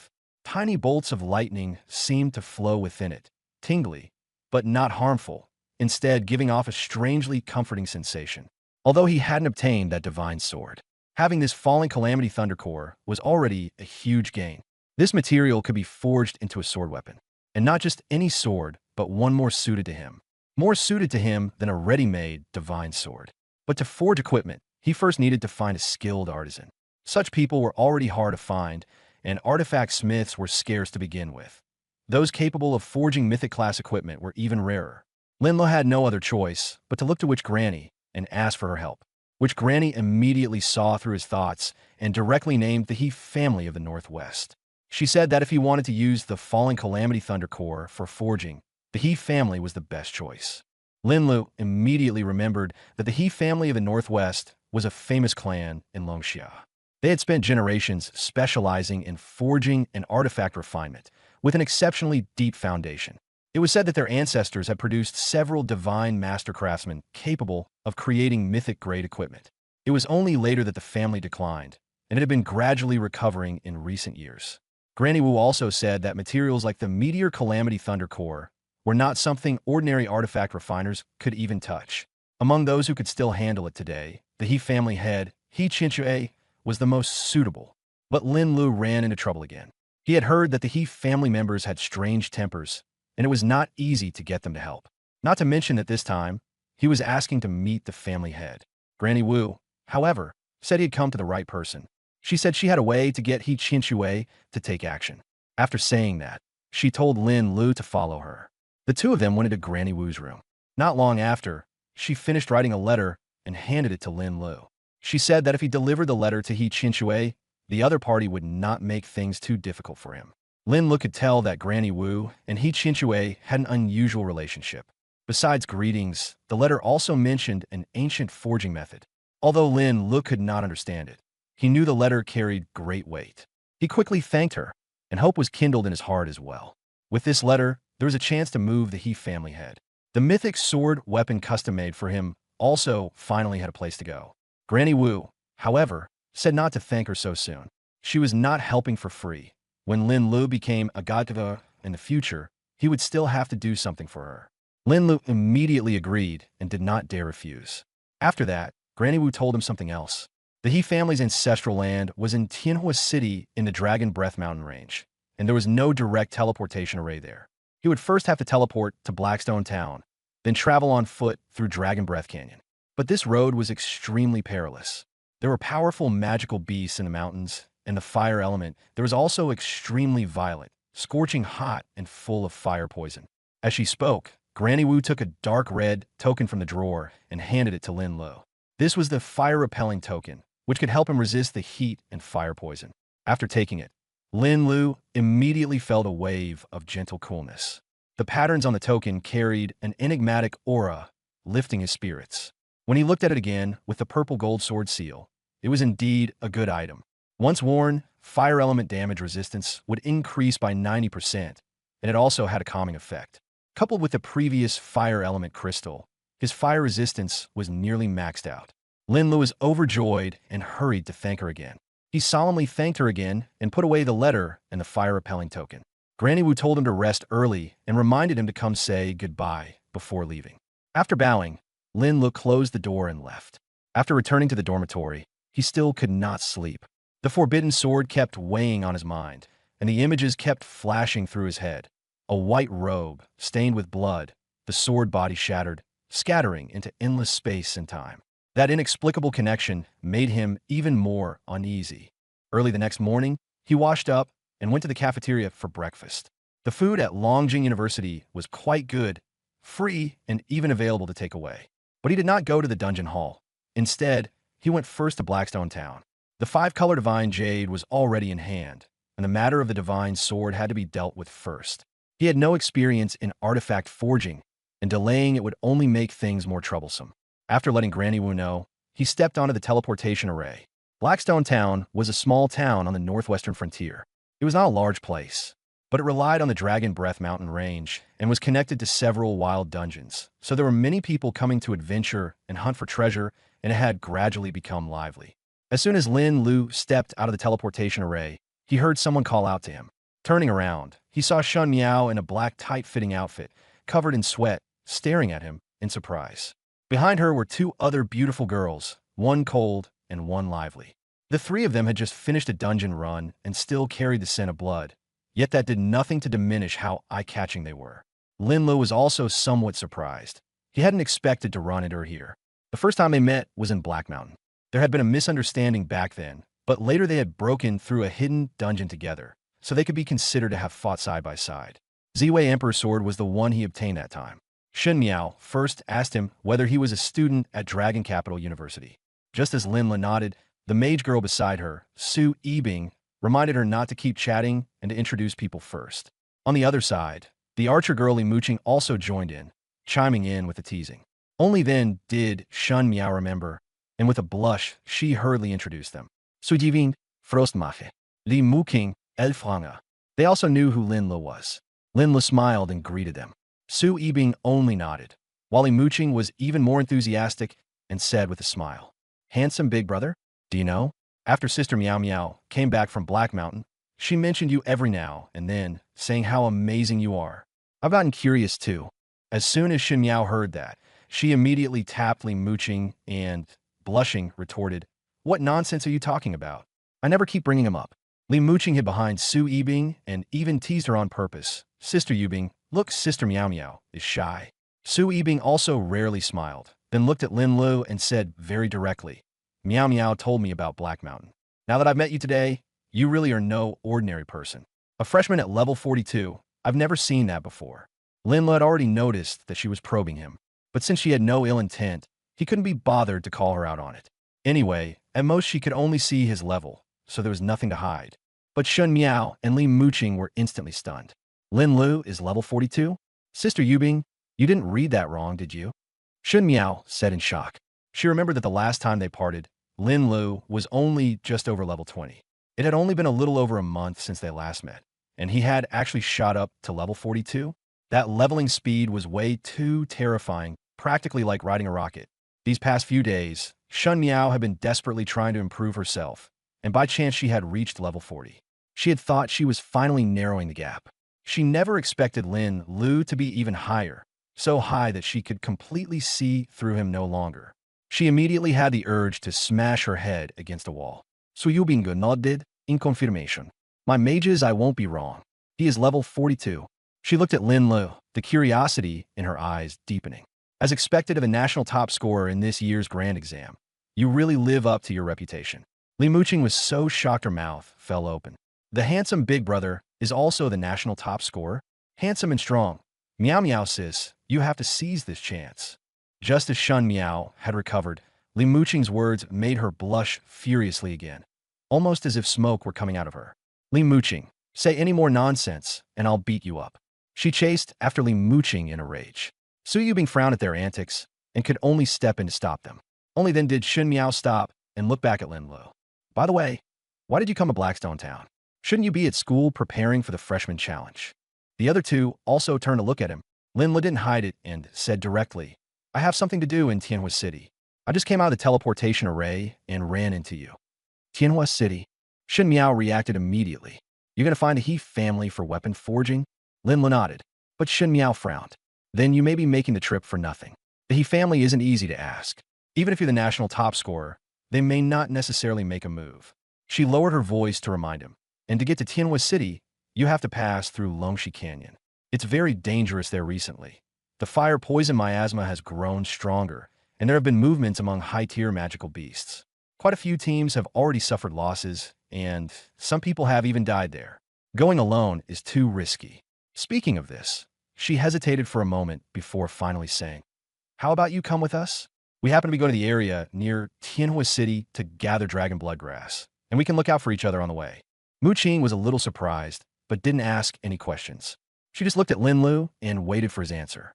Lin Lu had a fire-repelling talisman, so fire poison couldn't hurt him at all, and high-level magical beasts were nothing either. It was just that this was his first time here, and he didn't know the way. Having someone lead the way would be the most convenient, especially if they were acquaintances. So he nodded readily. Sure, then sorry to trouble you seniors. You're too polite. Shun Miao was obviously very happy. Then let's set off early and try to pass through Dragon Breath Canyon before dark and reach Tianhua City. Let's go. The four of them set off together, and the handsome man and beautiful women quickly drew a lot of attention. After finishing their preparations, Shun Miao and the other two bought all their supplies and headed straight for the western exit of the town. The closer they got to the exit, the stronger the sulfur smell in the air became. Although it was already autumn, this place was as hot as a furnace. As soon as they left the town, Li Muqing was drenched in sweat. Her little face flushed red, and she hurriedly called out, Yu Bingjia, quickly give us a shield. It's too hot here. Okay. Su Yubing was an ice mage and could give her teammates ice crystal shields. They not only blocked fire poison, but also isolated the heat, which was especially useful in the Dragon Breath Mountains. As her staff lit up, 2 layers of ice blue shields fell onto Li Muqing and Shun Miao in succession. The two of them immediately felt much better, as if they had suddenly stepped into an air-conditioned room. When it was Lin Li's turn, Su Yubing was about to make a move, but he waved his hand. I have a way. Don't waste your mana. The effect of the fire-repelling talisman immediately showed itself, directly raising his fire resistance and isolating the high temperature. He wasn't even afraid of fire poison. The effect was even more convenient than a shield, and it consumed nothing. Seeing this, Su Yubing could only nod. Then let's hurry. There's still dozens of kilometers to Tianhua City. The group continued deeper into the Dragon Breath Mountains. There was almost no vegetation here. The ground looked as if it had been cracked by raging flames, full of ferocious fissures, and flames several meters high would occasionally peninsula from the cracks. Shun Miao lowered her voice to remind them that the area ahead was already in the outskirts. The monsters there had been affected by fire poison for years, and the ones that survived had all mutated. They were vicious, and their attacks even carried fire elements. Just as her words fell, a scarlet-scaled, single-horned monster suddenly sprang out from beneath the rock layer. It was as big as a calf and charged straight at Li Muqing. It opened its mouth and spat out a ball of molten lava fire, as if it wanted to swallow her whole. Shun Miao cried out urgently, It's a lava earth dragon. Muqing dodged quickly. This monster was nearly as strong as a level 40 boss. The three women had not expected to run into something of this caliber just after leaving the town, and they were instantly a little flustered. Li Muqing was still standing there dumbly with her bow raised, and just as she was about to be swallowed by the fireball, Shun Miao and Su Yubing hurriedly made moves to save her. But Lin Lu was faster than them. He merely flicked his finger, and a streak of sword light was instantly unleashed, directly smashing the fireball apart, and in the process, splitting the lava earth dragon's head in two. Damage numbers exploded into view, and the three women were stunned on the spot. Gulp! Someone swallowed hard, the sound especially clear.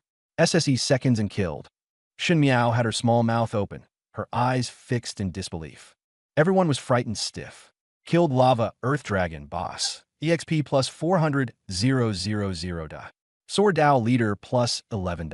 Su Yubing was still holding up her staff, and before her spell was even finished, the battle was already over.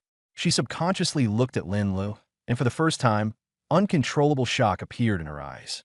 Li Muqing was even more exaggerated. She had forgotten to lower her bow, and her mouth was so wide open it could fit an egg. She looked at the dragon corpse on the ground, then at Lin Lu, who wore a calm expression, and her brain completely froze. That was a lava earth dragon, a monster that was originally enough to make the three of them struggle for a long time. Yet Lin Lu had killed it in one move. She had always thought that Sister Meow Meow was exaggerating, and only now did she realize that it wasn't bragging at all. In fact, Sister Meow Meow had even understated it. This guy wasn't just abnormal. He was outrageously excessive. Li Muqing stared at his back, her eyes shining, and only one word remained in her heart. Handsome. Lin Lu retracted his flying sword and, ignoring their reactions, went straight to search the corpse. In the end, nothing dropped. He kicked it in anger and cursed that it was miserly. Only then did Shun Miao recover and explain that the monsters here had mutated under the influence of fire poison. Aside from world bosses and dungeon monsters, they basically didn't drop anything, but they were materials themselves. For example, the scales and horn of the lava earth dragon could be used for crafting. Monsters eroded by fire poison might also form a fire core inside their bodies, which was very valuable. After saying that, the three women immediately got to work on the corpse. Li Muqing cut off the dragon horn, while Shun Miao skinned it. After they were done, Su Yubing waved her staff, and a cold current froze the corpse into an ice sculpture. She then tapped it lightly, and the ice sculpture exploded. The corpse vanished, leaving only a fire core behind. Shun Miao walked up to the dazed Lin Lu and said that once the materials were processed, she would transfer the gold coins to him, or give him all the items if he preferred. Lin Lu quickly waved his hands, saying he didn't need them and that they should take them a process. But Shun Miao insisted on splitting the spoils according to contribution, suggesting that he take 70% while the three women each take 10%. Lin Lu had originally wanted to refuse, feeling that he had merely killed a monster, while they had gone to much more trouble processing the corpse. But Shun Miao's attitude was firm. She said that if they were partying up, they had to follow the rules. Otherwise, they would be too embarrassed to keep traveling with him. Su Yubing also nodded in agreement. Li Muqing chimed in repeatedly as well, saying they couldn't just take advantage for free. Lin Lu couldn't win against them, so he had no choice but to agree. After this little episode, the group continued on their way. With Lin Lu there, the journey went much more smoothly.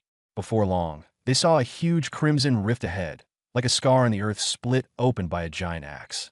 Fire element energy was so dense it seemed to burn, and waves of heat surged into the sky, distorting even the air. Up ahead is Dragon Breath Canyon. Shun Miao's expression darkened as she reminded everyone that things had not been peaceful there lately and to be careful.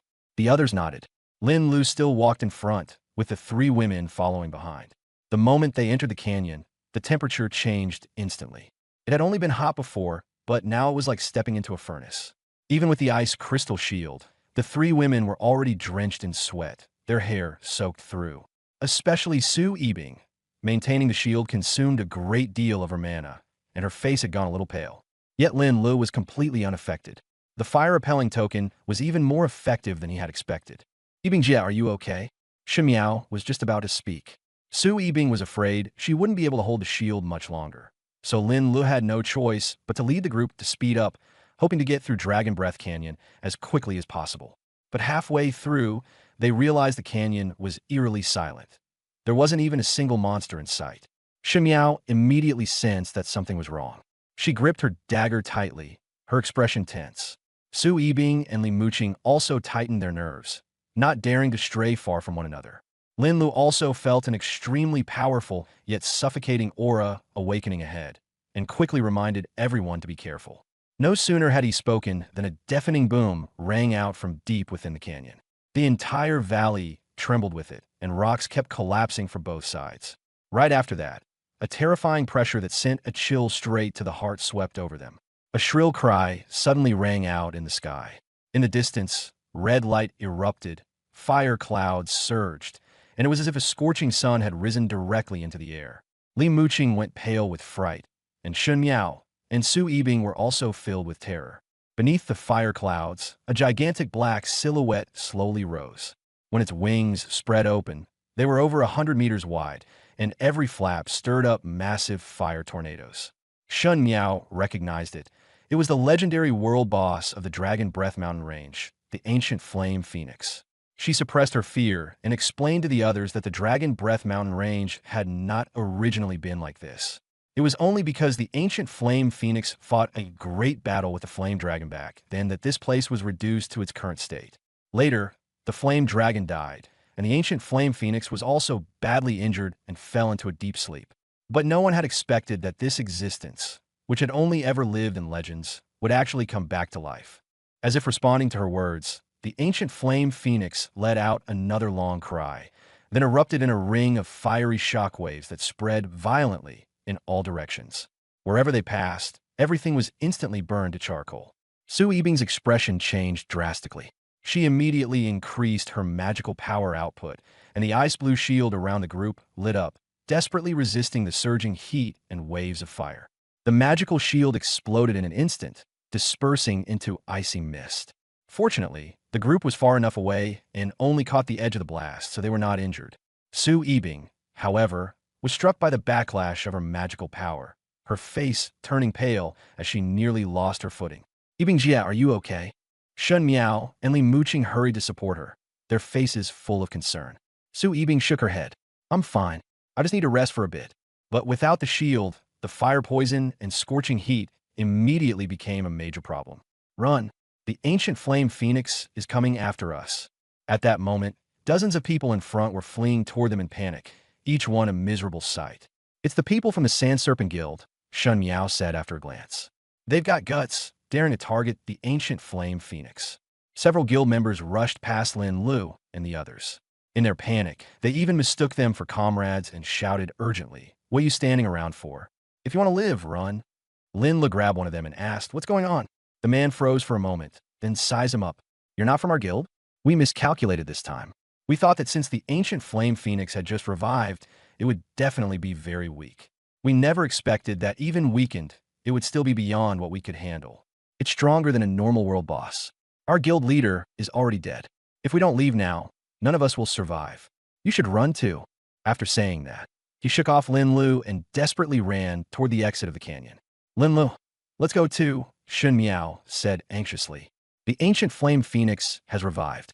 It's too dangerous now. We should put going to Tianhua City on hold for the time being." But Lin Lu shook his head. "You guys go out first. I'm going to take a look." He didn't want to keep waiting, and he didn't want to waste any more time. Besides, he had the Huobai Ling, so his fire resistance was very high. He also wanted to see for himself just how strong the ancient Flame Phoenix really was. After saying that, before the others could react, he was already riding his sword and charging forward. "Little brother," Li Muqing's face turned pale, panic-stricken. She had no choice but to look to Shun Miao and Su Yibing for help. "I'll go help him. We can't let Lin Lu take the risk alone." Shun Miao was just about to chase after him when Su Yibing grabbed her by the arm. Su Yibing, who usually didn't say much, looked grim at this moment. "What are you going for? You can't help. You'll only hold him back. Trust Lin Lu. Do you think he's the kind of person who'd act recklessly?" Shun Miao wanted to say something more, but after meeting Su Yibing's gaze, she swallowed it back and retreated toward the exit with Li Muqing. Without Su Yibing's ice crystal shield, there was no way they could stay in the canyon any longer. On the other side, Lin Lu stood on the Ziwei Xing Su sword and, in the blink of an eye, closed in on the ancient Flame Phoenix. The distance between them was less than 1,000 meters. Scorching waves of heat surged over like a tsunami. Even with the Huobai Ling, he still felt as if he were standing inside a furnace, sweat pouring down nonstop until he was drenched in an instant. To know yourself and know your enemy is the key to victory. From far away, Lin Lu first looked over with the sword heart spirit eye. Ancient Flame Phoenix, soul severely injured state, world-class boss, level 89. Strength? Agility? Skills? A string of question marks sent a shock through Lin Li's heart. Aside from its name and level, he couldn't see anything else. This was the first time he had encountered such a situation after strengthening the Sword Heart Spirit Eye. However, the word soul severely injured state still made him instantly alert. Looking again at its level of only 89, it was enough to show that this thing was nowhere near its full power state, and its strength was even far below its peak. If it hasn't reached divine level yet, then maybe I can give it a try. A fighting spirit rose in Lin Li's heart. It was rare to encounter a monster of this level, so of course he wouldn't retreat. To him, this was both tempering and an opportunity. If he could really kill it, the benefits would surely be immense. At that moment, the ancient flame phoenix also sensed that someone was watching it. Those flame eyes, as large as lanterns, quickly locked onto Lin Lu on the rocky outcrop. A trace of confusion flashed in its eyes first. Had it slept for too long, and the world already forgotten its might? Now, even such a weak human dared to look at it head-on? In the next second, that confusion turned into fury. Kree, the ancient flame phoenix, felt its dignity had been insulted. A dark red flame, refined to the extreme, wrapped in. The ancient flame phoenix opened its mouth and spat out a flame like an arrow of fire shooting straight into the sky, instantly tearing through 1,000 meters of void, scorching even the air black. Good. Lin Li's fighting spirit erupted, but he did not dare be careless. Although he had 120% fire damage resistance and was not afraid of fire element itself, the impact of this flaming arrow was far too fierce. It was enough to pierce straight through his body. Sword Array rise.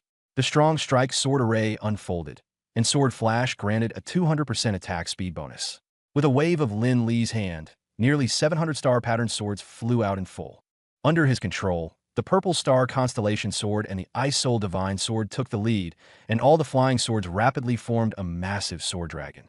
One purple and one blue, two sword lights like dragon eyes, imposing and intimidating. Boom! The sword dragon and the flaming arrow collided head-on, exploding into a violent shockwave that instantly flattened defang volcanoes around them. Lin Lu seized the opening and reorganized the sword dragon, then raised a hand and clenched it. Death coil. Several black tentacles stretched out from the void, tightly wrapping around the ancient flame phoenix. He also borrowed the Ice Soul Divine Sword skill to forcibly control the opponent for several seconds. Go! Hundreds of flying swords trembled at once, like a dragon's roar, and charged straight at the huge fiery shadow. The next moment, massive damage numbers rose above the ancient flame phoenix's head. Roar! It truly lived up to its reputation as a legendary mythical creature. Even weakened to the extreme, after taking Lin Li's full-force strike head-on, it only became slightly more listless before recovering quickly. Instead, it was completely enraged. Its wings suddenly spread wide, and even more terrifying energy began gathering in its mouth. The fire elements throughout the entire Dragon Breath mountain range rioted along with it. A towering firestorm formed before it. But just as it was about to unleash its ultimate move, Beast, I've been waiting for you. A thunderous shout, like a great bell, came from the horizon, carrying a terrifying might that seemed able to burn through the world. Lin Lu looked up and saw a scarlet streak of light, thick as a mountain, shooting over from the direction of Skyfire City. As the streak drew near, it suddenly condensed into a 100-jong giant hammer, entirely crimson gold, smashing directly toward the ancient flame phoenix. Rumble, the explosive roar shook the entire Dragon Breath mountain range. With that hammer strike, even the sky seemed to be dented inward. The shockwave spread wildly, like a doomsday tsunami. Screech! The ancient flame phoenix let out an extremely painful shriek, its massive body of flames being forcibly smashed down several dozen meters. Large amounts of fire feathers scattered, crashing into the rocks and turning into unextinguishable flames, while the surrounding fire elements grew even more violent. What a powerful move! Lin Lu had already roughly guessed who had arrived. To be able to heavily injure the ancient flame phoenix with one strike, with an aura like a furnace of flames, and skilled with a heavy hammer. This person was almost exactly the figure described by Granny Witch. He was most likely the person Lin Lu had come to find this time. The head of the He family, He Chinchue, but now was not the time to greet him. First, deal with the ancient flame phoenix. Sword, Gome. Buzz. The purple star constellation sword instantly appeared 3 chi in front of Lin Lu, its purple golden radiance surging wildly. Lord of the Stars. 10,000 layers of sword power exploded forth. Taking advantage of the ancient flame phoenix being stunned by the giant hammer's blow, Lin Lu unleashed the most terrifying sword strike he had ever delivered. Clang! The purple star constellation sword drew a streak of sword light, directly piercing through that massive fiery body. Minus 193 trillion. After the horrifying damage number floated up, the ancient flame phoenix let out a shrill howl. The boundless flames quickly extinguished, and in the end, only a charred corpse remained as it fell into the valley below. Ancient flame phoenix slain. A prompt appeared, and golden light flashed all over Lin Li's body. Massive experience poured in, and he leveled up 3 times in a row. Sword Dao Chief, plus 5,000. Obtained Flame Phoenix Feather *1. Obtained Undying Essence *1. Obtained Nirvana Rebirth Pill *1. A stream of golden prompts filled his vision. The loot from a world boss far exceeded imagination. But before Lin Lu could take a closer look, a terrifying pressure had already descended from the sky and instantly enveloped the entire area. That pressure was not hostile, but it was heavy as a mountain, carrying the scorching aura of a furnace.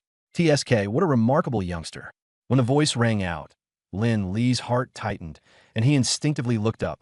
In the sky, the 100-jong giant hammer slowly dispersed, and an old man descended from above. He was tall, with arms thick enough to be frightening, dressed in a gray robe. His red hair blazed like fire, his beard was like steel needles, and his gaze was as fierce as a lion's.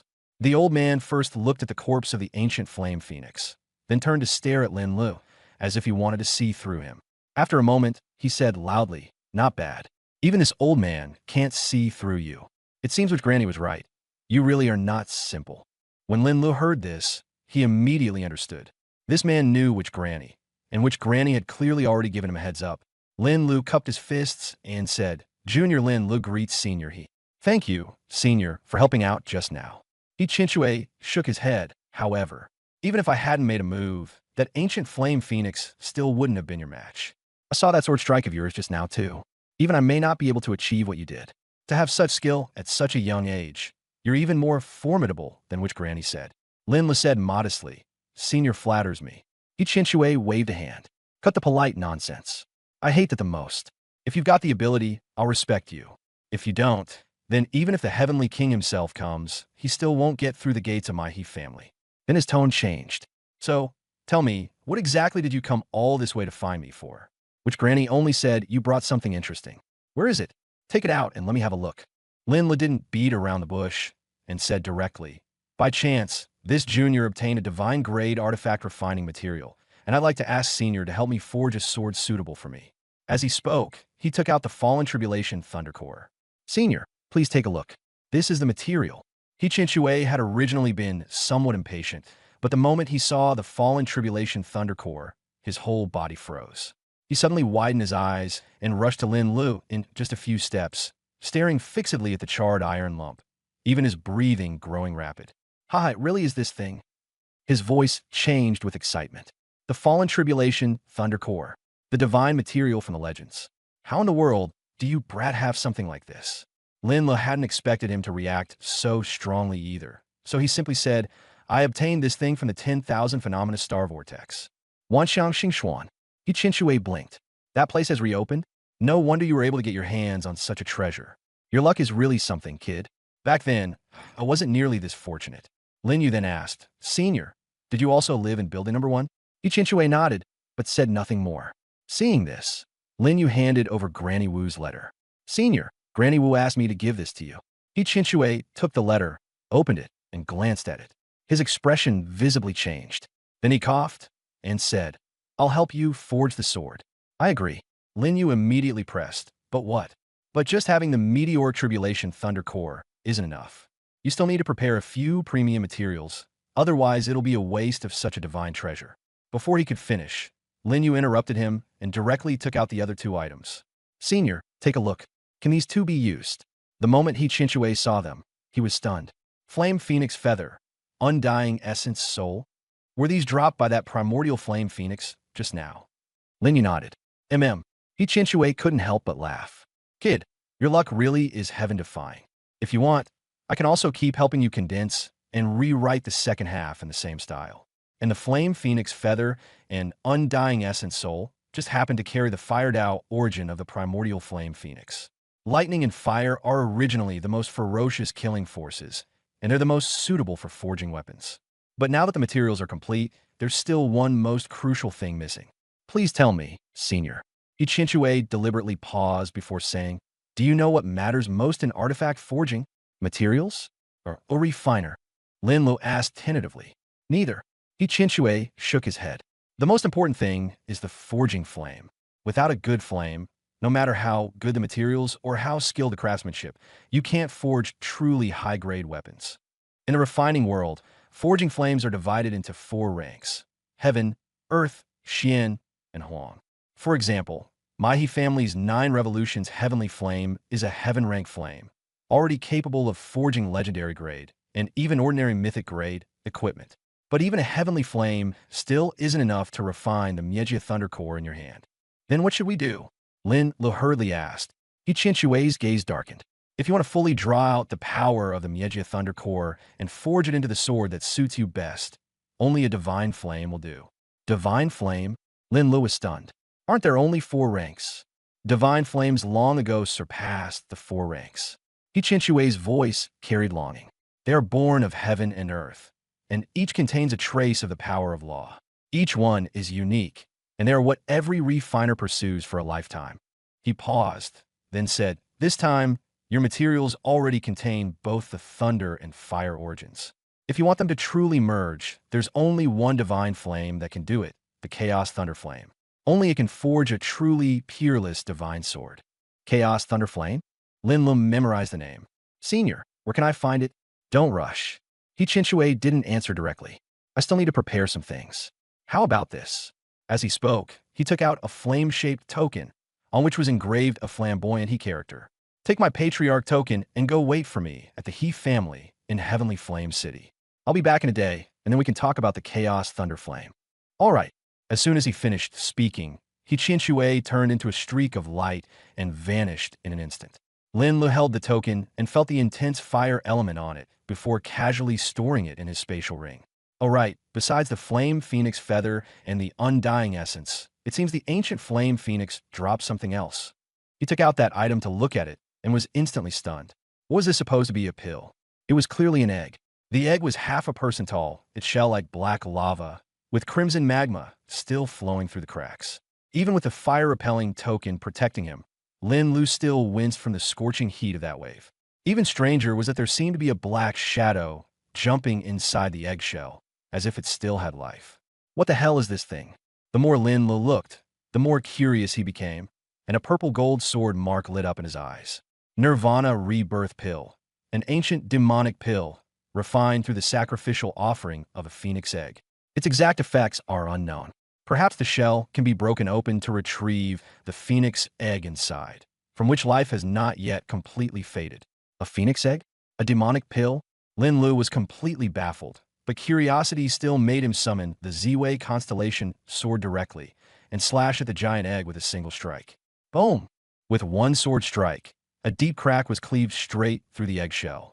The fissure rapidly spread, crawling over the entire egg like a spiderweb, and crimson magma slowly began to flow out as well.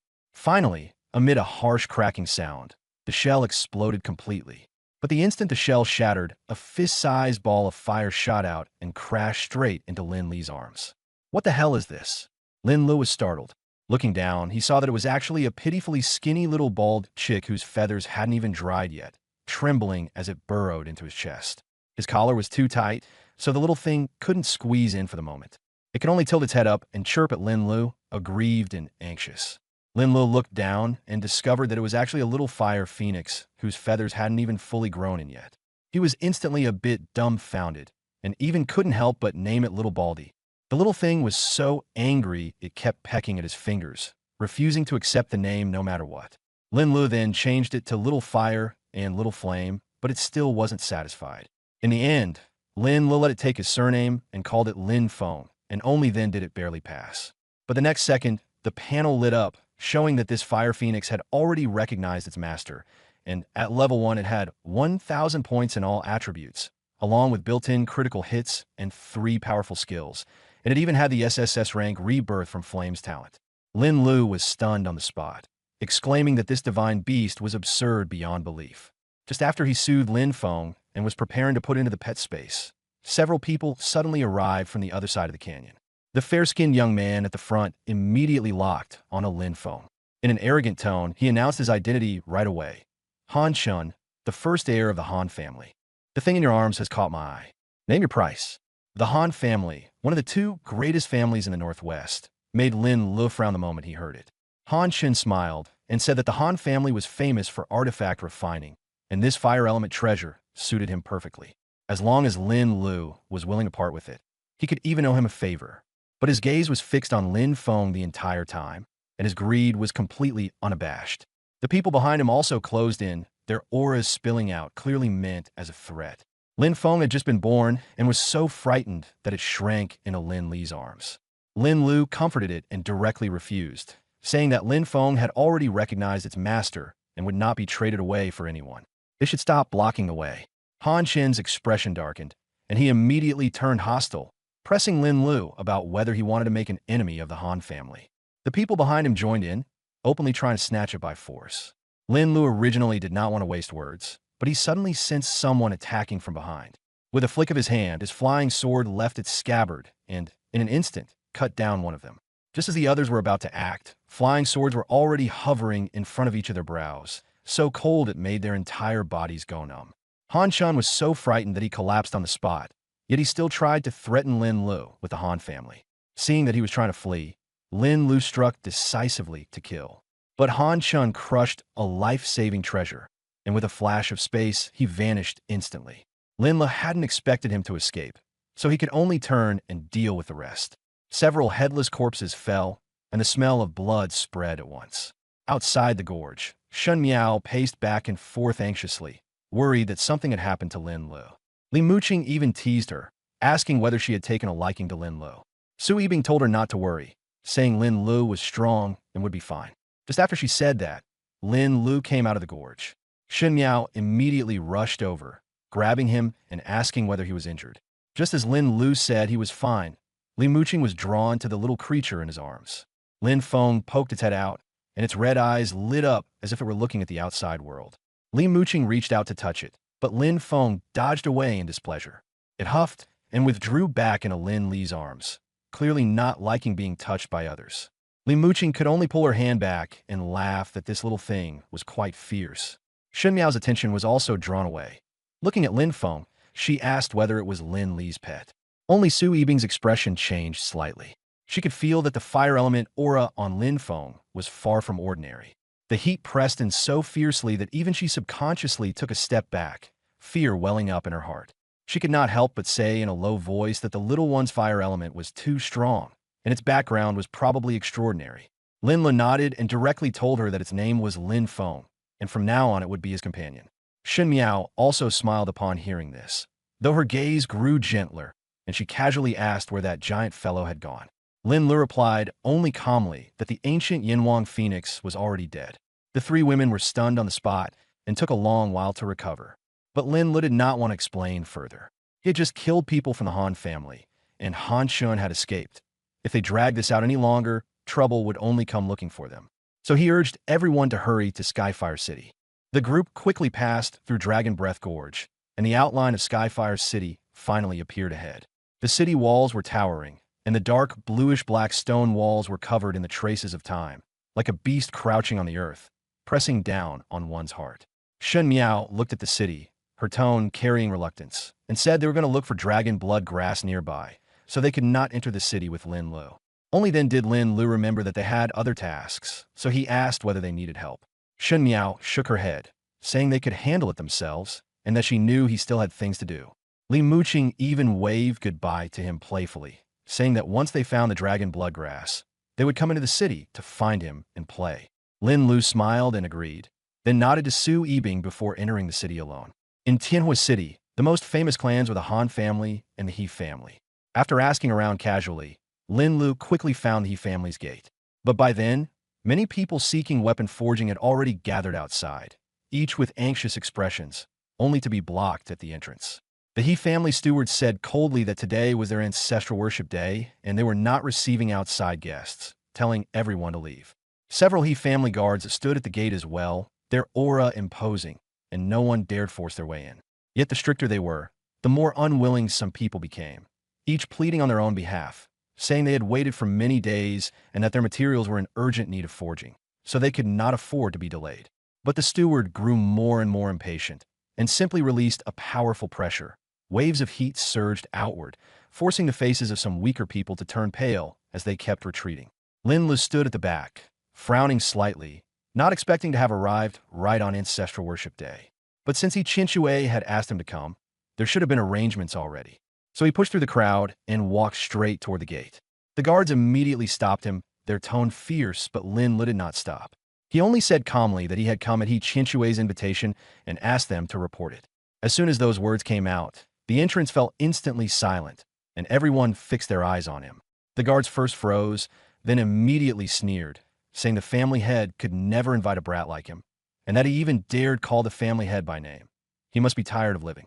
The steward also looked over, and seeing that Lin Lu was so young with a calm aura, he became even less convinced, coldly telling him to leave at once. Lin Lu was too lazy to waste words, so he directly revealed a flame token, with the character he engraved on it. The moment the token appeared, the steward's expression changed because it was precisely the crimson flame token that represented the family head's highest authority. The impatience and arrogance on his face vanished in an instant, replaced by shock and panic. Family head token. Even the guards behind him all changed color, retreating in unison and no longer daring to stop him. The surrounding crowd was also in an uproar. Family head token? He actually has the He family's family head token. Who exactly is he? Who was just saying he was bluffing? Now that's a slap in the face. Lin Lu put away the token and said indifferently, "Now, can you report this?" The steward jolted and quickly bent over to apologize, his attitude respectful to the extreme. "This old one has failed to recognize your distinguished presence. The family head had long instructed that anyone holding the token may enter directly without reporting in. Please come in."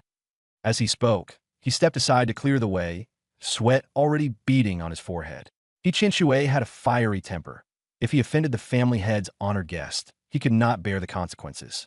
Lin Lu nodded and said no more. Under the reverent and curious gazes of the crowd, he walked straight into the He family gates. As soon as he entered the He family, an even denser fire element aura rushed toward him. The clanging of forging hammers rang out non-stop, and the air was filled with a mixed scent of scorching heat and metal, as if he had stepped into a great furnace. Chirp, chirp. Lin Feng poked out its little head from his arms, its ruby-like eyes looking around everywhere, seeming to like this place very much. This is the aura of a fire-type divine beast. The steward spotted Lin Feng at once, and, after a brief daze, couldn't help but exclaim. When he looked back at Lin Lu, his eyes were filled only with envy. "May I ask your honored name? Esteemed guest." "Lao Lu." "So, it's young Master Lin." The steward's face was full of envy. Young Master Lin truly is blessed to have obtained such a divine beast. Just a bit of chance and fate. Seeing that Lin Lu was unwilling to say more, steward, he tactfully fell silent.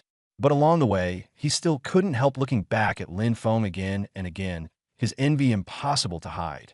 After passing through several courtyards under Steward's guidance, the two arrived at a quiet courtyard. Young Master Lin can rest here for now. The family head went out on business and is expected back tomorrow. Steward, he said politely. "If you need anything, just let the servants know." "Much appreciated." Lao Nu did. After Steward, he left. Lin Feng suddenly jumped out his arms, flapping around the room with great energy. "Go play on your own. I need to take care of something first." Lin Lu was ready to upgrade his skills first. Lin Feng was very obedient too. After making a fuss for a while, it burrowed back into his arms and slowly fell asleep. Sword Heart Enlightenment. 4125000. Lin Lu glanced at his skill points. There were over 4 million of them, enough for him to improve quite a bit. Come on, let's max out the sword control skill first. He had heard that once a skill reached level 90 or above, it might undergo a different change. Anyway, with skill cultivation fruits, skill points were accumulating quickly, so he might as well give it a try. You spent 4,100,000 skill points, and your sword control skill has been raised from level 60 to level 90. The prompt flashed, and Lin Lu froze for a moment. Over 4 million skill points had only raised it by 30 levels. The cost was even greater than he had imagined, almost doubling. But since it had already been upgraded, he immediately checked the changes. Sword control, level 90, manipulate flying swords. Damage depends on the sword's quality, mental power, and skill level. Each attack deals 10% splash damage. The splash radius is equal to the sword control range. This damage can stack. Current sword control range, 10,000 meters. 10,000 meters. Lin Lu was stunned on the spot. If he remembered correctly, at level 60 the range of sword control was only 1,640 meters. This increase was way too outrageous. But the changes didn't stop there. Ding! Detected that the sword control skill has reached its limit. The SSS tier talent, the ultimate of the sword, will automatically begin deep analysis. Analysis successful. You have obtained a new skill. One thought 10,000 swords. Lin Lu was startled and quickly looked over. Sword control on the panel had already changed into one thought 10,000 swords. One thought 10,000 swords. Level 90, the ultimate form of sword control. Wherever one's mind reaches, 10,000 swords fly at once. Greatly increases the damage, speed, and accuracy of all flying swords. Ignores the quantity limit and can perfectly control all of one's flying swords. Current total number of flying swords, 700. Attacks come with the heart sword effect, extremely likely to ignore defense, blocking, and evasion, and deal 10% splash damage. Damage ran. After trying out the skill, Lin Lu found that the damage of his flying swords had skyrocketed, and controlling them felt as natural as using his own hands and feet. Only then did he realize how outrageously powerful the ultimate of the sword truly was. While he was still excited, noisy shouts and the sounds of fighting suddenly came from outside. He immediately went out to check. In the front courtyard square of the He family, a group of people was holding a memorial ceremony for their ancestors. But Han Qianjun had led the Han family straight in, his attitude extremely domineering. Han Chun was by his side as well. Han Chun had previously escaped from Lin Li's hands. After returning, he had exaggerated the story in his complaint, saying that Lin Lu not only refused to show the Han family any respect, but also killed members of the Han family, and even wanted to snatch Lin Feng away. Han Qianjun was instantly enraged and concluded that someone had dared trample on the Han family's dignity. He had set his sights on the fire element spiritual pet in Lin Li's hands. Thinking that the He family seemed to possess a secret method for taming fire element spiritual pets, he deliberately suspected that Lin Lu was a member of the He family. Han Chun said that Lin Lu didn't look like a member of the He family, but Han Qianjun didn't care at all. To him, this conveniently gave the Han family an excuse to use Han Chen's affair and the dead Han family members to test the He family's true strength by the way. Han Chen immediately understood his father's meaning and became excited at once. The father and son quickly agreed that, no matter whether the person was a member of the He family or not, they would pin it on the He family first. And since today happened to be the He family's ancestor worship ceremony, with all the core clan members present, they might as well take the chance to storm their door. Not only could they use the momentum to establish the Han family's prestige, they could also extort a sum from the He family. Han Qianjun even declared that, regardless of whether that person was a member of the He family, once they found out, they would kill him on the spot to avenge Han Chun. Han Chun was still thinking about the other party's fire element spiritual pet and wanted to seize the pet as well, so it could be used for artifact refinement. Han Qianjun immediately summoned their people and led the Han family's elite straight to the He family, opening with the claim that they had come to demand an explanation. That was why this scene was happening now. Han Qianjun had brought people to force their way into the He family ancestral hall, using Han Chen's humiliation and the death of the Han family members as an excuse to make a scene right at their doorstep. As soon as Han Qianjun spoke, he demanded that the He family hand over the culprit, his tone forceful and his killing intent exposed, clearly intending to use the situation to launch an attack. Butler he immediately rebuked Han Qianjun for spouting baseless slander, saying that the He family was holding an ancestor worship ceremony today and that no clan members had gone out at all. How could there possibly be a murderer? But Han Qianjun didn't listen at all. He instead bit back, saying that the He family had many people and was powerful, so who could guarantee that no one had gone out?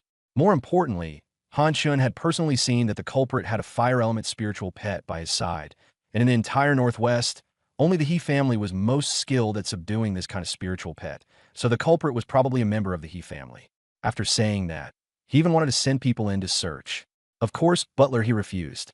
But this time the Han family had come prepared, and Han Qianjun in particular was already at level 89, half a step into the divine realm. If the He family didn't have their clan leader, He Qinshui, come out in person, they simply couldn't stop him. Han Shun hid in the back, constantly fanning the flames, urging his father to directly move in and search, and to take back that fire element spiritual pet. Han Qianjun immediately ordered a search of the ancestral hall. The He family members angrily tried to stop them, but Han Qianjun stamped the ground, and a powerful surge of force directly knocked many He family members down. The Han family members seized the chance and were about to rush into the ancestral hall. Just then, a streak of sword light fell from the sky. A purple-gold long sword crashed down and nailed itself in front of the Han family members, instantly splitting the ground open. Sword energy burst out in all directions, forcing the Han family crowd to retreat again and again. Han Qianjun was shocked. He hadn't even seen where the sword had come from. As everyone was still in doubt, a black-clad youth had already appeared under the corridor, speaking coldly. Arms crossed, he looked on with a frosty gaze. In his arms, a little featherless bird peeked out, staring with bright red eyes and chirping at everyone with a curious expression. As soon as Lin Lu appeared, the entire scene fell silent at once. The Han father and son had originally intended to use the excuse of looking for someone to cause trouble for the He family, but they never expected the person to be right here. Butler he hurried forward to persuade him not to get involved, only to recognize the spirit pet in Lin Li's arms before he'd even finished speaking, and his face immediately changed. Han Shin had recognized him long ago. He immediately pointed at Lin Lu and roared in fury, insisting that Lin Lu was the one who had killed the Han family members and stolen the spirit pet. Qianjun's Gazadarkanat. After fixing his eyes on Lin Lu, he first froze, then let out a cold laugh, directly mocking him as nothing more than a level 45 F-rank sword adept, utterly not worth mentioning. But just as he finished speaking, a vast expanse of crimson fire clouds suddenly surged across the sky, dyeing the entire square a blazing red. A terrifying pressure far surpassing Han Qianjuan's crashed down, and a towering figure like a mountain stepped out atop the fire clouds, his aura astonishing. The newcomer was none other than He Qinshui. The moment he landed, he publicly shouted at Han Qianjun, asking what explanation he wanted for daring to barge into the He family ancestral shrine, and telling him to make a move if he dared. The He family members immediately erupted in cheers. Butler He's eyes lit up even more, guessing that the family head had probably already broken through and taken that step. He Qinshui laughed heartily and admitted that he had already become a true god-tier professional, and after a few days of consolidation, he would become the He family's second god-tier artificer. After hearing this, Han Qianjun was completely stunned. He had intended to take this opportunity to suppress the He family, but he never expected He Qinshui to break through at this critical moment. There is only one level of difference between god-tier and half-step god-tier, yet it was the difference between heaven and earth. From this moment on, Han Qianjun already knew that the Han family was probably doomed this time. He Qinshui slowly descended to the ground, withdrew his aura, and fixed Han Qianjun with a cold stare, asking whether he hadn't been very arrogant just a moment ago. Han Qianjun actually still dared to threaten them, saying he would flatten the He family ancestral shrine. Now I'm standing right here. Come and flatten one if you can. The words exploded like muffled thunder, and the other Han family members could not withstand the god-tier pressure, backing away and falling to the ground one after another. Han Shun even collapsed straight onto the ground, utterly disgraced. Han Qianjun was drenched in cold sweat, yet he still forced himself to say, He Qinshui, don't push people too far. Even if you become a god-level expert, you can't protect a murderer. There is no such logic in this world. He Qinshui sneered back. When you led people to force your way into my He family's ancestral shrine, did you, Zhang Dali? When you indulged your son in violence and had him snatch someone else's spirit pet, did you talk reason then? Now that you've taken a loss, you suddenly remember to be reasonable. You really get more shameless with age. He stepped forward, and the aura of a god-level expert burst out once again. The temperature around them shot up sharply, like a furnace. Today I'll put my words here. Little friend Lin is a guest I invited. His business is the He family's business. If your Han family refuses to accept it, then come and fight. Han Qianjuan's expression darkened, and he brought out the Han family's ancestor to threaten them, saying that if they kept protecting a murderer, the two families would be forced into war. At this moment, Lin Lu stood up and said, "This started because of me. I'll handle it myself." Then he faced Han Qianjun directly and coldly made it clear that he had killed members of the Han family, but they deserved to die. Han Shun had coveted his spirit pet and even wanted to kill him. He had only been acting in self-defense. Han Shun immediately argued back that the spirit pet had originally been his and told Lin Lu to hand it over, then go to the Han family to beg forgiveness. Maybe then he could still live. Lin Lu couldn't be bothered to deal with him and only asked Han Qianjun what he had to say. Han Qianjun sneered and, taking advantage of He Qinshui's face, gave Lin Lu a way out. But the condition was that he hand over the spirit pet, then sever one arm himself and go to the Han family to kneel and apologize. After hearing that, Lin Lu directly revealed his flying swords and said coldly, "If you want the spirit pet, come get it yourselves." Han Qianjun was enraged, and a half-step god-level pressure suddenly erupted from him, cracking the ground beneath their feet. He condensed an ice spear, its spear tip carrying an icy chill as it stabbed straight toward Lin Lu, clearly intending to take his life. He Qinshui was furious and tried to stop him, but Lin Lu restrained him. Lin Lu simply said, "Senior, please rest assured. I'll use him to test my sword." The flying swords all trembled and instantly met the ice spear.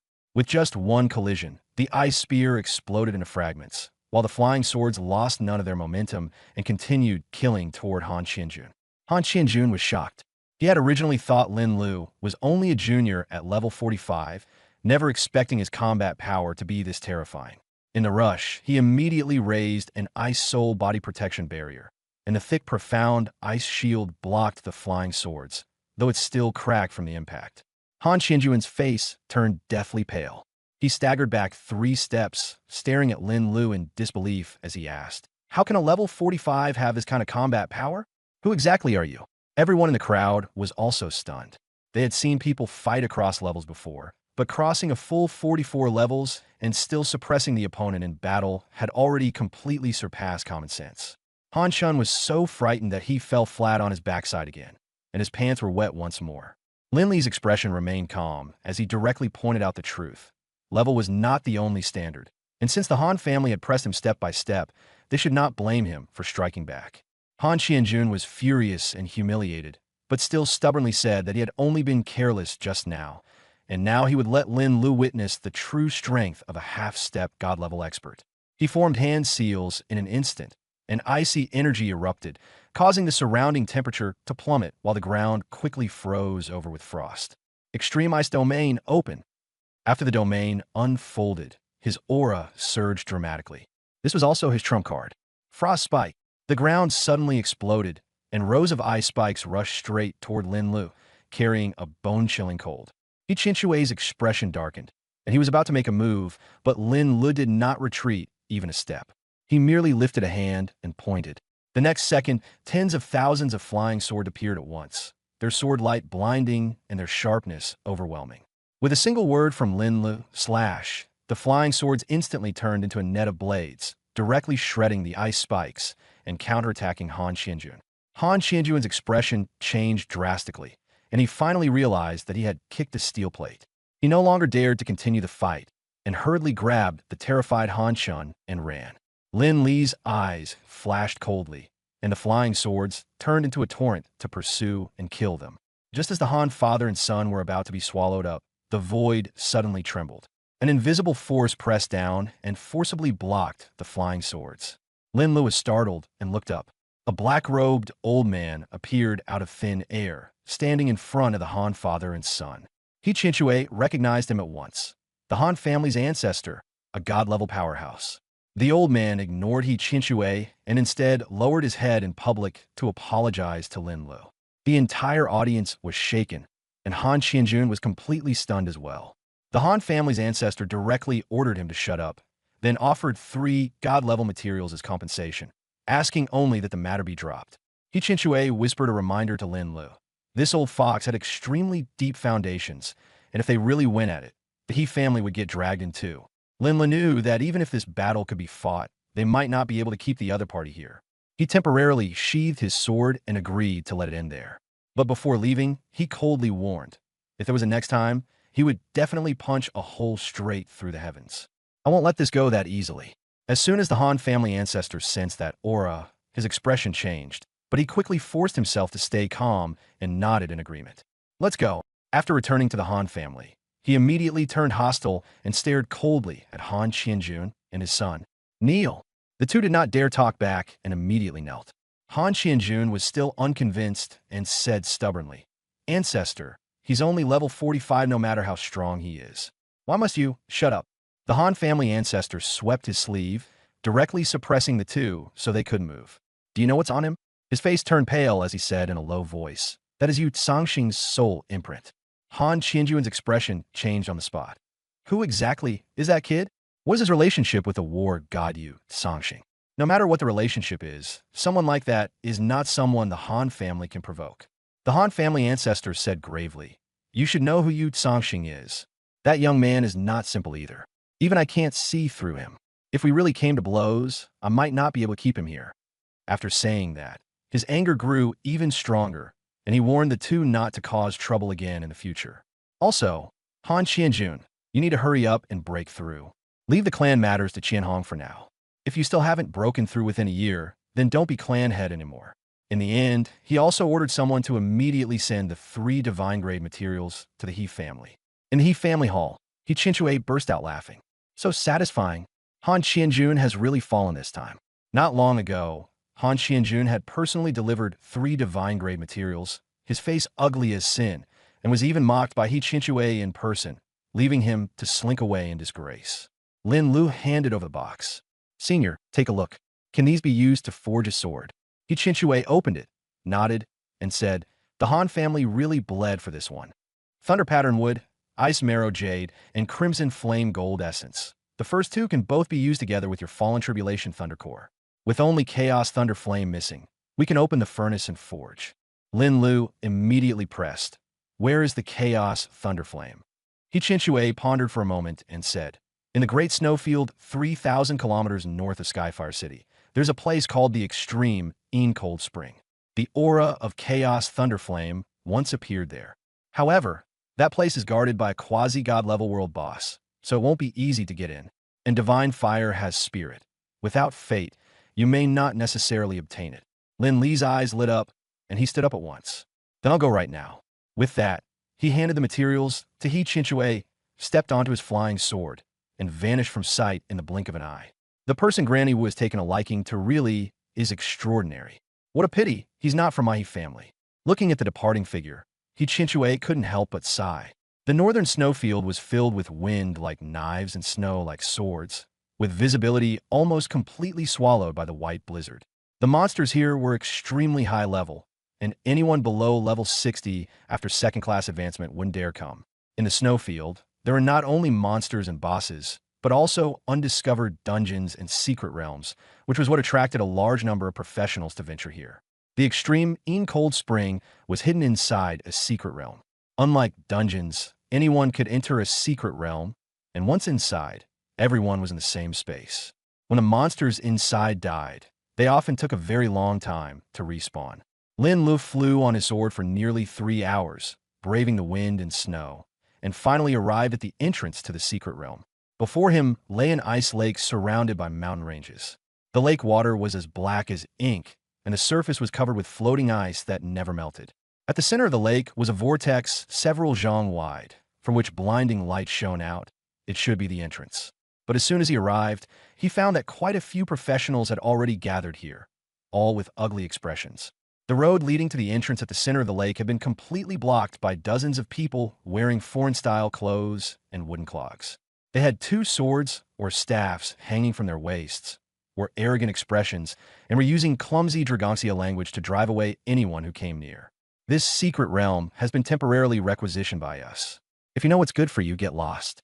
Anyone who dares force their way in will be killed without mercy. A tall Ronin warrior rested a hand on his sword hilt, speaking with open disdain, not the least bit taking the Dragonxia professional seriously. Of course, he had the right to be confident. This time, they had come specifically for the Chaos Thunder Flame in the secret realm, and their target was Ampi Shoya. This genius from the Sakura Nation had not only advanced into an SSS rank on Myoji, but but it also awakened the heaven-defying talent, eroding flame. As long as he kept devouring other kinds of flames, his power would skyrocket crazily, with unimaginable consequences. The Chaos Thunder Flame in this secret realm is something Lord Ampy is determined to obtain. Lu Sheng Chishi swept his gaze over the crowd, his attitude arrogant. If you don't want to die, then stay put and behave. Once the prodigy of our great Sakura nation takes the divine flame and is in a good mood, maybe he'll even toss you a few scraps. Otherwise, he slightly drew his tachi from its sheath, a chilling glint flashing as the thread in his words became all too clear. The Dragongxia professionals were instantly furious. Although the northern snowfield was close to the border between Dragongxia and the North Bears, it was ultimately still Dragongxia territory. This group from the Sakura Nation had come uninvited and even dared to threaten them in public. They were simply going too far. Bullshit. This is my Dragongxia's secret realm. Who do you think you are to run wild here? A berserker roared as he slammed his battle axe into the ground, ice blossoms scattering everywhere. Exactly. On what grounds are you requisitioning it temporarily? Get out of the way now. The female mage's face also flushed red with anger. Before her words had even faded, Lu Sheng Chishi's figure flashed. Magic shield. The female mage hurriedly raised a barrier. But with a flash of blade light, the shield shattered instantly, and she was sent flying, crashing down with blood at the corner of her mouth. See clearly? This is what happens when you don't behave. Lu Sheng Chishi rested the sword on his shoulder, his face full of disdain. If you dare move again, don't blame me for showing no mercy. The Dragongxia professionals were furious and aggrieved, yet no one dared step forward again. The other side had superior numbers, and Lu Sheng Chishi was absurdly powerful. Not to mention that Sakura Country's #1 prodigy, Abe Shoya, had already entered the secret realm. Just as everyone was caught between advancing and retreating, a calm voice cut through the wind and snow. Since when have people from Sakura Country been qualified to act so arrogantly on Dragongxia territory? Everyone turned around and saw a black-clad young man landing on a nearby ice rock with a sword beneath his feet. The cold wind lifted the hem of his robe. His expression was indifferent, as if he were merely passing by. As soon as Chishi showed up, he started cursing and even put on a murderous look, forcing Lin Lu to state his name. After Lin Lu gave his name, he made it clear that he already bore a deep blood feud with Sakura Country. The two sides already had a deep grudge, and last time in the National Fortune battlefield, Sakura Country had even joined forces to surround and annihilate Dragongxia professionals, causing many deaths. So Lin Lu had no goodwill toward these people at all, let alone now that they had just hurt someone on Dragongxia territory.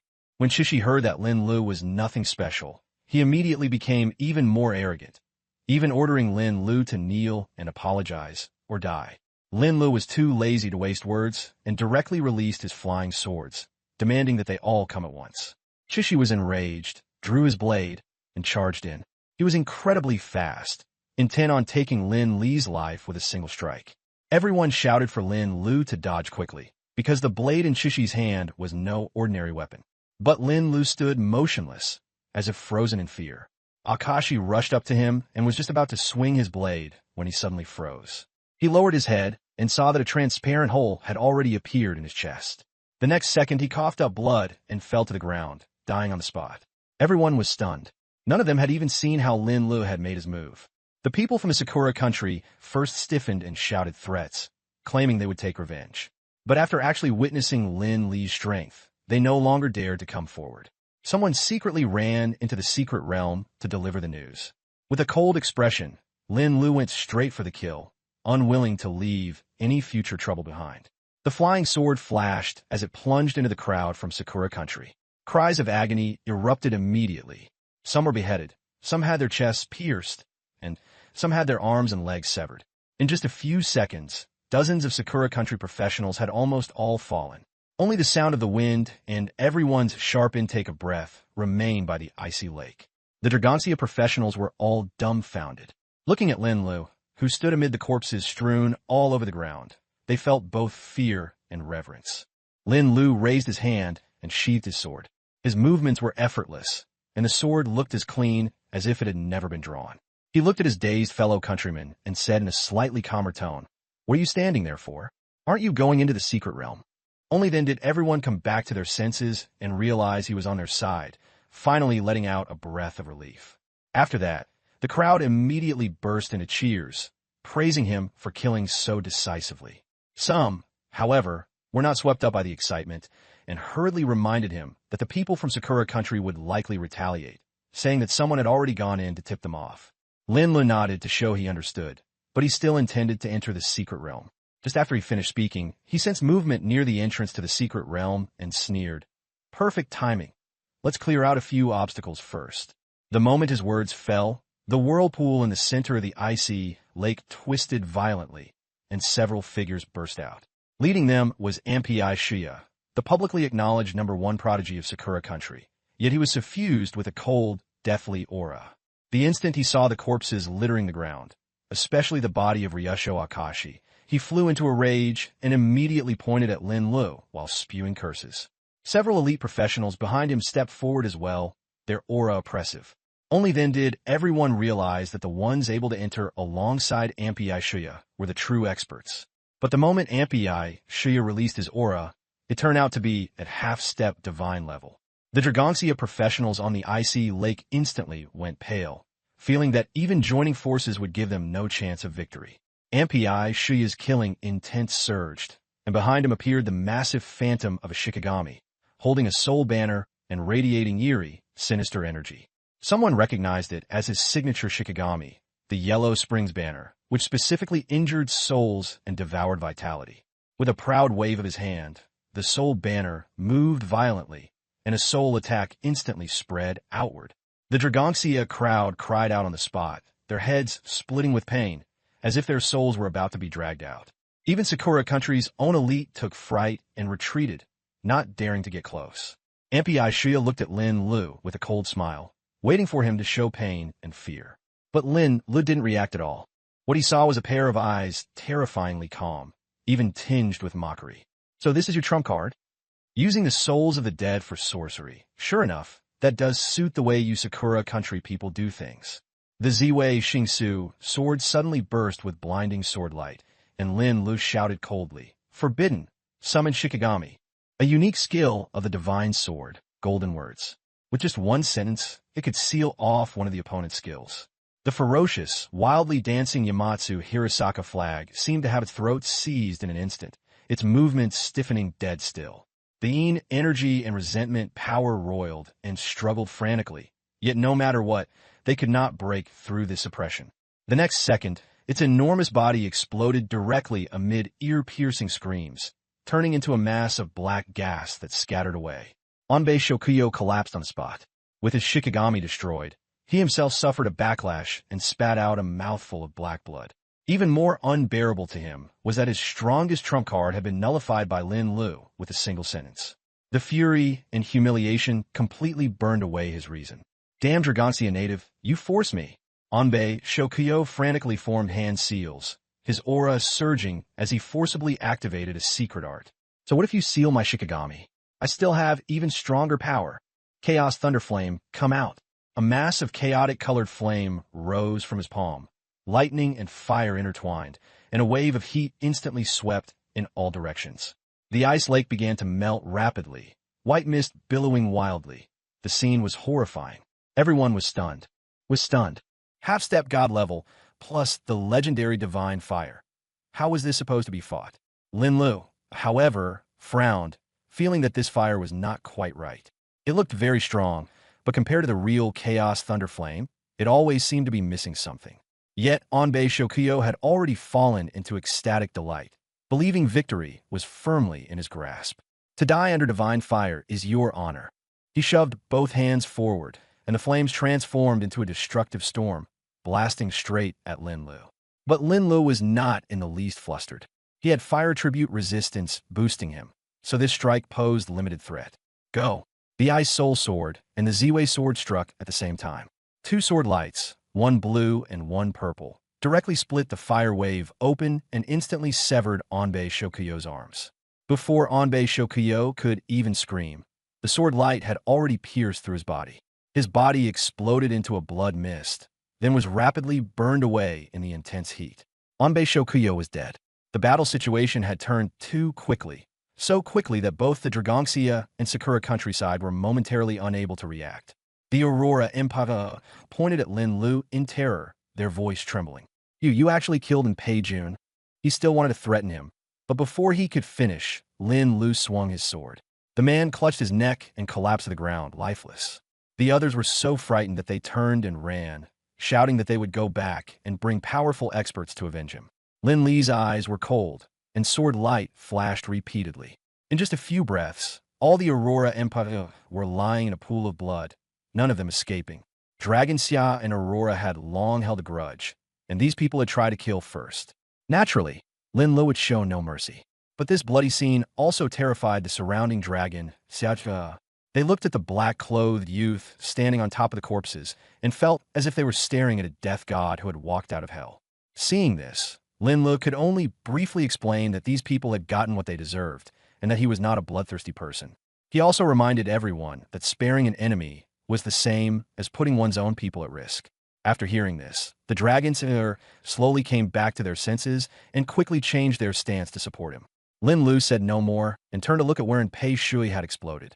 That fist-sized mass of thunderflame was already fading and about to dissipate. He immediately understood that this was probably just an illusion left behind by the chaos thunderflame. The true divine fire was most likely still inside the secret realm. Thinking of this, Lin Lu leaped straight into the vortex at the center of the lake. The scene before him changed, and he entered a strange space. Beneath his feet was not ice, but a deep pool so dark it felt freezing.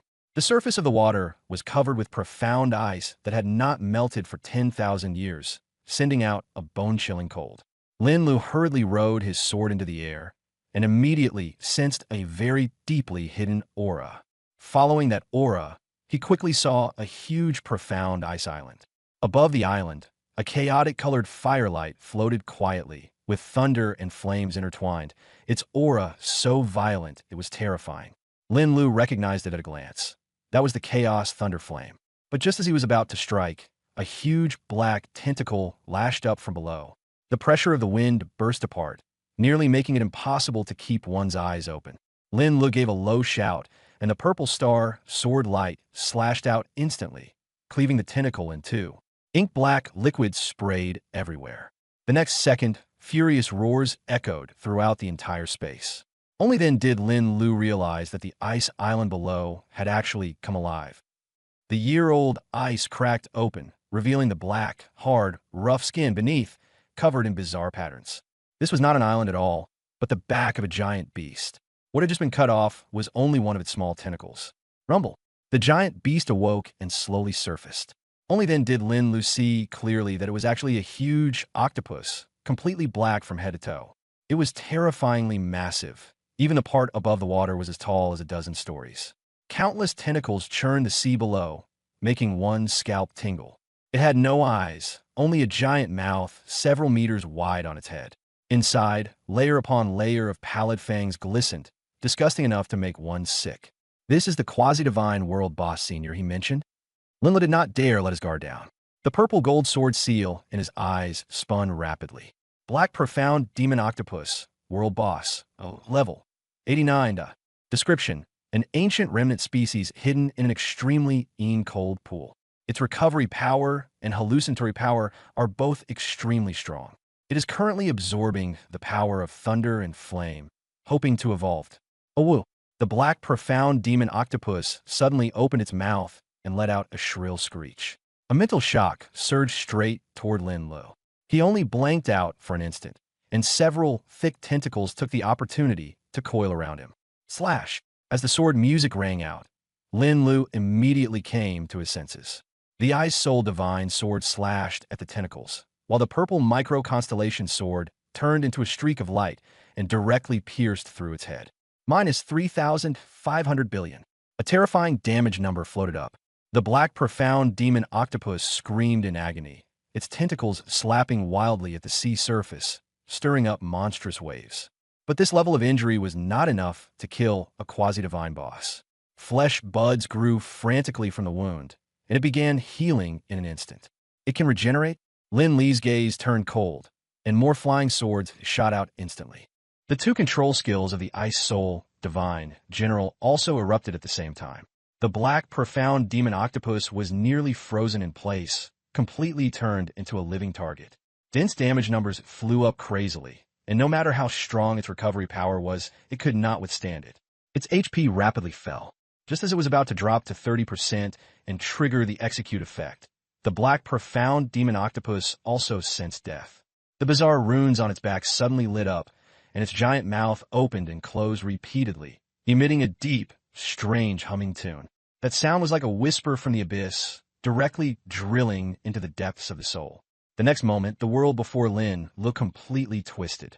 The sea vanished, and thunder and flames turned into the apocalypse. Molten lava churned, and countless terrifying phantoms stretched out gaunt arms, trying to drag him into the abyss. Even the flying swords he controlled, in his senses, turned into poisonous snakes that bit back at him. Hallucinations? Just a desperate struggle. The ancient ring on Li's hand lit up. Ring of no delusion. Immune to all illusions. A refreshing chill surged into his heart, and the illusions shattered instantly. He was back above the sea. The swords resonated together and continued to entangle those tentacles. He had only been dazed for a moment and had not even been injured. It's time to end this. Lin brought two fingers together like a sword, and a chaotic sword chi tore through space as it blasted out. The chaotic sword chi of the Chaos Limitless Sword Bone could record all damage he dealt within 9 seconds after entering battle, then unleash it all at once. The damage accumulated over those 9 seconds was something even he did not dare calculate carefully. He only knew it was terrifyingly immense. Boom! The sword chi hit.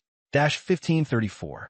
A 17-digit damage number floated up directly, and the black profound demon octopus's HP bar was instantly emptied. Its enormous body exploded from the inside with repeated booms, then finally vanished from heaven and earth. Killed black profound demon octopus, world boss. A massive surge of EXP rushed in, and Lin leveled up 3 times in a row, reaching level 48. Sword Dao Chief plus 5,000. Picked up Soul Fragment asterisk 1 dot. Picked up Abyssal Illusion Crystal asterisk 1 dot. Picked up Octopus Meat asterisk 1 dot. 999. A prompt flashed, and Lin froze. Octopus meat? What is this? He took it out for a look, and it was actually a skewer. The cumin was already sprinkled on, and it smelled incredibly fragrant. Octopus meat, special item. After eating it, you can permanently gain 1 attribute point. This thing was valuable. 999 skewers. That would be 999 attribute points. For Lin, that might not mean much, but for other professionals, it was absolutely a treasure. Lin ate 1 skewer first. It tasted delicious. Even stranger, after finishing 1 skewer, he actually felt full. After eating a second skewer, he was already so stuffed that he started burping and couldn't eat another bite. Interesting.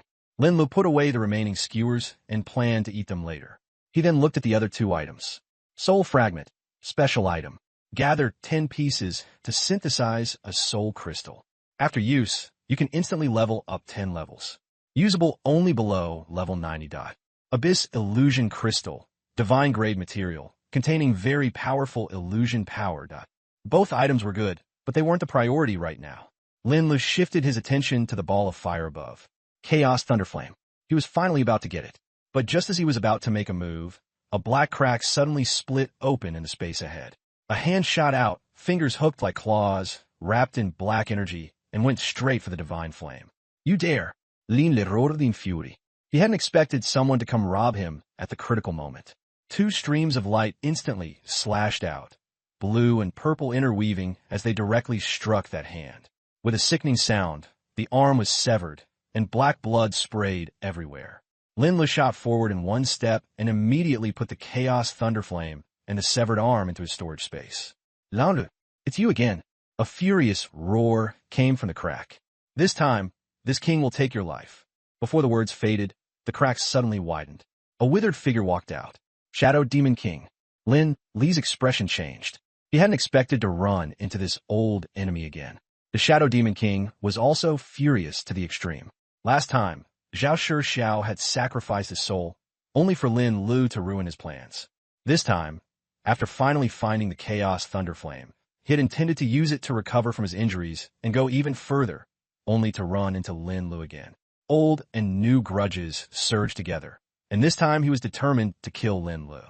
The Shadow Demon King fully emerged from the crack, dark energy surging all over his body. Although his aura had not yet returned to its peak, it was much stronger than last time. Clearly, his injuries had mostly healed. He stared at Lin Lu, his killing intent cold. Human brat, you will die today. That may not be certain. Lin Li's gaze sharpened. Though he felt pressure, he was not afraid. This Demon King was no longer in his prime, and he still had trump cards. As soon as the words fell, the Shadow Demon King moved the shadows and disappeared. The next second, the sky above Lin Lu darkened. Demonic energy pressed down, and a withered hand reached straight for his crown. Ding! Ziwei and Bingpa, the twin swords, automatically protected their master. Sword light collided with the Shadow Demon King. With a boom, immense force exploded, sending towering waves surging across the water, as if it had been directly hit by a bomb. He's stronger than last time. The Shadow Demon King's heart sank, and he became even more eager to kill Lin Lu as quickly as possible. A human genius like this had to be eliminated as early as possible. Lin Lu had no intention of letting him go either. Sword come. Nearly 1,000 flying swords appeared at once, forming a sword array that blotted out the sky and charged at the Shadow Demon King. The Shadow Demon King's expression changed drastically. So many flying swords, each one making him feel a chill in his heart. There was no way to dodge. He could only take it head-on. Abyss Demon Guard. He roared. He roared. The demonic aura instantly contracted, encasing the Shadow Demon King tightly like an eggshell, leaving almost no flaw. The flying swords kept crashing into the shield, the sounds dense and continuous, and it simply couldn't be broken through in a short time. The Shadow Demon King sneered. If you were to advance to God tier right now, I really wouldn't be your match. Unfortunately, you're not God tier, so you can't hurt me. Lin Lu responded with a cold laugh, his assault not pausing in the slightest.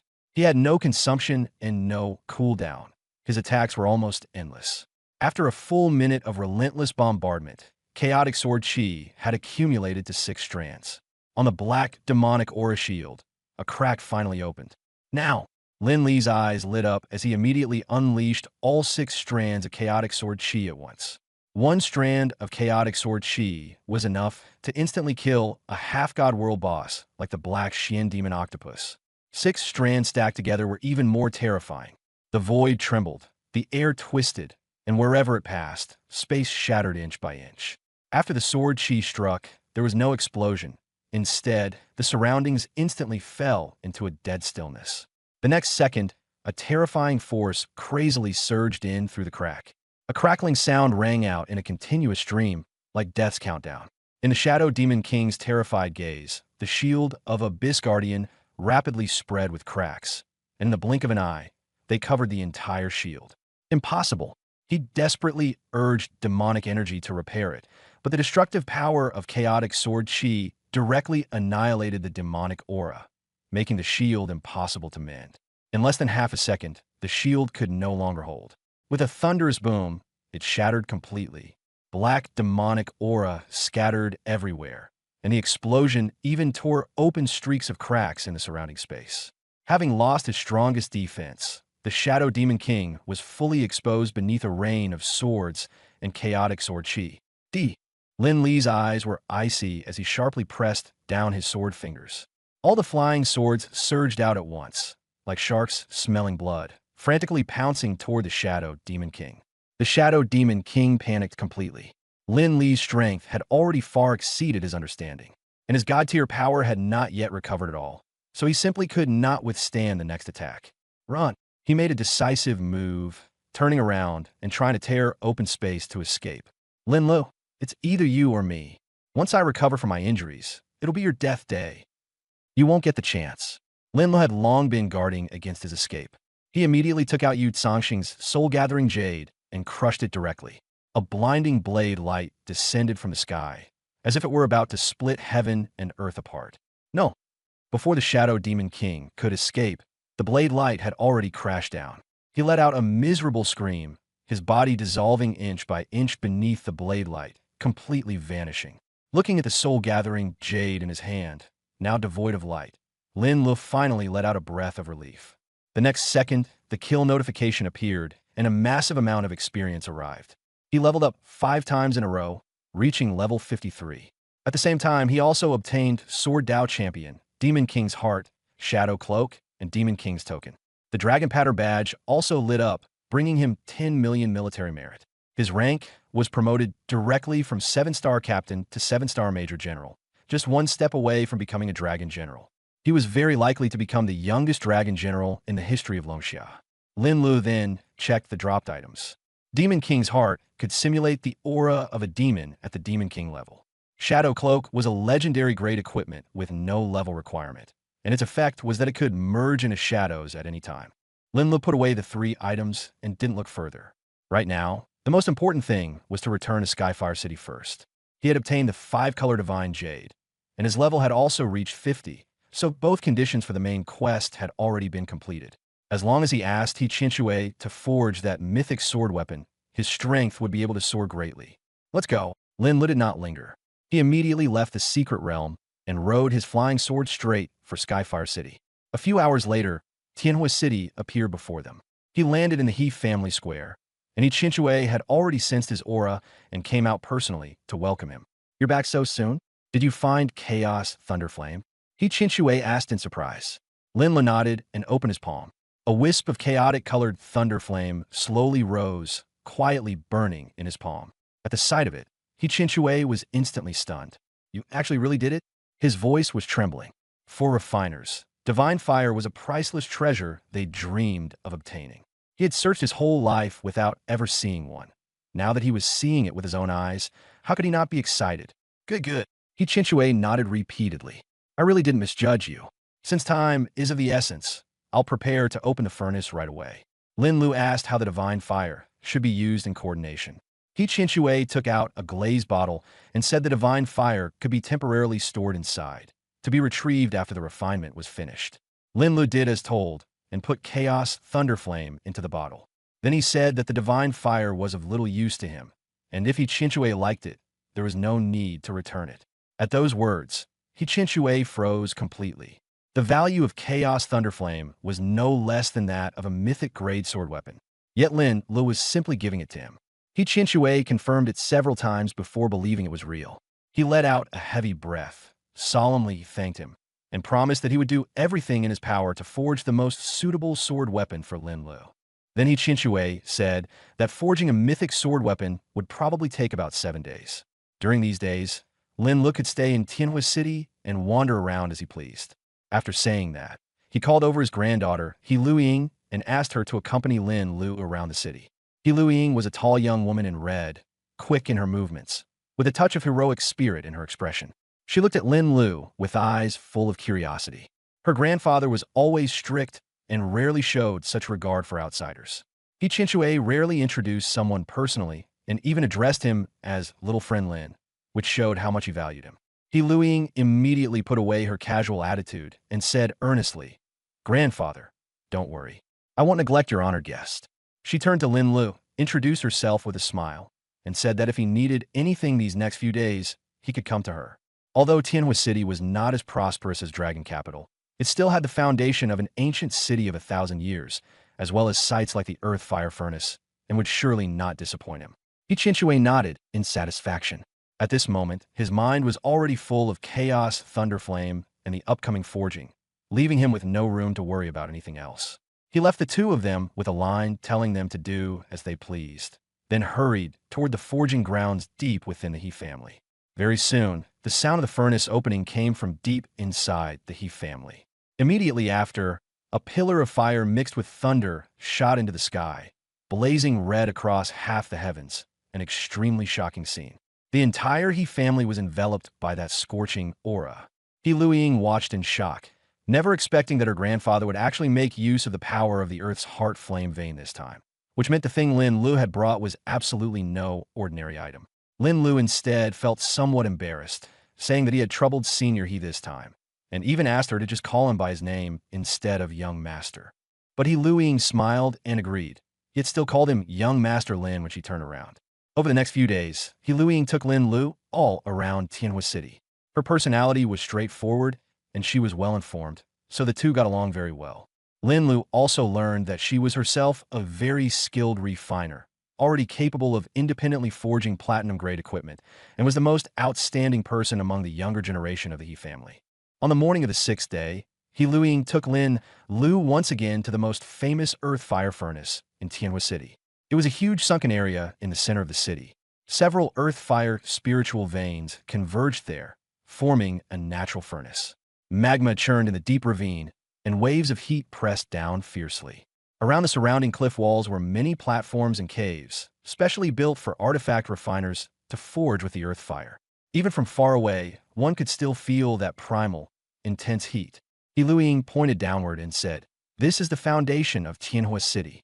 The He family also rose to prominence here back then. Linlu looked on in amazement again and again. Just as they were about to go to a tavern to eat, Li Muqing's voice came from behind them. Linlu turned around and saw Li Muqing running toward him with an expression of delighted surprise, followed by Shun Miao and Su Yibing. Shun Miao was dressed neatly and sharply, her black leather skirt tightly wrapping her long legs, making her look both capable and sexy. She looked at Lin Lu with surprise in her eyes, though a trace of shyness was also hidden there. Su Yibing wore a pale blue long dress, her temperament as cool and distant as ever, only nodding slightly as a greeting. As soon as Li Muqing saw him, she teased that he must have been looking for people ever since entering the city. Shun Miao immediately blushed and hurried to deny it. Li Muqing laughed even more and took the opportunity to have Lin Lu introduce He Luiying to them. Lin Lu had no choice but to introduce He Luiying's identity and also introduce the three of them to her. Since they were all about the same age, they quickly got along. The more the girls talked, the livelier it became, and Lin Lu was instead left aside. The group of them walked toward the tavern like that. After dinner, Lin Lu finally found a chance to ask Shun Miao how their mission to gather dragon blood grass was going. Shun Miao said it was going fairly smoothly. She also told Lin Lu that yesterday they had discovered a hidden instance outside the city, but its level was too high, so they didn't dare rush in recklessly. She asked whether Lin Lu wanted to go together and give it a try. Lin Li's interest was piqued the moment he heard that, and he said it was just right to go out and stretch his legs. Since he had nothing better to do anyway, running a hidden instance was perfect.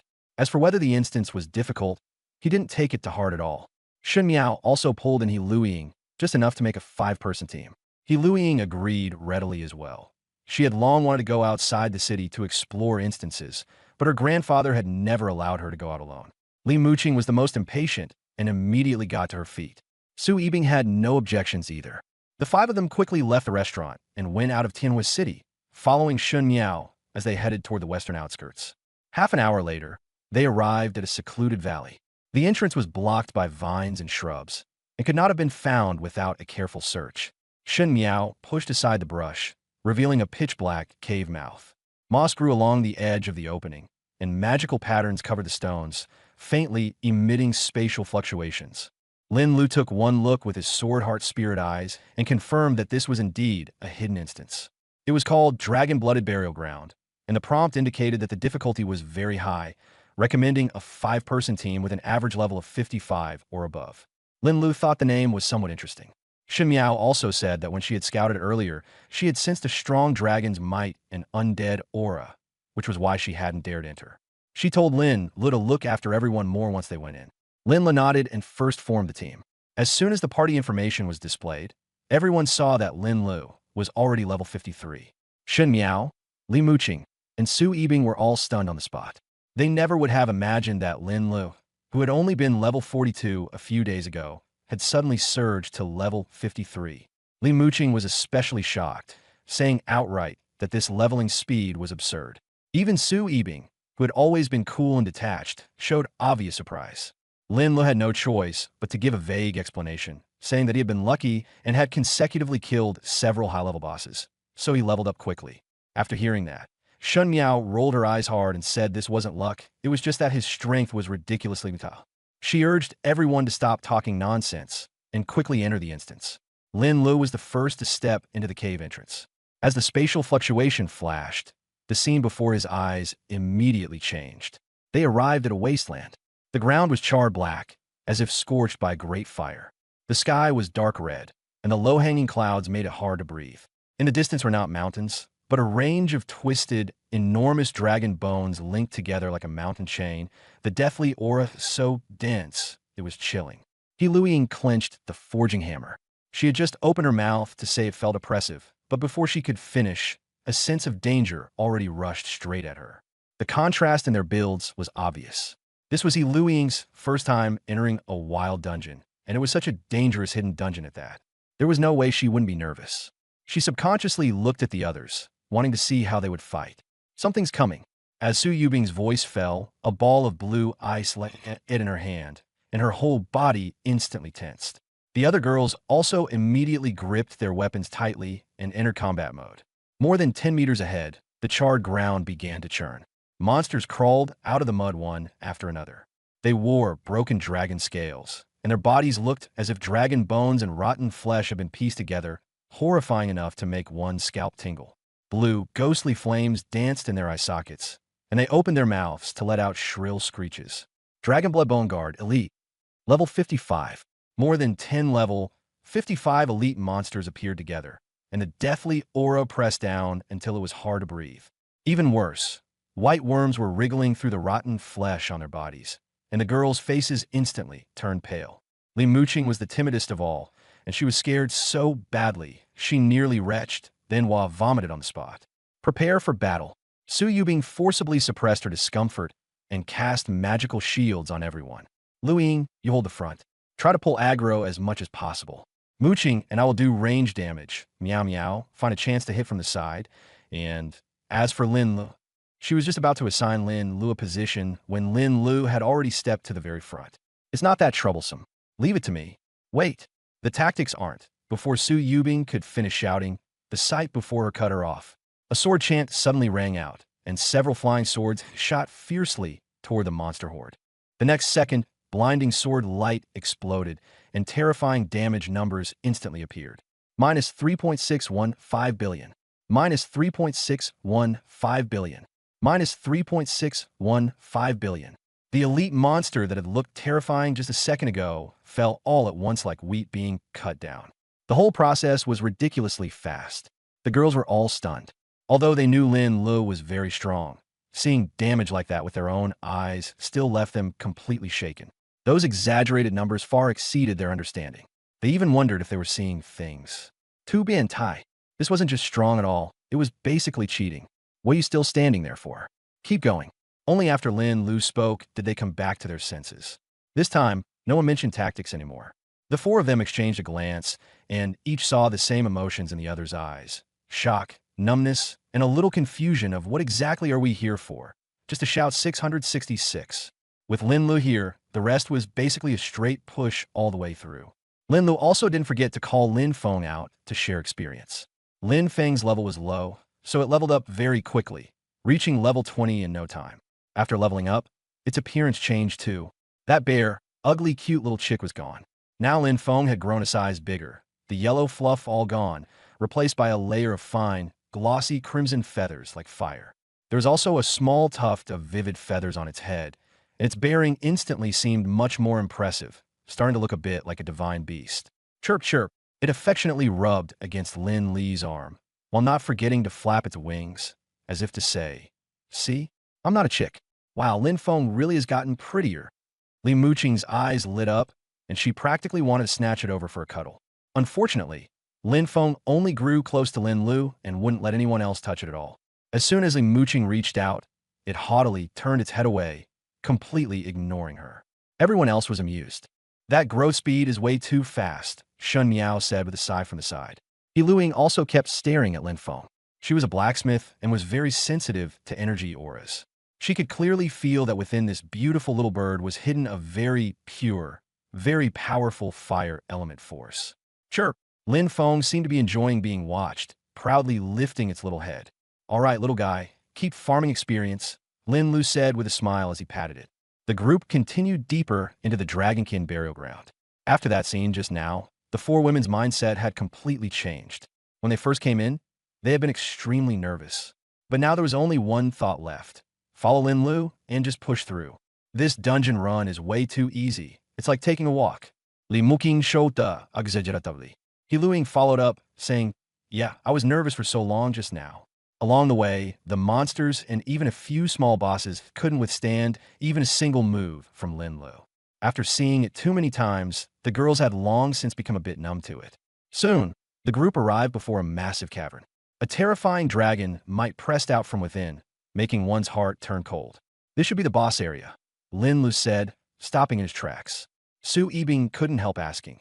This time, Do we need to do anything? She was already almost bored stiff. Lin Lu thought for a moment, then said with a smile, just stand a bit farther back and take up a defensive stance. It might unleash a full-screen ultimate move before it dies, but I don't think it'll get the chance. The girls were speechless for a moment, then obediently stepped back. Just then, the cavern began to tremble violently. A dark gold skeleton, several zhang tall, burst out, clad in dragon-scale armor and holding a massive bone sword. Dragon-blooded skeleton king, level 60, 5-star boss. Lin Lu merely glanced at it and paid no further attention.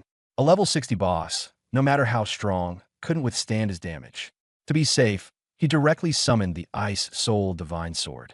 Icy blue sword light instantly spread across the surroundings. Just as the skeleton was about to speak, Lin Li's sword had already arrived. The next second, it was swallowed by a sea of sword light. The girls all saw the prompt at the same time. Killed the dragon-blooded skeleton king. Is that it? They were all stunned. Li Muqing couldn't help complaining. I was waiting to see its big move, and this is all. Su Yubing, however, shook her head. It's not that the boss is too weak, it's that Lin Lu is too strong. The others all agreed with that.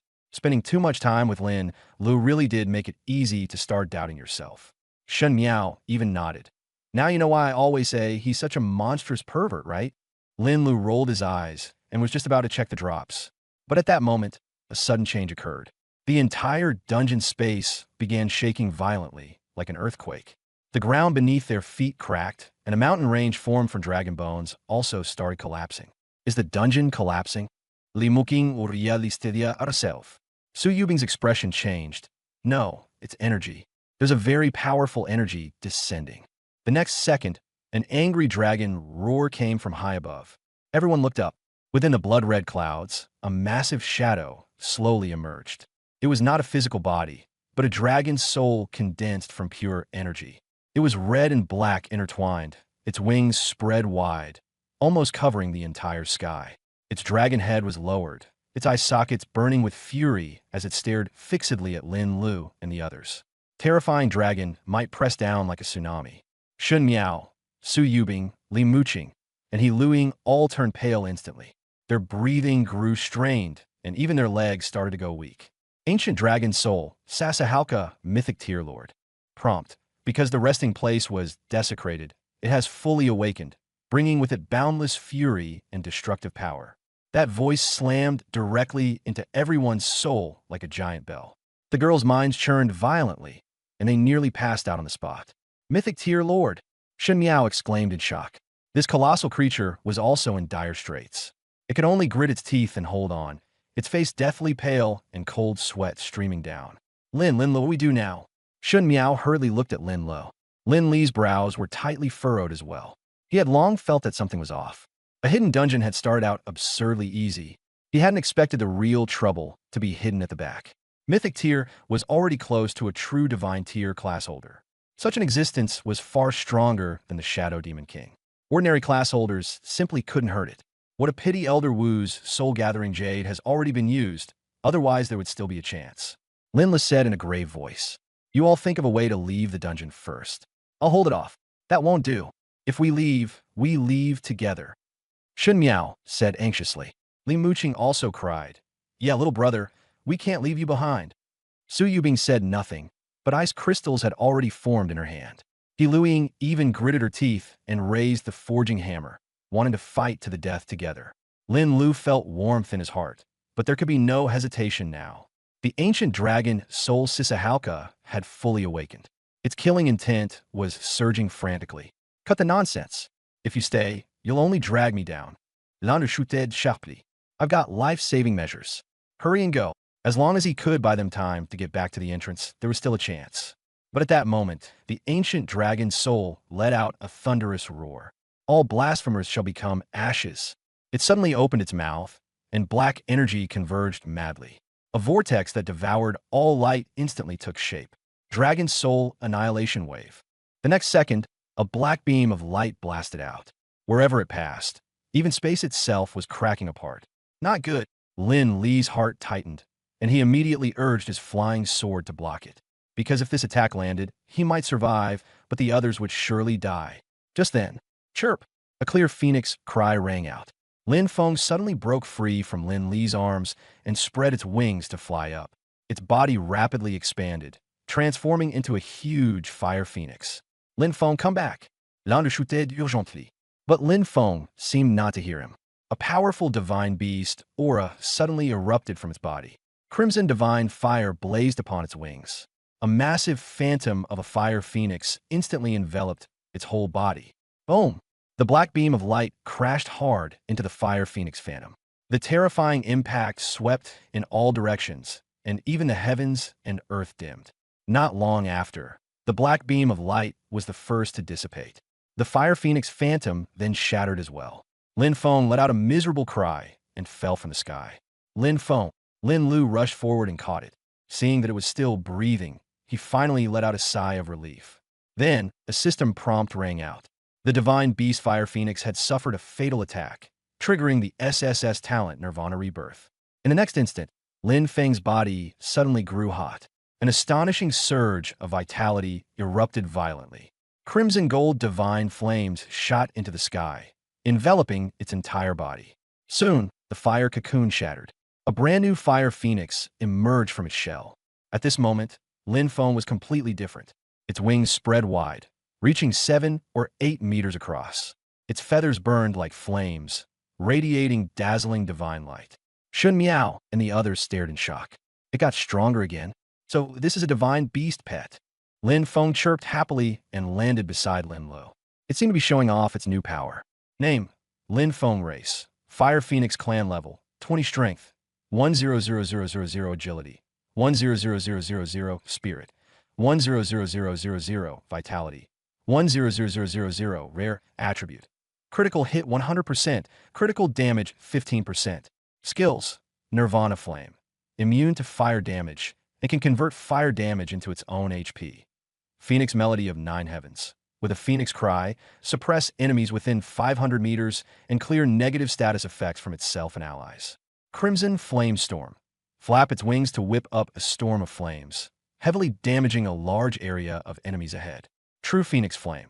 The power awakened through the Fire Phoenix bloodline, carrying part of the effect of ignoring rules and burning everything to ashes. Bloodline talent. Nirvana Rebirth.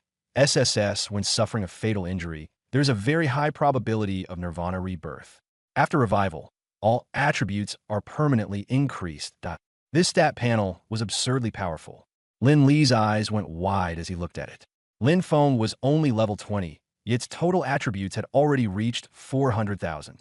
This little guy went through one Nirvana, and he looks like a completely different beast. Lin Lu couldn't help but exclaim.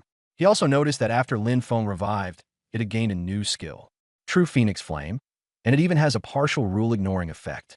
Could it be? Lin Lu had a guess in his mind, but he still wasn't completely certain. At this moment, the ancient dragon soul also recovered from the impact.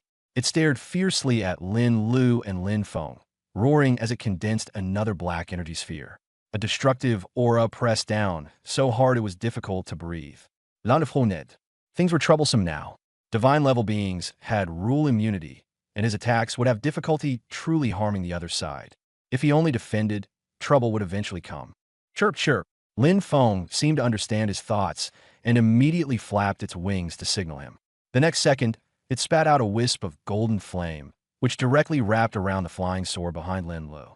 The instant the flame touched the sword body, the entire flying sword lit up.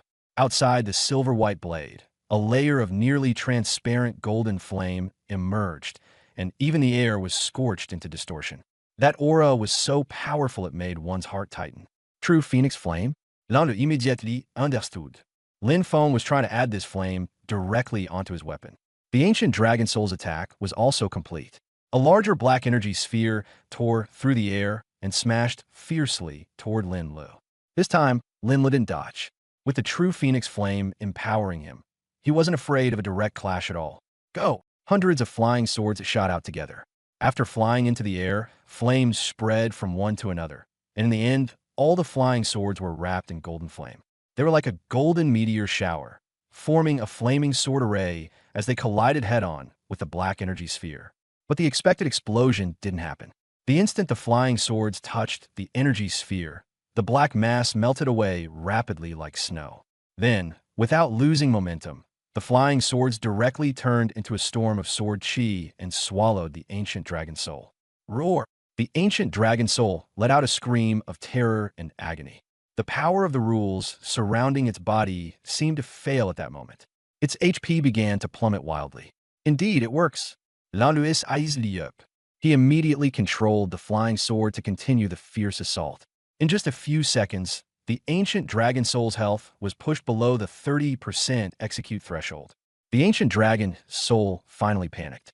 It turned to flee into the clouds. But Lin Lu had already been waiting for this moment. It's over. The chaos sword chi slashed out instantly. The void was torn open with a long mark. The next second, the ancient dragon soul's massive body suddenly stiffened, the light in its eyes rapidly fading, and then it crashed straight down to the ground. With a thunderous boom, even the dungeon shook violently. It took quite a while before things slowly calmed down. Killed ancient dragon soul, Sasahalka, Mythic Lord, EXP plus 5, 000, 000, 000. Only when the prompt appeared did the girls finally come to their senses from their shock. It's dead? A Mythic Lord really got killed? Li Muqing's voice trembled as she repeatedly checked the panel. Shun Miao also let out a long breath, her back soaked in cold sweat. Too terrifying. Is this Lin Li's real strength? He actually really took down a divine tier monster. Yu Bing said nothing. Only her eyes were full of astonishment. He Luiying was equally dumbfounded, almost unable to hold her forging hammer steady. The girls leveled up more than 10 levels at once, overjoyed. Even Lin Feng surged ahead, jumping from level 20 to level 45. Name: Lin Feng race, Fire Phoenix clan level, 45 strength, 300000 agility, 300000 spirit, 300000 vitality, 300000. With total attributes exceeding 1,000,000, the might of a divine beast was simply incomparable to that of a profession holder of the same level. Lin Lu himself also surged to level 58, his strength climbing another step. He closed the panel and turned to inspect the loot. In the end, he set his sights on the Dragon Soul Heart and the ancient Dragon Soul Essence. The Dragon Soul Heart could summon the ancient Dragon Soul, with combat power approaching the divine tier. The ancient Dragon Soul Essence was a divine tier material that could greatly improve equipment quality. Lin Lu divided the items among the 4 women and only kept these 2 for himself. Shun Miao first refused, saying they had hardly contributed at all. Li Muqing, Su Yubing, and He Luiying all nodded as well. But Lin Lu was firm and directly stuffed the equipment into their hands.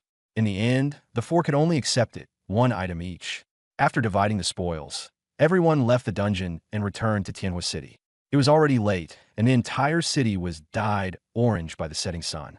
But just as they entered the city gate, a terrifying sword intent suddenly erupted from the direction of the He family. In an instant, the wind and clouds changed, and the entire city was illuminated by sword chi. Lin Lu looked up, his expression shifting slightly. He Luiying was also stunned. The divine weapon has been forged. Grandpa succeeded. As soon as the words fell, an ancient sword shadow shot up into the sky, directly shrouding the He family's airspace.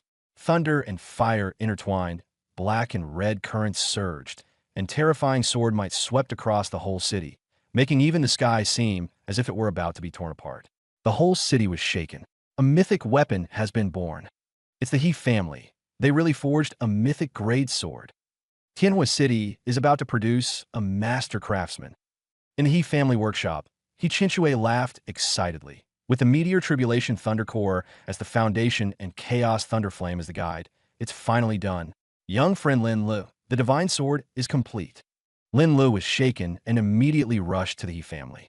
The girls followed him as well, and behind them surged a sea of people, all wanting to witness the birth of the divine sword with their own eyes. The closer they got to the He family, the more turbulent the energy in the air became, and scorching heat hit them head-on. Thunder and fire surged within the clouds, reflecting the entire He estate like a divine realm. The courtyard was in complete disarray. He Qinshue was covered in scorch marks, having gone 7 days and nights without sleep. Though exhausted, he could not hide his ecstatic joy. In his hands, he was holding a long sword suffused with divine light. The sword body was ancient and heavy, a deep black in color, yet within it black-red thunder fire kept flashing. Though it seemed to have no edge, It exuded an intimidating sharpness, and even the surrounding space faintly distorted. Little friend Lin Lu, I have fulfilled my mission. He Qianxue solemnly handed over the sword. Lin Lu took the longsword. Just as his fingertips touched the hilt, the blade let out a clear sword cry. The power of thunder and fire instantly resonated with him, surging wildly into his body and perfectly echoing his sword bones and sword Dao talent. The divine sword has acknowledged its master, He Qianxue exclaimed. This sword has an extremely high compatibility with you, so you might as well name it yourself. Lin Lu gripped the sword and gave it a shake. The sword cry was like a dragon's roar. Since it has both thunder and fire, I'll call it the Dragon Roaring Sword. The blade trembled slightly, clearly in full agreement. Dragon Roaring Sword Mythic Grade. No level requirement. Attack plus 100,000. Critical damage plus 500%. Automatically protects its master. Thunder damage plus 100%. Fire damage plus 100%. Thunder Flame Dragon Devour. When attacking, there is a high chance to summon the phantom of a chaotic Thunder Flame Dragon, dealing large area thunder and fire damage, with an additional corroding effect. The following is the simplified vernacular version according to your request, preserving the main conflict, condensing the length, and splitting by periods. Undying Dragon Soul. Summons a dragon soul to protect the body. Immune to all methods. Invincible for 10 seconds. Soul Guarding Dragon Essence. Can only be activated after fusing with a powerful dragon soul. Can summon a dragon soul to aid in battle. Greatly enhance the dragon soul, and the dragon soul will not disappear as long as it does not die. It can also be recalled actively. Looking at the simple, yet domineering attributes of Dragon Roaring Sword, Lin Li's eyes flashed with sharp light. With 100,000 base attack, 500% critical damage, and 100% bonus damage to both elements, any one of these properties would elevate a legendary piece of equipment to top-tier quality, yet all of them were packed onto a single sword. Not to mention the 3 heaven-defying skills. Thunderflame Dragon Devour could both deal area damage and weaken enemies. Undying Dragon Soul could save his life at critical moments. Coupled with the 3 Guardian Seals of the defensive sword stance, Lin Lu was now almost impossible to kill. And once Soul Guarding Dragon Essence was activated, it was equivalent to carrying a nearly immortal Dragon Soul battle pet with him. Its value was simply immeasurable. What was even more coincidental was that he happened to have a ready-made Divine Dragon Soul in hand, which he could directly use to activate it. Lin Lu glanced at the Dragon Roaring Sword once more before storing it back into the martial treasury space, then solemnly cupped his hands toward He Qianxue. Senior He, I'll remember the kindness of forging this sword. If you ever need anything in the future, I will never refuse. He Qianxue shook his head with a smile. That's too serious of you. If anything, I should be thanking you. Chaos Thunderflame was already a rare divine treasure, and this time I personally forged the Dragon Roaring Sword from it, even using the opportunity to step into the realm of a divine craftsman. I gained even more than you did. Lin Lu nodded, understanding what he meant, and silently kept this kindness in his heart. He Qianxue laughed heartily. All right, I'm going into seclusion. This harvest was too great. I need to sort out properly. Lu Ying, help Grandpa entertain little friend Lin and his companions. Got it. Lu Ying nodded obediently. After speaking, He Qianxue turned and walked deeper into the courtyard. After he had gone far away, Lin Lu finally withdrew his gaze. Shen Miao said with a smile, Congratulations on getting such a powerful divine sword. Li Muqing also widened her eyes. A mythic-grade piece of equipment. I'm seeing one for the first time. It's too outrageous. Even the usually cool and distant Su Yubing couldn't hide the envy in her eyes. He Lu Ying lifted her chin slightly. My grandpa's craftsmanship naturally won't be bad. This sword in your hands will definitely be able to unleash its greatest power. Lin Lu nodded with a smile, then took out the dragon's soul heart and said to the girls, I'm going to try a skill. Step back a little. Although they were confused, the few of them still stepped back more than 10 meters, curiously watching the dragon's soul heart in his hand. Lin Li's mind stirred, and the dragon roar sword appeared in his left hand once again. As soon as the sword appeared, it resonated intensely with the dragon soul heart in his right hand. The sword body buzzed and trembled. Runes lit up, as if madly absorbing the power of the dragon's soul heart. The dragon's soul heart also erupted with light, and the ancient, solemn will of the dragon's soul burst forth, confronting that suction head-on. The two forces tugged at each other, distorting even the surrounding space as fierce winds sprang up. The 4 women were so frightened by the spectacle that they kept retreating, their expressions changing. Just then, Lin Li's gaze sharpened, and he let out a low shout, soul commanding dragon spirit. Merge. He slammed his hands together, and the dragon roar sword and dragon soul heart collided fiercely. The next second, a furious, ear-splitting roar erupted from within the dragon's soul heart.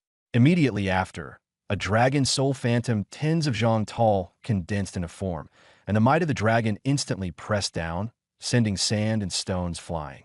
The women all went pale with fright. That's the myth-grade boss ancient dragon soul. How is it here? Shen Miao and the others were so startled, they nearly made a move. Lin Lu hurriedly stopped them. Don't be afraid, I summoned it. If you want, I can also help you condense this again, making it more like a fast-paced web novel power fantasy style. After that, Lin Lu immediately urged the dragon roar sword to forcibly swallow the dragon's soul. The dragon's soul struggled desperately, but it was still forcibly drawn into the sword. The sword body then lit up with a golden dragon shadow, which soon faded again. Lin Lu tried to summon it, and sure enough, a reduced dragon soul appeared. It worked. His eyes lit up. Though this dragon soul was smaller, it was far more condensed, and its aura had already approached the divine level. Only then did Shen Miao and the others come back to their senses. After Lin Lu explained, they realized this was a new ability of the Dragon Roar Sword. In other words, he now had another divine level summon. Lin Lu was very satisfied with this. The Dragon Roar Sword itself was already powerful, and now, with this divine dragon soul that had no summoning limit, plus the Phoenix Flame's ability to break divine defenses, he could finally face divine-level enemies without being forced into passive defense all the time. More importantly, the divine sword had been obtained, and all the main quests were complete. He could hardly wait to go back and draw new talent. So, he bade farewell to He Luiying and prepared to leave Tianhua City. Shen Miao, Li Muqing, and Su Yibing decided to stay here for now, and the two sides agreed to meet again in the future. After returning to Longjing University, Lin Lu immediately went back to Building 1 and entered his room to check the quest panel. Sword Immortal Path 5. Advancement to Sword King completed. Congratulations on advancing to the SS rank class Sword King. Attribute points plus 30,000. Congratulations on obtaining new talents. Undying Sword Body, SS. Yellow Spring Sword Edict, SSS. After reading this, Lin Li's heart jolted. The Undying Sword Body could reduce damage by 30%, which was extremely practical. The Yellow Spring Sword Edict was even more ruthless. After killing a divine-level target, he could directly turn the other party's soul into a sword servant, while also retaining all of its power from life. In this way, he had effectively gained 3 more divine-level fighters. Counting the Dragon Soul, he now had 4 divine-level subordinates in his hands. But the surprises weren't over yet. Just as he was pondering how to get a few more sword servants, another prompt popped up on the panel. Detected that Undying Sword Body, SS, and Innate Sword Body, SS, can be fused. Fuse now. Lin Lu stared at the prompt, his eyes darkening. After the fusion, Lin Lu obtained a new talent, Innate Immortal Sword Body, SSS. All damage increased to 20 times, and damage reduction increased to 50%. The fusion of 2 SS rank talents into an SSS rank, one caused his strength to surge dramatically. Lin Lu had been waiting for the main storyline to update, so he could max out the number of sword servants. At that moment, the Wanjie Tower ticket suddenly began to glow and floated up by itself. Lin Lu immediately realized that the Wanjie Tower might have already opened. Soon after, Wu Sangxing suddenly appeared and seized Lin Lu on the spot, taking him to the Wanjie Tower. He directly tore open a spatial passage and brought Lin Lu through it. It was Lin Li's first time being taken through space like this, and his body was torn by the journey, making him feel extremely uncomfortable. Fortunately, Wu Sangxing protected him. Otherwise, he would never have endured until they reached their destination. A few minutes later, Lin Li's surroundings changed, and he appeared on an unfamiliar void plaza. Beneath his feet was a blue stone floor, and above him was no sky, only a dazzling river of stars. At the center of the plaza stood a black giant tower reaching 10,000 zhang high, ancient and overwhelmingly oppressive.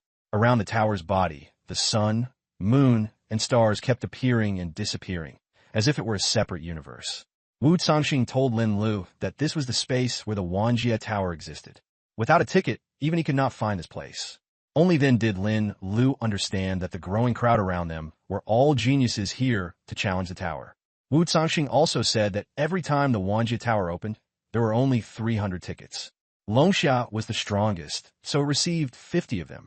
The Eagle Country and the Northern Bear Country each got 40, the Sakura Country got 30, and the Goryeo Country got 20. The remaining 120 were scattered among other countries and special organizations. When Lin Lu saw the number 299 appear on the ticket, he realized it was the entry order. Wu Zongxing reminded him that the Wanjie Tower had a total of 108 floors, and the higher one climbed, the greater the rewards.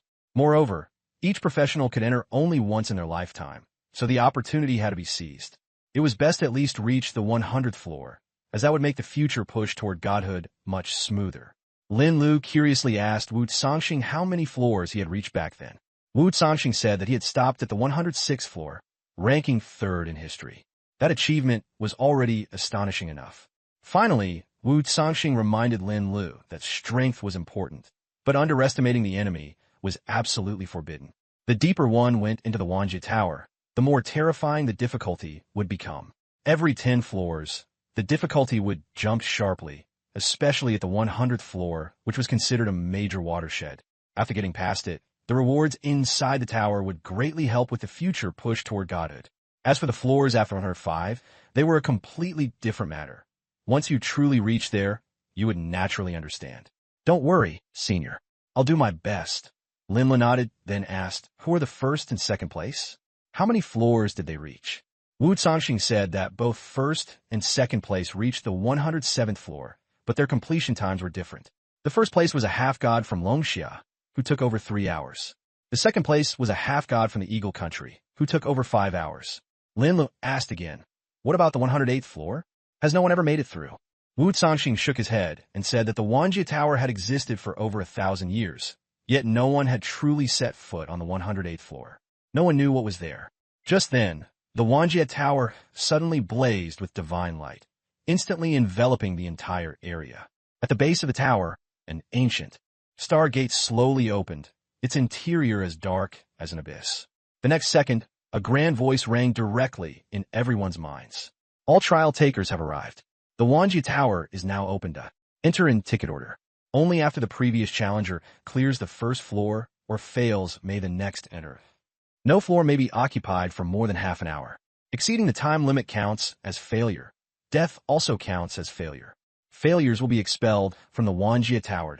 Challenge begins. Trial taker number 1. Enter the tower. The crowd immediately erupted. Do we still have to wait for the people ahead to clear each floor in order? Then wouldn't the people at the back have to wait forever? Every 10 floors, the difficulty spikes dramatically, especially the 100th floor, which serves as a major dividing line. Once you conquer it, the rewards within the tower will greatly aid your future journey toward achieving godhood. As for the 105th floor and beyond, that's an entirely different matter. Once you reach that point, you'll understand. Senior, rest assured, I will do my best. Lin Lu nodded and then asked, who are the top 2 challengers? How many floors did they conquer? They conquer. Wu Zongxing replied. The first and second both reached the 107th floor, differing only in the time it took them. The first place is held by a demigod from Longxia, who took over 3 hours. The second place belongs to a demigod from Eagle Nation, who spent more than 5 hours. Lin Lu asked again, what about the 108th floor? Has no one ever made it past? Wu Zongxing shook his head. The Myriad Worlds Tower has existed for over 1,000 years, and no one has ever truly set foot on the 108th floor. What lies beyond that? No one knows. Just then, the Myriad Worlds Tower suddenly emitted a divine glow, enveloping the entire venue in an instant. At the base of the tower, an ancient stargate slowly opened, its interior as dark as an abyss. The next moment, a majestic voice resonated directly in everyone's minds. All trial challengers present, the Myriad Worlds Tower is now open. Enter in the order of your tickets. Only after the previous challenger clears the first floor or fails may the next one enter. No more than 30 minutes may be spent on each floor. Exceeding the time limit will count as failure. Death also counts as failure. Failed challengers will be expelled from the Myriad Worlds Tower. The trials begin. Challenger number 1, please enter the tower. The crowd immediately erupted into chaos. We have to wait for the people ahead of us to clear their turns. Then wouldn't those of us at the back have to wait forever? And only half an hour per floor? That's too harsh. Lin Lu was also a little speechless. He had drawn ticket number 299, which meant he would almost be waiting until the very end. Who knew how long that would take? Wu Sanxing smiled and said that the flow of time inside and outside the 10,000 Realms Pagoda was different, so there was actually no need to wait too long. Only then did Lin Lu feel a little more at ease. Soon, the holder of ticket number 1, a practitioner from Sakura country, entered the tower. The tower challenge began. Everyone's eyes were fixed on the light spots on the 10,000 Realms Pagoda. The position of the light spot indicated the challenger's current floor. In less than a minute, Miyamoto Tano's light spot surged to the second floor. A stir went through the crowd, which meant ticket holder number 2 could now enter the tower. Wu Sanxing took the opportunity to tell Lin Lu that the first several dozen floors weren't too difficult. The real test would only gradually appear after the 50th floor, so they might as well first watch how the others performed. Lan Nu did. Sure enough, the early progress was very fast. Contestants number 2 and 3 entered the tower one after another and quickly cleared the first floor. The leading few charged almost all the way through and soon passed the first 10 floors. But around the 15th floor, their speed clearly slowed down and the gap between them began to widen. Some were struggling more and more, only managing to clear one floor after a long time. Others were still charging ahead at great speed. Look, that's our Eagle Country prodigy Locke. He's already taken first place and reached the 57th floor, and he's still moving so fast. The one behind him is Zhao Xinglong from Longxia. He's reached the 56th floor too. Amazing. Anna from the North Bear Country is performing very strongly too. The atmosphere in the square grew hotter and hotter, and people from all countries were watching the geniuses from their own nations, with exclamations of amazement coming one after another. But as time passed, people began to be eliminated, one after another. Their names and final floor counts were also displayed on the light screen beside them. Trial taker, Miyamoto Tano, Sakura Country, final floor count, 49, challenge failed. Xianzhu, Goryeo Kingdom, made it to the 41st floor but still failed. Those who fail are immediately sent back to the plaza, and most of them are extremely unwilling to accept it. The higher the floor, the faster the eliminations, and the pace of the challenge visibly slowed down. It was not until the first person broke through the 50th floor that it truly drew the attention of the entire venue. Test taker, Locke, Eagle Kingdom, current floor, 51. Locke is really strong. He's the first to break through the 50th floor. The 50th floor is the watershed. It's only going to get harder after that. Sure enough, Locke stayed on the 51st floor even longer. Anna, Zhao Xingjian, and other top geniuses also successively passed the 50th floor, but their pace slowed down as well. Lin Lu watched the whole time and finally gained a more intuitive understanding of the difficulty of the 10,000 Worlds Tower. Those who could stand here were all elites from their respective countries. But beyond the 50th floor, the number of people who could still maintain a fast pace had become frighteningly small. A few hours later, there were already not many people left in the plaza waiting to enter the tower. The rankings on the light screen also became clearer and clearer. For the time being, the one in first place was still Locke from the Eagle Kingdom, who had reached the 99th floor. Zhao Xingjian of Dragongxia was in second place at the 98th floor. Anna of the Northern Bear Kingdom was in third place at the 96th floor. After that, the gap became much larger. The fourth place contestant had not even reached the 90th floor yet. More than 10 minutes later, the 10,000 Worlds Tower suddenly burst with golden light. Someone had broken through the 100th floor. It's Locke. He broke through 101st. Passing the 100th floor means huge gains. He's basically guaranteed to reach the divine level in the future. Nicely done, Locke. Keep pushing and take first place to bring honor to the Eagle Kingdom. The people of the Eagle Kingdom immediately erupted in excitement, their faces full of pride.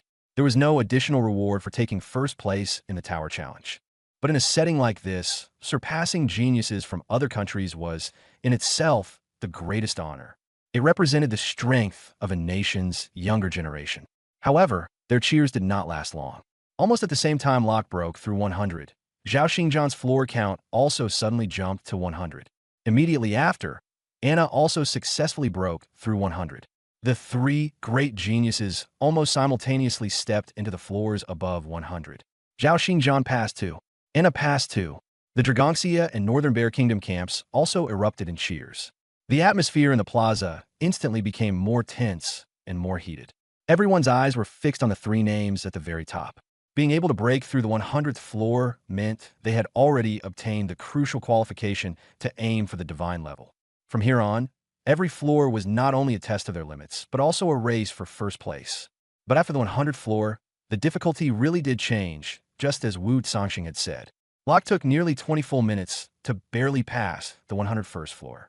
Zhao Xinjian and Anna were even slower, advancing with increasing difficulty.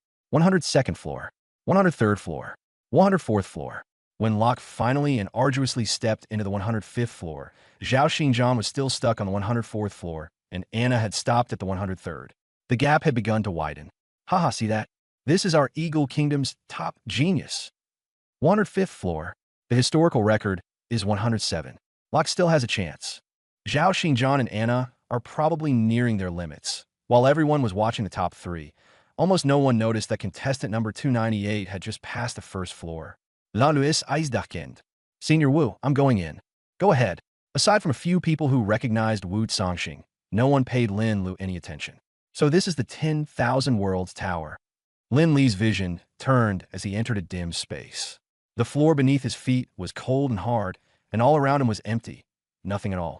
The first floor trial is about to begin. Countdown 3, 2, a mechanical voice rang directly in his mind. When the countdown ended, a magic wolf covered in gray mist suddenly appeared in front of him. Stario Magic Wolf, Trial, Level 45. The sword's seal flowed, and Lin Lu clearly saw the monster. The display showed that its strength was roughly comparable to that of a level 45 ordinary boss. Wu. With a long howl, the Star Realm Demon Wolf lunged fiercely at Lin Lu. Looking for death, Lin Lu didn't move. He only raised a hand and pointed. The star-patterned sword turned into a streak of silver light and instantly pierced the Demon Wolf. Minus 10.875 billion. The Demon Wolf had only charged halfway before freezing in place, then crashing heavily to the ground. One-hit kill. First floor cleared. Time taken, 1 second. Rating, perfect. Reward, Amplify, level 1 passive. Amplify, level 1 passive. Each time you level up, attribute growth increases by 1%, and it cannot be upgraded through proficiency. Lin Lu froze for a moment, not expecting the reward to actually be a passive skill. But he quickly realized that the earlier he obtained this thing, the more profitable it would be. Right now, it only adds 1% per level, which doesn't seem like much, but the higher the level, the greater the gap. Moreover, this was only level 1. As he continued climbing the tower, the level would definitely keep rising. Enter the second floor? Yes, the monsters on the second floor had changed. This time, there were 3 level 45 mutated fire elementals. Wielding fire whips, they charged straight at Lin Lu. Go! As soon as the countdown ended, the star-patterned sword flew out. Minus 10.875 billion.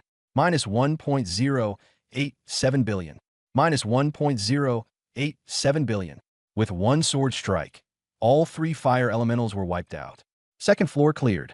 Time used, 1 second. Rating, perfect. Reward, Amplification, level 2 passive. As expected, every time a floor is cleared, the passive levels up by 1. Lin Lu calculated that if he really could clear all the way to the 100th floor, that would mean a level 100 passive, with attributes directly doubled. The later it goes, the more outrageous the stat gains from leveling become. If he stacked another 100% amplification on top of that, the gap would instantly widen. Keep going. Lin Lu fought faster and faster. In just a little over 3 minutes, he had rushed to the 50th floor. This speed was unprecedented. Starting from the 51st floor, the monsters clearly got stronger. There were a total of 10 trial monsters with the strength of level 45, 1-star bosses. But in front of Lin Lu, they still couldn't last even a second. Go! This time, he directly released 3 flying swords. With splash damage fully stacked, the moment the countdown ended, the monsters were wiped out. 51st floor cleared. Time used, 1 second. Rating, perfect. Reward, Amplification, level 51 passive. Unfortunately, the trial monsters didn't give EXP, and Sword Dao Champion didn't take effect. Otherwise, these bosses would already have become his spoils. Continue. 52nd floor. 53rd floor. 91st floor. Lin Lu pushed all the way through, unbelievably fast. Outside the tower, the light that of Eagle Country's prodigy, Rock, finally stopped at the 105th floor. This meant he had already reached the top. What a pity, a strong man from Eagle Countryside. Although he didn't tie the record, he should still be first. But just as he finished speaking, Anna's light that also went out, stopping at the 103rd floor. Now both Dragongxia and Eagle Country grew tense. If Zhao Xinglong got stuck on the 104th floor, then Rock would be first. If Zhao Xinglong could pass the 104th floor, then it would come down to clear time. Zhao Xinglong, go for it. Go. I believe in him. He could do it for sure. Eagle Countryside was not to be outdone and immediately sneered back. Zhao Xinglong has already reached his limit. He still wants to surpass Rock. Dream on. He's already done well to hold on until now. He'll be eliminated soon. This time, the number 1 spot in the Myriad Worlds Tower will definitely be ours from Eagle Country. Just as the two sides were deadlocked, the light spot belonging to Zhao Xinglong on the tower suddenly flashed, then forcibly jumped once. 105th floor. He made it. Zhao Xinglong reached the 105th floor too. Good job. The Dragongxia side immediately erupted into cheers. The people from Eagle Country's expressions darkened, and someone quickly said stubbornly, "So what if he reached the 105th floor? Locke got there earlier and in less time, so first place is still ours." That's right. At the same floor, what matters is the clearance time. It's still hard to say whether Zhao Xinglong can even clear the 105th floor. He barely managed to hold on through the 104th floor. As soon as the words fell, the light spot on the 105th floor completely went out. Trial participant. Zhao Xinglong, Dragongxia Country. Final floor. 105th floor. Challenge failed. Zhao Xinglong was teleported out, his face deathly pale and covered in sweat, obviously having suffered a heavy setback at the 105th floor. Everyone from Dragon Summer Nation let out sighs. Both at the 105th floor, Locke was clearly faster, while Zhao Xinglong could only rank second. The people from Eagle Nation, however, finally relaxed and regained their smug expressions. Haha, so what if he's a genius for Dragon Summer? He's nothing before our Locke. Forget about the time he lasted on the 104th floor. Just at the 105th floor alone, Locke held on for over 10 minutes, while Zhao Xinglong was forced to withdraw almost immediately. The gap is obvious at a glance. This time, the number 1 spot in the Myriad Worlds Tower still belongs to our Eagle Nation. But just as they were reveling in their triumph, and the people of Dragon Summer were almost completely disheartened, a burst of exclamations suddenly erupted from the crowd. At first they were scattered here and there, but soon it was like a bomb had gone off, with shocked cries resounding across the entire plaza. Am I seeing this wrong? Dragon Summer's Linla? I've never even heard that name before. He's climbing the tower way too fast, almost 1 floor per second. 90 floors already, and he still hasn't slowed down. 91, 92. My God, in the blink of an eye he's already reached the 100th floor.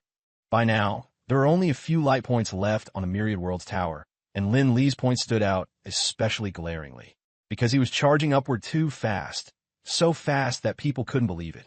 Even Locke, who was currently ranked first, had slowed down after reaching the 50th floor, and after the 90th floor, each floor took him several minutes.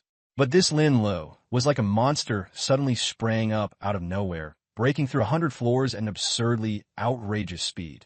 So what if he's fast? The difficulty is definitely going to change drastically after the 100th floor. I don't believe he can keep charging like that. An Eagle Nation cultivator said sourly. Locke was also staring at the light points on the tower and let out a cold snort, playing at being mysterious. He rushed up so fast. He must have used some kind of burst method. That kind of trick won't last long. Once the effect wears off, that's when he gets eliminated. In my opinion, he may not even make it past the 100th floor. This immediately drew a lot of agreement from the people of Eagle Country. That's right. What's the difference between that kind of opportunism and a clown? Locke is right. He'll be done for on the next level. A true strongman should advance steadily and steadily, like Locke. But before that person could finish speaking, the whole venue suddenly fell silent.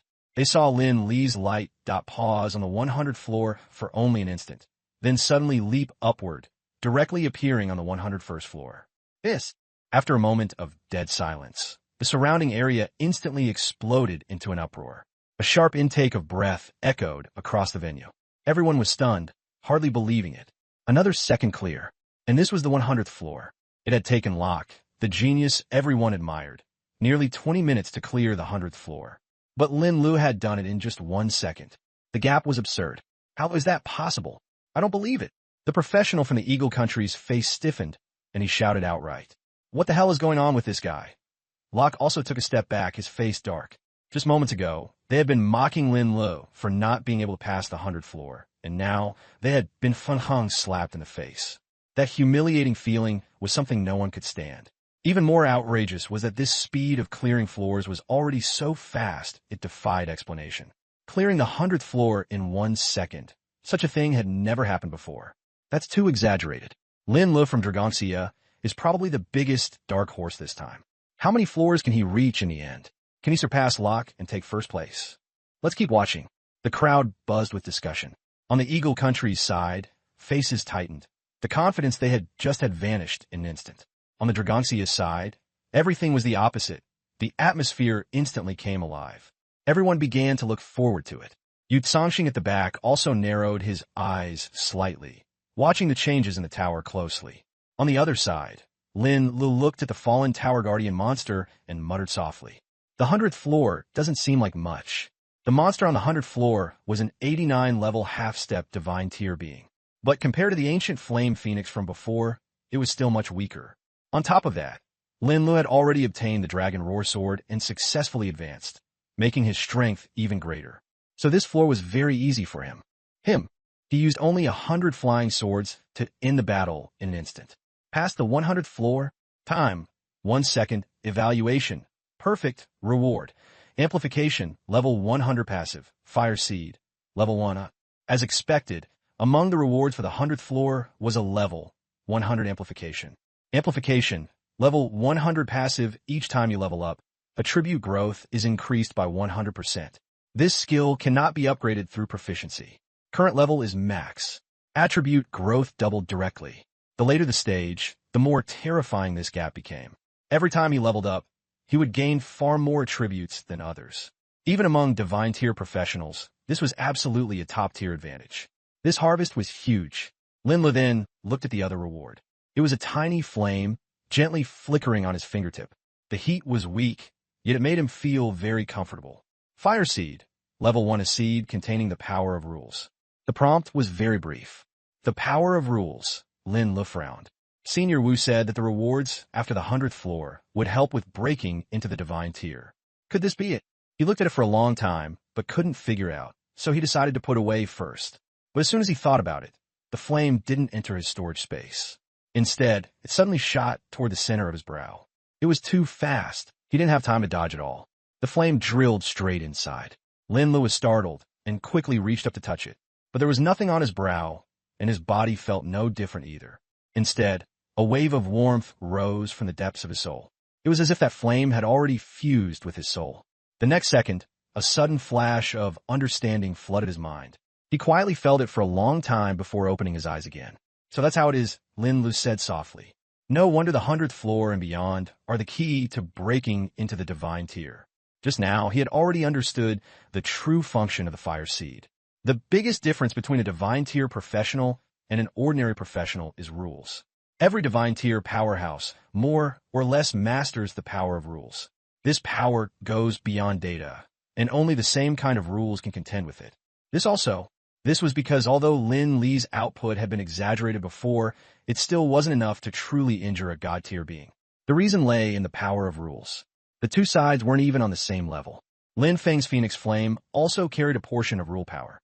That was why, after being enchanted, Lin Lu had a chance to defeat the god-tier ancient dragon soul. But Lin Feng's level was limited, and the rule power within the Phoenix Flame was also very weak. It was fine for dealing with weaker gods. But when he really ran into a strong god, it still wasn't enough. Moreover, to Lin Lu, the Phoenix Flame was ultimately just an external force. What truly allowed him to grasp rule power was this fire seed. Fire seeds were divided into 9 levels, corresponding to the 9 stages of the divine path after becoming god tier.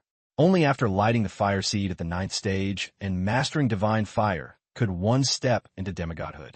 Ordinary people who wanted to break through to god tier could only grope around on their own in the sea of rules. They had to find a rule suited to themselves, then slowly condense it into a fire seed. After that, they still had to keep absorbing rule power and continue upgrading. This process was far too difficult and far too dangerous. One careless mistake, and they could die in the sea of rules. The fire seeds given by the Myriad Worlds Tower were different. They were more like a catalyst or a pseudo-fire seed. As long as one sensed the sea of rules, one could use it to absorb rules of the same origin. In this way, the pseudo-fire seed would turn into a true fire seed, and the breakthrough would be much smoother. The higher the level, the stronger the catalyst and the greater the potential. The two demigods ranked first and second in the Myriad Worlds Tower's history both obtained a level 9 fire seed at the 107th floor, and only then successfully ascended to godhood. After hearing this, Lin Li's heart burned with excitement. A level 9 fire seed was far too tempting. This time he had to go all the way. He continued charging up to the 101st floor. This layer had 2 demigod-level black bears. The difficulty instantly doubled, but to Lin Lu, they could still be killed instantly. The black bears were enormous, with fierce auras no weaker than the ancient dragon soul. When they slammed down with their paws, even space was caved in. Lin Lu met them head-on, with all 3 swords striking at once. The dragon roar sword pierced through one raging bear first. Immediately after, the Chaos Thunderflame Dragon Shadow was triggered and directly swallowed the other one. Past the 101st floor. Time taken, 1 second. Reward: Fire Seed EXP plus 5,000. Fire Seed upgraded to level 2. L'un kept charging upward. 102nd floor, 103rd floor, 104th floor, 105th floor. He crushed everything in his path. Everyone outside the tower was stunned. Lin Li's speed was simply too fast. In less than a minute, he had gone from the 100th floor to the 105th floor. Compared to his previous performance, what Locke and the others had done was utterly insignificant. Even Locke himself was completely dumbfounded. He couldn't understand why. After the 100th floor, every monster was at the demigod level, and the difficulty had risen several times over. Yet Lin Lu could still bulldoze his way through. He could only hope that Lin Lu would stop. But clearly, that was impossible. Should I continue helping you rewrite the later paragraphs in the same way? As his points suddenly shot up to the 106th floor, everyone was stunned. 106th floor. This time, first place is probably going to Dragon Xia. The faces over in the Eagle Country have gone green, haha. But after the 106th floor, the difficulty surged dramatically, and everyone thought Lin Lu would get stuck. Who knew that in the next second, his light spot would simply vanish and then reappear on the 107th floor. The whole place exploded instantly. 107th floor. This is ridiculous. He's basically a monster. Wu Cangxing also clenched his fists, his heart tightening. Lin Lu, can you go higher? Because in the legends, the 107th floor is the limit of demigods, and the 108th floor is the true endpoint. If one can step onto it, they might encounter the chance to become a god. When Lin Lu reached the 107th floor, he finally faced a genuine god-tier tower guardian for the first time. The opponent was a fire divine general, clad in divine flame armor and holding a black spear, its aura so oppressive that people could hardly breathe. Heaven-scorching divine general, trial, god-tier. L'ennuyeuse expression d'Arkend. The last time he had faced a god-tier foe, he had only barely managed to kill it by borrowing Wu Cangxing's means. This time, there was no external help. He could only rely on himself. But he was also stronger now. If he didn't give it his all, how could he know the outcome? Finchen Divine General could actually still speak. He told Lin Lu that he was the Guardian Divine General of the 10,000 Realms Tower, different from those monsters on the lower floors. The rules on this floor had also changed. If you could hold out for 10 seconds in his hands, you would pass. The longer you lasted, the higher your rating. Only a perfect rating would qualify you to reach the 108th floor. Moreover, any invincible type of method was useless in front of him. Lin Lu asked directly, "Then what if I beat you?" Finchen Divine General laughed, thinking he was far too arrogant. But as soon as the countdown ended, he thrust out his spear. Black spear light seemed to tear through everything, carrying terrifying killing intent. Lin Lu immediately summoned the Zixui sword, bracing under the pressure. But Finchen Divine General speed was absurdly fast.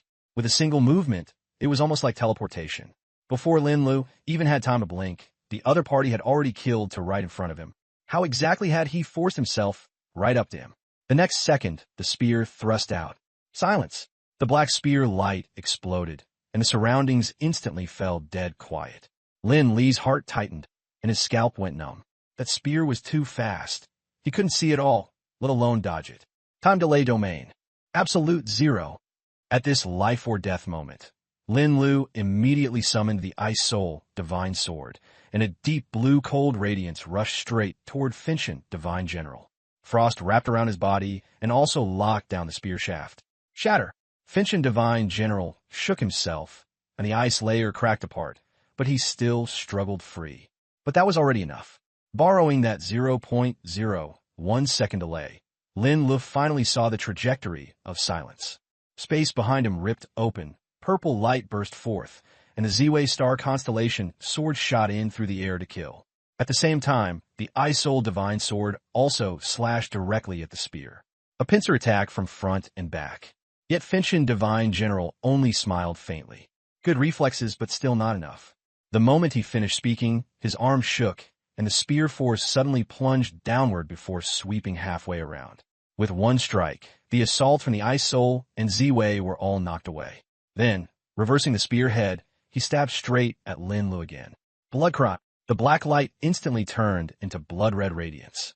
Lin Lu failed to dodge in time and was pierced through the shoulder by the spear, blood splattering everywhere, and his HP instantly dropped by half. If not for the 50% damage reduction of the innate immortal sword body, that spear would have been fatal. The pain instead made Lin Lu even calmer. He grabbed the spear shaft tightly with his left hand, forcibly pulled it free, and used the force to retreat. With a raise of his right hand, hundreds of flying swords transformed into a sword dragon and charged straight at Finchen Divine General.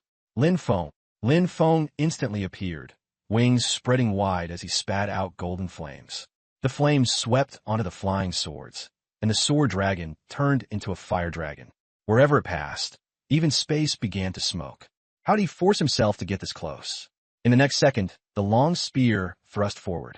Annihilation. A burst of black spear radiance exploded, plunging the surroundings into instant silence. Lin Li's heart tightened, his scalp tingling. This strike was too fast. He couldn't see it clearly, let alone evade it. Delayed domain. Absolute zero. In the face of death, Lin Lu immediately summoned the Icicle Divine Sword. A ghostly blue and icy light surged straight toward the Burning Sky Warlord. Frost entwined his body, locking his spear in place. Shatter.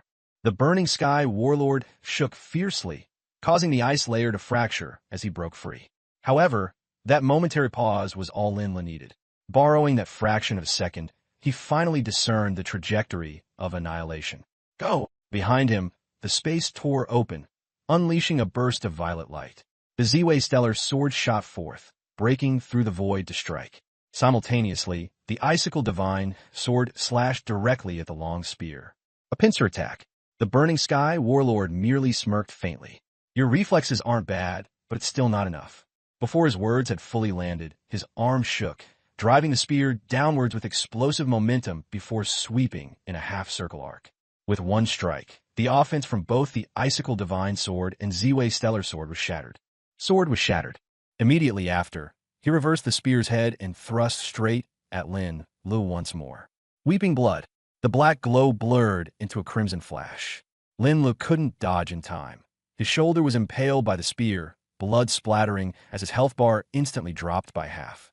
If not for his innate indestructible sword body, which reduced damage by 50%, this single strike could have been fatal. The searing pain only made Lin Lu more composed. He gripped the spear's shaft tightly with his left hand, forcibly yanking it out as he leveraged the recoil to retreat. Raising his right hand, hundreds of flying swords coalesced into a sword dragon that surged toward the Burning Sky Warlord. Lin Feng. In that instant, Lin Feng manifested, spreading his wings wide and spitting forth golden flames. The fire twined around the flying swords, transforming the sword dragon into a fire dragon. Everything in its path began to smolder, even the very fabric of space. Rule power? Interesting. Fun Tian Shanjiang swung his spear furiously, spear shadows forming a dense web that shielded him completely. After the fire dragon crashed into the spear shadows, it shattered, scattering blazing fire rain through the sky. 10 seconds. Fun Tian Shanjiang planted his spear upright. You've passed the most basic trial. Do you still want to continue? Of course. Lan no dead. Fun Tian Shanjiang's aura surged violently, his killing intent growing even denser. Then the next step is the advanced assessment. I'll use my full strength. With a tremor, the long spear split the surrounding space into cracks, one slice at a time. This might was even more terrifying than Shadow Demon King at his peak. I'd be delighted. Under the effect of the medicine, Lin Li's injuries were gradually recovering, but his fighting spirit only grew stronger. Strong Strike sword formation and sword flash activated at the same time, pushing his condition to the limit. This time he struck first. Death Entanglement. Black tendrils drilled out from all around, viciously wrapping around Fun Tian Shanjiang. Fun Tian Shanjiang snorted coldly and swept his spear across. But the next moment, he suddenly realized that his perception had slowed down. The tendrils seized the opening and tightened, binding him tightly. Delay domain. The Ice Soul Divine Sword once again lit up with a deep blue glow, continuing to suppress the battlefield. With a flicker of light, the domain skill silently unfolded. Lin Lu had grown more and more skilled with it.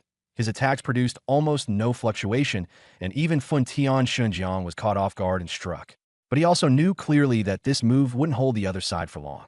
The Ziwei Sword and the Ice Soul Sword immediately attacked from left and right. But Fun Tian Xinjiang just sneered. Not enough. Just as the sword edges were about to reach him, a layer of holy light suddenly burst from his body, and death entanglement and delay domain were broken on the spot. You think I don't have a way to break control?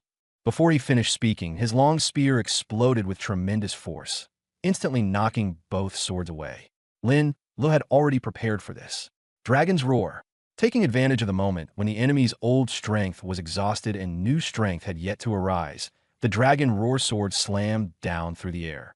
With a thunderous boom, the burning heaven god general was forced back half a step, golden blood dripping down. He fell silent for a moment. Then his voice suddenly turned excited. Interesting. You're the first person to truly injure me. Since that's the case, you're qualified to see my second form. As soon as he finished speaking, his aura surged violently. Golden flames condensed into dark gold armor. Bone spikes thrust outward, and his presence became even more ferocious. In my second form, my power will rise from the early god level to the mid-god level, in your terms, from the 4th to the 5th stage of the divine path. The long spear in his hand also changed accordingly, the shaft narrowing and the tip lengthening, directly transforming into an even more terrifying spear. The final trial has begun. If you can withstand 10 seconds, then you'll be qualified to go to the summit of the Myriad Worlds Tower. Boom! The space suddenly trembled, and the burning heaven god general vanished in an instant.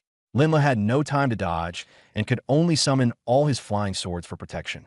The next second, the impact exploded, the sword barrier shattered, and all the flying sword were blasted away. Soul Control, Dragon's Spirit. At this critical moment, Lin Lu summoned the ancient dragon soul. The dragon's soul roared, and a black light sphere slammed straight into the spear. In an instant, it seemed as if time and space froze for a moment. Then, within a radius of dozens of meters, the space cracked inch by inch and turned into a patch of black vacuum. But it did not last long before the dragon soul's phantom was shaken apart. Lin Lu was also severely wounded. His HP plummeted rapidly, and he was nearly dead. The flame-searing divine general steadied himself. Though in a miserable state, he was not seriously injured. Looks like you've got no other tricks. This ends here. No. Lin Lu gritted his teeth and growled, blood seeping from the corner of his mouth. Since changing class, this was the first time he had ever felt so powerless. Could it be that before reaching the divine tier, he really couldn't withstand a monster like this? But he was unwilling to accept it. He still wanted to give it one more try. While the other side was adjusting, he glanced at the panel. Sword heart clear and bright. 2801-320. Nearly 3 million skill points. If he poured them all into the sword armory, what level could it reach? In the past, because of level restrictions, he had never dared to allocate points recklessly. But now that sword control had advanced to one thought, controlling 10,000 swords, that restriction was gone. Fine. Linla no longer waited. He was going to max out the sword armory directly. Consume 2,800,000 skill points. Sword armory upgraded to level 90. New skill sword god space unlocked. After seeing the description, his heart shook. The upper limit on sword weapons had jumped straight to 10,000. And within the space, he could instantly swap positions with any flying sword. This was not just stronger storage capability. This was the true return of 10,000 swords to the sect. Lin Lu immediately replenished all the sword weapons he had prepared. Once 10,000 flying swords were fully assembled, his confidence completely changed. Just the stacked attributes from those star-patterned swords were already absurdly terrifying. His output, for the first time, had truly reached its peak. The flame-searing divine general also recovered. He fixed Lin Lu with a cold stare and thrust his spear to kill. Spear light burst forth, shaking the entire Myriad Worlds Tower. But the next second, he froze. The pit was empty. Lin Lu was gone. I'm here. The voice came from behind him. The flame-searing divine general spun around abruptly, his expression freezing on the spot. Lin Lu stood atop a flying sword, with 10,000 swords roaring behind him. He actually could really control so many flying swords at once. Lin Lu released Lin Foam. Phoenix flames burst forth, instantly igniting the 10,000 swords. In an instant, golden flames soared to the heavens, and killing intent surged skyward. But Lin Foam was also drained of all its strength and immediately withered down. Lin Lu took it back, his gaze turning utterly cold. This is the strongest strike I can unleash right now. Let's see how you block it.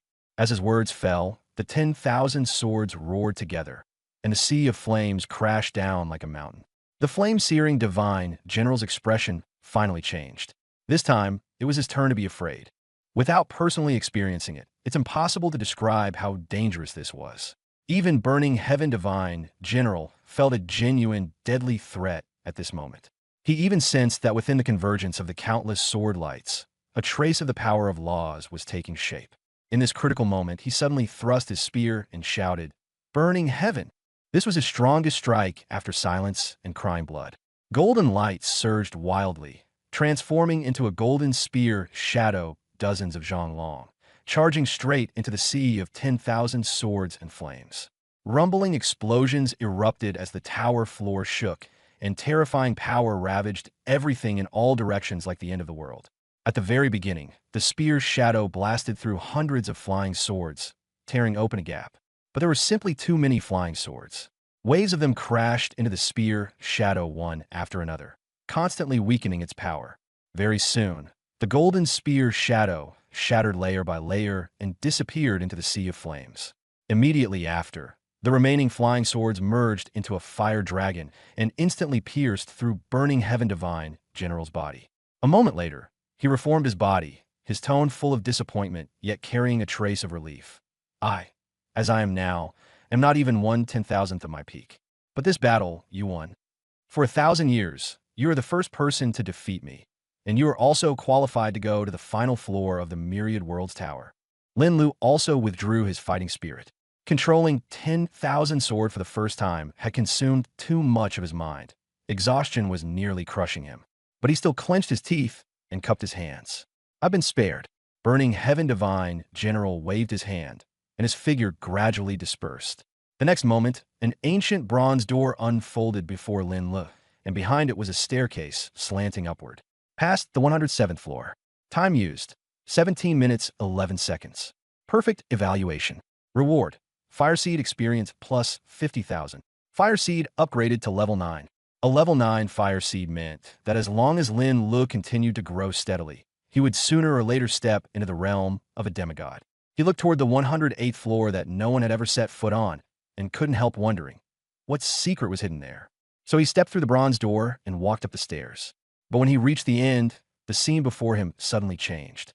He was actually standing on a stretch of lush green grassland, with blue skies and white clouds overhead and a gentle breeze brushing against his face, washing away much of his fatigue. Don't be surprised. A gentle voice came from behind him. The 108th floor has no fixed scene. It changes according to what the intruder has in mind. Lin Lu turned around and saw a woman with black hair like a waterfall and a white dress like snow. She was tall and striking, with a peerlessly beautiful face and a demeanor that was both cool and gentle. Who are you? Lin Lu looked at her warily. Anyone who could appear on the 108th floor was definitely no ordinary person. But the woman only smiled lightly. Don't be nervous. Since you were able to defeat Burning Heaven, you've already proven your strength. There's no need to fight again. I'm not a guardian either. There's no trial on the 108th floor. She looked at Lin Lu, her voice soft. My name is Yu Qingli, a divine maiden under the seat of the Primordial God King. And you, Primordial God King? Divine maiden? Lin Lu was greatly shocked. You're from the divine realm? Does the divine realm really exist? Yu Qingli nodded slightly, but her expression darkened. The divine realm did exist.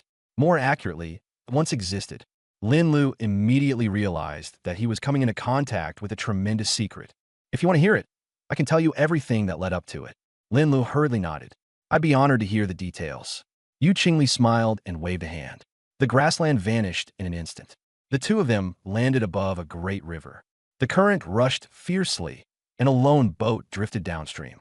On both banks, green mountains stretched endlessly, their momentum astonishing. A tea table and bamboo stools were arranged on the boat. Yu Qingli motioned for Lin Lu to sit and personally poured him tea. Lin Lu took a sip, only to feel the fragrance of the tea fill his mouth. He couldn't help praising it as excellent tea. Yet Yu Qingli said that this tea was Qingxin tea she had personally grown, but now the tea garden had been destroyed and little remained.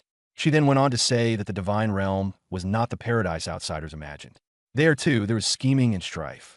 The divine realm was maintained jointly by the ancient gods and the three great divine kings. The deities each guarded their own authority and were worshipped by all living beings. But once order endured for too long, corruption would follow. Some powerful deities were no longer satisfied with the status quo and began to covet more authority, even wanting to replace the ancient gods and the divine kings. Lin Lu pressed her to continue. Yu Qingli's expression turned cold as she said that once desire arose, gods were no different from mortals. War soon erupted. Former comrades turned against each other, sworn friends betrayed one another, and the entire divine realm fell into utter chaos. The war grew larger and larger. In the end, even the ancient gods and the three great divine kings took the battlefield themselves. Divine power swept across heaven and earth. Divine blood stained the firmament red, and the divine realm was nearly torn apart. Lin Lu listened with a heavy heart, as though he could already see that catastrophe. Yu Qingli's voice grew hoarse as she said that there were no winners in that battle. The divine realm was shattered into countless fragments, scattered across boundless space. The ancient gods bled to death, and the gods were almost entirely wiped out. Even her master, the primordial divine king, perished from exhaustion of divine power, while the whereabouts of the other two divine kings after the battle remain unknown, likely meeting a grim fate as well. Lin Lu was stunned for a long moment before asking why she was here and what the Tower of Myriad Worlds was. After a moment of silence, Yu Qingli said that she was merely a wisp of remnant soul that had survived by sheer luck. The Tower of Myriad Worlds was originally her master's most powerful divine artifact. But in that war, the artifact had nearly shattered, leaving only an empty shell. In the end, it was only through its remaining power that it brought her remnant soul here. The so-called apocalypse of the gods meant that the deities died, fled, and those who survived were continuously falling due to the collapse of the laws. Since then, there had been almost no gods left in the world. By the time Yu Qingli finished speaking, she drained the tea in her cup and let her gaze fall on Lin Lu. Her expression shifted between sorrow and calm, as if she were thinking of something far away. Seeing her lost in thought, Lin Lu waved a hand in front of her eyes and asked what the trial of the Tower of Myriad Worlds was all about. Yu Qingli came back to herself and said that the trial was the result of the Tower of Myriad Worlds operating on its own. As long as one passed the trial, one would be qualified to control this divine artifact. Back then, her master had found it in the land of the gods and, through the trial, became its first owner. And Lin Lu would be the second. Lin Lu was shocked and was just about to ask about the land of the gods when he suddenly remembered something. Back when he activated that bronze fragment engraved with Zhongding script, he had personally witnessed a battle spanning time and space. The white-robed swordsman Li Xinghe, the one in black, and that person who had been mentioned, the primordial ancient demon, was finally suppressed. Before he died, Li Xinghe even mouthed to Lin Lu, "Go to the land of the gods to find the answer. I'll be waiting for you there." From then on, Lin Lu had never been able to let it go. He always felt that this secret was inseparable from him. Especially on the day he changed class, he had seen Li Xinghe in the anomaly, which made him even more certain. But after checking countless records, even combing through the ancient books in the library of Dragon Capital University, he still couldn't find any clue about the land of the gods. Until just now, when Yu Qingli brought it up again. Lin Lu couldn't help but ask, "You just said that the 10,000 Worlds Tower was discovered by your master in the land of the gods? What exactly is the land of the gods?" Yu Qingli hadn't expected him to react so strongly, and a trace of surprise flashed in her eyes. "You've heard of the land of the gods too?" she asked cautiously. Lin Lu didn't want to reveal the copper piece or Li Xinghe's secret, so he casually made up a reason, saying he had once come across it by chance in an ancient book. He then asked, "The land of the gods and the divine realm, aren't they the same place?" Yu Qingli glanced at him without exposing him, and slowly said that even the gods in the divine realm knew very little about the land of the gods. She had only heard about it by chance from her master, Yuanshi, divine king. According to legend, before the divine realm appeared, heaven and earth were still in chaos, and the land of the gods already existed. The earliest ancient gods came out from there. They split heaven and earth, established order, and only then did the divine realm come into being. Yu Qingli also said that the land of the gods was the source of everything, containing the greatest secret of the universe, as well as opportunities that could drive even deities mad. Her master had accidentally entered there and only then discovered the 10,000 Worlds Tower. Lin Lu listened with growing tension and immediately pressed her on where the land of the gods was. But Yu Qingli shook her head, saying she didn't know either. Within the entire divine realm, only the ancient gods and the 3 great divine kings knew its whereabouts. However, the 10,000 Worlds Tower came from there. If it could be fully repaired, perhaps Lin Lu could use it to find the land of the gods in the future. Lin Lu was about to ask how to repair the 10,000 Worlds Tower. But Yu Qingli explained first that the tower was damaged too severely for anyone to forcibly interfere with it. Unless her master revived, it could only slowly absorb cosmic energy and repair itself. But that process was extremely long. Even after tens of thousands of years, the 10,000 Worlds Tower had only recovered a tiny bit. Lin Lu felt somewhat disappointed. After going through such a long detour, he still hadn't obtained any clue about the land of the gods. But he didn't dwell on it further. Many things cannot be rushed. Since Li Xinghe had left behind those words, they surely hadn't been meaningless. Perhaps when the time was right, he would naturally step into the land of the gods. After calming himself, Lin Lu changed the subject and asked, "You just said that clearing the trial lets me control the 10,000 Worlds Tower. Does that mean I pass now?" Yu Qingli nodded and told him to follow her. The next second, the scenery before them changed, and they appeared in an ancient, grand hall. Mystical chants echoed throughout the hall, and at its center floated a fist-sized sphere of light. Inside the sphere was a miniature phantom of the 10,000 Worlds Tower. Yu Qingli told Lin Lu that was the core of the 10,000 Worlds Tower. He only needed to place his hand on it and not resist, and the tower would imprint his soul. From then on, he would be its second master. Lin Lu did as instructed. Apart from feeling a faint connection between himself and the 10,000 Worlds Tower, there was no other unusual sensation. Soon, a notification rang out in his mind. He had cleared the 108th floor and obtained recognition from the 10,000 Worlds Tower, along with a massive amount of Fire Seed experience. The Fire Seed directly leveled up to 10. Lin Lu was shocked. He remembered that the Fire Seed only had 9 levels, but Yu Qingli told him that level 10 was the most perfect Fire Seed, meaning he had the qualifications to become a god. Lin Lu froze on the spot. Becoming a god. Those 2 words felt far too distant to him. Moon Qingli told Lin Lu that a Tier 10 Fire Seed should have given one the chance to become a god, but after the end of the Age of the Gods, that path had already been broken. Even if someone obtained a Tier 10 Fire Seed now, they still could not become a true god. However, there were still benefits. At the very least, one could reach the pinnacle of mortals. She also said that although the Myriad Worlds Tower had acknowledged a master, it was damaged too severely and could only remain here to slowly absorb cosmic energy and repair itself. For now, it could not be taken away. Lin Lu suppressed his shock and did not ask further. Moon Qingli also explained that after the trial ended, he could leave at any time, and if he wished in the future, he could return here at any time as well. After Lin Lu said his farewell, a portal appeared before his eyes, and he saw the plaza outside the tower. Outside the tower, the light spot on the 108th floor was still there, and the professionals from all countries were completely stunned. Lin Lu had really made it to the 108th floor, and some even guessed that the secret to becoming a god was hidden on that floor.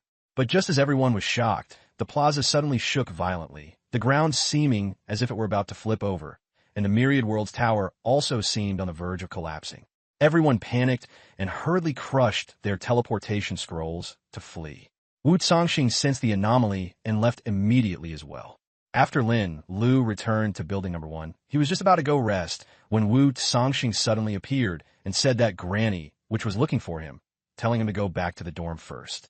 Lin Lu had no choice but to nod. But just as he entered the corridor on the first floor, he was stopped by Ling Ju from the neighboring room. Ling Ju had heard that Lin Lu had cleared 120 floors the very first time he entered the realm of time, and immediately proposed sparring, wanting to see what the difference was between himself and Lin Lu. Lin Lu had originally wanted to refuse. After all, he was too tired and only wanted to go back and sleep. But Ling Ju clung to him stubbornly and would not let him pass no matter what. Lin Lu was forced into a corner and had no choice but to agree. Ling Ju was overjoyed and suggested going to the time-space arena, because there one could not only challenge prodigies from all time and space, but also arrange offline matches. Besides, it won't really kill you. Perfect for sparring. Fine. L'un no dead. Don't cry later. Don't look down on me. Ling Ju strode toward the space-time arena. Just because you cleared the 120th floor doesn't mean you're strong in actual combat. The two paid the space-time coins and entered one after the other. Only after going and did Lin Lu realized that the so-called arena was actually just an open stretch of ground. All around were sand and rocks, with earthen mounds in the distance. The environment was desolate. The terrain is random. This time it happened to be a plain, perfect for a good fight. Ling Ju's fighting spirit surged as his aura kept rising. He clasped his fists and said, Ling Ju, level 59 fighter. But Lin Lu still looked unmotivated and replied casually, Lin Lu, level 58. Watch out. Out. Before the words even faded, Ling Ju had already charged in. He stomped the ground, his figure so fast it left only afterimages behind. His right fist was wrapped in a pale cyan vortex of chi as it slammed straight toward Lin Li's face. Splitting mountain. That punch carried tremendous force, even distorting the air. But Lin Lu stood there unmoving and only said lightly, too weak. Under the eyes of the sword heart spirit eyes, Ling Ju's punchline was slow as a snail. Those words sounded utterly provocative to Ling Ju. His fury burst forth. Catch it first, then talk. Just as the fist was about to hit, Lin Lu sidestepped at the very last instant. That stone-splitting punch brushed past the tip of his nose. It didn't even touch a single hair. Ling Ju's expression changed drastically. Impossible. He immediately realized that for Lin Lu to dodge like that, it was either pure luck or there was simply too wide a gap between them. Again, he refused to accept it, but instead grew even more excited. The stronger his opponent was, the more fired up he became. Using his forward momentum, he forcefully twisted his body and lashed out with a sweeping kick. Raising the city, this kick carried a blade-like airflow, cleaving directly toward Lin Li's waist and abdomen. Lin Lu was somewhat surprised that he could change moves so quickly, but he still retreated half a step ahead of time and easily avoided it. You only know how to dodge? Ling Ju was furious. Landu smiled. Land a hit on me first. Suppressing his anger, Ling Ju braced both hands on the ground and used the rebound force to launch into a flurry of kicks. Toppling the sea, dense shadows of legs exploded outward, and bursts of chi boomed continuously. Lin Lu still only dodged and did not defend. But amid the constant evasion, he suddenly felt something strange. His control over his body and his judgment of Ling Ju's attack patterns were becoming more accurate. The feeling was hard to describe, yet it grew clearer and clearer. Not long after, a notification suddenly popped up on his panel. You have thoroughly integrated your understanding and independently comprehended a skill, low-grade movement technique. L'un de froze. He hadn't expected that he could actually comprehend a skill while fighting. And this skill even had a 15% chance to dodge one attack, which was indeed very useful. That also gave him an idea. If he could comprehend a low-grade movement technique, then what about medium-grade and high-grade ones? At that moment, Ling Ju finished his flurry of kicks, and instead of dropping, his aura surged even higher. He flipped backward into the air, head down, and smashed out a punch. A golden fist imprint instantly took shape. With a thunderous boom, the ground exploded and sand and rocks sank inward. How are you going to dodge this punch? Ling Ju roared, having already seen it. Lin Lu had been teasing him all along, deliberately holding back and never striking hard. Ling Ju grew more and more frustrated as he fought, and his anger was completely ignited. He felt like he was being treated as a joke, and there was only one thought left in his mind. He had to hit back hard. This punch has something to it. Lin Lu was pinned down tightly by Ling Ju and had no way to dodge anymore. But this time, he didn't plan to keep playing along. Ziwei, a flash of purple light shone, and Lin Lu regained his mobility. He raised his hand and struck with his sword. The sword light slammed head-on into the fist imprint, instantly tearing Ling Ju's attack apart. In the next instant, Ling Ju's chest was pierced, and his body scattered into a rain of light. The arena match has ended. We know, l'un de point. Lin Lu exited the temporal arena, his expression very calm. In the corridor, Ling Ju's face was pale as he stood there with his head down. He touched his chest, knowing full well that it hadn't caused any real injury. But the oppressive force of that sword just now still made him feel a lingering fear. Too strong. So strong that he didn't even have time to react before he was instantly defeated. For Ling Ju, who had always considered himself a genius, this blow was far too great. When Lin Lu saw that he wasn't saying anything, he thought he'd been beaten to tears. But he had no intention of comforting him. If he couldn't handle even this much frustration, then he wasn't qualified to live in Building 1. Really boring. Lin Lu turned to go back to his room. Just as he walked past, Ling Ju suddenly grabbed him, speaking in a very low voice. "How much of your strength did you use just now?" "About 1/10,000th," Lin Lu said casually. He wasn't lying. But after hearing that, Ling Ju's expression turned extremely ugly in an instant. In his view, that wasn't an answer at all. It was humiliation. He shook off Lin Lu and walked away in a rage. Crazy.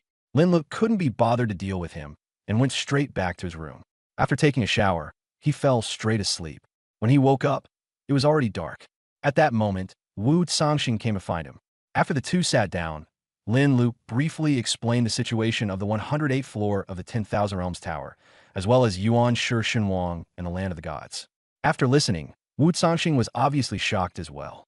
He told Lin Lu not to reveal anything else about the Land of the Gods for now, and absolutely not to expose the 10,000 Realms Tower, or it would easily bring great trouble. Lin Lu nodded and agreed. Then he asked what Yu Qingli's words, "The road to becoming a god has been cut off," meant. Wu Cangxing was silent for a moment, then said that the era of professionals had lasted for over 1,000 years, and it was only a matter of time before the path reached its end. The known limit now was the level 99 half-god. Going any higher meant becoming a god. And in the history of the human race, very few people had truly reached that step.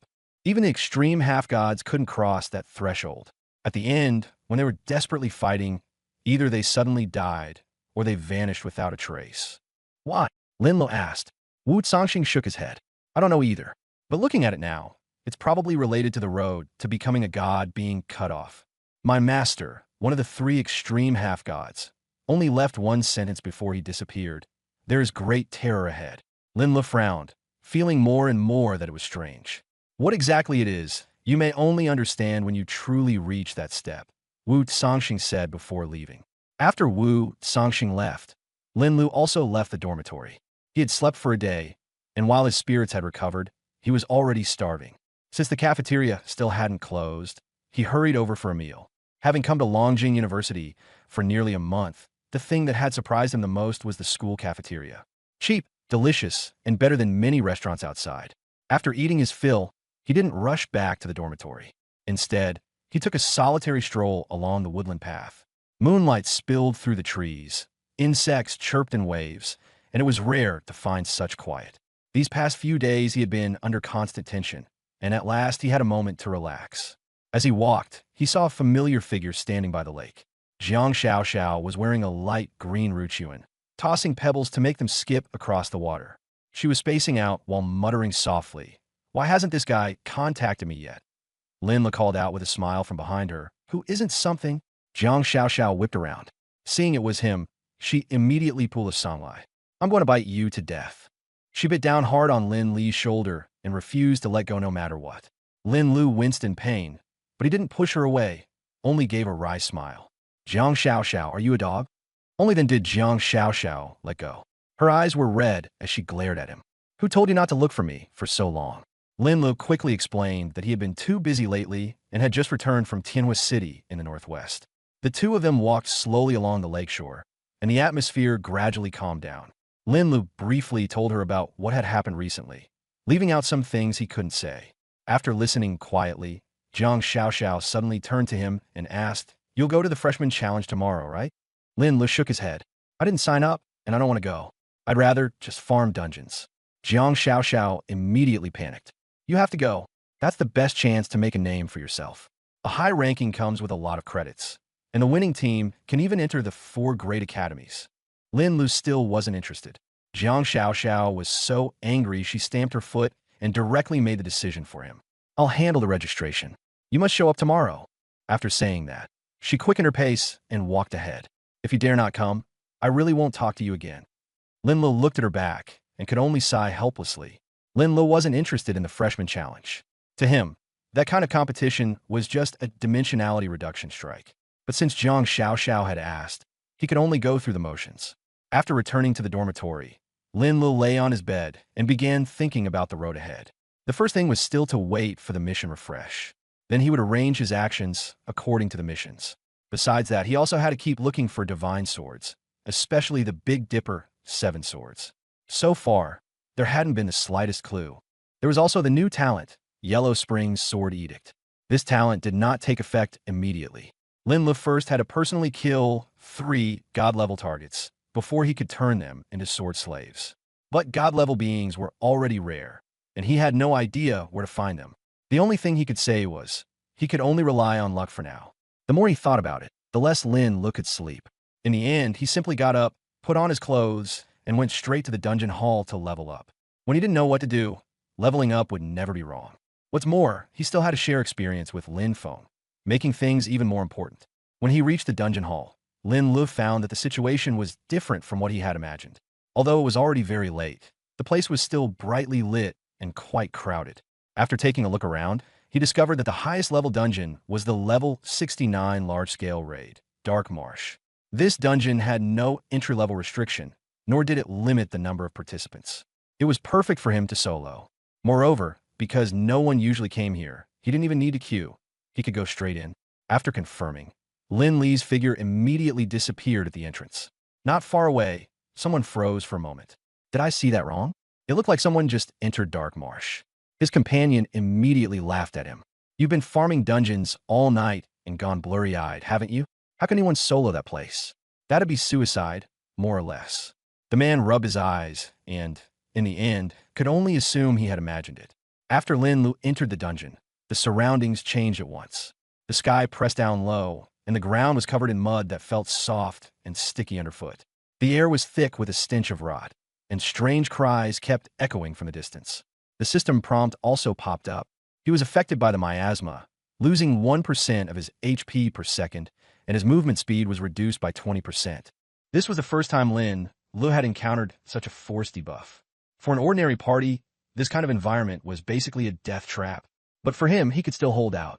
Once the strong strike sword formation was activated, his lifesteal speed was even faster than his HP loss. The real trouble was that 20% slowdown. Still, since he was already here, he might as well clear it once and see what kind of experience he could get. To be safer, Lin Lu simply stepped forward on his flying sword. It wasn't long before the first wave of monsters appeared. They were dozens of giant worm-like serpents. Each was more than 10 meters long, with bodies as thick as water barrels, covered all over in pustules and mucus, utterly disgusting. These monsters were level 72, and they were elite monsters too. The python closest to him spotted him first. It opened its foul, stench-filled maw and lunged straight at him. Lin Lu didn't want this kind of thing getting near him. He raised his hand and summoned his flying sword, slicing it into several pieces from a great distance. The next second, splash damage exploded outward. System prompts kept flashing one after another. A huge cluster of monsters was wiped out along with it. Lin Li's sword control range was already 10,000 meters. That meant the splash damage covered nearly the entire area. With a single strike, monsters in half the dungeon would fall. Even a God-tier class holder might not be able to achieve this kind of monster clearing speed. He did. Lin Lu took one look and saw his EXP had increased by 2%. At this rate, one dungeon run would roughly give him 5%, and 20 runs would level him up. That was after sharing EXP with Lin Feng, and it was already pretty good. He immediately sped up his sword flight, wanted to see exactly how long one trip would take. The dark marsh terrain wasn't complicated. Lin Lu didn't need to land, nor did he need to worry about sinking into the swamp, so it was actually even faster. Half an hour later, he had already reached the boss area. In front of him was a rotting hydra, over 100 meters long.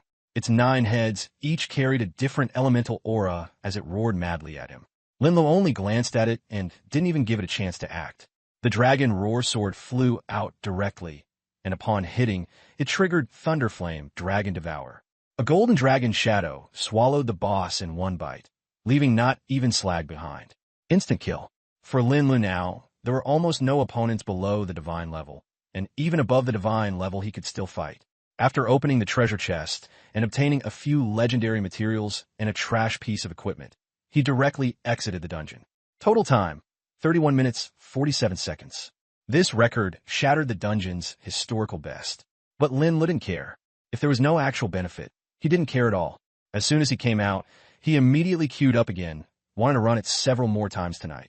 Best case, level up directly. After he entered the dungeon again, the person outside rubbed his eyes and said, I think I just saw someone enter the dark marsh again. His companion replied impatiently. You're definitely seeing things. Cut it out and hurry up, form the party. I'll go home and sleep after this run. As soon as he finished speaking, a long, echoing bell rang through the dungeon hall and lingered for a long time. Someone shouted in shock. Someone broke the record. Quick, check which dungeon it is. Who's this determined at this hour of the night? Very soon, everyone confirmed that the record had indeed been broken by the Dark Marsh. 31 minutes, 47 seconds. Nearly 4 hours faster than the previous record. Everyone in the hall rushed over. When they saw the light screen, clearly, all of them froze in place. Clearly, l'enle. Party size. 1. He had solo cleared Dark Marsh and still set such an outrageous record. Everyone was stunned. Someone shouted, 31 minutes? Who can even break that record? Who exactly is this Lin? At that moment, someone said, he's this year's freshman. The one who broke the Quicksand Temple record a while ago was also him. The whole place instantly fell silent. A freshman had single-handedly broken the records of 2 major team dungeons. No matter how you thought about it, it was far too outrageous. The person who had seen him enter the dungeon twice before was even more excited now. I told you I wasn't seeing things. Not only did he solo it, he broke the record too. That's insane. If I could latch onto someone like that, wouldn't I just take off? His companion was already speechless. That night, Lin Lu farmed with extreme madness. No one knew how many runs he did. Lin Feng had already reached level 45, and at last a golden glow lit up around Lin Lu as his level rose to 59. The boost from Sword Dao Chief also continued to increase. In one night, he gained over 20,000 attribute points, and together with the synchronization bonus from his high-energy growth, his total attributes increased by nearly 90,000. This rate of growth was already so absurd that no one could keep up, as high as over 5 million, even more than many professionals who had just advanced to the divine level. With this in mind, Lin Lu immediately looked at his status panel. Name, Lin Lu. Race, Human Class, Sword King, SSS Tier, a level, 59, 0.11%, Strength, 1, 382, 312 Agility, 1, 382, 312 Spirit, 1, 382, 312 Stamina, 1, 382, 312 Rare Attributes, Crit Chance 210%, Crit Damage 1840% Skills, 1 Thought Commands 10,000 Swords, LV, 90, Sword God Space, LV 90, Sword Heart Spirit Eye Max, Strong Attack Sword Formation, LV, 60, Sword Flash, LV, 20, High Energy Growth Max, Defensive Sword Stance, LV, 20, Sword Flight, LV, 19, Amplification, LV, 100 Passive, Common Tier Movement Technique, Max. Talents, Chaotic Infinite Sword Bone, SSS, Ultimate Sword SSS, Transcendent Sword Heart, SSS, Innate Undying Sword Body, SSS, Profound Sword Heart, SSS, Sword Soul and Zither Heart, SSS, Extreme Sword Intent, SSS, Sword Immortal Blessing, SSS, Sword Dao Leader, SSS, Sword God Armor, SSS, Yellow Spring Sword Edict, SSS. Equipment, Starwind Sword Silver, Ancestral Necklace, Platinum, King's Cloak, Platinum, Lingyin Temple Offering Pearl, Death Set, Platinum, Life Dragon Pearl, Low Grade, Ziwei Constellation Sword, Mythic, Ice Soul Divine Sword, Mythic, Dragon Roar Sword, Mythic, Ring of No Delusion, Legendary. Legendary. This panel is luxuriously extravagant, almost frightening. Even Lin Lu himself couldn't help drawing in a sharp breath as he looked at it. With a total attribute value of over 5.5 million, even a God-tier professional would probably be tempted. Not to mention, he had 10 SSS tier talents, plus 1 SSS tier talent. He was absurdly powerful. His equipment was just as outrageous. 3 mythic grade swords were laid out here. Who wouldn't be tempted by that? What's more, he had the level 10 fire seed he obtained in the 10,000 Realms Tower. Pervert. Too perverted. Lin Lu took a deep breath and forced himself to calm down. But on second thought, no matter how strong the data looked, it didn't mean everything. Especially once one reached God tier, the truly crucial thing was the power of rules. He was still far from that step. The sea of rules. How exactly am I supposed to sense it? I actually forgot to ask Senior He before. A fire seed was like a container, and the power of rules was like water. Only by pouring the power of rules into it could one truly step into the God tier. And what Lin Lu lacked was precisely this most crucial step. What's more, his level 10 fire seed had an even larger capacity. Once it was filled, its power was beyond imagination. But thinking about this now is useless. I should raise my level first. Lin Lu was just about to keep farming dungeons when his phone suddenly vibrated. Jiang Xiaoxiao's displeased voice came through. Lin, you big idiot, where are you? Just grinding dungeons. What's up? Lin Lu replied instinctively. What's up? Jiang Xiaoxiao said through gritted teeth in anger. Did you forget about the freshman challenge? Get over here within 10 minutes, or next time I see you, I'll bite you again. The call was hung up immediately. Lin Lu could even imagine how furious she must be right now. He sighed helplessly. With his current strength, going to participate in the first-year freshman challenge was indeed a bit like bullying people. But after touching the tooth mark on his shoulder, he still decided to back down. Otherwise, Jiang Xiaoxiao would really never let him hear the end of it. The freshman challenge was held at the school's central plaza. By the time Lin Lu arrived, the scene was already packed with people, bustling with excitement. Around the huge ring-shaped arena, the stands were full, and the atmosphere was electric. Have you heard? This year's freshman challenge is different. People from the 4 great academies have come too. What? Those young masters from prestigious families who don't even need to take the entrance exam and are directly admitted into the 4 great academies? Aren't they the ones who look down on us common dredger the most? Why would they come? You don't know yet? I heard that several elders from Qilin Pavilion will also be here today to watch the ceremony. I get it. They're here for the elders. Exactly. If you perform well and are taken in as a disciple by one of the elders, that's when you truly soar to the heavens. No wonder, what a pity. The elders' standards must be extremely high. Ordinary people like us probably don't have a chance. The surrounding discussions grew louder and louder. The voices reached Lin Li's ears, and he froze. Qilin Pavilion? That made him think of his cousin, Lin Wanqing. Back when he first enrolled, he had asked around about her whereabouts. Some people said that she was probably already under the tutelage of one of the elders from Qilin Pavilion. Will she come today? Lin Lu looked around, but didn't spot that familiar figure. He felt a little disappointed and even more eager to find out where she had gone. They hadn't contacted each other for months, and he had been thinking about her all along. At that moment, Jiang Xiaoxiao ran over, panting. You finally made it. The match is about to start. Lin Lu said with a smile.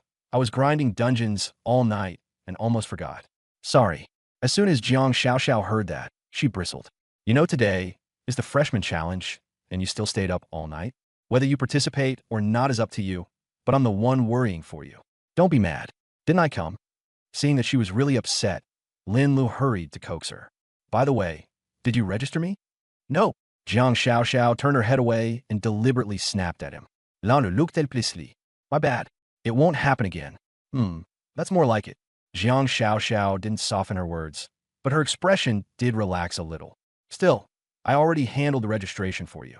She suddenly smiled smugly. Solo, duo, and 5-player modes. I signed you up for all of them. Lin Lu almost choked.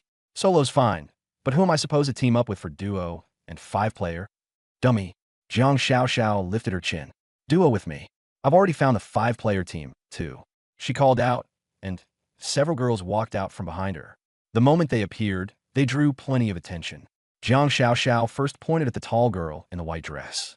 Su Yushuang, an SS rank nature priest. She handles healing and support. My best friend.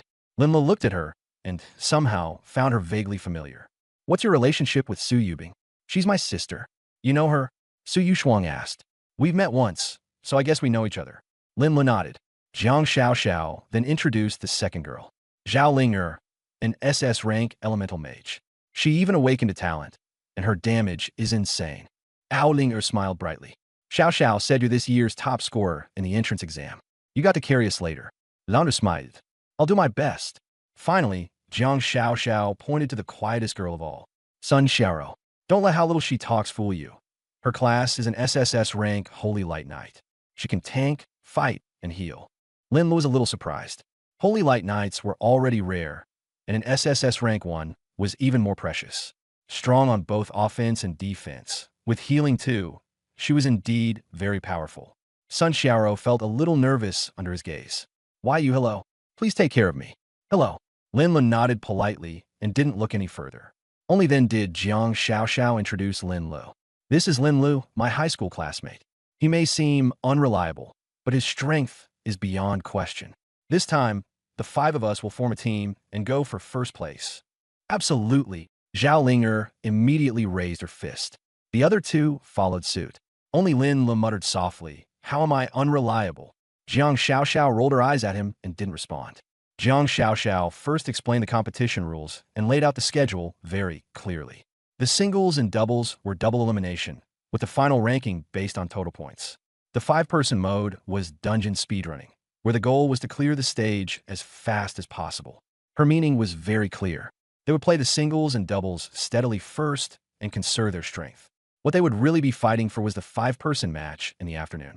Zhao Linger said she had no objections and explained that she and Xiao Rou had signed up for the doubles, while Yu Shuang would only compete in the five-person match. Jiang Xiaoxiao had also signed up for the doubles, while Lin Lu would participate in both the singles and doubles. Upon hearing this, Zhao Linger was completely shocked and said Lin Lu was going for a triple crown. Just as Lin Lu was about to explain, Jiang Xiaoxiao shot him a glare first, and he immediately changed his tune and backed down. The first event to begin was the singles match. Since Lin Lu was the only one competing, Jiang Xiaoxiao and the other three all came down to the stands to watch. Lin Li's opponent was a tall, burly, dark-skinned teenager, carrying a dark gold battle axe in his hand. As soon as he stepped up, he introduced himself as Zhang Xiao. The moment that name was mentioned, the venue instantly erupted. Everyone knew he was a genius specially recruited by Azure Dragon Academy from the Zhang and Zhang family, and that he was also an SSS-ranked Blood Frenzy warrior with terrifying talent and absurdly ferocious combat ability. Everyone felt that Lin Lu was probably in trouble this time. Zhang Xiao fought brutally, and his close-range burst was extremely strong. For a range class to face him, survival was basically difficult. Hearing the surrounding discussions, Jiang Xiaoxiao also grew nervous. She knew Lin Lu was not simple, but after all, his opponent was from one of the four great academies, so his strength was definitely not weak. Zhao Linger's expression was also very serious. She judged that Lin Lu leaned toward a ranged build, while Zhang Xiao happened to counter this kind of class. Once he got in close, ranged fighters could hardly fight back. Jiang Xiaoxiao became even more panicked, worried that Lin Lu would lose in the very first match. Just then, the battle on stage began. Zhang Zhao's aura surged sharply, and blood-red streams of energy coiled around his battle axe, making his oppressive presence overwhelming. He looked at Lin Lu with utter contempt and directly said that Lin Lu should make the first move. Otherwise, once he attacked, Lin Lu would have no chance. No one at the scene thought those words were arrogant. Instead, they felt perfectly normal. Zhang Xiao didn't have that confidence. But on Azure Dragon Academy's side, Ling Ju frowned and said coldly that Zhang Xiao was too stupid to give up the initiative. He had already lost this match. The girl said unhappily, Ling Ju, what do you mean by that? Zhang Xiao doesn't look weak at all. Why are you still siding with an outsider? It's useless to say it to you, Ling Ju said with a cold laugh, his eyes fixed on Lin Lu on the stage. He had once thought he was strong enough, but after losing to Lin Lu at the Temporal Arena last time, he finally understood what the word gap meant. This guy is terrifying. You haven't fought him, so you don't know how ruthless he is. Zhang Xiao thinks he's the hunter, but in Lin Li's eyes, he's the prey. That exaggerated? The Azure Dragon Academy student holding a spear still didn't believe it. Believe it or not, Ling Ju said no more. You'll know soon enough. Zhang Xiao won't last a single move. Not last a single move? Did you say that backwards? Ling Ju shook his head and said nothing more. On the arena, Lin Lu looked at Zhang Xiao and smiled faintly. Are you sure you want me to make the first move? Of course. Zhang Xiao raised the dark gold battle axe and pointed it straight at Lin Lu. Stop dawdling. If you still don't make a move after 3 counts, I'll go first. 3, 2. The blood-red vortex surged wildly, and the audience below the stage held their breath. 1. Just as Zhang Xiao was about to bring down the battle axe, a silver-white sword light flashed by first.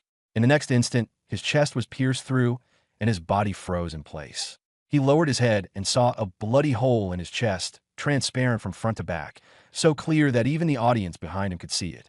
Before he could react, the arena's protection mechanism had already activated and teleported him away. The whole scene exploded at once. Is that it? Zhang Xiao got killed in one hit. Who saw that last strike clearly? Most people were completely baffled. Only a few understood what had happened. That sword light had been terrifyingly fast, almost piercing through Zhang Xiao in an instant. So fast, that sword, the student holding the spear turned pale, finally believing what Ling Ju had said. The girl in the mage robe was also stunned and couldn't say a word for a long while. First match, Lin Lu wins.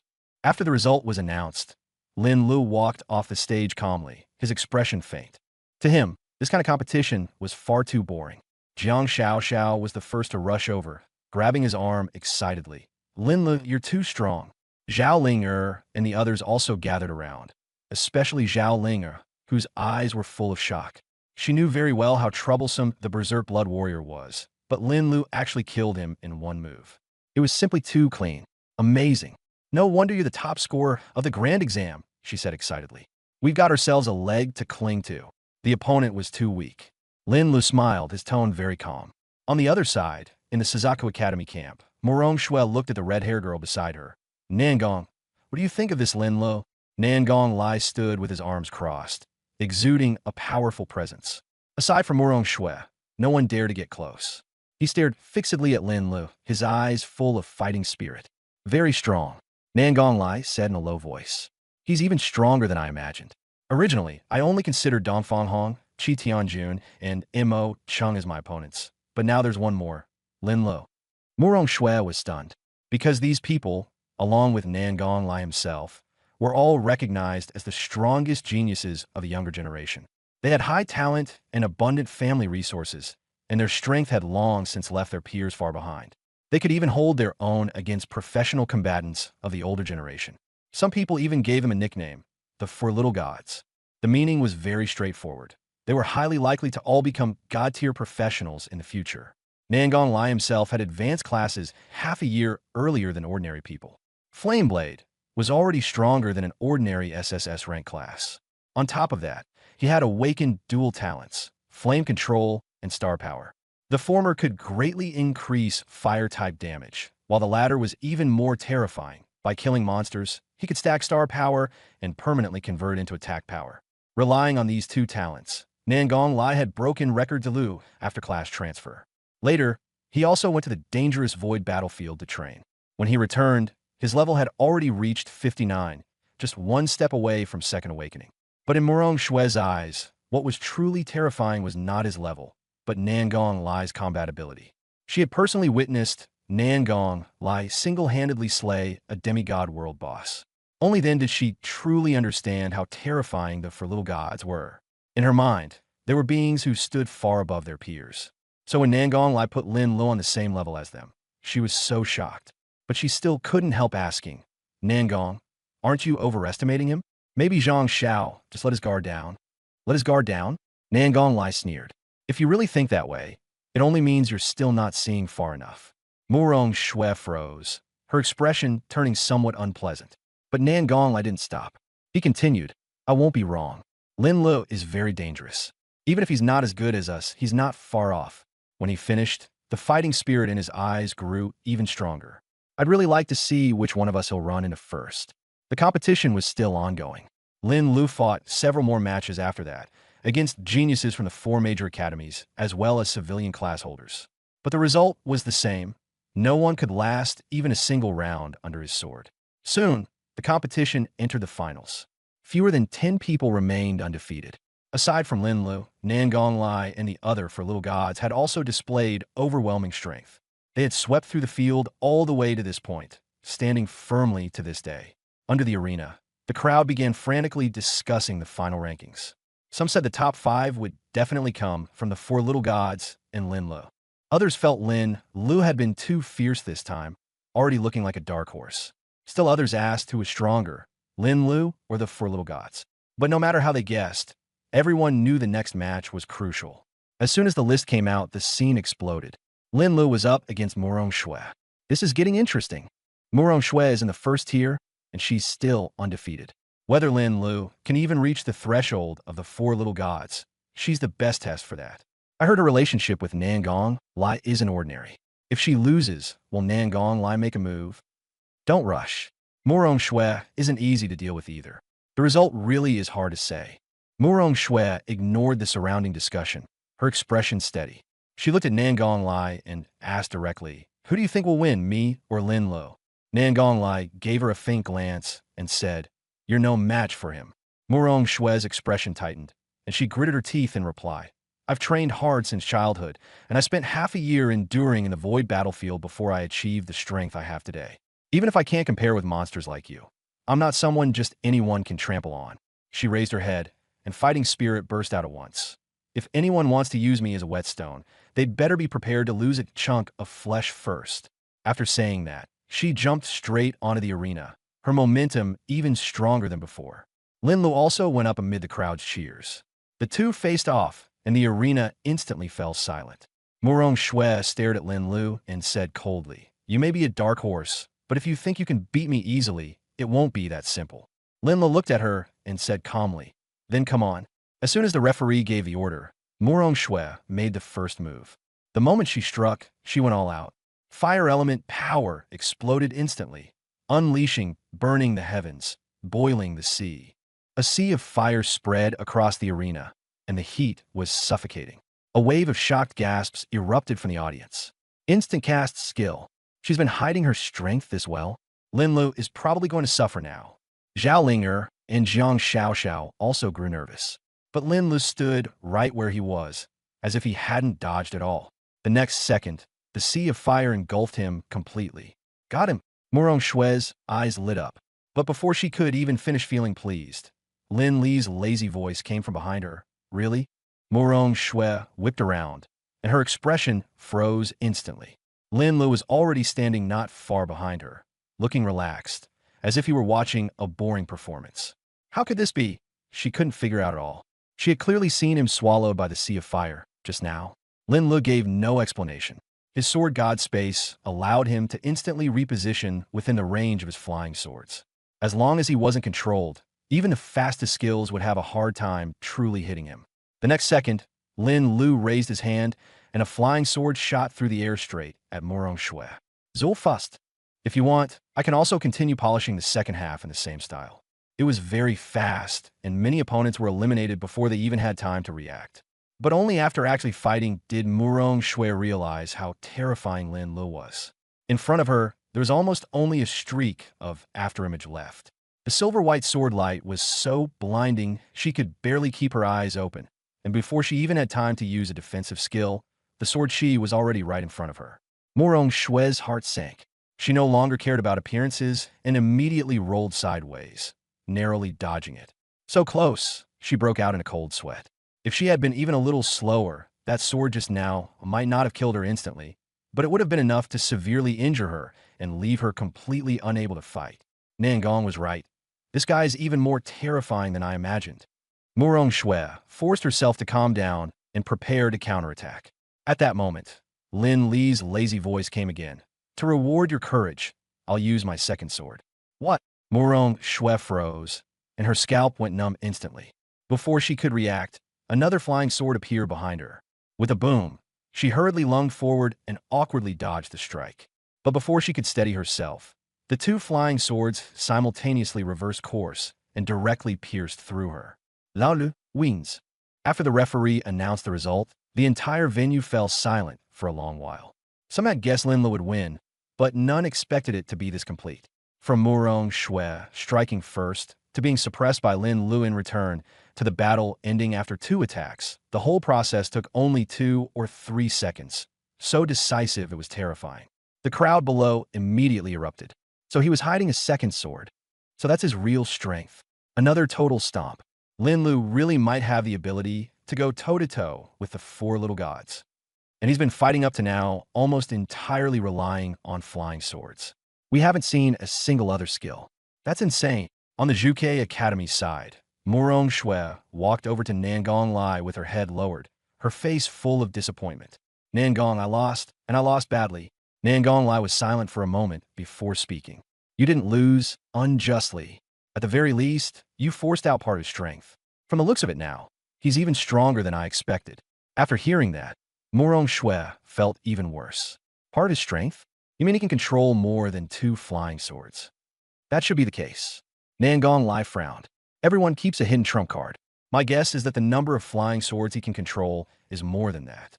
3, 5, or even more all possible. I can't say for sure until I've actually fought him. Only then did Murong Shui understand just how wide the gap between her and Lin Lu really was. After a long while, she asked again, if you fought Lin Lu, how confident would you be? Nangong Lai thought for a moment. 70-30. Me 70, him 30. 70-30. Murong Shui looked shocked. But what Nangong Lai said next shocked her even more. That's only if my assessment of his strength is accurate.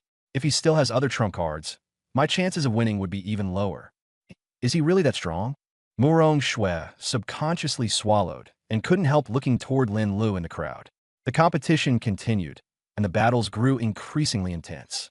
Those who had survived to this point were either top-tier prodigies or powerful experts with genuine trump cards in hand. Every match was fought with real blades and spears, with spells and skills flying everywhere, making the onlookers' blood boil. More than 10 minutes passed. Thud! Nangong Lai blasted his opponent off the stage with one strike. At this point, the competition officially entered the final stage. Now, aside from Lin Lu and the Four Little Gods, everyone else had already been eliminated. Among the Four Little Gods, Qi Tianjun and Mosh also lost to Dongfang Hong and Nangong Lai, respectively. In other words, only Lin Lu, Dongfang Hong, and Nangong Lai remained undefeated. The first place would most likely be decided among the three of them. Start already. The finals are where it gets exciting. It's really hard to say who's stronger between Lin Lu and the Four Little Gods. Look, the list is starting to rotate. When the next matchup was announced, everyone in the venue looked up, and Nangong Lai, Dongfang Hong, and the others stared at the list intently. As soon as the result came out, the crowd immediately exploded. L'un versus Nangong Li. Cheers rose wave after wave, and some people even started placing bets on the spot. Most still favored Nangong Lai. On the other side, when Jiang Xiaoxiao saw that Lin Lu looked utterly indifferent, she got so annoyed that she pinched him hard. She reminded him that Nangong Lai was not like the opponents before him, but one of the Four Little Gods with formidable strength. Yet Lin Lu still didn't take it seriously, saying only that he wouldn't lose. After saying that, he stepped straight onto the arena. Nangong Lai followed him up as well, warning Lin Lu right away not to hide his strength anymore, or he would lose badly. After hearing that, Lin Li's expression turned more serious too. He could sense that Nangong Lai was indeed not weak, but he still shot back, telling Nangong Lai to go all out, or else he would lose even more ugly. Once the match began, Nangong Lai exploded with power at once, his battle blade slashing toward Lin Lu with white flames. That strike was terrifyingly powerful, even pressing the arena's surface into cracks and forcing it to sink. But Lin Lu wasn't panicked at all. He directly used the Sword God's space to swap positions and dodge. Nangong Lai's first strike missed, and he immediately chased with consecutive slashes, trying to force Lin Lu into a direct clash. But Lin Li's movement technique was bizarre. With a few flashes, he easily avoided every attack. The more Nangong Lai fought, the more shocked he became. He simply couldn't understand why this kind of repositioning seemed to have no cooldown. Just as he was stunned, Lin Li's counterattack arrived too. Sword! A lazy voice came from behind. Nangong Lai was startled and hurriedly raised his blade to block. Ding! The flying sword struck the battle blade, and the tremendous force sent him stumbling backward several steps. But before he could steady himself, the second flying sword was already upon him. Fast! Nangong Lai clenched his teeth and barely swung his blade to split it aside. The battle blade hummed, and the web between his thumb and forefinger was split open as blood streamed down.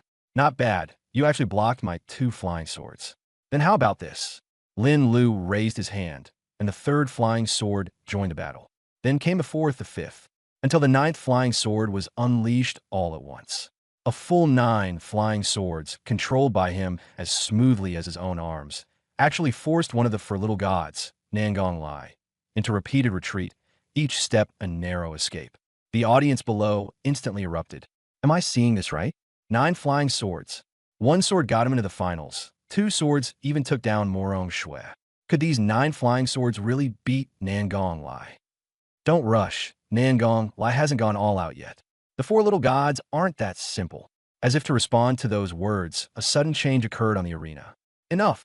Nangong Lai, who had been suppressed by the 9 flying swords for a long time, suddenly let out a thunderous roar. His aura surged wildly, and waves of heat swept across the surroundings. Dark crimson flames wrapped around his body and shot into the sky, directly knocking the surrounding flying swords away. Lin Lu, you're indeed very strong. So strong that you've exceeded my expectations. Nangong Lai's eyes were blood red, his voice as low as a beast's growl.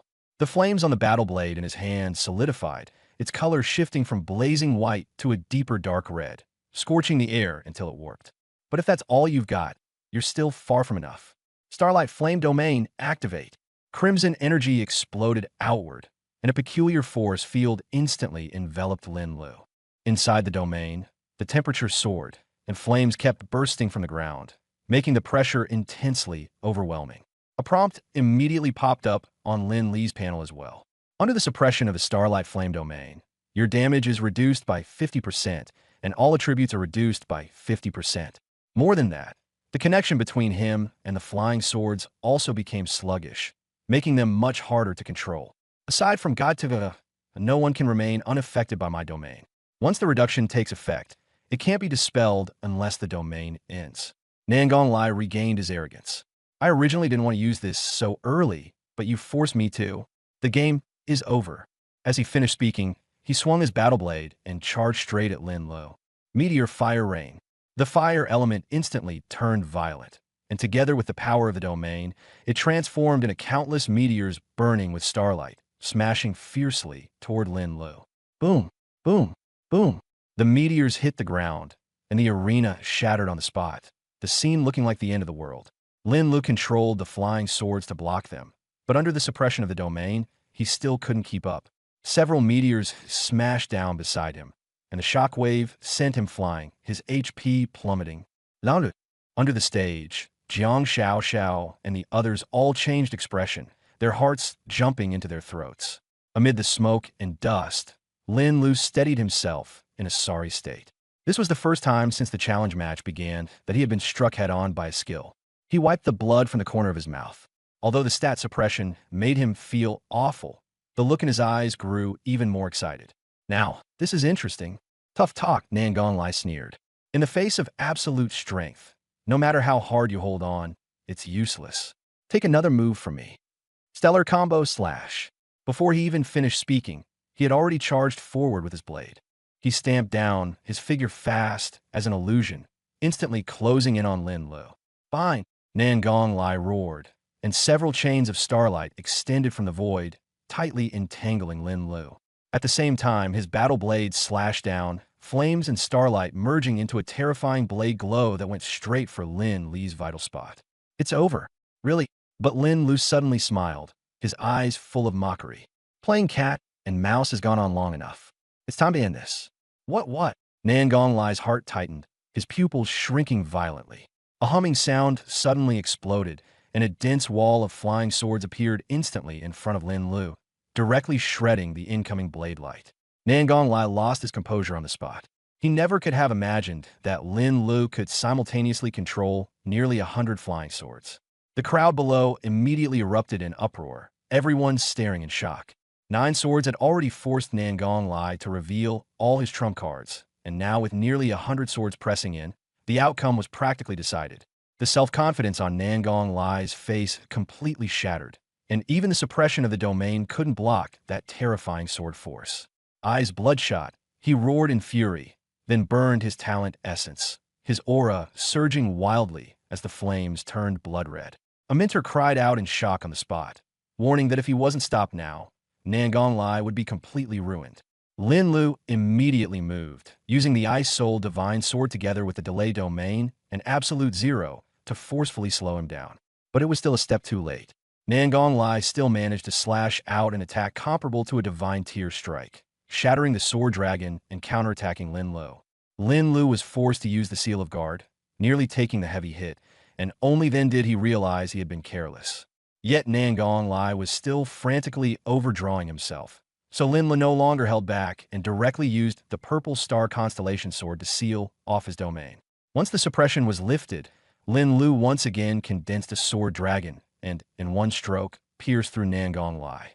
Nangong Lai was teleported off the arena, and the referee immediately announced Lin Li's victory. The entire venue was first silent, then completely erupted. No one had expected that even after burning his talent essence and fighting to the brink of losing control, Nangong Lai would still lose to Lin Lu in the end. At this point, Lin Li's true strength was fully exposed, so much so that even the four little gods could no longer suppress him. On the Suzaku Academy side, when Murong Shui saw Nangong Lai's pale face and shattered mood, she wanted to step forward to comfort him. But she also understood that this kind of injury was not just physical. What Nangong Lai had lost was not only his combat power, but also his self-respect and confidence. This defeat might take him a very long time to recover from. On the other side, the mentors from the four academies had already completely set their sights on Lin Lu. They could all see that Lin Lu was not an ordinary genius, but a monster far stronger than he appeared. So the few of them started arguing on the spot, each wanting to recruit Lin Lu into their own academy. By the end of the dispute, they no longer cared about appearances, and it looked as if they were about to come to blows. Just then, Ji Hanyan stepped in. The moment she spoke, her powerful aura suppressed the entire venue. The few mentors immediately became obedient and didn't even dare to breathe loudly, because this woman before them was none other than the president of Longjing University. Her status was anything but low, and her strength was even more unfathomable. Ji Hanyan coldly swept her gaze across the crowd, directly exposing their farce and telling them not to make fools of themselves here. In the crowd, Ji Hanyan looked at the black-clad young man, her expression calm, though there was a hint of admiration she couldn't quite hide.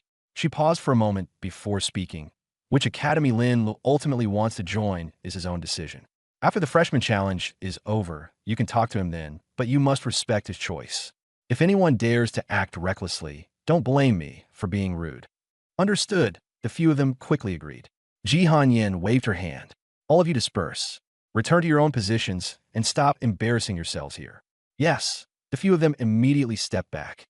She swept her gaze over the crowd once more, then turned and left. This storm was suppressed in time by her and did not escalate. The competition continued. Now only 5 people remained, and Dongfang Hong of Azure Dragon Academy and Lin Lu still had not lost. Whoever settled the match first would basically secure first place in the singles competition. The next match was Baihu Academy's Qi Tianjun against Xuanwu Academy's Mo Chung. After a fierce battle, Qi Tianjun proved to be slightly superior, and Mo Chung was the first to be eliminated after 2 losses. After Mo Chung was out, a stir immediately broke out in the arena. Some said that his talent and class were simply not suited for this kind of PvP. Others said that a loss was a loss, and that he might perform better in the team competition this afternoon.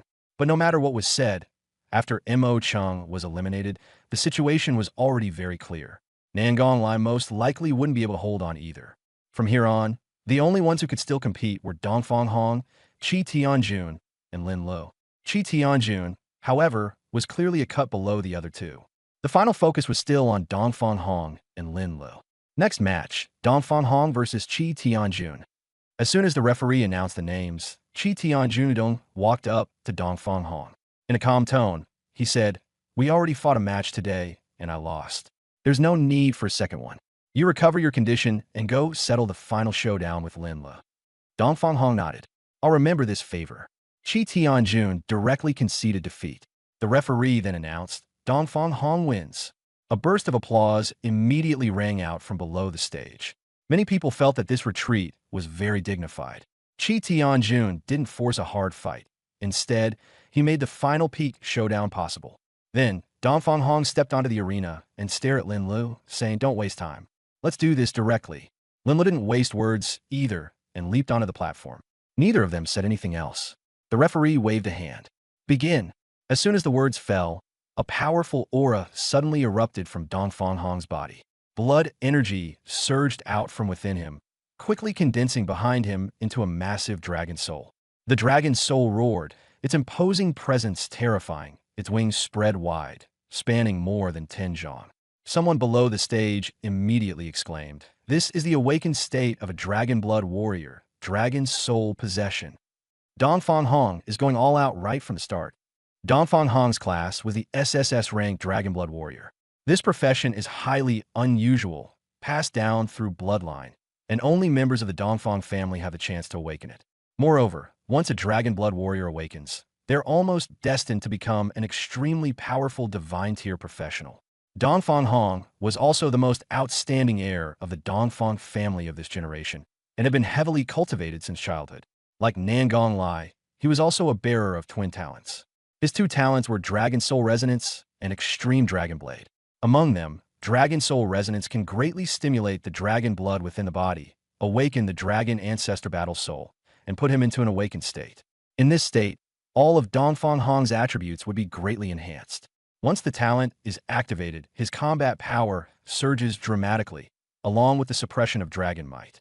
But once the effect wears off, he also becomes extremely weak, so he usually only uses it when fighting for his life. Extreme Dragon Blade is even rarer. It can enchant weapons. Ordinary weapons become stronger, and legendary weapons might even be elevated to mythic level.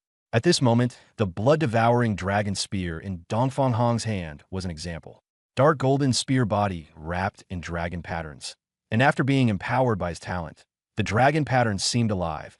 Even his gaze carried a cold gleam, already touching the threshold of the mythic level. Lin Lu, this one strike will decide the winner. Dongfang Hong's eyes were blood red, his fighting spirit surging to the sky. Lin Lu had waited so long precisely to see how far he could explode. For him, that was what made it interesting enough. Come, I also want to see how strong a Dragon Blood warrior is. As soon as the words fell, Dongfang Hong had already raised his spear and charged to kill. Azure Dragon shatters the sky strike. The dragon's soul let out a long howl. Spear and man united as one, turning into a streak of dark golden spear light. Wherever the spear light passed, the void was directly torn apart, and spatial turbulence coiled around it, pushing this strike to its peak. Good. Lin Lu felt that this spear had already touched the threshold of the divine tier, and instead grew even more excited. The purple star constellation sword immediately appeared beside him. He could have dodged or used other sword techniques to neutralize it, but this time he insisted on going head-to-head. 10,000 layers of sword force burst. The long-accumulated sword force erupted instantly, purple light blazing like the sun, sword light like a meteor, colliding head-on with the dragon-shaped spear light. Boom! The entire arena shattered on the spot, and a terrifying shockwave swept in all directions. Even more frightening, the protective barrier outside the arena, comparable to divine-level defense, cracked for the first time. Quick, stabilize it. The mentor's expressions changed drastically. If the barrier broke, the nearby students would probably be swept up and killed on the spot. Zheng Chongqing led people over, bringing the mentors to jointly repair it, and only then were the cracks gradually suppressed. And at the center of the explosion, the scene was even more horrifying. Two mythic-level weapons collided head-on, tearing countless black rifts into the space as chaotic currents roared wildly, leaving only a constantly expanding crater on the ground. Not enough. I can't lose. Dongfang Hong's face was twisted with ferocity as he forcibly squeezed out the last of his dragon blood power. Even the dragon soul phantom behind him began to shake violently, as if it could disperse at any moment. Lin Lu, however, was much more relaxed. From start to finish, he had only struck once with a single sword. Looks like this is as far as you go. Lin Lu shook his head, his tone calm. Dongfang Hong's expression changed drastically. The next second, a golden longsword appeared, its aura equally terrifying. Dragon Roar. Lin Lu raised his hand and summoned the longing sword. The sword song rang like a dragon's roar, instantly tearing apart the turbulent currents and shattering Dongfang Hong's dragon soul phantom. Immediately after, a thunderfire dragon pounced down, directly triggering the arena's protection and sending Dongfang Hong out. Outside the arena, Dongfang Hong panted heavily. It took him a long time to come to his senses before he said in a daze, "I lost." The scene fell silent for a moment. Then applause erupted. Lin Lu had won, and he was the number one in the solo competition. No one had expected that the one who would stand at the top in the end would actually be an ordinary freshman. Jiang Xiao and the others immediately gathered around him. Though they said nothing, they were already full of admiration in their hearts. Only Jiang Xiao's smile was a little forced.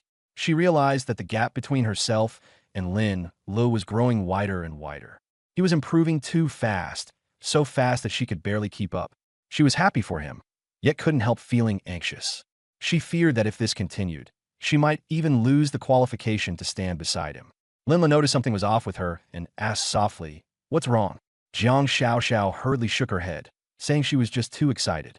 Lin Lu didn't expose her, only saying that Divine Array Masters were a late-game profession to begin with, and told her to focus her thoughts on the upcoming doubles match and five-person match. His words immediately snapped Jiang Xiao out of it. That's right, this little setback was nothing at all. She was an SSS rank profession holder. She couldn't lose heart so quickly. Jiang Xiao nodded firmly and regained her spirits. Lin Lu smiled and said no more. Some things she would have to figure out on her own. After a 20-minute break, the doubles challenge began. In this round, Lin Lu and Jiang Xiao's opponents were a pair of twin sisters from White Tiger Academy. One of them wielded a sword and shield, taking the front line. The other drew a black bow, her presence sharp and aggressive. They were following the path of a heavy armored warrior paired with range damage output. This type of strategy was very common in doubles battles. The front line tanked damage while the back line looked for chances to deal damage. The division of labor was simple, but very effective. However, Lin Lu had just shone too brightly in the solo match, and when this pair of sisters stepped onto the stage, they were clearly nervous. Sister Josiah held her sword and shield and smiled first at Lin Lu. "Great God, Lin, please go easy on us later. We sisters can't withstand you." "Sure, I'm the type who's most tender and protective of women." Lin Lu hadn't even finished speaking when he got hit in the waist, and the pain made him grimace. He turned to look at Jiang Xiaoxiao. "What are you doing?" Jiang Xiaoxiao put on a stern face. "This is a match, and you're flirting here." "I'm using tactics. First I trick them into relaxing, then I finish them off in one blow." Lin Lu smiled, then asked, "Are you confident you can handle both of them at the same time?" "I just finished fighting Dongfang Hong and haven't fully recovered yet." "You're hurt?" Jiang Xiaoxiao asked, half believing him, half doubtful. Lin Lu didn't want to expose himself, so he deliberately clutched his chest and pretended to be weak. "Yeah, I can barely stand right now." "Quit pretending." Jiang Xiaoxiao didn't believe him, but she still laughed. "Fine, I'll go first. You come in for the finishing blow after." "All right," the referee announced. "The match begins." The Zhou sisters exchanged a look and no longer cared whether it was true or not. They could only charge first. Josiah immediately buffed her teammate, then launched a charge at Jiang Xiaoxiao. Zhou Xiyu drew her bow and fired in rapid succession, several arrows sealing off Jiang Xiaoxiao's retreat from different angles. But Jiang Xiaoxiao didn't panic at all. She raised her hand and cast a formation, directly unleashing, soul-locking, spirit-seizing. Black and red formation patterns spread out in an instant, forcefully interrupting Zhou Xia's charge and locking her in place. Immediately after, Jiang Xiaoxiao sidestepped 2 arrows, then raised her staff to knock down the final one, resolving everything cleanly and decisively. Lin Lu was very satisfied watching this.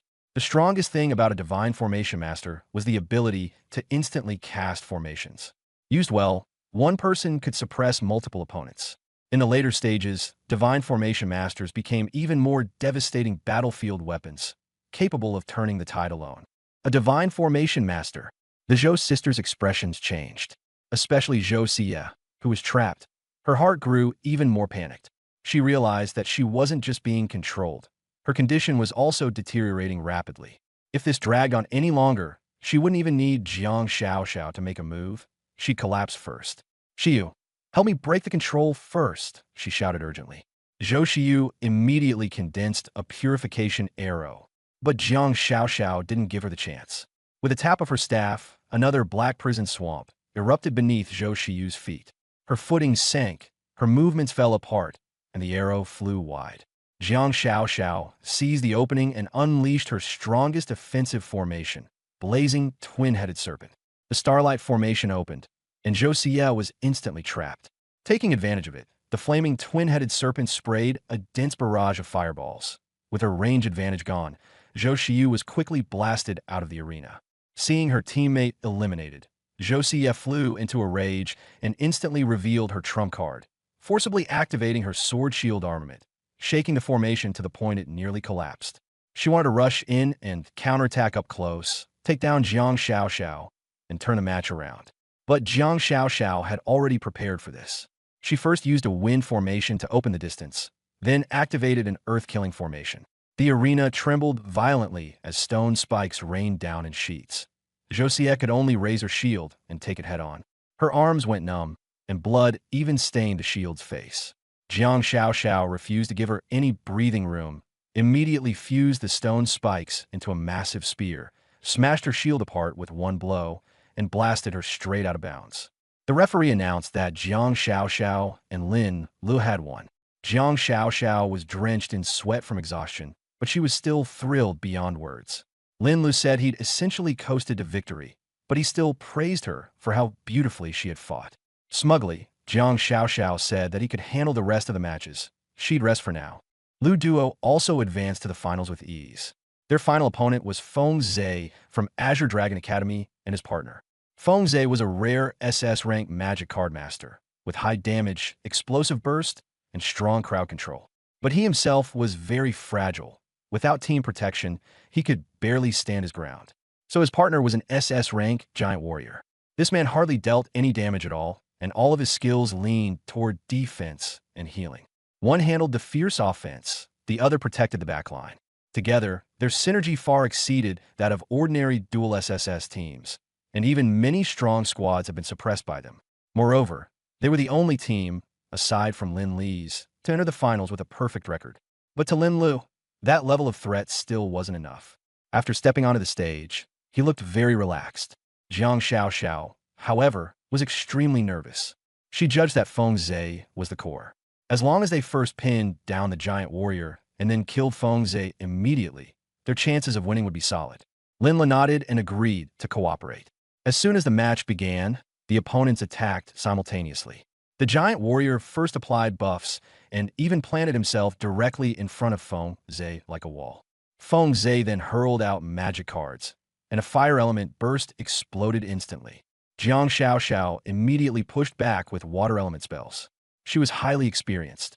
As soon as one old move came out, a new one was already following. Immediately after, she unleashed control skills to lock down the giant warrior. Lin Lu seized the opportunity and drew his sword to strike at Feng Zhe. He didn't go for the kill, but it still sent Feng Zhe rolling away. However, the giant warrior quickly broke free of the control and directly unleashed his signature skill, universal gravity. The offensive pressure on the arena was forcibly skewed, and all projectile attacks were drawn off course. Once he activated that skill, he became like a living city wall. Lin Li's flying swords were also pulled askew. When they struck him, their power had already been weakened. If the giant warrior hadn't provided Feng Zhe with protection, Feng Zhe would already have been eliminated by Lin Li's sword. Just relying on a single ordinary flying sword wasn't enough at all. Feng Zhe was also holding back a big move. Countless magic cards rose up behind him, flashing with chaotic light and carrying a terrifying sense of pressure. Jiang Xiaoxiao's heart tightened. Feng Zhe was too far away, already beyond her casting range. Even trying to interrupt him with a formation was too late. She immediately urged her staff, and earthy yellow light flared. Earth Flow Formation.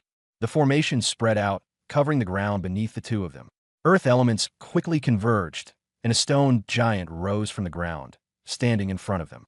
The magic cards came crashing down like rain, bombarding the giant relentlessly.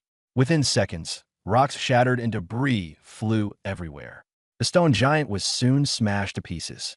Sweat broke out on Jiang Xiaoxiao's forehead, and she forcibly formed a second one. But Feng Zhe's attacks did not stop at all, and in the blink of an eye, he blasted that one apart too. Her body swayed, and she could only grit her teeth and form a third.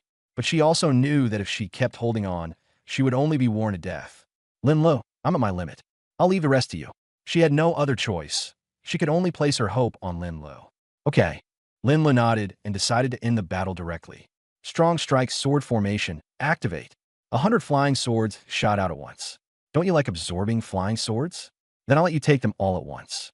Lin Lu simply ignored Feng Zhe, and all the flying swords charged toward Shigang. Shigang, watch out. Feng Zhe's expression changed drastically as he hurried to warn him. He knew very well how terrifying those 100 flying swords were. Even Nangong Lai and Dongfang Shua had lost. Shigang might not be able to withstand them.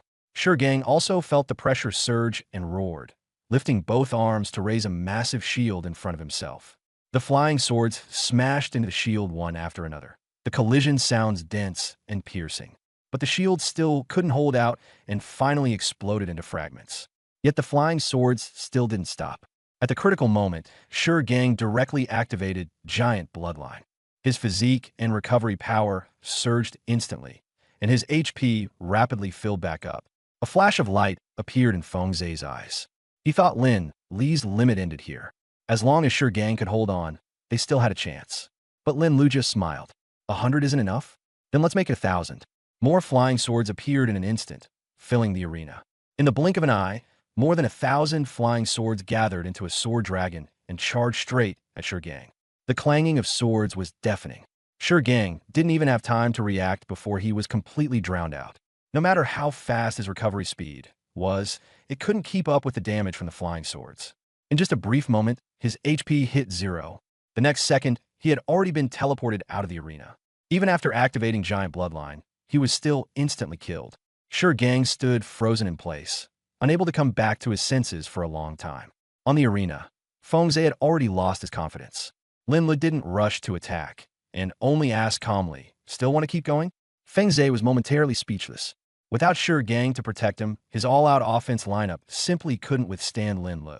Even more frightening was that Lin Li's strength far exceeded his expectations. Fengze felt a chill in his heart. In the end, he gave a bitter smile, directly admitted defeat, and jumped down from the arena.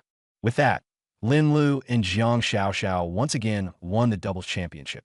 Lin Lu remained fairly calm, but Jiang Xiaoxiao was so happy, she jumped up. In her excitement, she hugged Lin Lu and kissed him on the cheek.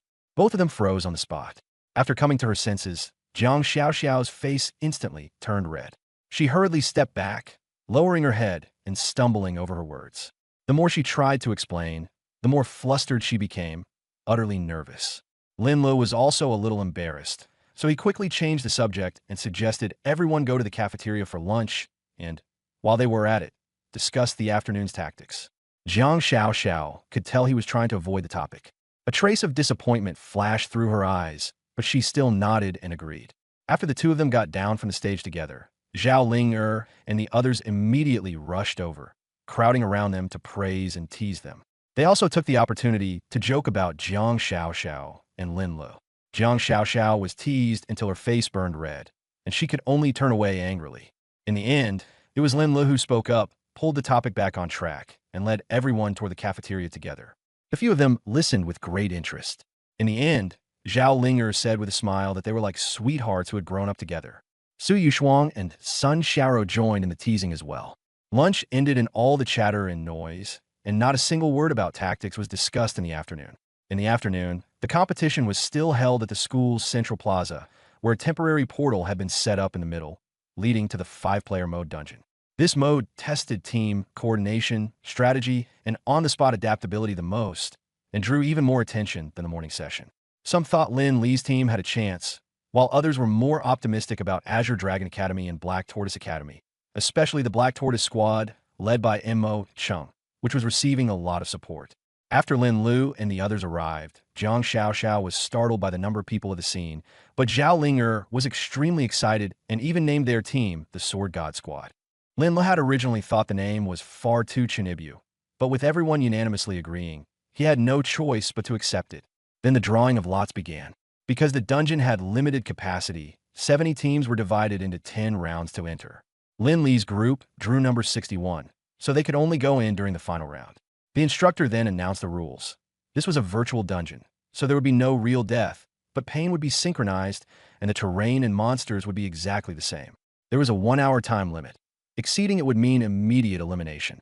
In the end, rankings would be based on clear time and casualty count. Once the rules were announced, the first 10 teams entered one after another, and the 5-player mode officially began. A huge light screen displayed each team's progress in clearing the instance in real time. However, no live footage was shown, so as not to reveal the instance content ahead of time and affect the teams that went first. Very soon, the progress bars of all 10 teams began to move. The most eye-catching was the team from Azure Dragon Academy. While the other teams were still stuck at 0%, they had already surged to 5% right from the start. 10 minutes later, they had reached 30%, leading the pack all the way. Exclamations rose from outside the field. But the real danger in the instance was still ahead. Usually, the hardest part was the boss battle. A single mistake could lead to casualties or even total annihilation. In this competition instance, there would be 2 bosses in total. The first one appeared at 50% progress. As expected, the Azure Dragon Academy team got stuck at 50% for a long time. In the end, although they barely cleared it, 2 members' points of light had gone out. That meant 2 of them had died in the first boss battle. By this stage, there was basically no hope left. In the end, they only advanced to 70%. The other teams were just as unlucky. Of the 9 teams, 8 died in the first round of boss battles. The remaining team, although it managed to take down the boss, only advanced to 65%. When the first round ended for all 10 teams, not a single team had cleared the instance. Once this result came out, the crowd outside erupted. All wiped out in the first round? That's way too brutal. This year's instance difficulty is outrageous. It's way too hard. Forget everything else, it'd be good enough if 1/3 can clear it in the end. Even many teachers were stunned. They knew the difficulty would increase this year, but they hadn't expected it to rise this much. The teams from the 4 major academies had all fallen here. In a pavilion at the back, in one room, 2 people were watching the competition ground. One of them was Ji Han-yin, the president of Dragon Capital University. She was stunningly beautiful, wearing a light purple long dress. She looked very young, yet carried an indescribable air of authority. Beside her stood a young woman in a moon-white robe, gentle and lovely. If Lin Lu were here, he would definitely recognize her as his cousin Lin Wanqing, who had been out of contact for a long time. It was just that the current Lin Wanqing had an aura so mysterious that it was impossible to see through her. Senior sister, Lin Wanqing asked softly, isn't the difficulty of this instance too high this year? Ji Han-yin did not answer right away. She simply looked at the competition ground, her expression calm. After a moment, she spoke. I wanted the difficulty to be higher. Only then can we filter out teams that truly have ability. At this point, her tone grew slightly heavier. Recently, the Abyss has been making more and more unusual movements. I'm worried that they won't have much time left to grow. Lin Wanqing's expression changed. Senior sister, do you mean that side is about to hold out no longer? Not yet. Ji Han-yin shook her head, but I keep having a bad feeling. So, we must prepare in advance. Even in the worst-case scenario, we have to be able to take it on at any time. The two fell silent. The words Abyss alone were like a shadow pressing on the hearts of all professionals. After a while, Ji Han-yin softened her tone. By the way, Wanqing, was everything going smoothly when you went to the Void battlefield? Yes. Lin Wanqing nodded. According to Master's guidance, I've already found that divine ruin, and my profession has already undergone a transformation. That's good. Ji Han-yin's eyes lit up. Also, your younger cousin is participating too, and it's caused quite a stir lately. Aren't you going to see him? Not yet. Lin Wanqing shook her head. I'm only back temporarily. Elder Su has other matters for me, and I'll be leaving soon. All right. Ji Han-yin pondered for a moment. You can rest assured about things at the school. I'll take good care of that little guy. To be honest, I'm quite interested in him too. Senior sister, you? Lin Wanqing was startled. Ji Han-yin only smiled and said nothing more. On the other side, the second round began. 10 teams entered the instance, and finally